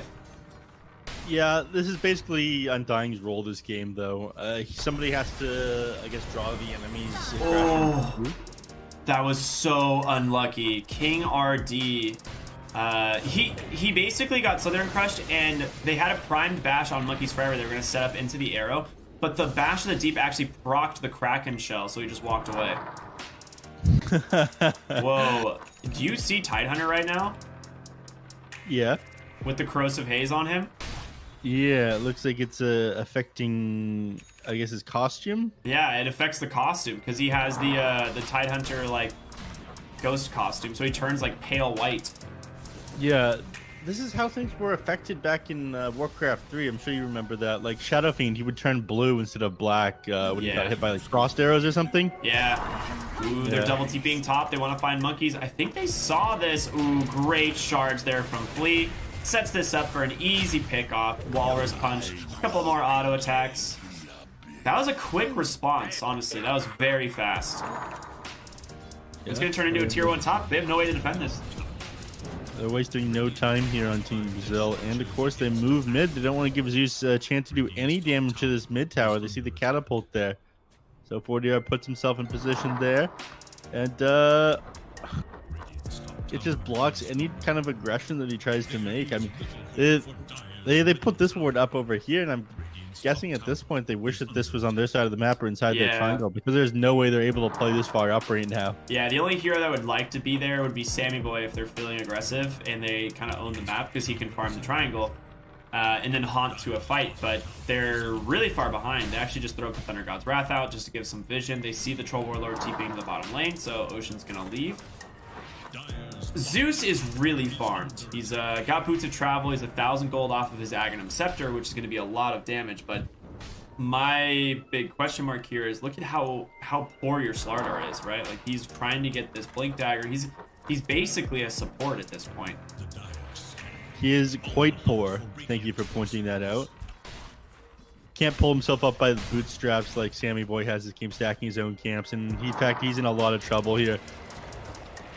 There's the shard for the reveal. Moonlight Shadow, they do dust. This might be a bad fight for Brazil, as several heroes from Zoomers are wrapping around. If they can find an initiation into an arrow, it could work, but they see King RD and they know it's no longer fight zone. Well, Slardar still caught out of position. He's just stuck there all by himself, thrown into the air once again, and the team should be able to bring him down. It goes again to Flea, who is now, what is it, 2-0-8 on the Tusk. He's playing fantastic. Yeah, he is. Just like perfect game out of him, and I didn't like this pick that much. I don't think you did either. We're both looking at this thing, and they're going to be able to get out those ice shards, but they have been using that aggression super well. And they use the tag team super well too, you know, just ripping through this Roshan, tearing through it with the Troll Warlord attack speed. Yeah, Troll Tusk, very, very nice. So much attack speed, so much bonus physical damage from that tag team. And they get that first Roshan, and Troll's getting very scary. You know, we saw him pick up the Battle Fury already. He's got a Yasha, I think, being delivered on Courier. Yes, he does.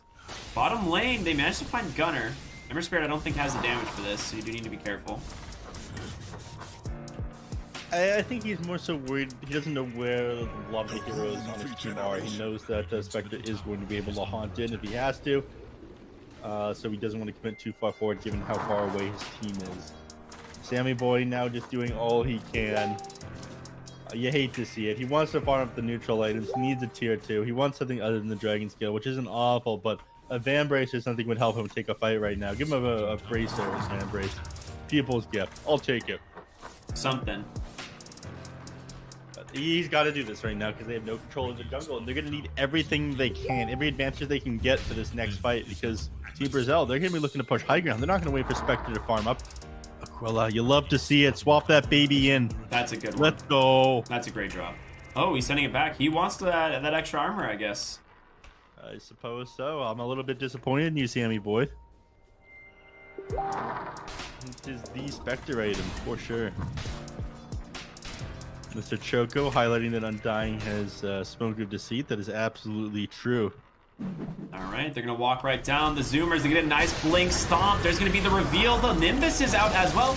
But the only hero in danger is the Tusk, and he snowballs out. You're going to have to use yourself there on the Marona. Get yourself up onto the high ground. But Husky, he's going to be the first to fall. Now Sammy Boy hiding. He's just surrounded by Brazil. Like, guys, send me some help. I'm just rooted up. Now just beat down another kill there for the Emerald Spirit. And Monkeys Forever, he's just trying to split push bottom, make sure that these waves don't make it to their base, but not going to happen. The exact same time, Gunner, he just makes a beeline for top lane and starts shoving that one out. Yeah, sometimes you have to know to cut your losses, and your next objective is making sure that Brazil doesn't take your base. But he's got to be careful. Bottom lane, look who's TP'd in once again, Flea. Moonlight Shadow. Ooh, they want him to get the runes. Okay. Monkeys gets it right from under his nose. All right, what a guy. That's why they call him. God, I would have had something for this. I would have. Goddamn interns. You know, they're not working hard enough for free, honestly. Mm-hmm. If they don't pull themselves up by their bootstraps, they're never gonna make that paid work and I hang over their heads. You're already getting close to that Guardian Greaves. He does have the pipe. He had that first. Now, Guardian Greaves this game is going to be really strong. We saw how much damage, you know, they did in the last fight, but so much of it was just mitigated thanks to King RD's build. He doesn't need a Blink Dagger. Who cares? If Summers want to fight and they run into you to try and take a fight, Brazil still feels like the stronger team. Yeah. I think for now that is true. I think it changes in a little bit. I mean, Sammy Boy gets a Mantis style, they might be able to take a fight. You do have a lot of damage coming out from the Desolate with that one, but he's still only level 13. I mean, oh, it's looking rough. They've taken all of their outer towers now at this point too. I'm struggling to see the solution back into this. They're trying real hard. They've got 3 heroes up on like the opposite side of the map of these guys trying to split push, but you're gonna have to get into position now. You've got no time left. Yeah, I mean, they got a 9,000 gold lead gunner going to start popping out these Arc Lightnings to try and slow down this push, harass them as much as possible. They even drop the Nimbus as well. Troll, you got to be careful. They almost catch the Crush, but a 2-man slight chains. The Yules will stop the Tidehunter from coming in. The Ravage on cooldown for only 1 more second. Arrow does get tanked there by the Tusk. Troll Warlord's first health is going to be claimed there. That's going to be the Aegis. Now it's time for Brazil to just disengage. They smoke up, they walk away. Yeah, I saw the Tombstone zombies there from Undyne. They looked very cute. Right? Aren't they super cool? Yeah. They smoke up, that gets the zombies off of them as well, but they're just going to fake back. They know that they're up to something here on Poisonous, but they don't know exactly where they are. Okay, yeah, they know exactly where they are. Yeah, they scanned it. They're like, yeah, what's the chance they fake backed and are just sitting right outside our base? Quite high, apparently. Apparently quite high, yeah, apparently. Sammy Boy, I'm not sure you want to be this far up. You do have a Blade Mail, but you're only 1600 HP. I'm pretty sure these guys can just blow you up.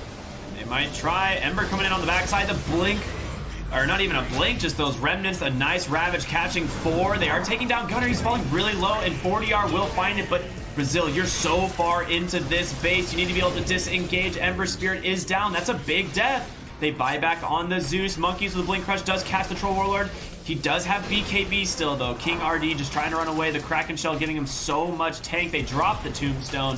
They're going to provide a little bit of vision up on the high ground, but a beautiful shards there from Flea. Going to give them that space they need to get away, but Monkeys, he's not quite satisfied. He's chasing after this Enchantress. Gunner is up here as well, looking for Flea. He did get that regen rune, but not going to save him for much longer. Nimbus in 5. Who dies here? KJ? Flea? Can any of them die? Looks like Flea will finally go down. The Nimbus committed for that. They see the Troll Warlord bottom, so they know they can keep chasing. Just keeping that Corrosive Haze here in the top lane eventually brings him down with that Bash of the Deep. The chase of the century from 1 tier 4 all the way to a tier 2. You love to see it. And Sammy Boy, he goes right back in the jungle after that. Needs to finish his next item. He's going for Diffusal Blade now. I'm not sure. Actually, yeah, that's got to be the play. You know, that's pretty good against really Tidehunter. Really good against Tide. Yeah, I was going to say, it's incredibly good against Tidehunter and Ember Spirit. Both these heroes, once they run out of mana, they have decently high mana costs as well. Ember mainly just because of how many spells he uses. But I'm not sure you're going to be able to get on top of the Ember for long enough to burn down his mana. I think he just dies before that, but Tidehunter definitely. If you can burn through everything he has, he can feel useless in these team fights. Zeusalt comes out just to scout the enemies. You know, they are playing pretty far out on Sammy Boy right now. Curious as to when they come and try to break their base. Zeusalt, they nerfed it for scouting, right? Yeah. The most recent patch, they increased the damage of it by a little bit, but they also increased the cooldown by a lot. On Thunder God's Wrath? Yeah, by 30 seconds, right? That sounds right. I think it went up quite a bit, yeah. Yeah, I think it was 90 before. Now we're up to 120, so a 2-minute cooldown. Not as good for scouting, just like, I guess how many opportunities it makes for the enemies, because it's a big damage spell. It applies the static field first. So if you sit in like I don't know, 1,000 HP. You take that 120, and then you take what's coming from Thunder God's Wrath. A lot. Yeah, 400, then 500. All right, they do have the ward up on the high ground. They know that they're there, right? They saw them place the ward, so Brazil not going to be fooled by this smoke rotation from 4 Zoomers. Boy, I mean, he's now second on net worth. They are still very far behind the Troll Warlord, who has just had a fantastic game. Supposed to be like 5-2. Did finish his Sanj and Yasha now, as we pointed out, has the BKB already, still sitting at 10 seconds. They still haven't taken a barracks. Oh, I guess they took one. They took the melee barracks. That was my bad. Thought it would survive for some reason. They owned them. They got boomed for sure. Dire Jungle, they're just continuing to farm this one out. I think they'll stay here until 27 minutes into the game. They'll get those tier 3 neutral items. They'll move to Roshan afterwards. They'll take the Aegis and the Cheese, and then they'll go for their next push on 4 Zoomers. They are on a clock, though. Spectre, definitely the stronger hero between him and Troll Warlord. In the late game, the Spectre is going to eventually win this. I need to somehow end before then.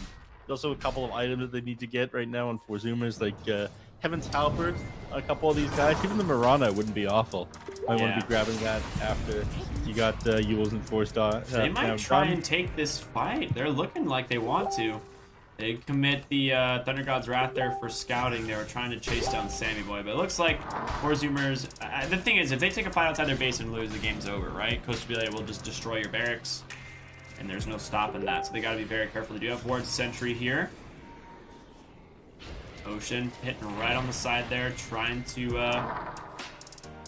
set up an arrow. Supposed to be gonna get tanked by a Nimbus. A nice crush comes out, but the arrow, it's just not there. Finally, it's gonna be thrown. Does connect onto the Tidehunter. Do they have the damage to finish him off a 3-man snowball? Where are they going to the yeah, they're gonna go to the hard camp. Nicely done by Flea. He blinks himself to safety. King RD still has the Ravage. He's holding it though. Doesn't want to commit it quite yet. Another blink crush from the monkeys forever. Slardar, he's gonna keep junking in and out of these fights.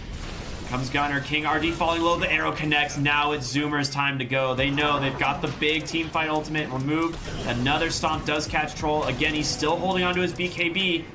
Slow and steady here from Zoomers, it seems, as Brazil trying to just make it out. Lee jump in, nice walrus punch, a snowball's gonna catch. They're gonna turn it, the haunt comes out though. They gotta be careful, Sammy Boy.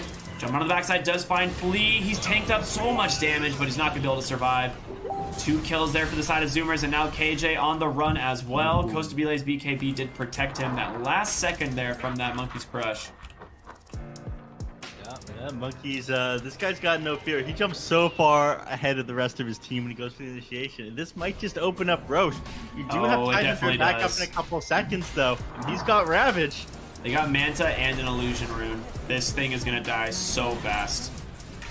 But, you know, King RD, he's coming. Oh, Lord, is he coming? Oh, no, he's coming. They lose Husky. Gives his life for the cause. King RD, he's got the Ravage. It's available. He pops it. Sammy Boy gets clipped on the backside. You lose Monkeys forever. Immediately, the Thunder God's Wrath. It comes back out. Sammy Boy's still somewhat healthy, but in comes Costa. He gets hit by an arrow. Well done. Who's going to get the Aegis? It's underneath them. It goes to Gunner. He just bought back as well. Cheese on the ground, but all of 4 Zoomers are dead, and it's just a lonely Zeus. You may be a god, but you can't survive this.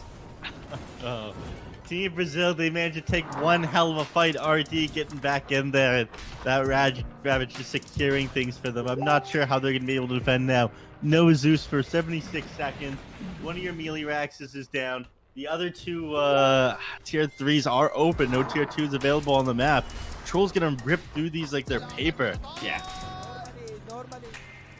Yeah, Troll Warlord is ready to go. He has been preparing all game for this one moment to click your high ground, uncontested, and just have a blast, and it's going to melt very fast.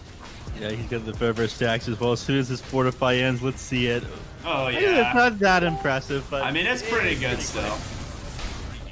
Yeah, he's built for killing heroes. You know, he's got his Balfour, he has Sanj and Yasha, Skull Basher.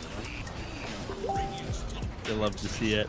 He just immediately goes bottom. Gonna work on this other tier 3 tower. Yeah, you can corrosive haze this man, but He's got a cheese and a BKB in the pocket. Arrow off the mark, actually, just by a little bit. Cosmia's going to turn. He's got the BKB out. Slardar falling really low. Samuel trying to reflect some of this damage and find a kill of his own, but it's just not going to be enough. You lose Slardar 70 seconds. No buyback, and now Ocean caught on the backside by 40R on that Ember. He's just zoning out the Zoomers, and Husky in so much trouble as well. Sammy, he's pretty tanky, but it doesn't look like he's going to be able to survive this one here. Haunting the other side of the fight. All his illusions are dead. Punched to the... he's punched to outer space, man. He's gone. Troll, he just keeps ripping through these buildings. Nothing's going to be able to stop him now. Gunnar, he's trying, but it's not enough, and he still have the cheese available. They might just back up here, but no, they're looking... Oh. Ooh, 40 yards back in. He chases up that Zeus. Snowball's coming in. They've got a lot of damage. He's falling super low. Gunner, he's out of mana as well. Buys back immediately into the game. Gonna try and stop this, but there's Flea. He's just all gas, baby. No stop here from Flea as he sets up that dieback onto the Zeus, and that's gonna be GG. They get the Megas. They get all 5 heroes on the Zoomers. King RD drops the Ravage. They drop their items. They're ready to go. Look at breaking them. Look at Brazil. NA server versus Brazil server, no cares. We are ready to win. Just like that, Brazil, you know, they show why they were so strong yesterday against Quincy Crew, you know? This is the team that gave Quincy Crew the biggest run for their money in both games of that last series. And for Zoomers, it felt like they were never sweating that game, constantly taking the fight, playing fast Dota 2. King RD, some amazing Ravages. I don't think he ever wasted one that entire game, did he? No. Every single time it set up a massive kill. The enemies weren't able to disengage. It was so good. Yeah, he did a great job. He was very patient with his Ravages, always making sure that they got a lot of effectiveness out of it. I guess the only wasted Ravage, right, would be the one at the very end of the game when everyone was dead and he ravaged their fountain. But other than that, you know, fantastic performance from everyone on Team Brazil. They just absolutely owned it this game. And that's a great way to start the day, you know. A very action-packed game, a lot of blood, and congratulations, Brazil. Looking just as hot as they were yesterday. Taking a game off Zoomers. We have another game coming up here, game number 2, between 4 Zoomers and Team Brazil. Any final thoughts here, Neff, before we go to a small break? No, one quick one. You know, solid gameplay out of Flea there. It was a bit difficult to play Tusk that game. Hard to fight into the enemies, but you know they constantly kept forward with their aggression, even though they wanted to play like far back with the Zeus and the Spectre. They did manage to find towers regardless. So, Team Brazil, just solid draft, solid play, fast Dota. You love to see it. That's all I gotta say. Well said. Then we'll be back after just a short break here with game number 2 in our first series of the day. We'll see you in just a sec.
Hello everybody and welcome back to the Monster Energy Dota Summit 13. I am our Cryptic, with me is Neff. We are halfway through our very first series today. Zoomers versus Team Brazil. Pretty good first game for Team Brazil, right? They just crushed game number 1. They did. Is it just me or is Lina and Faces Void frozen? That is just you. There is a way to fix that. Okay. If you go to the top left where your up arrow is, just click that and then come back. Yeah, I got it. All right, excellent. We did it, everybody. We turned it off and on again. Turn it off and on again. You work in IT, don't you? I have my most of my life, yes. For what? How many years have I been working in IT now? 7 plus 9 years. Wow. That is impressive. I've always thought that working in IT would be miserable. My parents said, why don't you do something with computers? You seem so smart. You love those things. I said, yeah, but it's just dealing with fucking boomers all day. Dude, I'm just... Okay, here's the thing, Neff. Something I'm going to leave you in on a little treat here. It is miserable. I'm just a masochist. I see. Yes. Welcome. Yes. Well, as much as I enjoy talking about your fetishes on stream in front of thousands, let's move right on to the draft here, because we got 4 heroes picked up already. So good. All right, what do you think? The Lina and the Faces Void on 4 Zoomers, and then Team Brazil with the Enchantress and Clockwork. I'm liking this Clockwork. I'm digging it, you know? Probably be Fleet on this here. This guy does a lot of work. Yeah. He's playing on low ping, and he's going to be able to jump on the Lina in the back line. Yeah, he's done I mean... Last game I was considering, you know, the Clockwork before they picked his Tusk, right? That's just something that Fleet really likes to play, something he's very good with. You know, give him the Clockwork, let him make plays. He owned it last game. We'll probably see him do something similar. It's really good against the 4th position Lina, if that's what it ends up being. You just run her down, not a whole lot you can do about it. You do have the Chrono, which is something you have to be a little bit worried about, which is why they get rid of that Gunner Invoker. The pesky Cataclysm Chrono combination is just too strong. Yep. Oh, the Sand King. That's a hero that's it's seen a lot of success in recent tournaments. I remember that Flea was playing this one when they took the game off of Quincy Crew. Played that very aggressive, but the shoe is on the other foot. The shoe is on the other. What do you call Sand King's feet? You're a smart guy, Ricky. Leg? I don't think he has feet. Those are he has 6 legs. Isn't there a technical term for what like he's got then? Like what you call an arachnid's legs? Yeah. I'm pretty sure they're just called legs. I don't know. All right, well, now I look silly. What do you call a scorpion's legs? I don't know. I'm gonna Google. Be our friend, Neff. You can do it. NA education, I'm sure, coming in hot here. All right. I'm Googling it. I feel like they're just legs. He has pinchers, which are, you know, a thing. I don't know. I'm going to look at the draft, though. They banned the PA, of course. Something very good at dealing with the Faces Void. As well as the Spectre and the Beastmaster. All very good counters. Team Brazil taking some time here on their pick, but... I think you do need to pick up your offlaner here. You pretty much do. You could pick your safe lane, actually. I don't know if you want to reveal it quite yet, but you do know your off lane and your core matchup. Okay, the technical term is legs. Nice. Nice. Actually smart. We did it. This is why I need like a production guy to just feed info to me through the mic. Yes, I'm getting word that I am in fact very stupid, and it is legs. What was it? I two-handed myself. You baited yourself, man. Never ask yourself a question on stream because chat will just laugh at you. That's one of the things I've learned. If I don't know the answer to it. Yeah, it's always good. I love it. They take the Night Stalker. Okay, so this is one of the other good counters. Crippling Fear is just incredibly good. You do have just the Flying Vision as well from Dark Ascension, helping scout out that pesky Sand King if he's hiding. Yeah, he's a hero that's very good at running the trees, sandstorming into them. It is very difficult to figure out exactly where he is, and it's easy for him to juke a couple seconds while your dust expires. So it does a lot of work to him to begin with. You know, you follow him with your crippling fear. He's not able to get anything off. It counters him out quite well. You can't really run the Lotus Orb or a Yule Scepter as a solution to that one, because it just sits around the Night Stalker. Yeah. They get the egg. Great combination with the Faceless Void. We've seen this be pretty darn good over and over again. But let's see. What do you think they go for? It's gotta be. Yeah, they're turning into daytime. That is an interesting counter. You know, other than that one, Night Stalker is quite good against the Phoenix. You interrupt the Sandstorm, or you interrupt his Sunray by getting on top of him. You'll probably run a Blink Dagger Night Stalker here. That wouldn't surprise me. They've run that a lot in China. Yeah. They run Ricky a lot in China, but they've been starting to run him in North America a little bit more. And I know my co-caster, he loves Ricky. Do you not, Ricky? For no particular reason at all am I a fan of a hero named Ricky. This is very nice. Big fan. It's one of the main reasons I really like Team Zero, because Ryoya likes to pick it a lot. But now we get it from South America. Team Brazil picks up the Rikimaru. Very cool. It's been played mid a couple times as well, man. I'm interested in seeing where this one is going to go. It's probably going to be the safe lane this time around. It's not fun to play the Ricky against the Sand King, though, is it? No, it's a pretty difficult lane. Rikimaru, very low stat gain in all three categories, but he really his laning phase really comes down to out-sustaining the other heroes, because he has great armor. He has decent regen as well. His base stats are okay, good damage, but he doesn't scale exceptionally well without items. So he's one of those things where against a Sand King with a lot of magic burst and a lot of sustained magic damage, he'll have a hard time. So I'm kind of leaning more towards this being a mid Rikimaru here. Yep. Interesting. Do you remember a couple of years ago where we'd see like Sand King played mid against a couple of heroes like Alchemist and whatnot? You just Caustic Finale the entire creep wave, then Burrow Strike through, then blow somebody up. Oh yeah, I still do that. It's great. You still do that? Interesting. Yeah. It's not as good now, because before you couldn't deny away the Caustic Finale. Now you can. Yeah, the old deny on Caustic Finale was pretty scary. You want to deny his melee hero, boom, it was like 200 damage to the face. Yeah. They did buff Caustic Finale, though, as a result of that nerf, so Caustic Finale does substantially more damage. The slow and whatnot now as well. It also applies off his Aghanim Scepter, which is really sick, which I think a lot of people prefer going the Ags Rush on Sand King nowadays. Just a 1400 range, low cooldown spell, and it even... You have I believe it's a level 20 talent where you get Burrow Strike cooldown reduction. So you end up having what would be a Blink Dagger plus 200 range on a lower cooldown. It's pretty nice. Yeah, it's won me over finally at the start of the tournament. It didn't make that much sense, but then, you know, the 11-second cooldown, the 1400 range, the fact that it doesn't get interrupted by damage, both of them are canceled by like roots equally. So I take some time to really think about it, and I go, oh, okay, I guess it does make sense committing the 4,200 gold for that. You're going to end up spending or farming that kind of gold anyway on Sand King. Yeah, so. It's not like a support like Shaker where it takes so much longer to get that additional 2,000 gold, right? For a support Shaker going like an Aghanim Scepter versus a Blink. Whereas Sand King, you know, it's a difference of a couple minutes, right?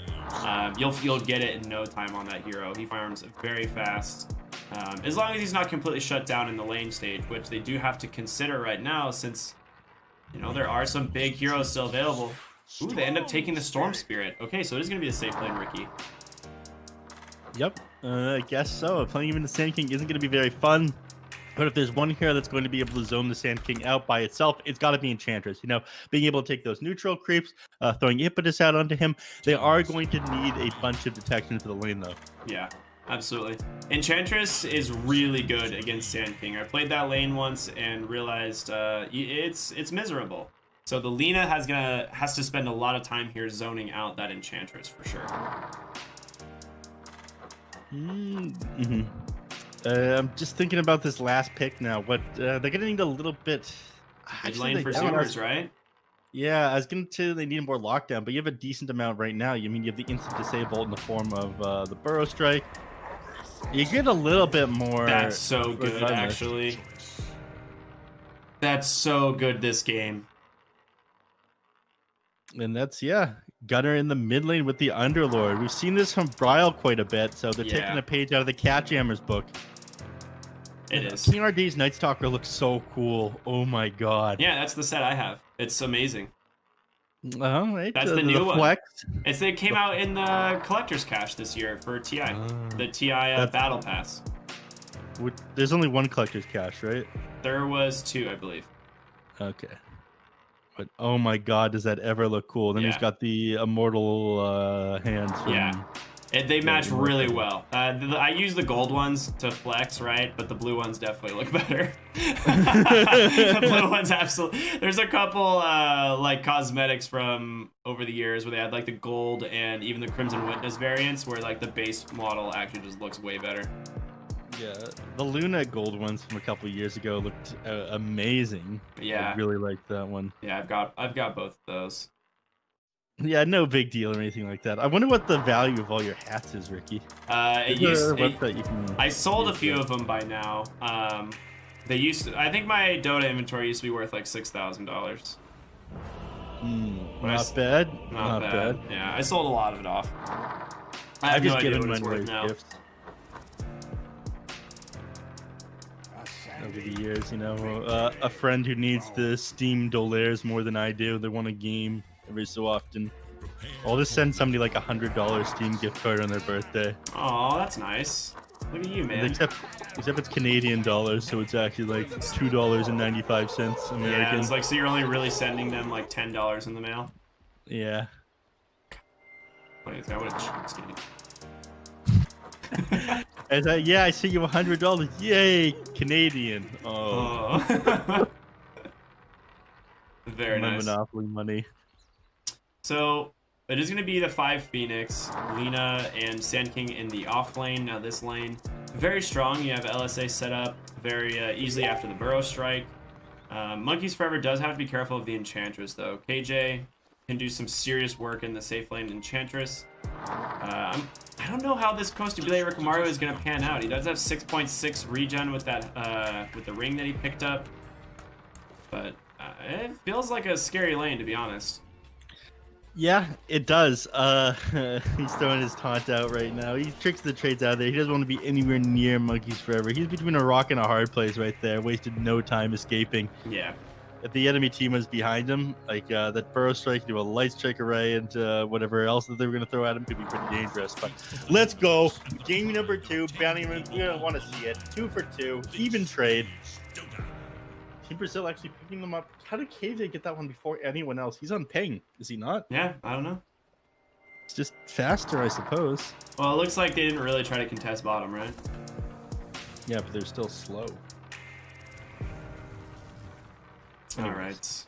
They're going to block up the wave here thanks to the cogs. So Sammyboy's going to try and hard block the lane. He predicts it nice. Well done, sir. He's pretty good at this. This is a really good block. Take notes, everybody. If you're not following Sammyboy GG on Twitch, go check him out. He knows how to block a lane. Yeah, if you're not following at our Cryptic on Twitch, go take a look, everybody. Look at that. I'm gonna yell that for doing that in the middle of the stream. Someone actually hasn't said a single word to me since I've started. I think they just like accepted that I'm gonna do my thing. Yeah, they have faith in us to do our jobs correctly and well. Very nice. Not a single word, actually. I think they message you like before, after every day to me, and it's just like, oh god, that's just never again. Well, that's because I gotta relay some words to Jerry, right? It's not about me. It's all Jerry related stuff. They're like, hey, can you tell Jerry to turn the stream on? Or hey, can you tell Jerry to turn the stream off type of stuff. It's never about me. True. Jerry, you look like he's having a couple problems stream. Can you yell at him for us? Yeah, we got you. Our production guy, Jerry, by the way, everybody. Yep. Top lane doing some serious damage thanks to the Harpy Stormcaller. Monkeys goes down. That's the first blood for Kostabile, and it might be 2. KJ's here. He's got no more mana left on the Harpy, but another Blink Strike forward. Kostabile, well, auto attacks might be able to finish it off, but impetus from downtown. The turn back, Ocean knew. Well done. Yeah, if he would have kept walking there, he would have taken enough damage to full, but he turns back into the impetus.